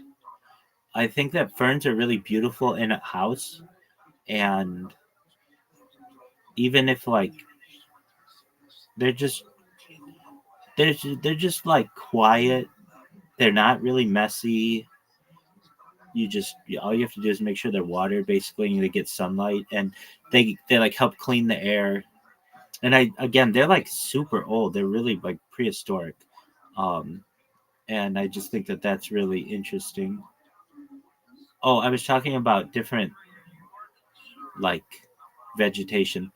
I like um I like lettuces. I know that like it's not that good for you, but I really love iceberg lettuce. I love iceberg wedges with like blue cheese. I think that's like scrumptious. Um I love um I know people say kale is so good for you, and that's fine. That's cool. I really like spinach. When I was a little kid, I would watch Popeye. I don't know if you know what Popeye is, the cartoon. And Popeye would eat a can of spinach and get super muscles. And when you're a kid, you don't know the difference between reality and fantasy. And I would think that I remember talking to my grandparents, and I would be eating the spinach and just wondering like, when are my muscles going to come in? When is it going to be like a huge giant muscle like Popeye the Sailor Man? And but I like spinach. One thing I didn't like as a kid that like it just had a bad reputation is Brussels sprouts, which are basically just mini cabbages. And if it has something on it, I like them. There's also something to it too that I think like if you cook them incorrectly, they could have a bad odor to them. But if you cook them normally, they're fine. I like asparagus. I love asparagus with butter. I like any of these vegetables with butter, but like asparagus and butter, and then um I don't know if you know what hollandaise sauce is, but I like it with hollandaise sauce, and also I like broccoli and cheese. I think that's like kind of a way that parents get their children to eat some, all the vegetables they don't like is put some kind of cheese on it. I like that. Um, what other kind of vegetables are there that I mean, I probably don't eat as many vegetables as well, certainly should, but I think everybody's probably that way. But I would say because there are so many different vegetables in the world, and we just don't get access to them in the United States. But there are I'm trying to think. Like I think I've had maybe I don't know some type of collard green, something like that. But that's not so. Oh, peas. I like peas a lot. I like peas and butter. I could eat peas and butter by the spoonful. I love peas. Um, and just any of these with butter. I know it's probably not the healthiest thing for you, though butter's not that bad. Um, I think it had a bad reputation probably when I was younger, but it is just like it's better now. Has at least it's not as bad for. Do I like lima beans? Yeah, I do like lima beans. So then there are legumes and things like that. Yeah. Um, I don't necessarily love beans. I did when I was younger, and maybe I still do. Um, but they'd be like they're kind of well, frankly, have you ever seen the television show Mad Men?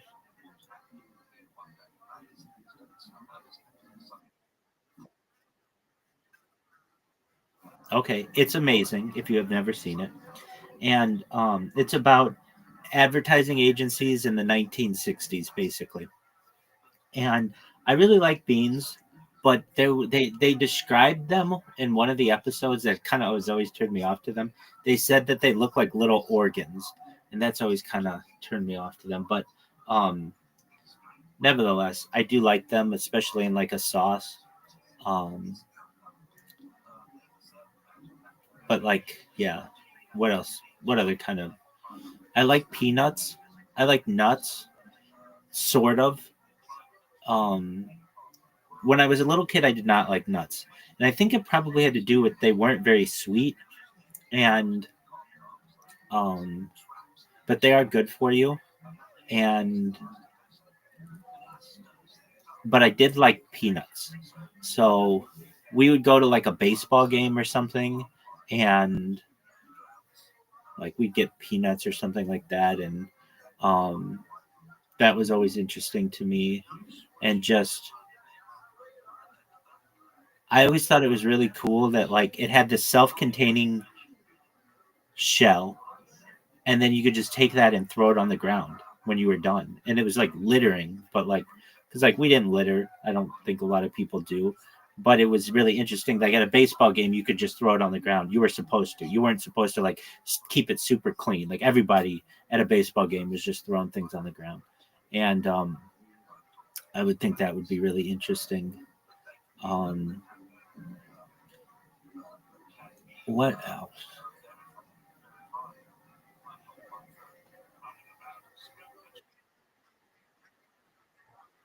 What kind of milfs?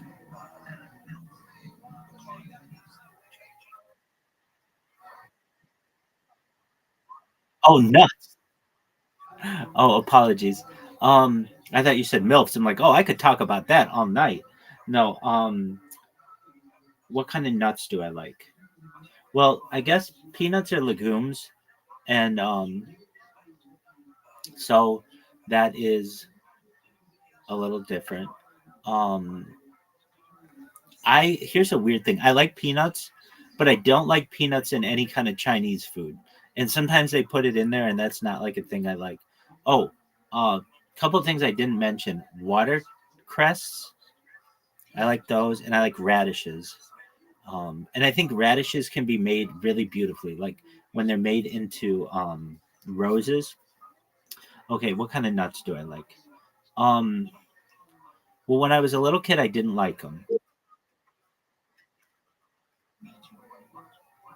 Pardon me?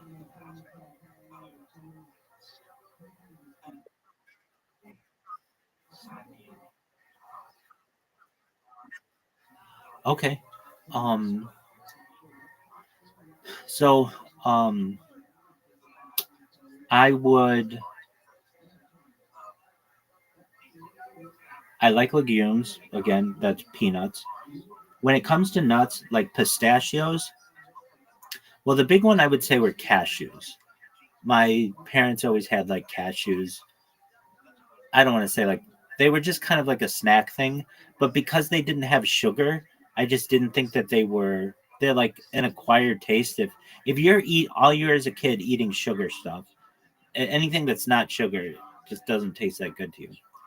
And but I would so like cashews were big, and I would eventually somewhat enjoy them. Um, my parents would have like cashews, but my grandparents would have walnuts, and I definitely didn't like walnuts, but they've grown on me ever since. But another reason I didn't like walnuts, there was this field where we would play football, and we play all kinds of sports there, but basically near it was a big walnut tree, and the walnuts would fall. And if you ever got tackled on the ground, or for whatever reason, not only did you hit the ground, but then you'd fall on a walnut, and it would leave like a huge bruise on you. And so that was always something that was frustrating. Um, so what are the big nuts that I would have? I mean, again, peanuts are legumes. So cashews, pistachios, walnuts. Um, Let me get a list of. Yo, dog, can you give me a list of 10 different types of nuts? All right, so almonds, I'd have. That's okay. Brazil nuts. Um, I don't know. I'm sure I had it. Like they were mixed nuts was the big thing. Cashew, yeah. Chestnuts. I don't know if I was really big on chestnuts. Hazelnuts. Okay, macadamia nuts. Peanuts as a count. Pecans. That was a big one. Um, Pine nuts. Never had pine nuts, but walnuts were big. Um, and I think that they're really good for you. I know they're really good for you, but I just again because they weren't really sweet. It's not something that I really very much enjoyed as a kid. Though as I'm older, I do. Um, of those that I named, though, again, it's a legume, but peanuts are probably my favorite, just because they're. I don't know. I honestly like sucking on the shell of the peanut because of the salt, and it takes me back to being a little kid. Um, what other nuts are there? Okay, excellent. Let's see here. What are other kinds of nuts? Acorns. I don't think I've ever eaten an acorn. I don't know anybody who does, but okay. Almond. I mean, like the only thing I ever see eating an acorn is like a squirrel. Almonds. Almonds are big. Those are cool. Brazil nuts. They're beautiful. I just don't really. I think that I would just have them in mixed nuts and stuff. Cashews. That was the big one. Although that's not technically a nut. It's a seed from the cashew tree in Brazil. That was a big one. That's a really big one, and those are okay. Chestnuts. Not a big thing that I've really ever had.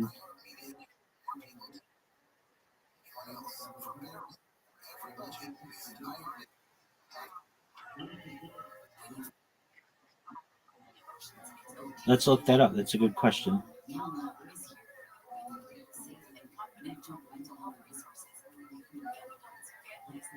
Are all nuts seeds, or what is the difference? That's an excellent question, Audie. Okay, nuts and seeds are both plant based foods, but they are different in terms of their botanical classification and structure. Nuts. These are hard shelled fruits that contain a single seed inside. The outer shell doesn't open naturally to release the seed. Examples of true nuts include acorns, chestnuts, hazelnuts. Most of the nuts we eat, like almonds, cashews, and peanuts, are not true nuts in a botanical sense. Seeds. Seeds are the reproductive part of a plant that can grow into a new plant. Many seeds are edible, such as sunflower seeds, pumpkin seeds, and sesame seeds. They come from various parts of plants and can have different structures. The key difference: nuts have a hard outer shell that doesn't open on its,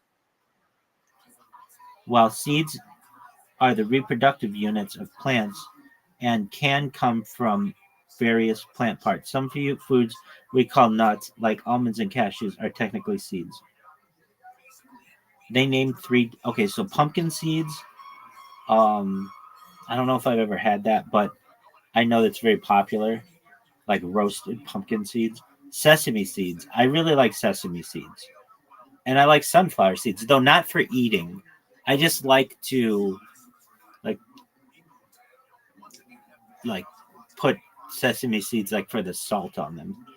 Um, but I really like sesame seed or poppy seeds. Oh, that's the one I not sesame seed. I like poppy seeds. I like poppy seed cake. I like poppy seed bagels. I like I like poppy seed. It's a weird thing because it doesn't really give too much flavor, but it does give some texture, and I think that's really interesting. Um, yeah, I do.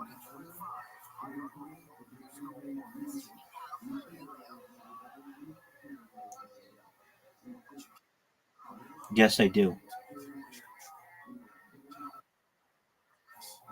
Excellent. I like. Okay, so let's go back to our nuts. I like. Okay, so chestnuts. I've not really ever had, or not to my knowledge. Hazelnuts. I like hazelnut flavored stuff, especially coffee.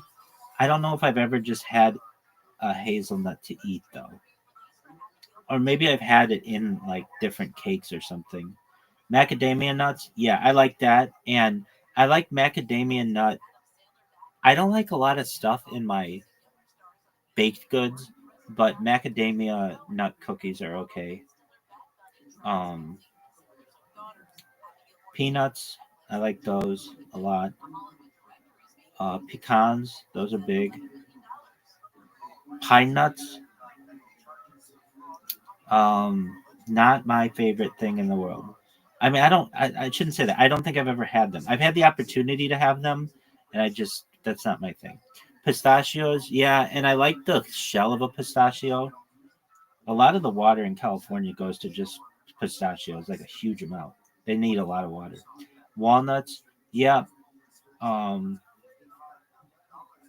I think I've had candied walnuts. That's okay. And like coffee and walnut cake, something like that.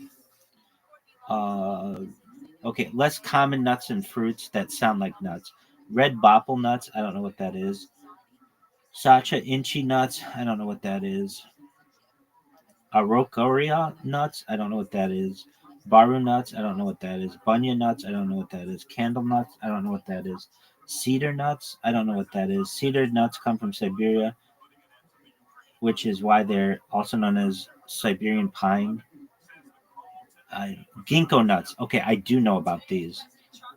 This is a hilarious thing. This is actually hilarious. Do you know what the ginkgo tree is?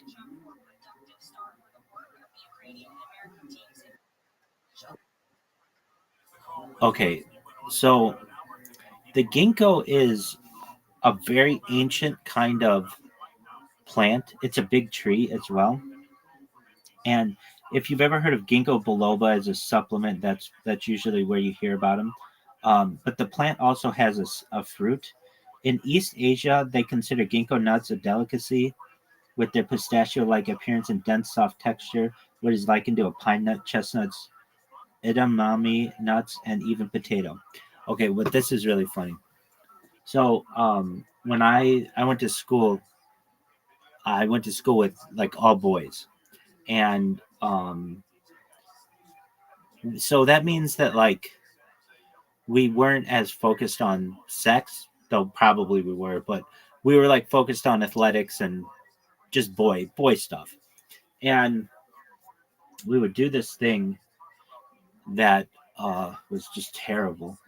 But there was this tree. There was only since they're from East Asia, they're really rare in the United States. But there was one that was donated to the like benefactor of the school, and many years ago. And so there was one that was growing there, and it would have these fruits that would fall, and they smell really putrid when you when they are opened. And so what would happen as boys, what we would do is we would walk past these trees and we would throw nut the fruit at each other, and it would cause our uniforms to get smell. And then if you were really bad, some guys would go and find your locker and put these fruits in your locker, and they would just smell really badly. And when this would happen, we would say that you got ginkgoed is the turn of phrase that we would use. So fortunately my locker, to my knowledge, never got ginkgoed. I tried my best to stay away from the ginkgo as much as possible, but when they named the ginkgo, I can see how some people might like that. Okay, hickory nuts. um Hickory nuts come from hickory trees. Karuka nuts, cola nuts. Cola nuts are a caffeine-containing nut of the cola tree, which is used mainly in soft drinks. So I think that's like Coca-Cola. Um, Paradise nuts. There's another one of these. Okay, what is this? Um, I don't know if it's a nut. It was really popular a few years ago, but it starts with a K. There are two kinds of drugs that I hear about. Yo, what are the two types of drugs that start with K? I think one of them is called like Special K, and there's another one. It's like it's almost like a coffee.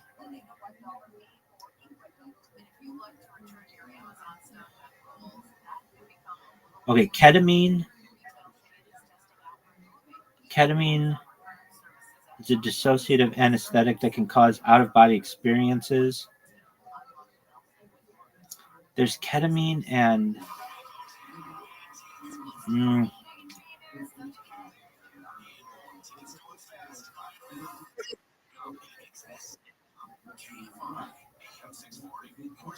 what is the kind of drug that starts with the letter K and is like a coffee? It's supposed to like heighten your. It's almost like a stimulant. It's found in Oceania, I think around Papua New Guinea.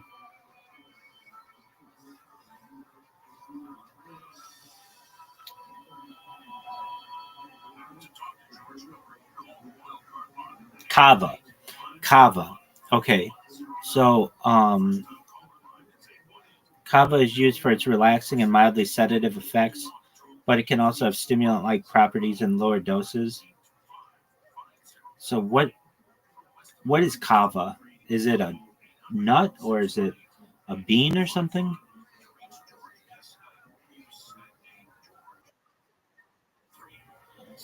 It is.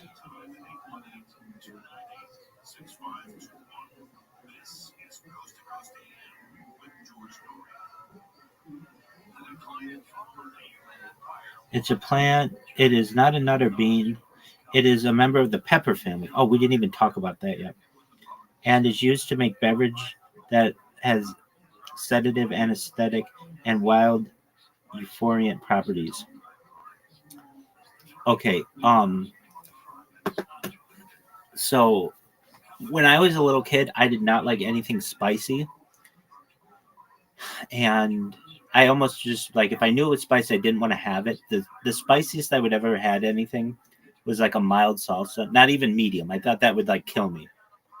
But as I've gotten older, um, I've been exposed to more foods, and especially peppers, or and so I like jalapenos. I like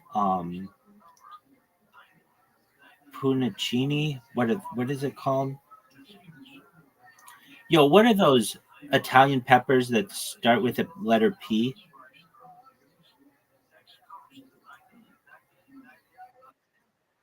Pepperoncini?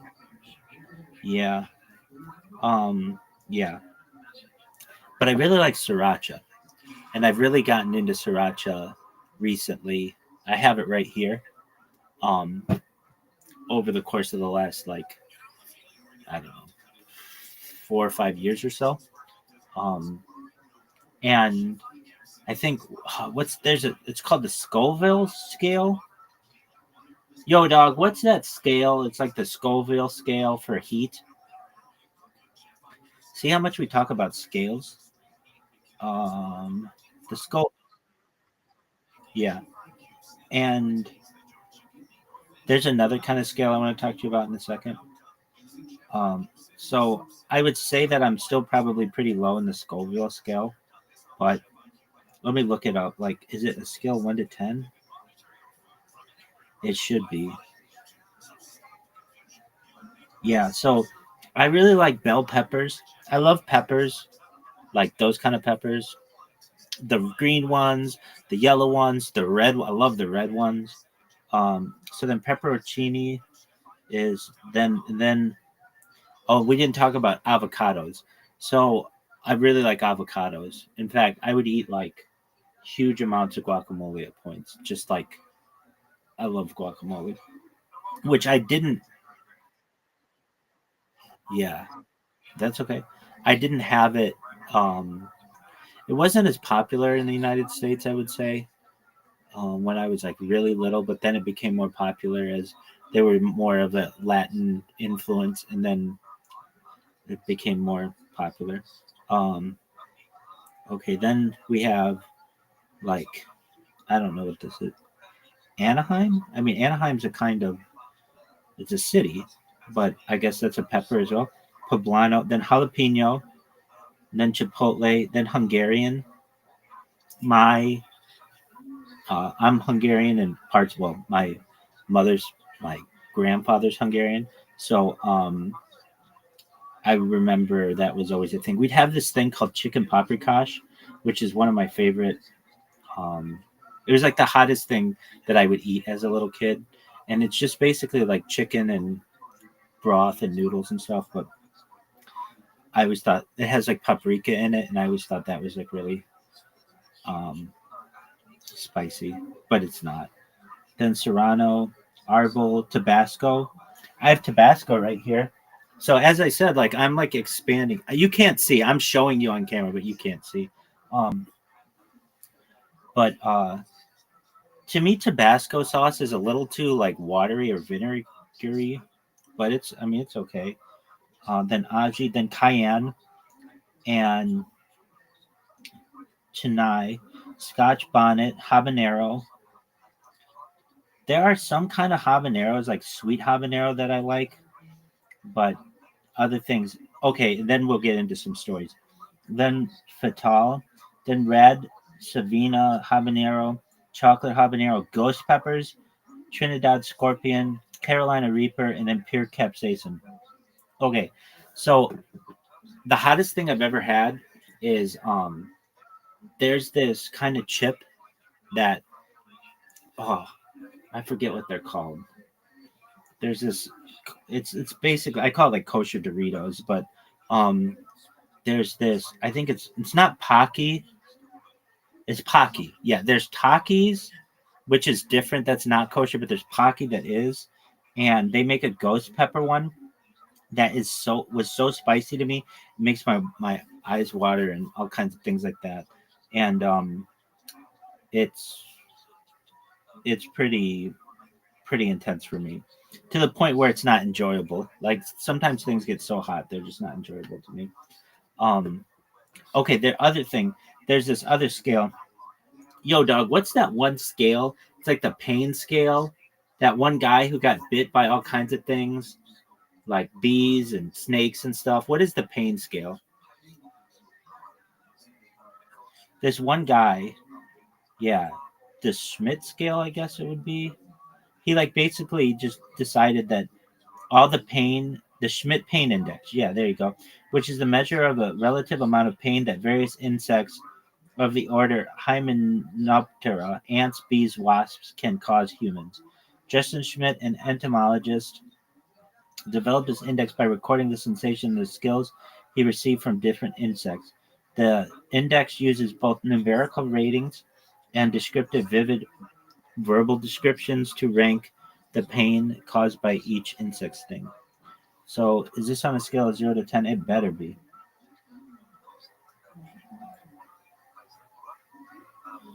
Yeah. Anyway, I think I could help not just with the no, it's not.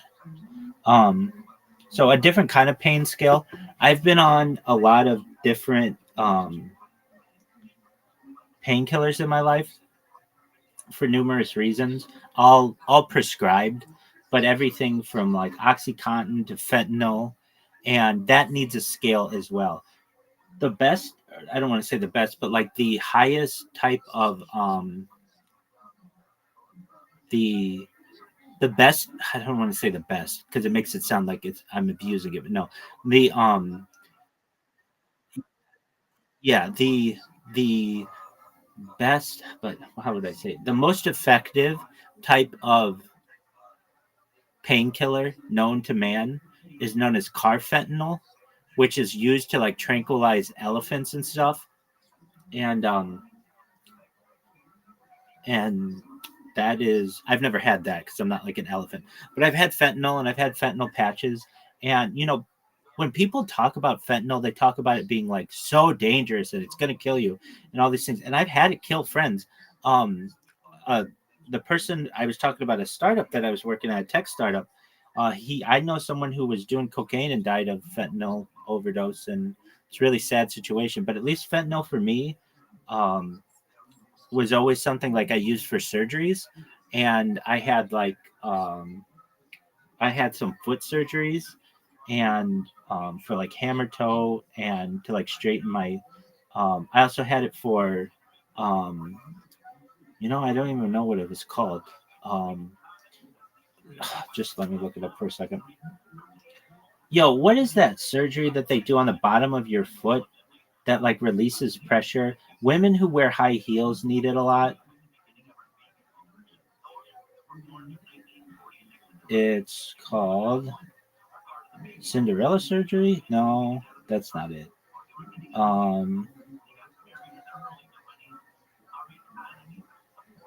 It. What is that type of surgery where they make little holes in the bottom of your foot arch to relieve pressure?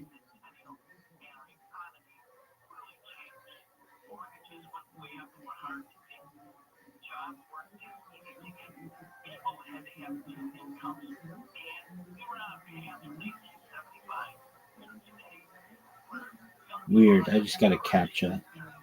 Okay.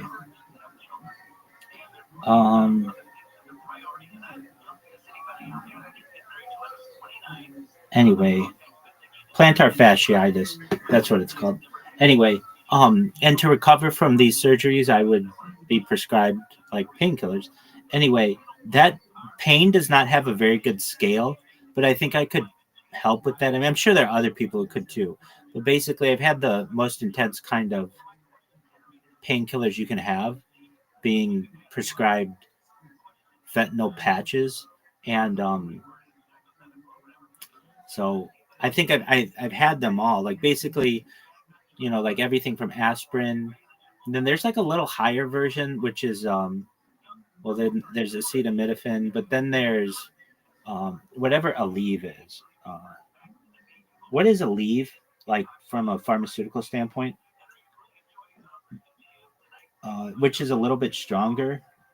It is naproxen. That's basically like the highest legal painkillers you can get. But then you get into like codeine and all of those. So I've had like all of them up until, you know, elephant killers. But I mean, of course, like for surgeries, like I've had morphine, had like morphine drips and things like that.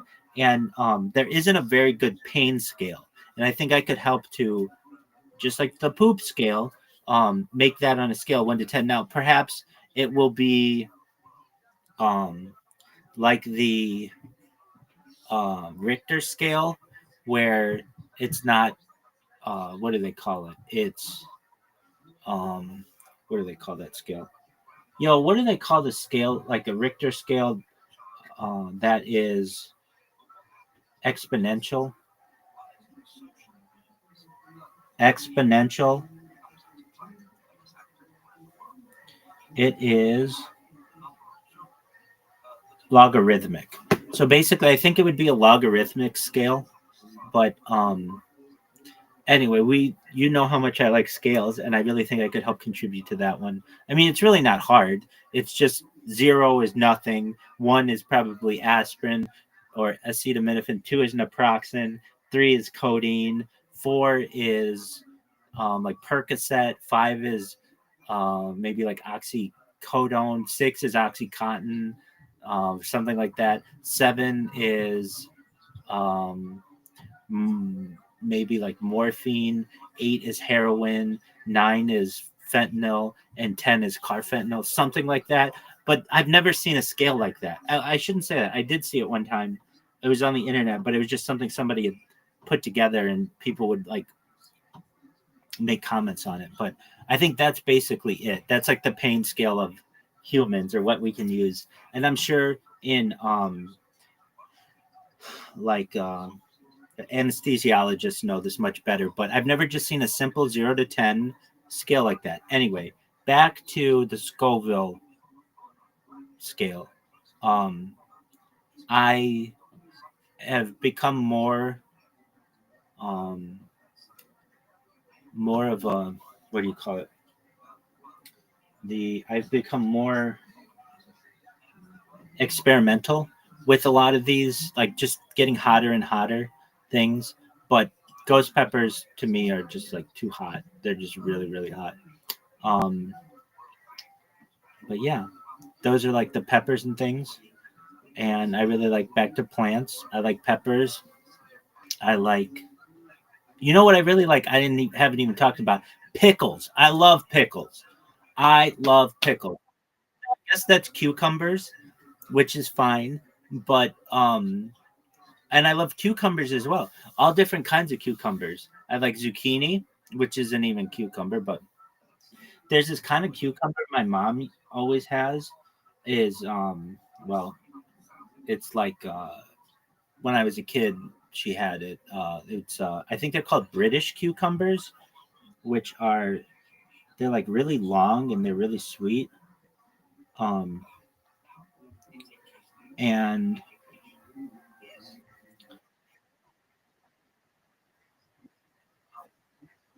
we'll find that out.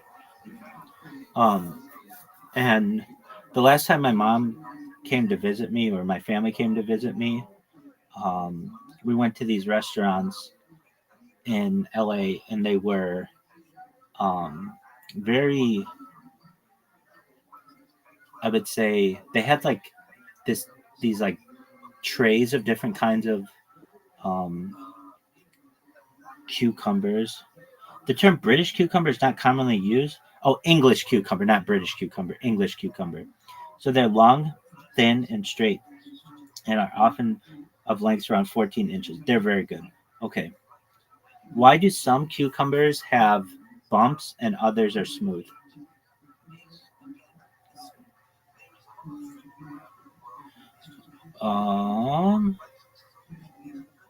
Cucumbers can have bumps or be smooth depending on the variety. Most cucumber varieties have bumps and bristles that come out of these bumps, but these are usually removed before the cucumbers are sold in supermarkets, leaving behind the bumps. The bumps are remnants of the spines that wild cucumbers had as a form of protection against predators. Some cultivated varieties, like Armenian and American cucumbers, are bred to be spineless and thus have smoother skin. Additionally, the bumps on cucumbers can vary in prominence depending on the cucumber's age and moisture content. So it seems like the wild ones have the spines, but the ones that have been bred to be for like culinary purposes are without the spine, are smoother. Does that make sense?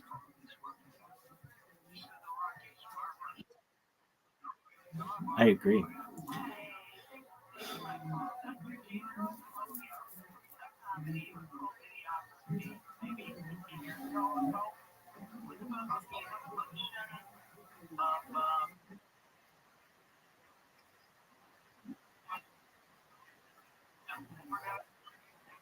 That's okay. We're gonna watch stand-up comedy, and I'm gonna work on my robots.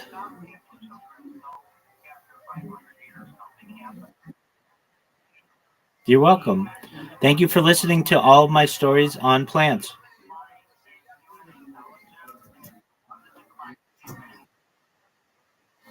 All right. Well, I'll have to eat more types of vegetables and expose myself to more.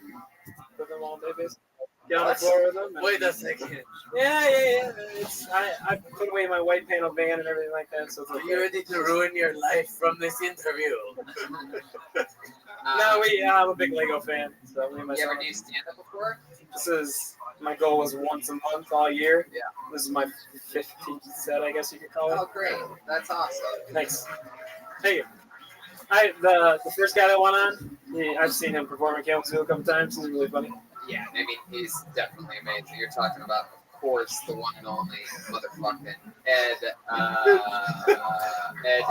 Vogue. That guy, yeah. The guy with the D-O-O-G-E-D. You didn't get to a joke for over 1 minute though. That's set up. You have to cut that down to like 5 seconds. Yeah, thank you. Yeah. It works, stat, I guess, but yeah, I try to get there, but. You always want to trim it down. What do you do for fun, Nate? Seems like you have a bunch of fucking kids in your house all the time. You have a wife that you don't really love. I golf a lot. I work at a golf course on the weekends. So I get free golf. I do that a lot. You get free golf? How do you get free golf? Because I work at a golf course and I go to my golf course and just take a car and go around. Is there any worse waste of space than golf courses? Storage units. Good point. Well, I'll tell you what, Nate. Normally we would spend more time with you, but we're gonna end this quickly because I want to do something actually sort of special here before we go. So I'm gonna end it with you. Fun times. Bring your stuff up. Stick with it. Thanks. Follow your dreams. Appreciate it. Do whatever you want. There you go. Nate Melitzer. We didn't get a lady up tonight. So what do you say we do? What do you guys say we do one more speed round until I pull a lady out of the bucket? Alright, let's see what happens here. Sorry to you, Brad Ross. Sorry to you, Kyle Phillips. So close, guys. Michael Malone, so close. We met him last night. Ben Glaze, it ain't happening. Michael Favorins, oh God, so close. Nate Duckworth, Andrew Scott Smith. I'm sure we have a woman in here somewhere. Sorry, Robert. Jordan. Jordan's not a woman, right? Ramirez, that doesn't sound like a girl. Taz Wild, is that a girl? What'd you say? Yeah, you gotta relax. Jesus, Joel. It's unbelievable. It's full drums back there. I have to steal the show. Oh, there's one right there. Put your hands together for your final comedian of the night and representing females across Grand Rapids. Make some noise for Whitney Lachey! Boom!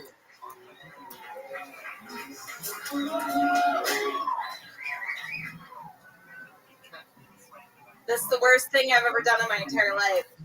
I came here with my boyfriend, fiance, lover, baby daddy, who said, "I'm gonna get up on there. I'm gonna say some funny shit."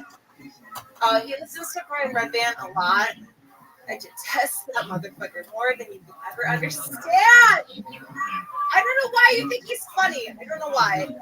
He did a Periscope once. I'm trying to find a rat.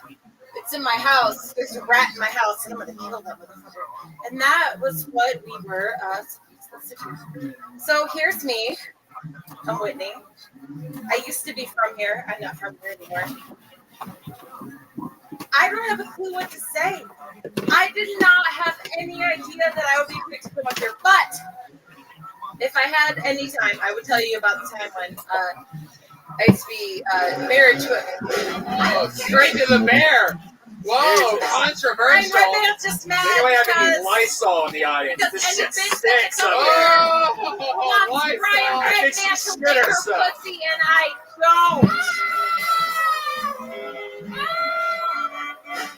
If you want to get Lisa Simpson on me right now, we can talk about Whitney, stick with me over here. Just relax. I wanted to eat pizza with you. Oh yeah, I want to eat pizza with you, SpongeBob square ass. Oh!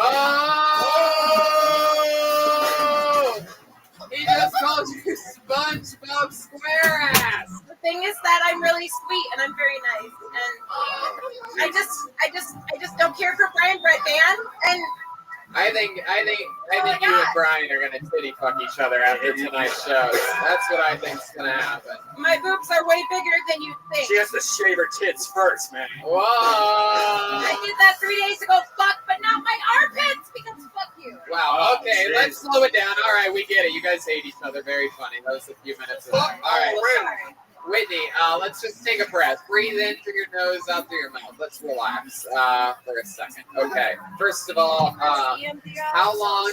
All right. This is clearly your first time ever doing this, right? You came out with your boyfriend who's a fan of the show, and he wanted to sign up and get on here, and you said, "No, I could probably fucking do it better." I don't think that's what I said. But you did sign up. It basically to almost compete with him, It was right? kind of a last minute thing. I Goldberg. said if I don't want to I can't focus because, hold on, it is such an honor to meet Lenny Kravitz. Is it not?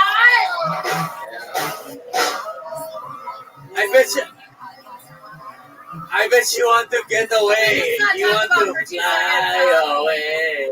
We're Lenny Kravitz. Whitney, it's incredible how dark and evil your energies are. It's very impressive. You came up and the first thing you said, literally the first words out of your mouth, like you couldn't fucking help yourself. You said, "This is the worst thing I've ever done." Oh my God. Have you ever gone? Oh wow, you're getting worse. It's incredible. You already made fun of me earlier for my laugh. You try to say goodbye, but you choke. Try to walk away, but you stumble. Oh, watermelon. It makes it black. If the worst thing I do today is say some silly shit on a microphone at a bar that I love the most, then Whitney, I don't know what the fuck you're talking about. She's got marbles in her mouth from playing Hungry Hungry Hippos, right, guys? What I do this time? Come on, that's some fan of the show's baby mama right there. all I ever wanted was Whitney, a I've Red been a big Band, and I don't. Whitney, I've been a big fan of you ever since you and you and your sister, who were both sisters to Marge Simpson, became part of my life. You're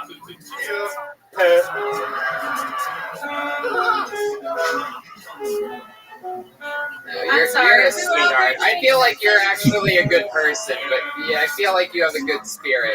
I do. How many kids do you have? Just the one. Just the one? How old's the one kid? Stay-at-home mom, you fuck. Oh, you're a single mom? I thought you said that you had a boyfriend that brought you here. Oh, she looks like Whitney Houston after she drowned. Aren't my kids.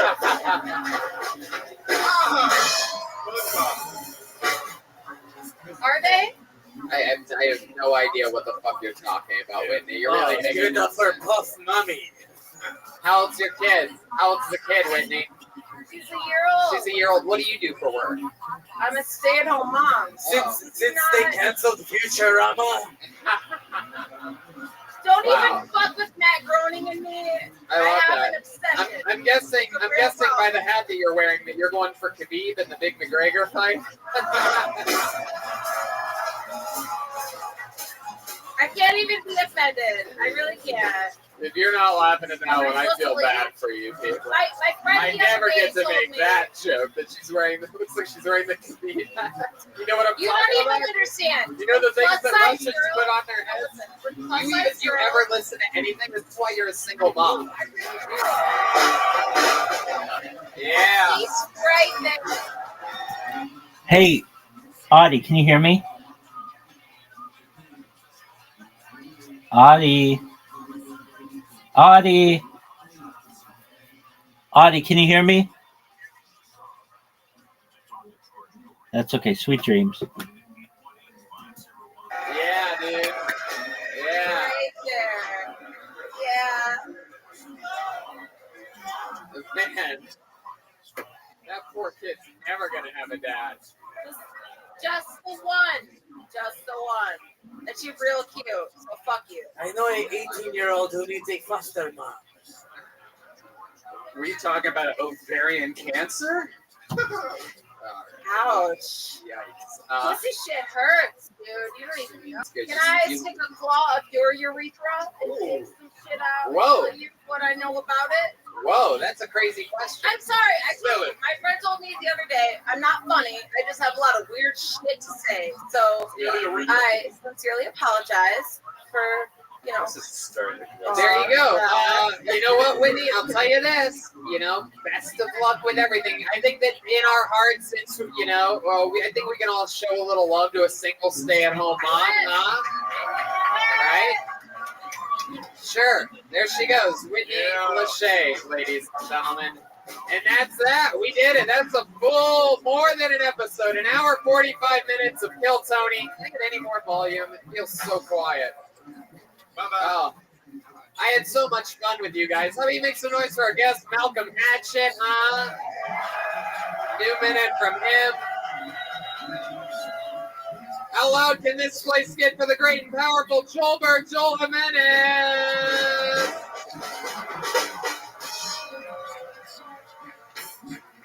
Hey, thanks to everybody who helped me get a drum set and to Founders Brewery. All right, not next week. Fuck yeah. Ladies and gentlemen, the leader of the best damn band in the land, cat burglar Jeremiah Watkins.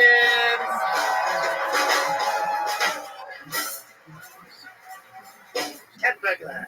Fuck yeah. Kill Tony Mania coming up October 12th. Swansea, Massachusetts in a giant venue November 9th. How about you make some noise for the great and powerful Brian Redband? Thanks, guys. Fucking cut! Grand Rapids, we had so much fun with you tonight. Thank you so much for being so special. We love you. Good night. Yes. Ladies and gentlemen, a quick little word from Jeremiah Watkins, everybody.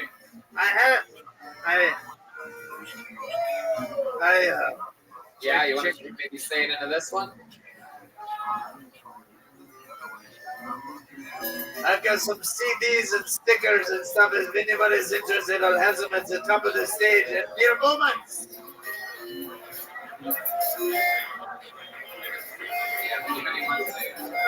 hi or take a picture. We got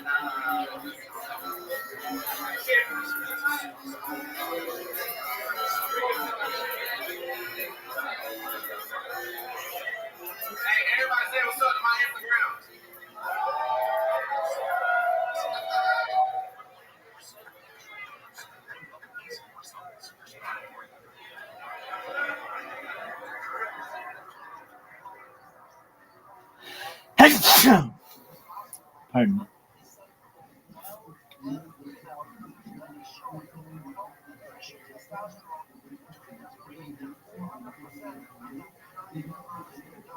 Wow, that's amazing. What kind of changes are we seeing?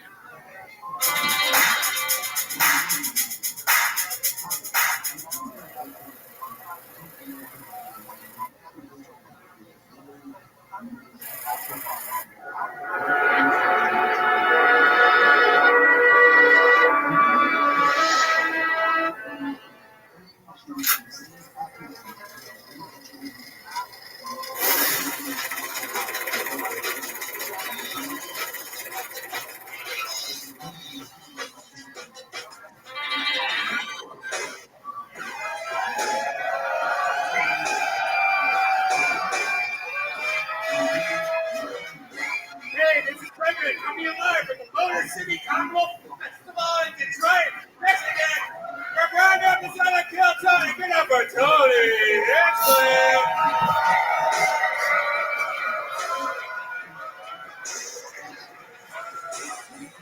Detroit, make some fucking noise!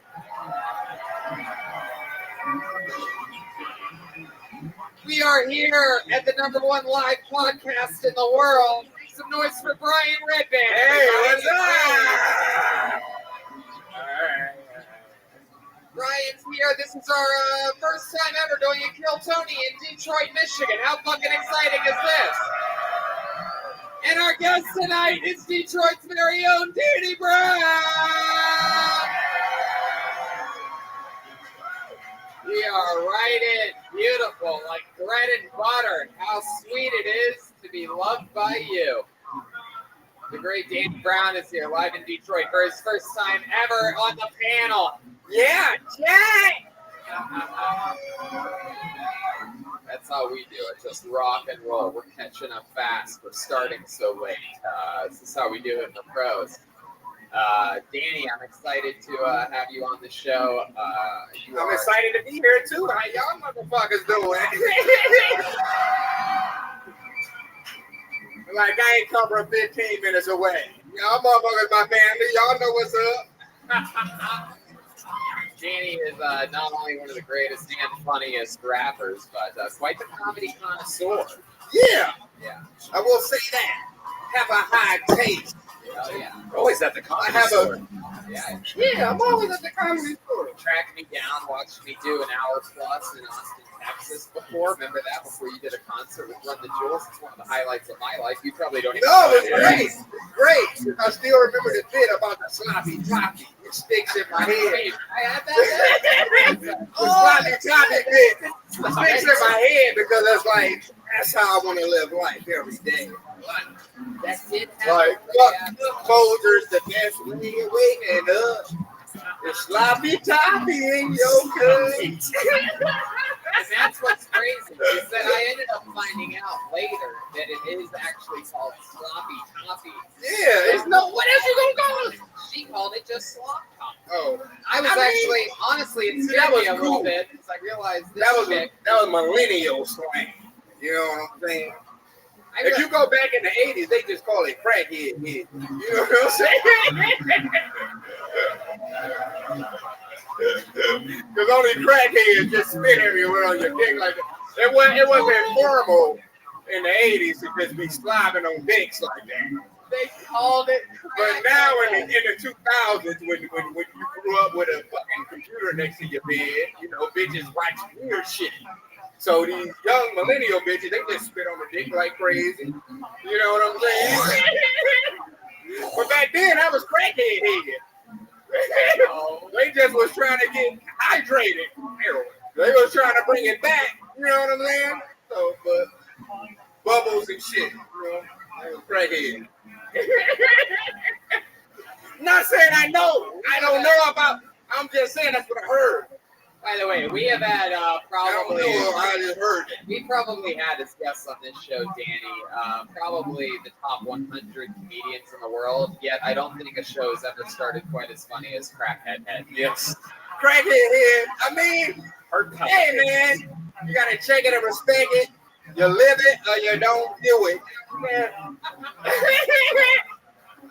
Detroit, Danny Brown is our guest tonight.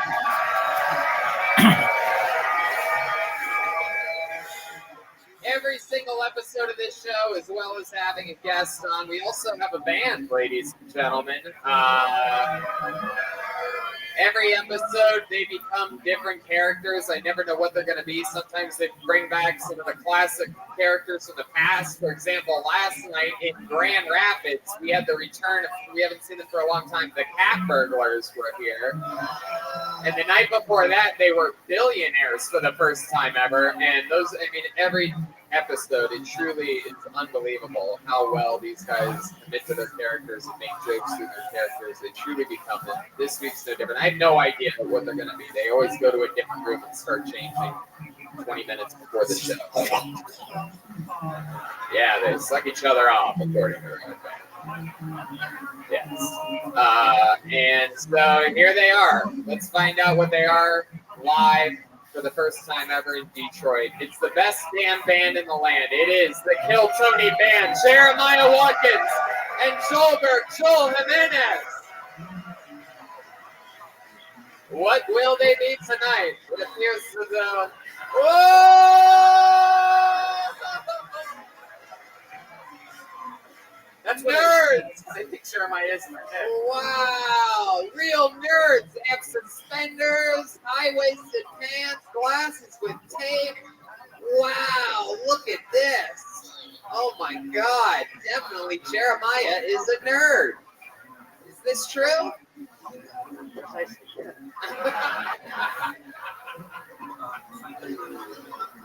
And wow, clearly back here we have from the movie The Jinx, Robert Durst is here, everybody. Excellent reference. Yeah. What kind of vegetables are those? Those are not vegetables. It's a leafy substance, though, that Danny is. Broccoli. Wow. So, well, nerds, you guys, first time ever at a live stand-up comedy show? Wow, we've never had, am I correct? We've never had nerds on. We've been on before, but we're very forgettable. Oh, it's been a long time since we've had the nerds on. Yeah. All right, well, Joelberg, you're breathing pretty heavy for that. I'm hyperventilating. All right, well, let's just jump right into the show. The band is here. We have this bucket. Look at this. Detroit's so fucking cool that they thought ahead, got a real jack-o'-lantern in honor of the purple jack-o'-lantern that we use on the show in the Comedy Store, Ichabod's Bucket of Destiny, given to us by the always interesting character Ichabod that lives in Las Vegas. And we have this jack-o'-lantern tonight filled with the names. I mean, there are a fucking shit ton of names in here. And if I pull the name out, they get 60 seconds of stage time. Maybe it's their first time ever trying stand-up comedy. Maybe it's a local talent trying to make it, make friends with Danny Brown or some crazy shit like that. Who knows what's possible? What are friends? If I pull your name... I mean, I don't know what that's going to do. I don't think being friends with me gonna work out in Detroit. You know what I'm saying? Might just get you one-way ticket to the county jail. Frank Murphy. That's about all I can do for you. You know. If I pull your name out, you get 60 seconds uninterrupted, and then we interview you afterwards. Try to find out more about your real life. What makes you different and special? You guys ready to start this shit? It is the first ever.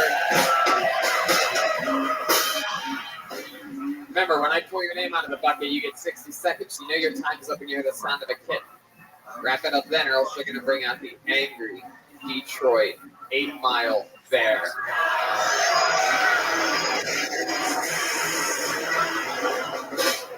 Wow, here we go. My hand's in the bucket. How many of you want to see a comedian do good tonight? How many of you want to see a comedian do bad tonight? It's a hateful audience. Lansing must be the safest place to live. All right. The bucket has spoken, and your first person doing 60 seconds uninterrupted tonight goes by the name of Brett Hayden, everyone. Come on. Here he is.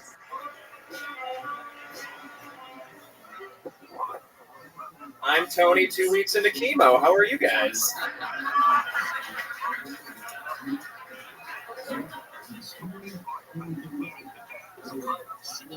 You see it too? Fuck you guys. All right. It's almost winter. I'm not excited about it because I'm a skinny guy. I don't thrive in the cold weather. It sucks too because I have a hard time gaining weight, which I've learned is the least sympathetic problem one can have. You tell people you have a hard time gaining weight, they look at you like you just said, I have too much sex and money. Like, it's hard to be relatable to human beings when you say things like, my skinny jeans are getting too big. The reason I'm so skinny is because I exercise too much. That's not me bragging. I'm an anxious pacer. When my anxiety gets really bad, I start walking around and I can't stop. That's why I think anxious pacers, we should have our own Fitbits. Right? When you reach 1,000 steps, it would just ask you if you're okay. Thanks, guys. All right. There you go, Brand Hayden.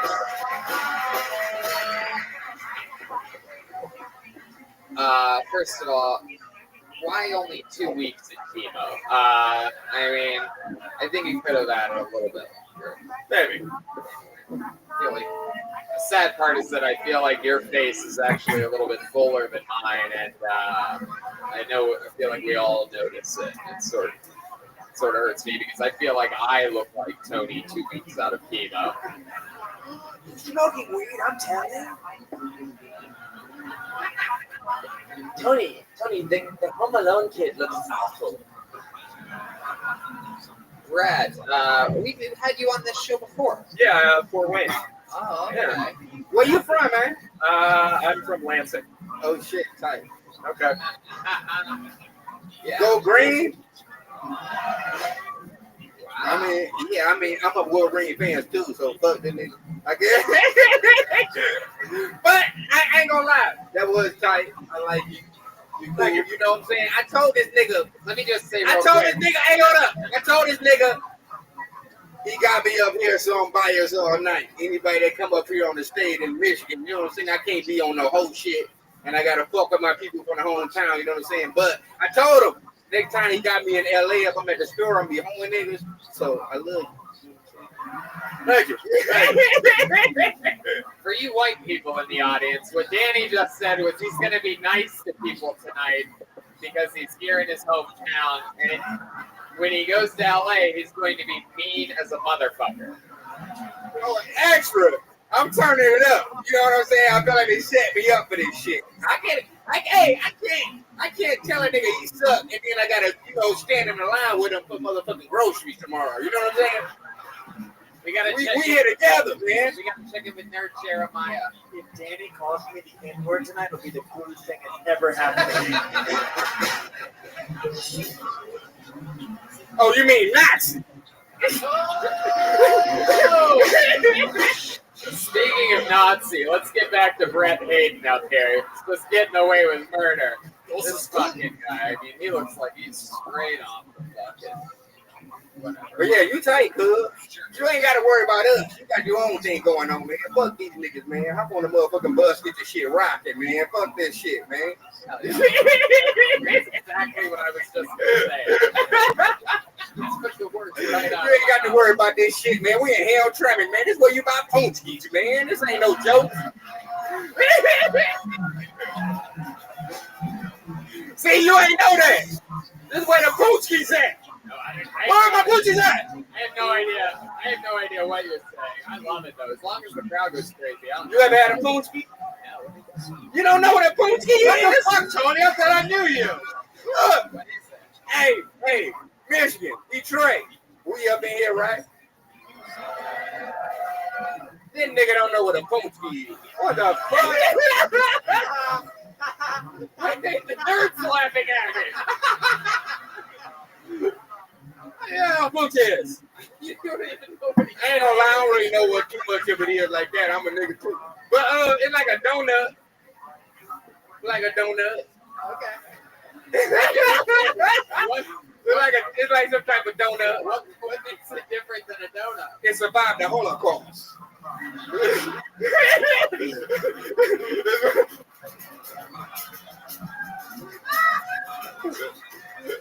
Some real shit right there. Like Hitler couldn't even hate on it. He hit that motherfucker one time, like, fuck it, man. Niggas made the Poochkies, let them rock. That's how you know we got a couple Jews out here in Michigan holding down Hamtramck. Them the niggas Hitler said they made the Poochkies, let them rock.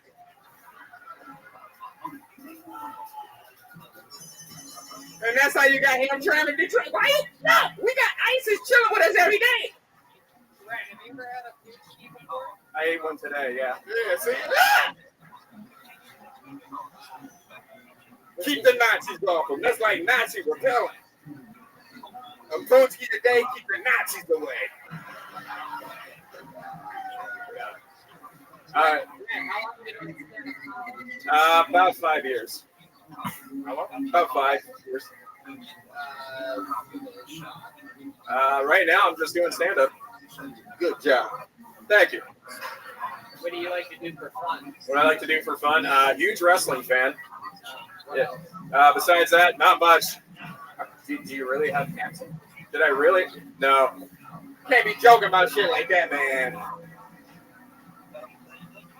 I respect it. Anything for a laugh. We in Michigan. You gotta do what you gotta do. Just ate a Poochkie today. Niggas ain't eating Poochkies every day, man. You gotta do what you gotta do, man. That's like real Holocaust, like back in the day shit. Living off one Poochkie a day. That's real comedy shit, I've man. learned a lot. In my 3 days in Michigan, I've learned a lot. And, Yeah. You know, a lot of people might forget that Brian and I are both proud Ohioans, and it is so much fun. Yeah.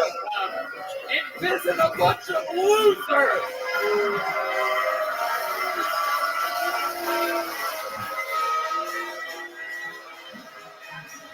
That's right. Year after year. Twice a year, I have to deal with those dirty Spartans and those loser Wolverines. Hell to the banker. Yeah. I get back on a plane to Los Angeles tomorrow, back to where winners are. I guess so, because you live in Ohio. I will get the fuck up on that motherfucker, too. Hail to the victors. Oh, come on. Hail to the victors. I haven't heard that song in like 9 years. I mean, but you, I still gotta respect it. I mean, you gotta respect it and check it. There's a really angry guy in a Wolverine jersey in the middle of the crowd right now. He's losing his mind. It might be Jim Harbaugh, by the way. Might be. I just know it's one. I've been all around the world. You know, if leave me and do what I do, I hang out, I chill. I've been everywhere. I've been to motherfucking Zimbabwe. They got a motherfucking mural of me painted on the wall with my tongue out. Like, hold on, Dirt Jeremiah. ill shit. But when I go to Ohio, my skin crawls. Oh. I just don't like that shit. It ain't nothing cool to do. They just be. Excuse me, sir. You're being very impolite right now. I gotta speak up for myself, okay? Go blue. I feel bad. What I was gonna say is I feel bad for this comedian on stage because he knows what it's like to be invisible too now. I mean, that is what ends up happening when you're. Nah, he tight. We fuck with Cubs. He from the D. You know what I'm saying? We fuck with good. He from Lansing. I'm 90 minutes from Detroit. Yeah. You got good water up there. We do. All right, we're gonna keep rolling along. There goes Fred Hayden, everybody. Thanks, guys. Comedian of the night. Time to get somebody else out of this bucket. There's so many names. One more time for that young stage hand. We just stand up. All right.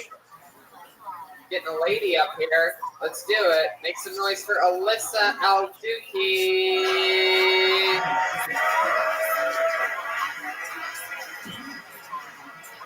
Alyssa Alduki. Oh, is she coming? Oh, do we have our first blacklisted? Wow. Blacklisted. Oh, she's right here. No, she's making it. She's sprinting. Yeah, here she is. Oh shit. Ew. Hey, how you guys doing? What's up? Oh shit. Hey, what's up? I thought I was gaining weight recently because of my drinking. Turns out it's because of my favorite drinking game. It's called Now What Do I Eat?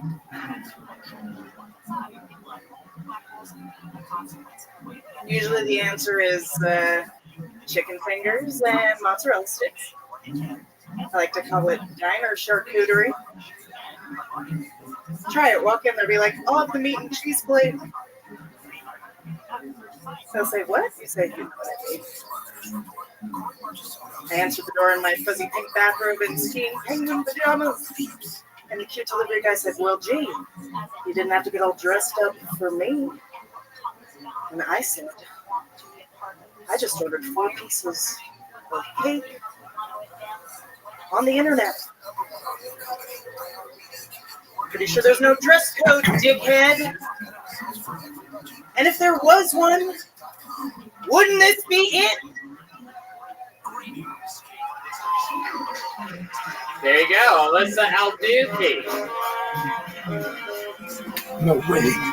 There you go, I'm that's down. some real material there. You do look like you love eating. Yeah, that's what I'm saying. I'm kind of conflicted. But I was gonna say pussy, but I'm mad conflicted.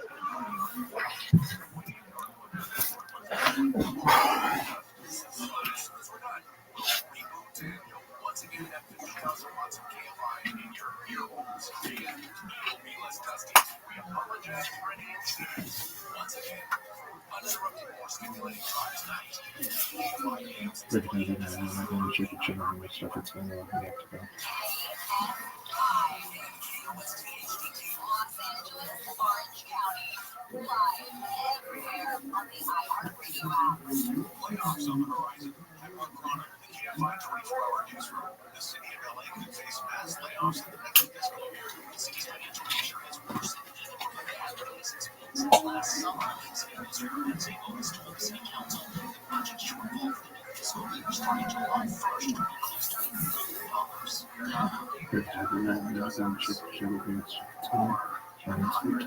Playoffs.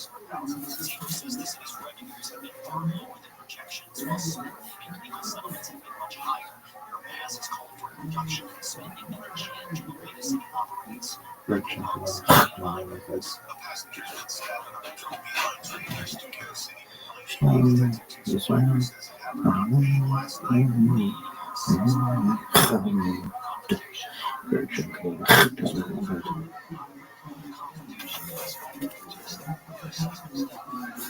There were other passengers on the train at the time. Being injured man was taken to the hospital. The alleged attacker ran away. The man is accused of attacking several fellow passengers of one of Delta Airlines flights from Atlanta to LAX. Los Angeles Fire Department and the TSA say the man was restrained after biting a passenger and cutting others shortly after the plane landed on Monday. At least one person was injured in the ordeal. The suspect was taken to the hospital for a psychological evaluation. It's unclear what charges he may be facing. I'm Taylor Martindale.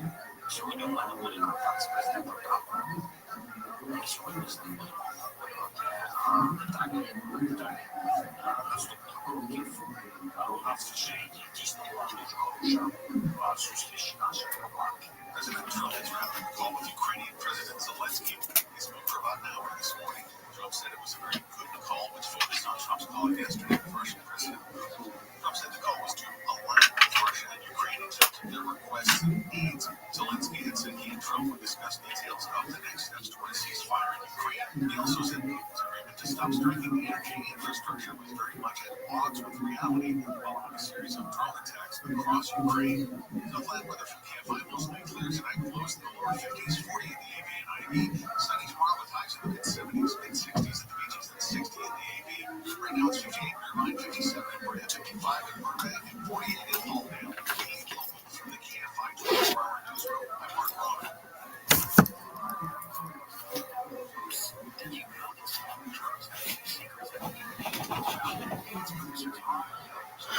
All right, well, I gotta come on. What the fuck is this?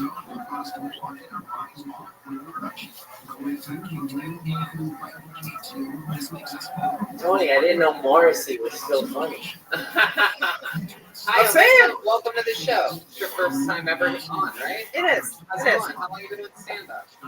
4 years. Oh, where at? 4 years, Philadelphia. You ain't thick as hell though. What's that? You ain't thick as hell though. Yeah. Yeah. Yeah. I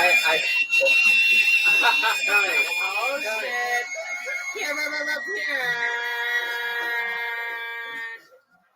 Like a bowl of oatmeal, you know what I'm saying? There's no Me Too movement on the Kill Tony show at all. We do not acknowledge it whatsoever. Look at Nerd Jeremiah over there. I think someone just had an accident in his pants. Yeah, Tony, I think we figured out where all that cake went.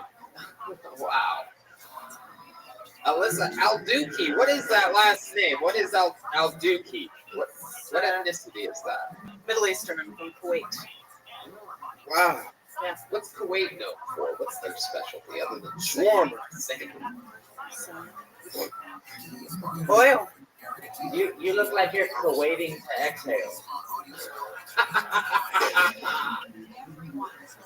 That's because I had to fucking run up here. I'm out of breath. Shit. Were you born in America? Yes, I was. In Philly? I was born in D.C. My mom's American. Is that super Kuwaiti? Super Kuwaiti. What does he think about you doing stand-up for 4 years?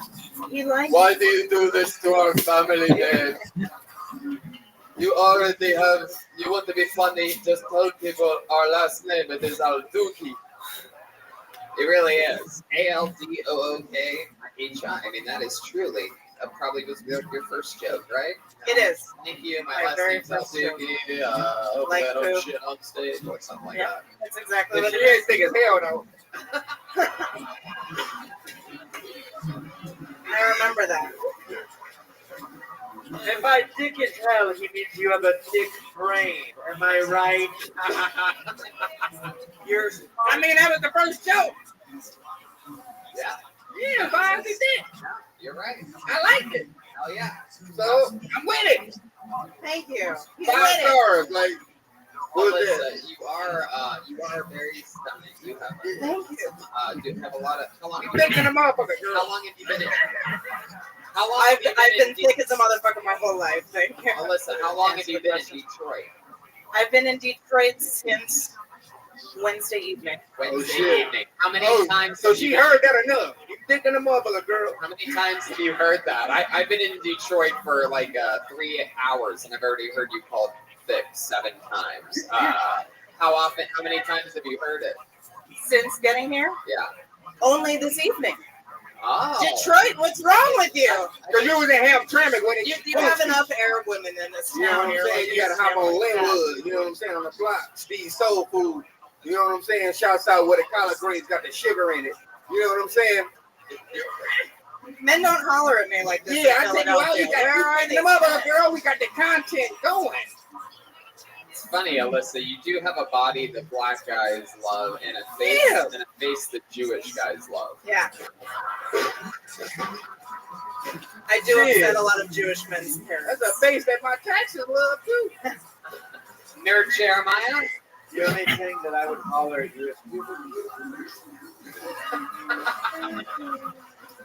I like her. She's amazing. Wait, what? I said I like her. She's amazing. No, yeah, I she like her. is. Yeah, for She's sure. thick as hell and funny, man. What you what you ask for? It's true.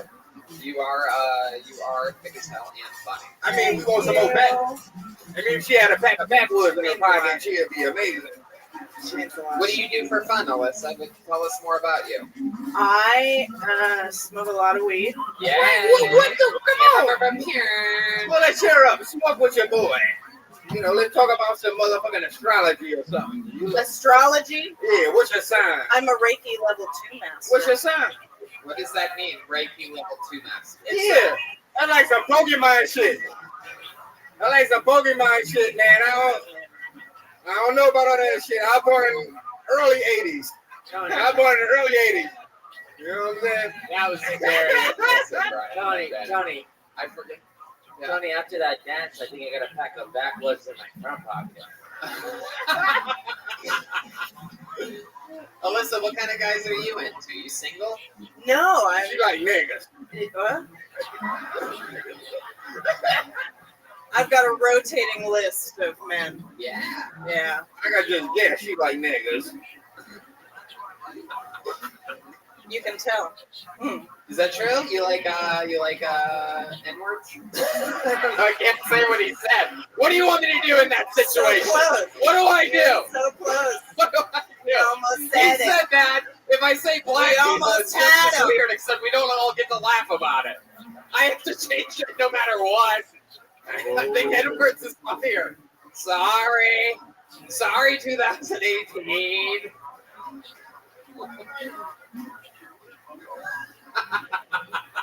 It was just a kid. Do you love N-words? Sure, hypothesis. Sure do. I learned that in science class. Hypothesis. What's your rotation like ratio ethnicity wise? Are they all black guys? Is it? I'm pretty sure it's a lot of niggas. Are they like the starting five or something? Like Yeah, that? yeah, definitely. And then on the weekends, If you saying that, ooh, baby, they say like, man, where is she? When she in the mall, and shopping, like she go to Walgreens, like, damn, ooh. They say, man, where is she?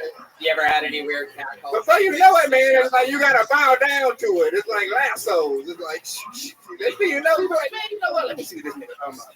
Anything you remember? Any cat calls that you've ever gotten? Like, Oh, any yeah. Stand out to you? yeah, Ooh, goddamn. I actually found out that I was gaining weight from a cat caller. Because I used to be able to walk past a gentleman and he would go, but now they all go, So, I'm creepy like that too. I just keep it easy. Third Jeremiah? Can I try to cat call her right Yeah, try it. Let's see what this is like. All right. See what you got. Hey girl, weren't you a finalist on AGT, America's Hot Dickness? Oh. Tony, Yes, you're going to give it a shot? See, that's why she like niggas. You know what I'm saying? She, that shit like that. That's why she like niggas. This, you look like if Rachel Maddow worked for a world star. Wow, Schulberg is here. Schulberg is here, ladies and gentlemen, and he is behind the drum. Also, Tony, the bullies say if I smoke weed, I'll be cool. So just saying, maybe I'd like to try that. Oh, look at this nerd. Don't do it! Wow. Whoa, that was a real hit. That was I'm dead. I think I'm dead. He inhaled and everything. That was like the opposite of Elon Musk on Joe Rogan. That was right. Hold on. I have to be the first to make a physical joke about that, right? It's too soon to make the Elon on Rogan joke. Tony, if you don't mind me saying, that was gooder than a motherfucker. Who are you? Who are you? I don't know. I don't know what's know you happening. anymore. Oh shit, I'm high as fuck. Alyssa, this is this is one of those crazy shows where I see that. Yeah. I hope that you're having fun up here. Is everything good? You feel comfortable? Yeah, I just finished smoking, so I feel great. I love it. I feel great. Well, You guys are wonderful. You guys is that are where you great. were when we called your name? Yeah. Wow. Yeah. That is so fucking You were cool. checking Yeah. out the hookah. I just got ready. Yeah, the old hubbly bubbly. All right. Well, it was nice to have you on. Thank you Let for me tell having you this in closing is that you were able to stay within one subject the entire time. You know what I mean? That's pretty cool. It shows your experience and everything. And it was nice to meet you. You have a Thank you so beautiful face. Wow. And you think it's him. Love. That just means the rest of me That's enough. sucks. I'm trying to dismount us off of the sexual stuff, and of course, Redman at the end. You have a beautiful face. She does. Serial killer style, like you're on the other side of a window looking in. You have a beautiful face. I love your skin. I'd love to wear it. Yeah. We should be friends. Follow her on Twitter at the Dukeness. It's Alyssa Alduki, everybody. Mighty Morphin Power of the Power Rangers. All right. You know, if you listen to the show, how many of you are big fans of this show? Huh? And you know that we have a history on this show. Every time, it always seems like some of the most fun guests are always one-word names. And this is our first one-word name of the night. Make some noise for Noodle. Noodle.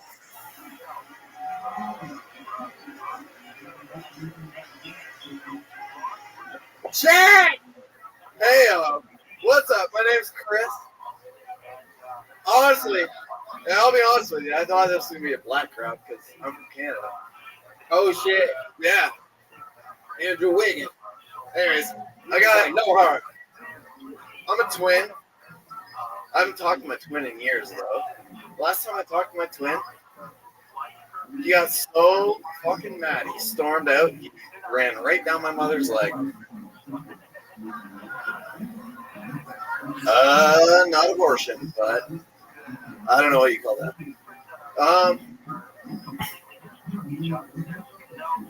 My boss recently started paying for my phone bill, which is sweet. I don't have to pay a phone bill anymore. The only problem with it is that the only thing I used to watch porn with was my cell phone. And I don't know if my boss can really, I don't know if he knows if I'm watching porn on my phone, but every time he has to see my phone at work, I feel like I'm handing him a wet napkin. Thank God. Wow. All right. How many of you hate this guy? I was gonna say you look like Andy Samberg if I hated him. You look like a off-duty stormtrooper. Does look like an off-duty stormtrooper. Look at your stupid sweater. So should I call you Noodle or Chris or what the fuck, you weird line shooting fuck? Well, my name's Chris. My childhood nickname was Noodle. So that's what you went. I know from. You look like a noodle. You know what? Hey, I'm a podcaster. I can't really feel sorry for him. Why? Because I used to skip school with my homeboy Robin in elementary school when we used to watch porn on VHS tapes. And this nigga talking about watching porn on his phone. That ain't gangster. We skipped school, risked our lives, risked our whole everything to hang out at his crib and let his dad go to work. Steal his VHS tapes. And watch porn. With their waterproof. With the other niggas. Ain't even had no pussy on dad. And he talking about some jokes with his porn on his phone. You used to jerk off to the same. He ain't from my era. He ain't from my world. It's like, they keep telling us we live in a simulation.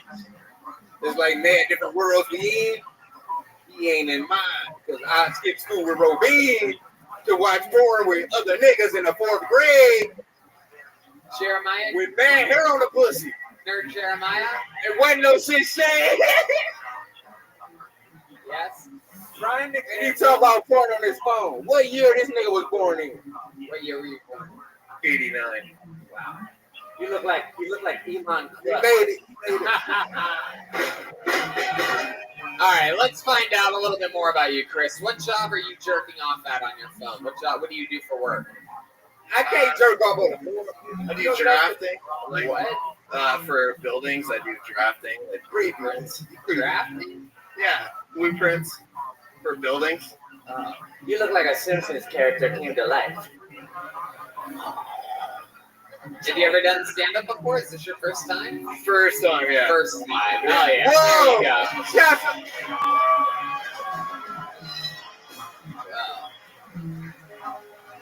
You know you get rewarded for shit you're scared of doing. You know what I'm saying? You from here in Detroit? No, I'm from Canada. Whoa! What the hell? USA! USA! Oh yeah, you did say it from Canada. I told you, Andrew Wiggins. What? You get there? He ain't got no heart. I don't know who he is. Damn it! Okay, I don't know what the fuck's going on. I have 2 degrees. All my real niggas know what I'm talking about. Steven Jackson said Andrew Wiggins ain't got no heart. So now I think everybody from Canada ain't got no heart. Nerd Jeremiah? I think this is why I don't smoke weed. I mean, it makes sense. But yeah, I mean, at the end of the day, man, I just want to live paranoid every minute of my life. You know what I'm saying? How do you think So this that's why- Canadian boy feels? They good. They got health insurance. Did that dude from Indiana Jones? You know how long my teeth was fucked up? What? Oh my god. So, Chris, let me ask you this: did you come down from Canada just for this? That nigga went through the border for this shit. What? Yeah. He went through the border for this. Huge Kill Tony fan. Been watching since the Do you know what you Iron gotta go Patriot. through the winter? You went through the tunnel. Did you go through the tunnel? I'll be the bad guy. People don't like me. Danny, choose your moments, friend. Okay. Okay.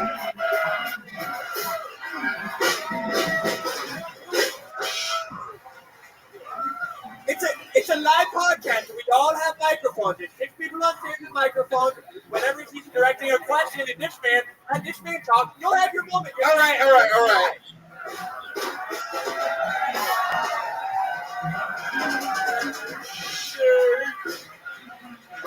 Can you just imagine the person on the treadmill going, Thank you, Jeremiah. I'm just saying. That's me. I will listen to Kill Tony all the time. you look like Been you're watching since Did you go through the tunnel or over the bridge? Did you go through the tunnel or over the bridge? I took the tunnel. We took the tunnel. Wow, look at that. The crowd goes. That's all I was asking. You blowing up saxophones. Oh shit!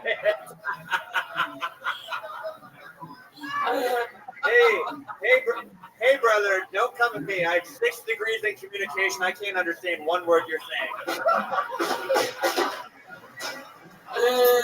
This is Nerd versus Danny Brown. Live. See? Detroit. I see we gonna do this all night. All right, But you don't know I'm prepared. I gotta find out more about Chris. It's hometown. What part of Canada are you from? In between Windsor and London, Ontario. Wow. That's Chatham. What's Ontario. answer this. What do you think is the most Canadian thing about you? No, I'm not saying what's the most Canadian thing. You got me hot because I can't say what the fuck I want to say now. Because you done fucked me up. So I got to put the mic on the table. Now you know what it's like to feel golden your entire life. I'm over it. What's the most Canadian thing about you, Chris, other than the jacket shirt that you're wearing right now? What's the second most Canadian thing? It could be maybe just maybe drinking excessively. Yeah, what do you like to drink? What, dude? I What? drink juice. I'll drink you, buddy. I know you. Hey, buddy. Hey, buddy. buddy. That's Canadian shit talking. Let's do it. Hey, you want to go eat? I know you got the bloody mask, but fucking. I got money on blue shirt, cuz. You ain't about to try to drink. What? Dude. Well, you a McUps fan? This guy's fucking giggly after fucking 2 Welcome Cheerios. to another episode of Canadian shit talking, by the way. Where Oh, shit. oh, buddy, you think you can outdrink me, buddy? Oh, I'm gonna show you a real good time, buddy. I got love. Hey, I ain't gonna lie, I love Canada, man. I love Oh Canada. man, I'll you know what? I'll even pay for all the drinks, pal. Oh, I'll show you who the nice guy is. No more Mr. Nice Guy, and by that I'm gonna get us drunk tonight. And that was Canadian shit talking. Oh, buddy. Oh, buddy, old pal, you got yourself in big trouble now. We're gonna be the best of friends. This is definitely about to be the longest Kill Tony. I mean, motherfuckers about to go up fucking with me. That's all I know. Unfortunately, it's not gonna be. It's almost done. It's almost 2 niggas. Oh yeah. He's still up there. I know. He has. It's funny because Chris is such a nerd that he just blends right in with the band over there. You play any instruments? We have an extra tambourine for this fucking guy or anything? All right. He just took up for him stock. I don't really did. Well, Chris, I would, every episode has its own DNA, and I wish we could have talked to you more, but we got to keep flying through it. All right, I got to get Thank more you very names much. out of this bucket. There he goes, everybody. Chris Noodle, as they call him up into Canada there. All right, let me ask you one more question, real quick, Chris, before you go. What's the most you ever drank in one I fuck with you, Chris. Yes, most drink? even though you're Canadian, I fuck with you. There used to be a thing called Rainbow Challenge. It was 12 shots, and every shot was a different color. And we had to drink it in 1 hour. So I did all 12 shots in 1 hour, and I ended up streaking through the town butt naked. Wow. That's some gay shit. No There you homo. go. He did the Rainbow Shot Challenge, everybody. That's some gay Chris. shit, man. I always thought the Rainbow Shot Challenge That is nigga- when you do shots with your buddies until you start blowing. I was fucking with him till he told me he was shaking his dick all around town. I don't fuck with nobody shaking their dick all around town, man. That ain't cool. I can't wait to make. I'm gonna make so many ringtones out of this podcast. I'm just saying, man. I keep the dick enclosed. Keeping this fun train moving along. You ready to He's meet shaking another? the dick all around town. That's that Canada shit, man. That's why we don't let them niggas over the bridge. That's why we got tunnels, all type of shit, but they didn't come through because they shake dick everywhere How they go. about Crown Royal and Coke, by the way, from wherever that guy is? There he goes. He's got it. Could I have a warm glass of milk, please? You ready to meet another comedian, Danny Brown? Let's do Hell it. yeah. 60 seconds, uninterrupted, goes to Alex Stipula. Hey, man. Ain't it? Ain't it funny how it happened? Jack! Alex Stipula, Detroit, make some noise. Come on. Is he Freddie Draco? Hey, how are you? I just went to the doctor. Told me that I have to stop cutting myself. Said you got all these deep cuts and lacerations all over your body. I was just like, well, then you find the microchips, asshole.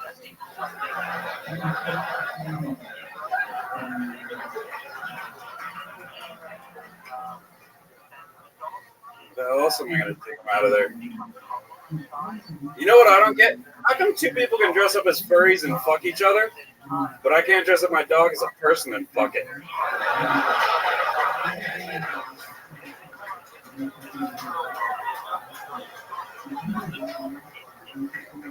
Hold still, Rex. I mean Nancy.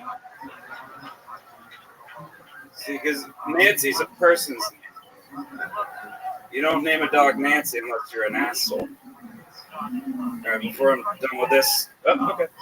Want to finish it? Go ahead, finish. Before I'm done with this, I just want to tell you about my band real quick. I'm playing a really awesome band. It's called Young Adolescent. So you was cool before you did that shit. What? Well, you didn't let me finish the joke because I don't actually play in a band. Oh, I damn. know. I apologize. No, it's okay. It's your show. Do you want to finish it? Just try it again. I'll do it. I'll do it. I mean, now that we know that you don't have a band, then Mr. X sort of given up. But I mean, if you still want to give it I a would shot, never plug my band. Sometimes the third time. I play in a really awesome band. It's called Young Adolescent Boys Getting Fucked Hard by Older Men. Wow, all right. You can start If you could get out your phones and Google us. Jesus. It's okay, man. It's okay, man. It's okay, man. But It's okay, man. You're great. You did great. You did great. can I talk about my real band? No, I don't want that punchline at this point. Johnny. Yes. I'm cool. I'm cool. I love you. High five. Give me a hug. Johnny. I like this. Uh, It's dope. This guy looks like if Super Mario was married to Roseanne. Alex, you I are thought it was dope. you are a dark creature, man. You're talking about fucking your dog, and then whatever that I thought it was last part dope. was didn't even sound like a joke. It felt like a scary news headline or something like that. Thank you. Where you from? Pittsburgh. Pittsburgh? What you doing here? For the festival. You came here for this shit? I'm performing on the Motor City, the festival. Danny, tonight you're the only person that doesn't respect this show. Everybody else knows what the fuck they're here for. I'm sorry. But it's amazing. I mean, I live around the corner. I didn't know what the fuck was going on. They just told me. They just said some shit was happening. Pull up, and then I hopped up, and then they think I know all y'all niggas here. We're gonna be trending #1 in yoga podcasts for some reason. Oh wow! All right. You came from Pittsburgh.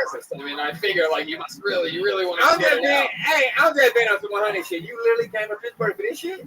Yeah. It's only like 4 hours. Comedians, you gotta go on the road sometimes. You don't know. That shit was tight. I fuck with it. Like, I like this shit. You tight. Like, How long you been doing stand up? Over 7 years. How old are you? I am 33. I just know nobody come to Detroit for shit. So, shouts out to you. What do you do for work? Work on old houses, drive lift. Work on old houses. What do you do with old houses? Drywall painting, like upkeep, shit like that. Do you like the film Jurassic Just the second one. So you're sort of a dark personality, Alex. You know, you talked about that dark shit. Let me ask you this: what is the creepiest thing about you? Like, what is something scary that you do when you're by yourself, or a hobby, or something like that? Or, Watch soccer. That's pretty bad. That's what I was afraid of. You look like Mexican Hitler. My nigga. Gracias. He drove to Detroit willingly. That's all I gotta say. What was that? He drove to Detroit willingly. What did you drive in? What vehicle?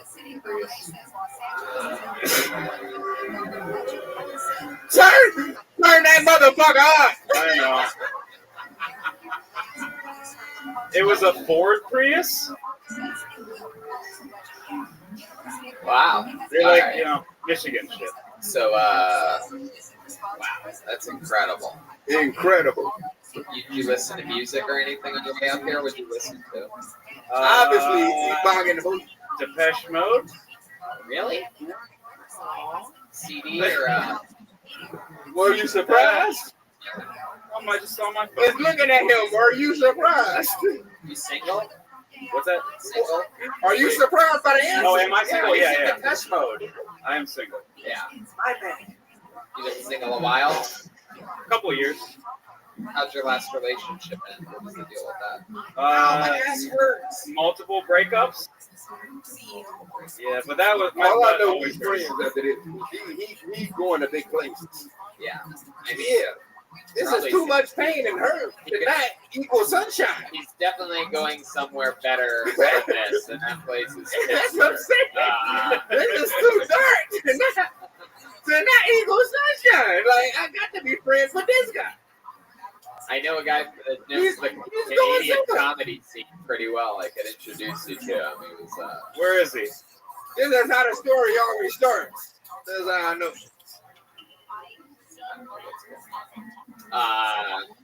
Well, This is great. He really is just smoking weed, huh? So high. You're a lumberjack, aren't you? Oh boy. Okay. Wow. Again, I'll just keep steering the ship a little bit deeper. We have the clock. Where are we at there? Wow. So you watch soccer. You basically just hang out by yourself. Anything other than watching soccer? Any fun hobbies or anything? You have any special skills or talents? Are you really in a band? Not yet. What do you mean not yet? Hold on. What the fuck is that supposed to mean? You just say not yet. What do you mean? It would be nice. What instrument do you play? What do? You sing? No, I don't. What do you I have do? no musical talents. I would never used to be in a band or anything. I played the oboe in middle school. No. I could have guessed that. Actually, it's a double He read. looks like an elbow player. Nerd Jeremiah? Do you ever go to dig sites and excavate fossils and sometimes find a raptor claw? That would be cool. Only on Fridays. I hate this guy. Yeah, let's keep moving along. We're gonna move on. It was nice to meet you. There he thanks a goes, lot. Thanks for having everybody. Alex Stipula, back to Pittsburgh. Fuck yeah. You guys having fun? We just lost the 2 black guys. Oh no. Hurts. No. Oh yeah. Make some noise for him, guys. He swung by, it's the great Reggie Jackson, ladies and gentlemen, your starting point guard for the Detroit Pistons. Come on, make some noise. He had to leave early. He's a goddamn professional basketball player. By the way, that's not a joke. It was the actual Reggie Jackson. How fucking cool is that? One more time. He's leaving. He can still hear you. Why? I pulled another name out of the bucket. Brando Richmond, ladies and gentlemen. 60 seconds uninterrupted. We're going to...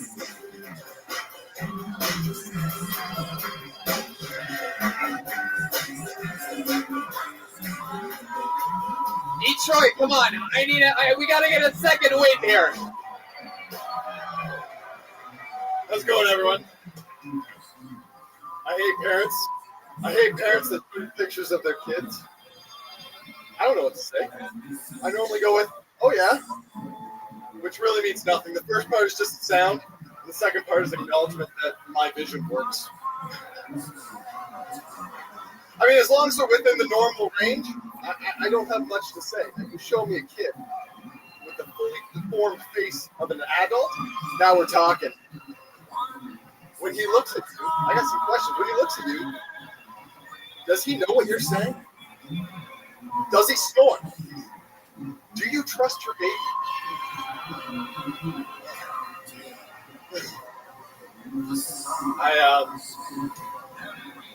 I also don't like parents who think that the kids are amazing. We're all dumb kids. I was a dumb kid.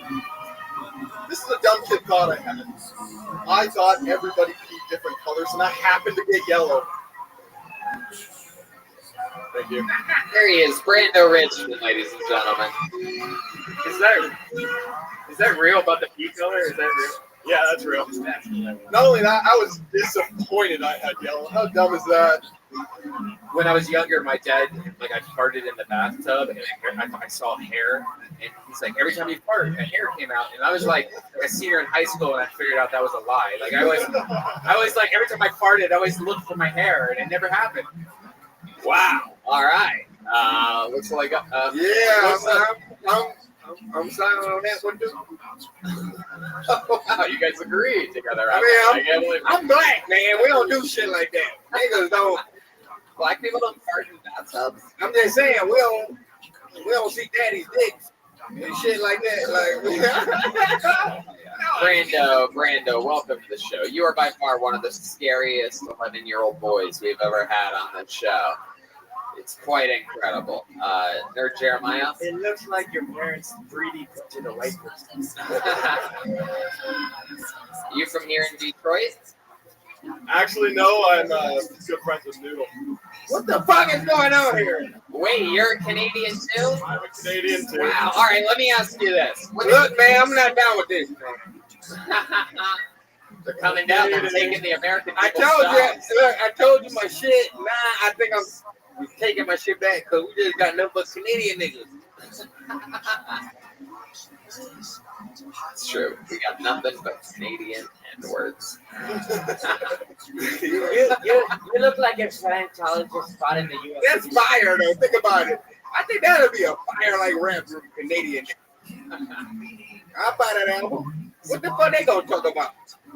I don't know. What would Canadian words talk about?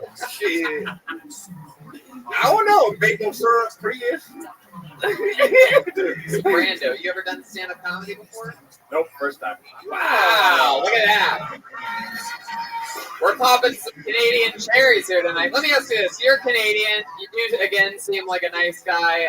We did some Canadian shit talking earlier. I'm going to ask you this question. I just want you to answer honestly. You know Canadians sort of have a reputation for being, nice and polite, right? You know that?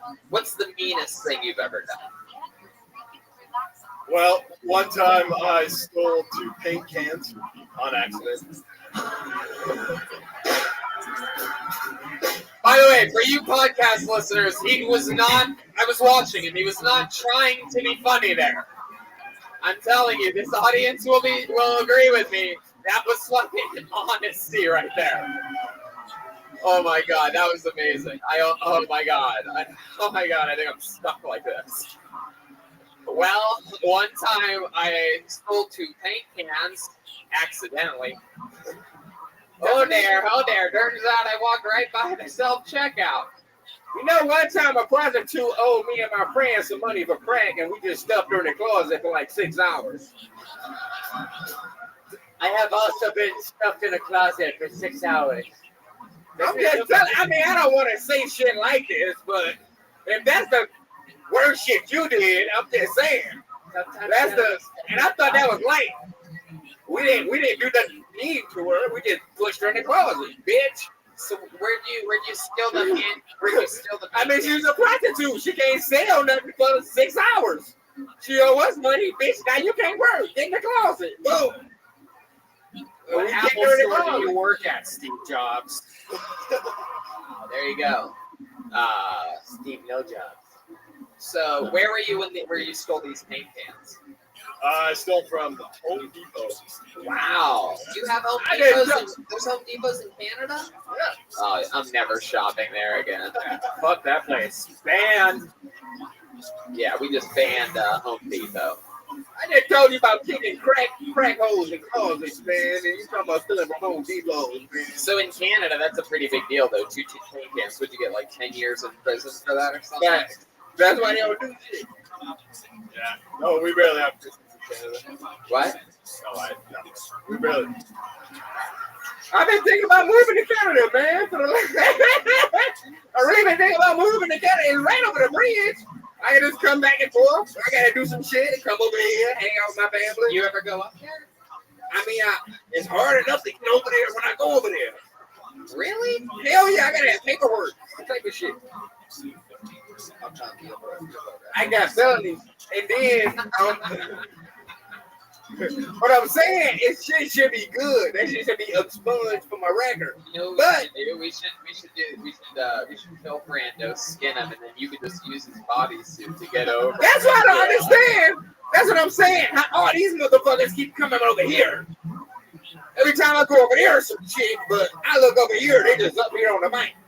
Look at that, 2 Canadian motherfuckers. All right, let's give it a shot. I want to know what it's like. Since you're the closest thing we have to play the character, Brando, I want you to be the Canadian customs agent, and let's see what it's like when Danny goes through customs with a Canadian guy. I clean it. All right, so say next. Say next. Next.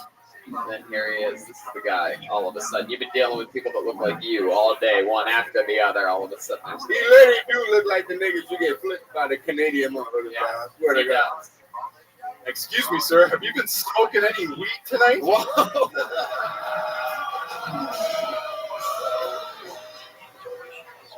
Oh no, it's my dad. That's it. I only could be honest in that situation. And then you get shot by Canadian beanbags. No. Hey, you get it's down gonna right be here. legal very soon. Toot. You got hit with some Canadian beanbags there. All right. You might got some papers or papers. Okay, Brando. Well, I mean, congratulations on starting stand-up. You fucking did it here tonight in Detroit. No one can ever take it from him. Brando Richmond. On to the next one. There's a million ways to get it. Oh, yeah, we need a drink for Danny. Yeah. You can have some of mine. What do you want? One kind of Coke? You want to drink this? Are you going to drink this? Sure. Go get me another one. I mean, I'll drink it. Yeah, it's delicious. I had a sip out of the straw. I mean, I'll drink it. I pulled another name out of the bucket. JTVZ. Come on, guys. Make some noise. We're doing this. We're meeting human beings. The nerds are with us. Danny Brown, Brian Redband. Here he comes. It's JTVZ. There he is, ladies and gentlemen.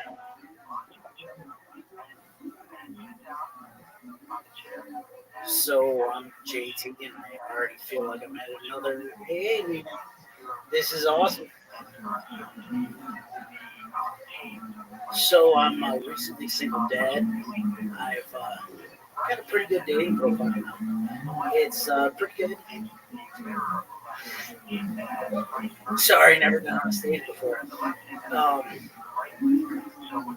But thought it'd be real fun. My last relationship, after I filled out the dating profile today, said describe your last relationship. Okay. I got married, and then 15 days later, my mother-in-law decided to drive her riding lawnmower into the side of her semi-truck. She kind of stole the day from us. For cool. She died. I never had those mother-in-law problems. Fuck yeah. JTBZ. Something about your delivery on that she died actually really fucking got me. I love that. I thought I was like, it was a good yes or something. Hell yeah. That's about as good as it gets for a guy's first time on stage, huh? One more time for JTBZ. First time ever on a stage. You still married? Hell no. How long ago was that marriage? 4 years. 2 years ago. And her mom really drove a tractor into a semi-truck? Yeah, Like a lawnmower? A zero-turn lawnmower. She drove it right in the semi. I don't know what zero turns. I'm not a full No steering wheel. Right next. How did you steer a tractor? So when she hit it in the face, it hit the oh, yeah.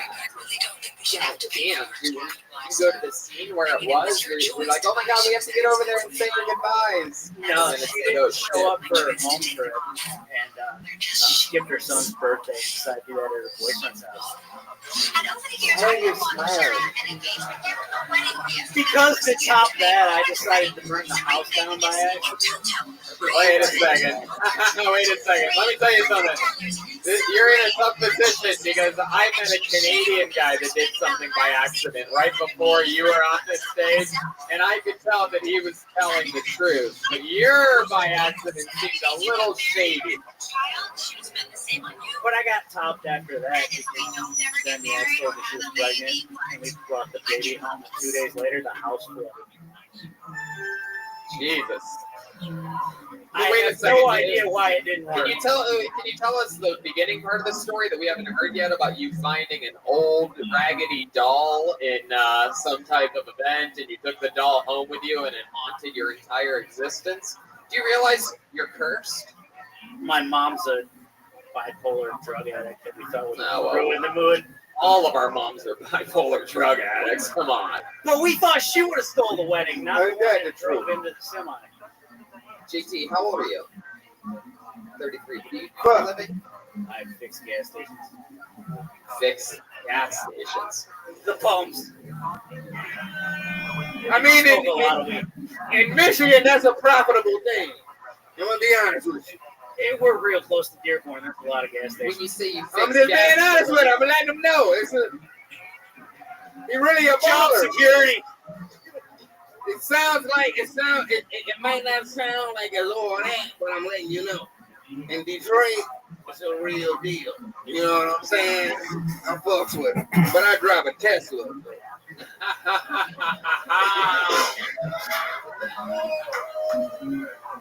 That's not job security. Tesla was a great man. And so is Elon Musk. How dare you? He doesn't. JT, what's your dating life like now? Single. Did you end up having any kids? Yeah, I'm a single dad that's not a deadbeat.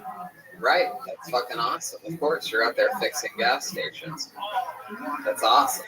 No, I'm serious. Like, that's amazing that you're, you know what I mean? That you fucking do the actual grind. I actually work in Detroit. Say that again? That I actually work in Detroit's amazing. Yeah, that's like the real life. When you say you in Detroit and you're not black, that's like a witch.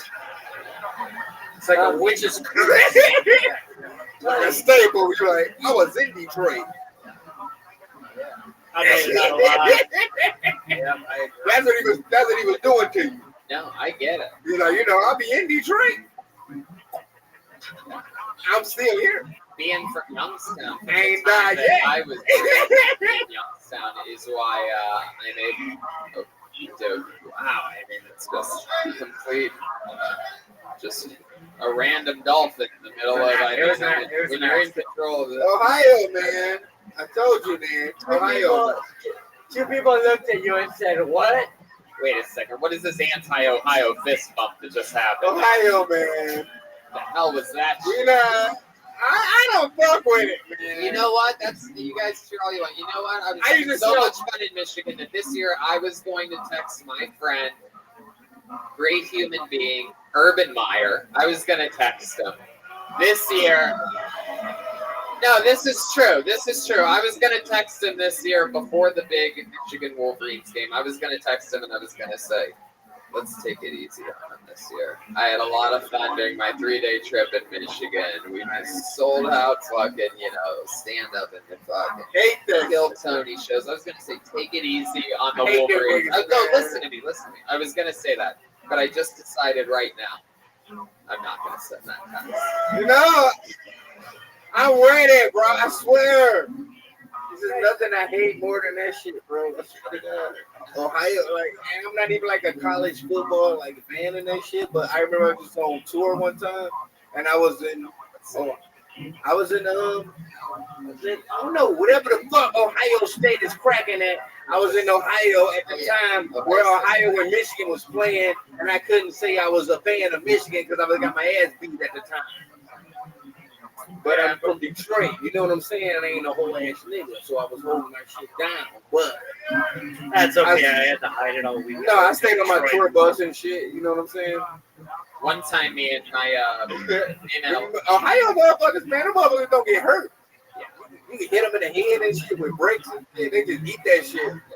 They just keep coming at you. That's what they got to learn about Ohio people. You can hit them with whatever you got. Yeah, we're able to do that because our water is always clean. You fucks. Yeah. See? I love being the bad guy.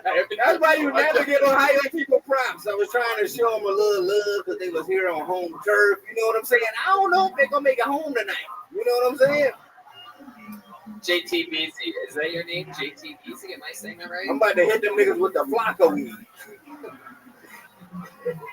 What is it that you dislike about Ohio? I was stuck there all last week. Why? Why were you stuck there last week? Couldn't get out. Hold the shovel. Yeah. What?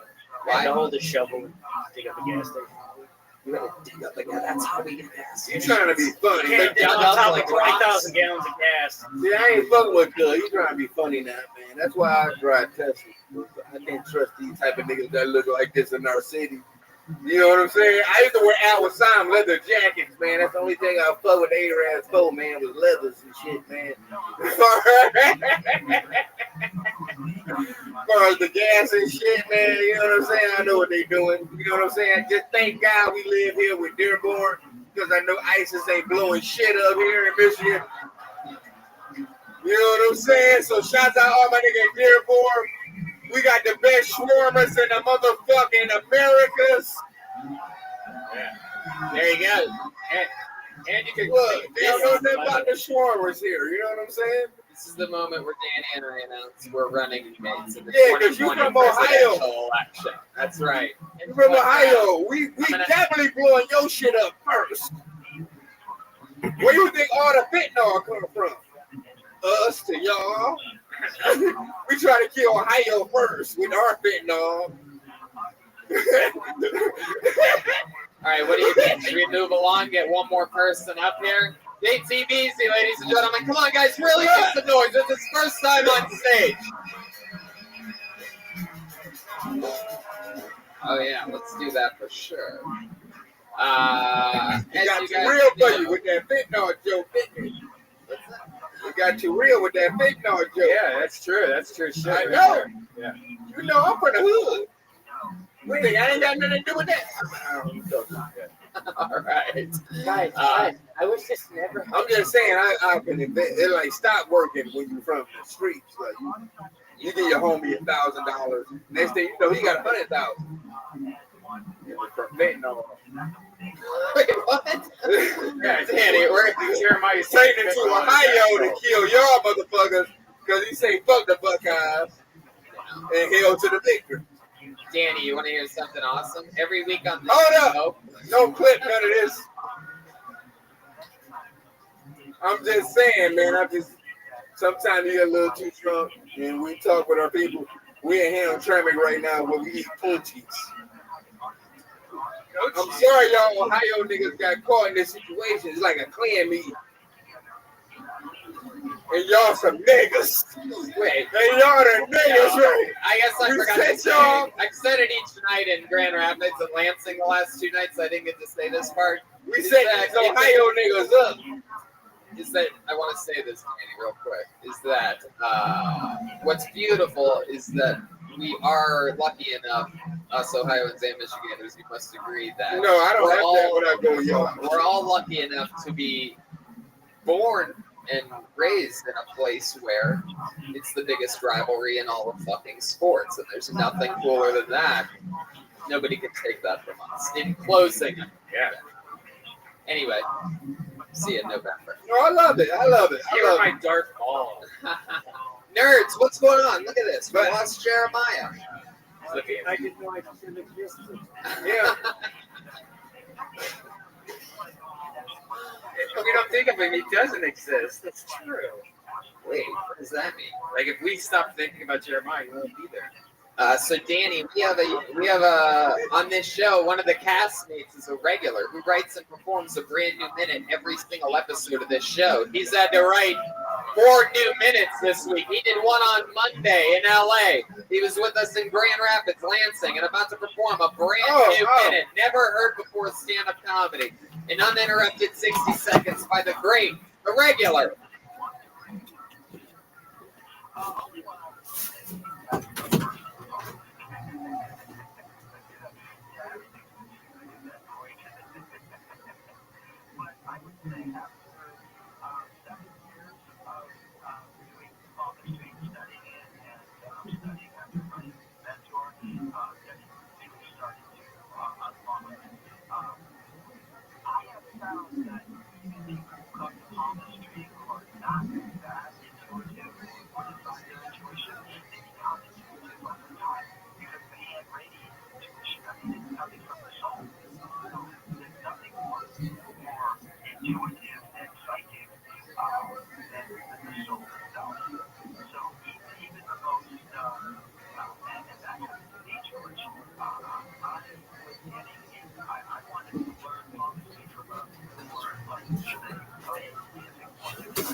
Let me see where you at. Hey. Malcolm Hatchet. Stop.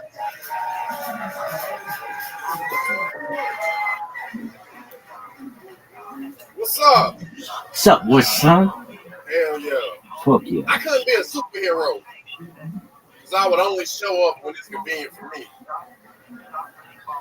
Like if somebody just got murdered down the street and there's no bitches around the murder scene, call the cops. If I was a superhero, my name would be Fago Man. I'll be standing in the hood one day on the corner sipping on a Fago and the little kid runs up, "Hey, Mr. Fago Man." I'm like, "What?" They fighting down there. We need you to break it up. Who's fighting? No, Tiffany with the big butt. Hello, brother. Oh, Tiff. She down there too? Yeah. What else is down there? Ribs. Oh shit, ribs. Yeah. Stop fighting. Love each other. Little ribs ass.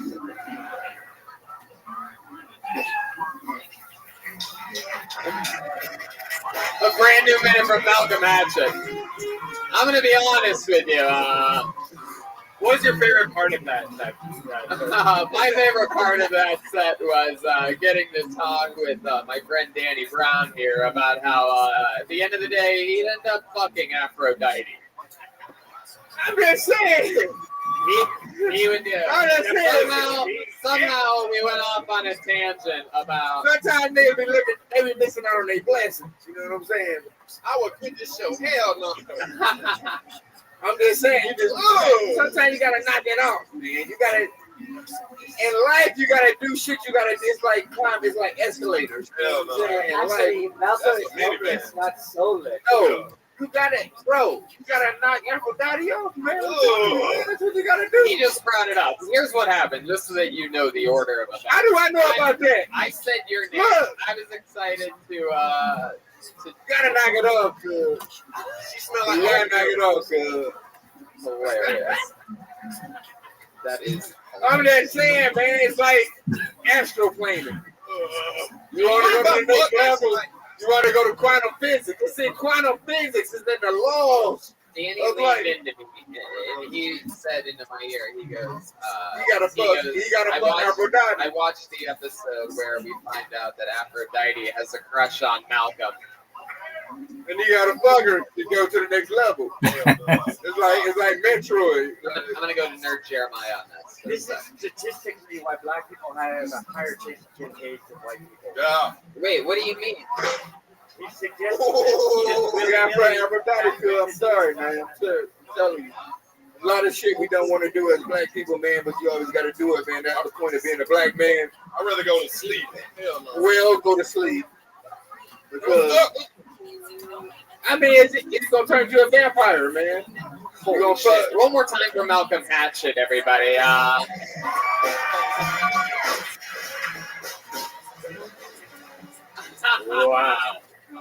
So, that was another new minute. What did you talk about? If I was a superhero, he's like, we'd be like the wait till you fuck Aphrodite. Oh my god. I'd be a villain. So Danny, you've seen Malcolm do quite a few sets on this show. You're a fan of Bill Tony, right? I mean, that's what you keep telling me at least. I live in Michigan. I ain't got nothing else to do but to be in my basement watching YouTube videos. Yeah. I don't got. We. What else y'all got to do? Eat cookies? We go eat Coney Island and go home and go on YouTube. And I seen this shit. And I know. See, he's supposed to be for Aphrodite. He's supposed to be there. All right, Danny, I'm gonna ask you a question. So Malcolm in the last few months has gained a really big. No, he cracking. I already knew he tried to come holler at me. I'm like, nigga, I know who you is. That's the way you talking to me. So here's my question, Danny. Is as a guy that's made it out of Detroit, like, what's some advice now that he's getting the very start of some successes and he has a big business coming at him. He has like agents and managers now. Quick, acting all bullshit. Get Aphrodite that dick. I'll tell you something. I have no idea how this happened, but it looks like we're only getting one thing out of Danny Brown on it. Just put the you don't understand that's vampire shit. You gotta get that dick up. You live ever. We're gonna put my TV in and I don't get it back. Bro, I didn't get my shit. Bro, I'm gonna tell you, man. It's like vampire shit. Oh, You gotta fuck Aphrodite, man. You gotta fuck Aphrodite, man. Aphrodite. Look, you gotta fuck Aphrodite, man. It's over, man. I'm sorry. Other than let me ask you something. She put it, bro. She had a whole It's little not like, fair, little bro. I'm trying to save bro, the this world. shit was so good. She was like, she said some ill shit about you, my nigga. Like that shit was like weird. Weird. I'm like, I can't even like breathe it. Like it was like, I'm just like with him, like I'm with him, like he want to fuck Aphrodite. I can't, man. I'm ready, man. I got a wife, man. Well, there's only one thing to do, and I guess that's to bring out Aphrodite so that somebody can fuck her, huh? Is that the there it is. Okay, wow. Man, Aphrodite owed my mama, man. I can't fuck Aphrodite. Spirit Airlines charge her for her blood as a carry-on. I understand. We couldn't afford it. Malcolm, you've spent the last 3 nights here in Michigan with us, Grand Rapids, Lansing. This is our last night. We fly tomorrow morning. What have you taken from the Michigan? Taking a lot of bagels and weed. And I met a lot of cool people. Everybody cool. Where y'all leaving? Hold up. Everybody cool. I can show you. Hey, I gotta go to court Monday. I can show you something. Was that Florida? Wait a second. I'm just saying, I can show you something. I don't know if you want to go on that side. What, you got that girl bow-legged? I get it. See, that's the fucked up part about when you try to get in the show business and you just, when you pop up and then it's Aphrodite. Ah! You know what I'm saying? But back at the bottom. When we come to Detroit, Michigan, nigga, it's some nasty like shit. Malcolm, what do you have to go to court for on Monday? Oh, it's not Frank Murphy. Parking ticket? This is my first one since I got my shit together. He calls it a house payment. In LA? In California?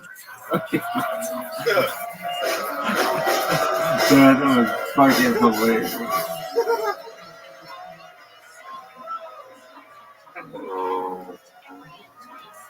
Anything else you? That's why I got the room key, nigga. Sleep in the cold. I ain't gonna lie, we y'all talking some shit, man. I'm not Aphrodite ass now, man. You know what I'm saying? What the fuck is that? It's the beginning of Good Vibrations. Brian, hard as hell. Lifting up a table. Anything else, Malcolm? Anything you want to say to the Detroit crowd tonight, or anything like that? Oh, I fuck with y'all, bro. I fuck with Eminem, bro. Hell yeah. Yeah, lay down, yeah. Hey, I was excited. It was like the best trip ever, bro. This shit was cool. Hell yeah. Well, we're happy that you're part of it. I'm gonna go back and maybe tonight or tomorrow and watch your set. And, hell yeah. It's gonna be I don't know what the plan is. Y'all was on Pluto. Y'all was not in the room. I don't know that plan, but I swear. They told me to come over here, and then the thing I know I came to him cramming, and it was no food. What does that mean? What does that mean getting my show? All I know, you got hell tramming, they got punchies and shit. I came over here, there wasn't no punchies. And then they talk about come on stage and talk about some other shit. And then I don't know. Then he's sleepy as hell. Bad. That nigga need a nap. He need a nap. He need to lay down.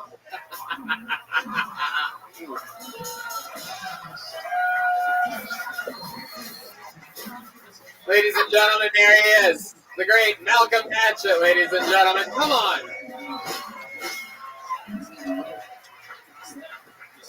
I've been up since 4 o'clock this morning. Is that true?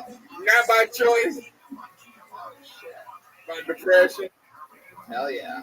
Well, I mean, we ain't gonna go into that type of shit, but Danny, I just want you to know. I don't know. I do rap music, and you wake up at weird hours, and you might write a rap, and you might record one. You might, I don't know. You might about to do that. We're not about to go into that. But I'm telling you, but I got shit that be happening. So he was right. It's all fucked up. Well, Danny, we love you. Why y'all think my rap albums be good though? Of course. Yeah. Yeah. We were check Metacritic. Should we go back to the bucket one more time? One more time. Deep into the center. Bottom center. I gotta pee. You can go pee if you want to. I need a paper though, someone to roll up. There's a bathroom. There you go. Your final comedian of the night. Make some noise for Sam Rager. Sam Rager, ladies and gentlemen. Hell yeah.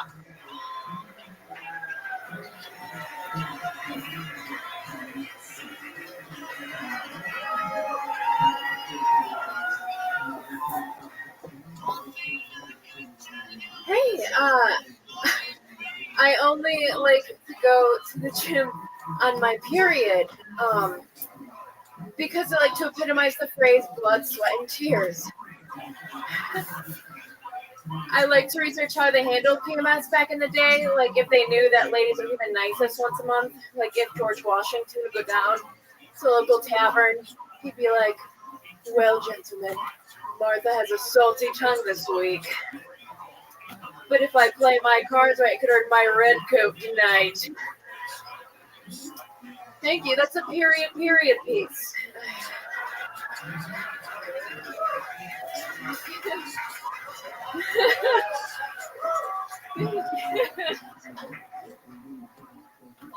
Sorry. That's good. I'm straight. I'm tight. I'm content. That's a minute right there. Oh. Fuck yeah. There you go. Sam Rager, that was awesome. Thank you. Oh yeah. That was awesome. You have a lanyard on. Oh, yeah. You have like a professional comedian or something. I am just a local comic. I'm not one of the young top rising. You from Detroit? Where are you from? I'm from Metro Detroit.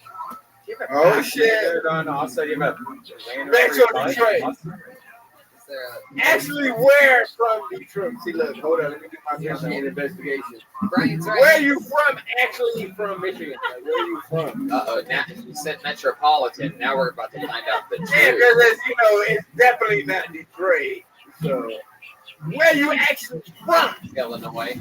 Oh, Royal Oak, but. Oh,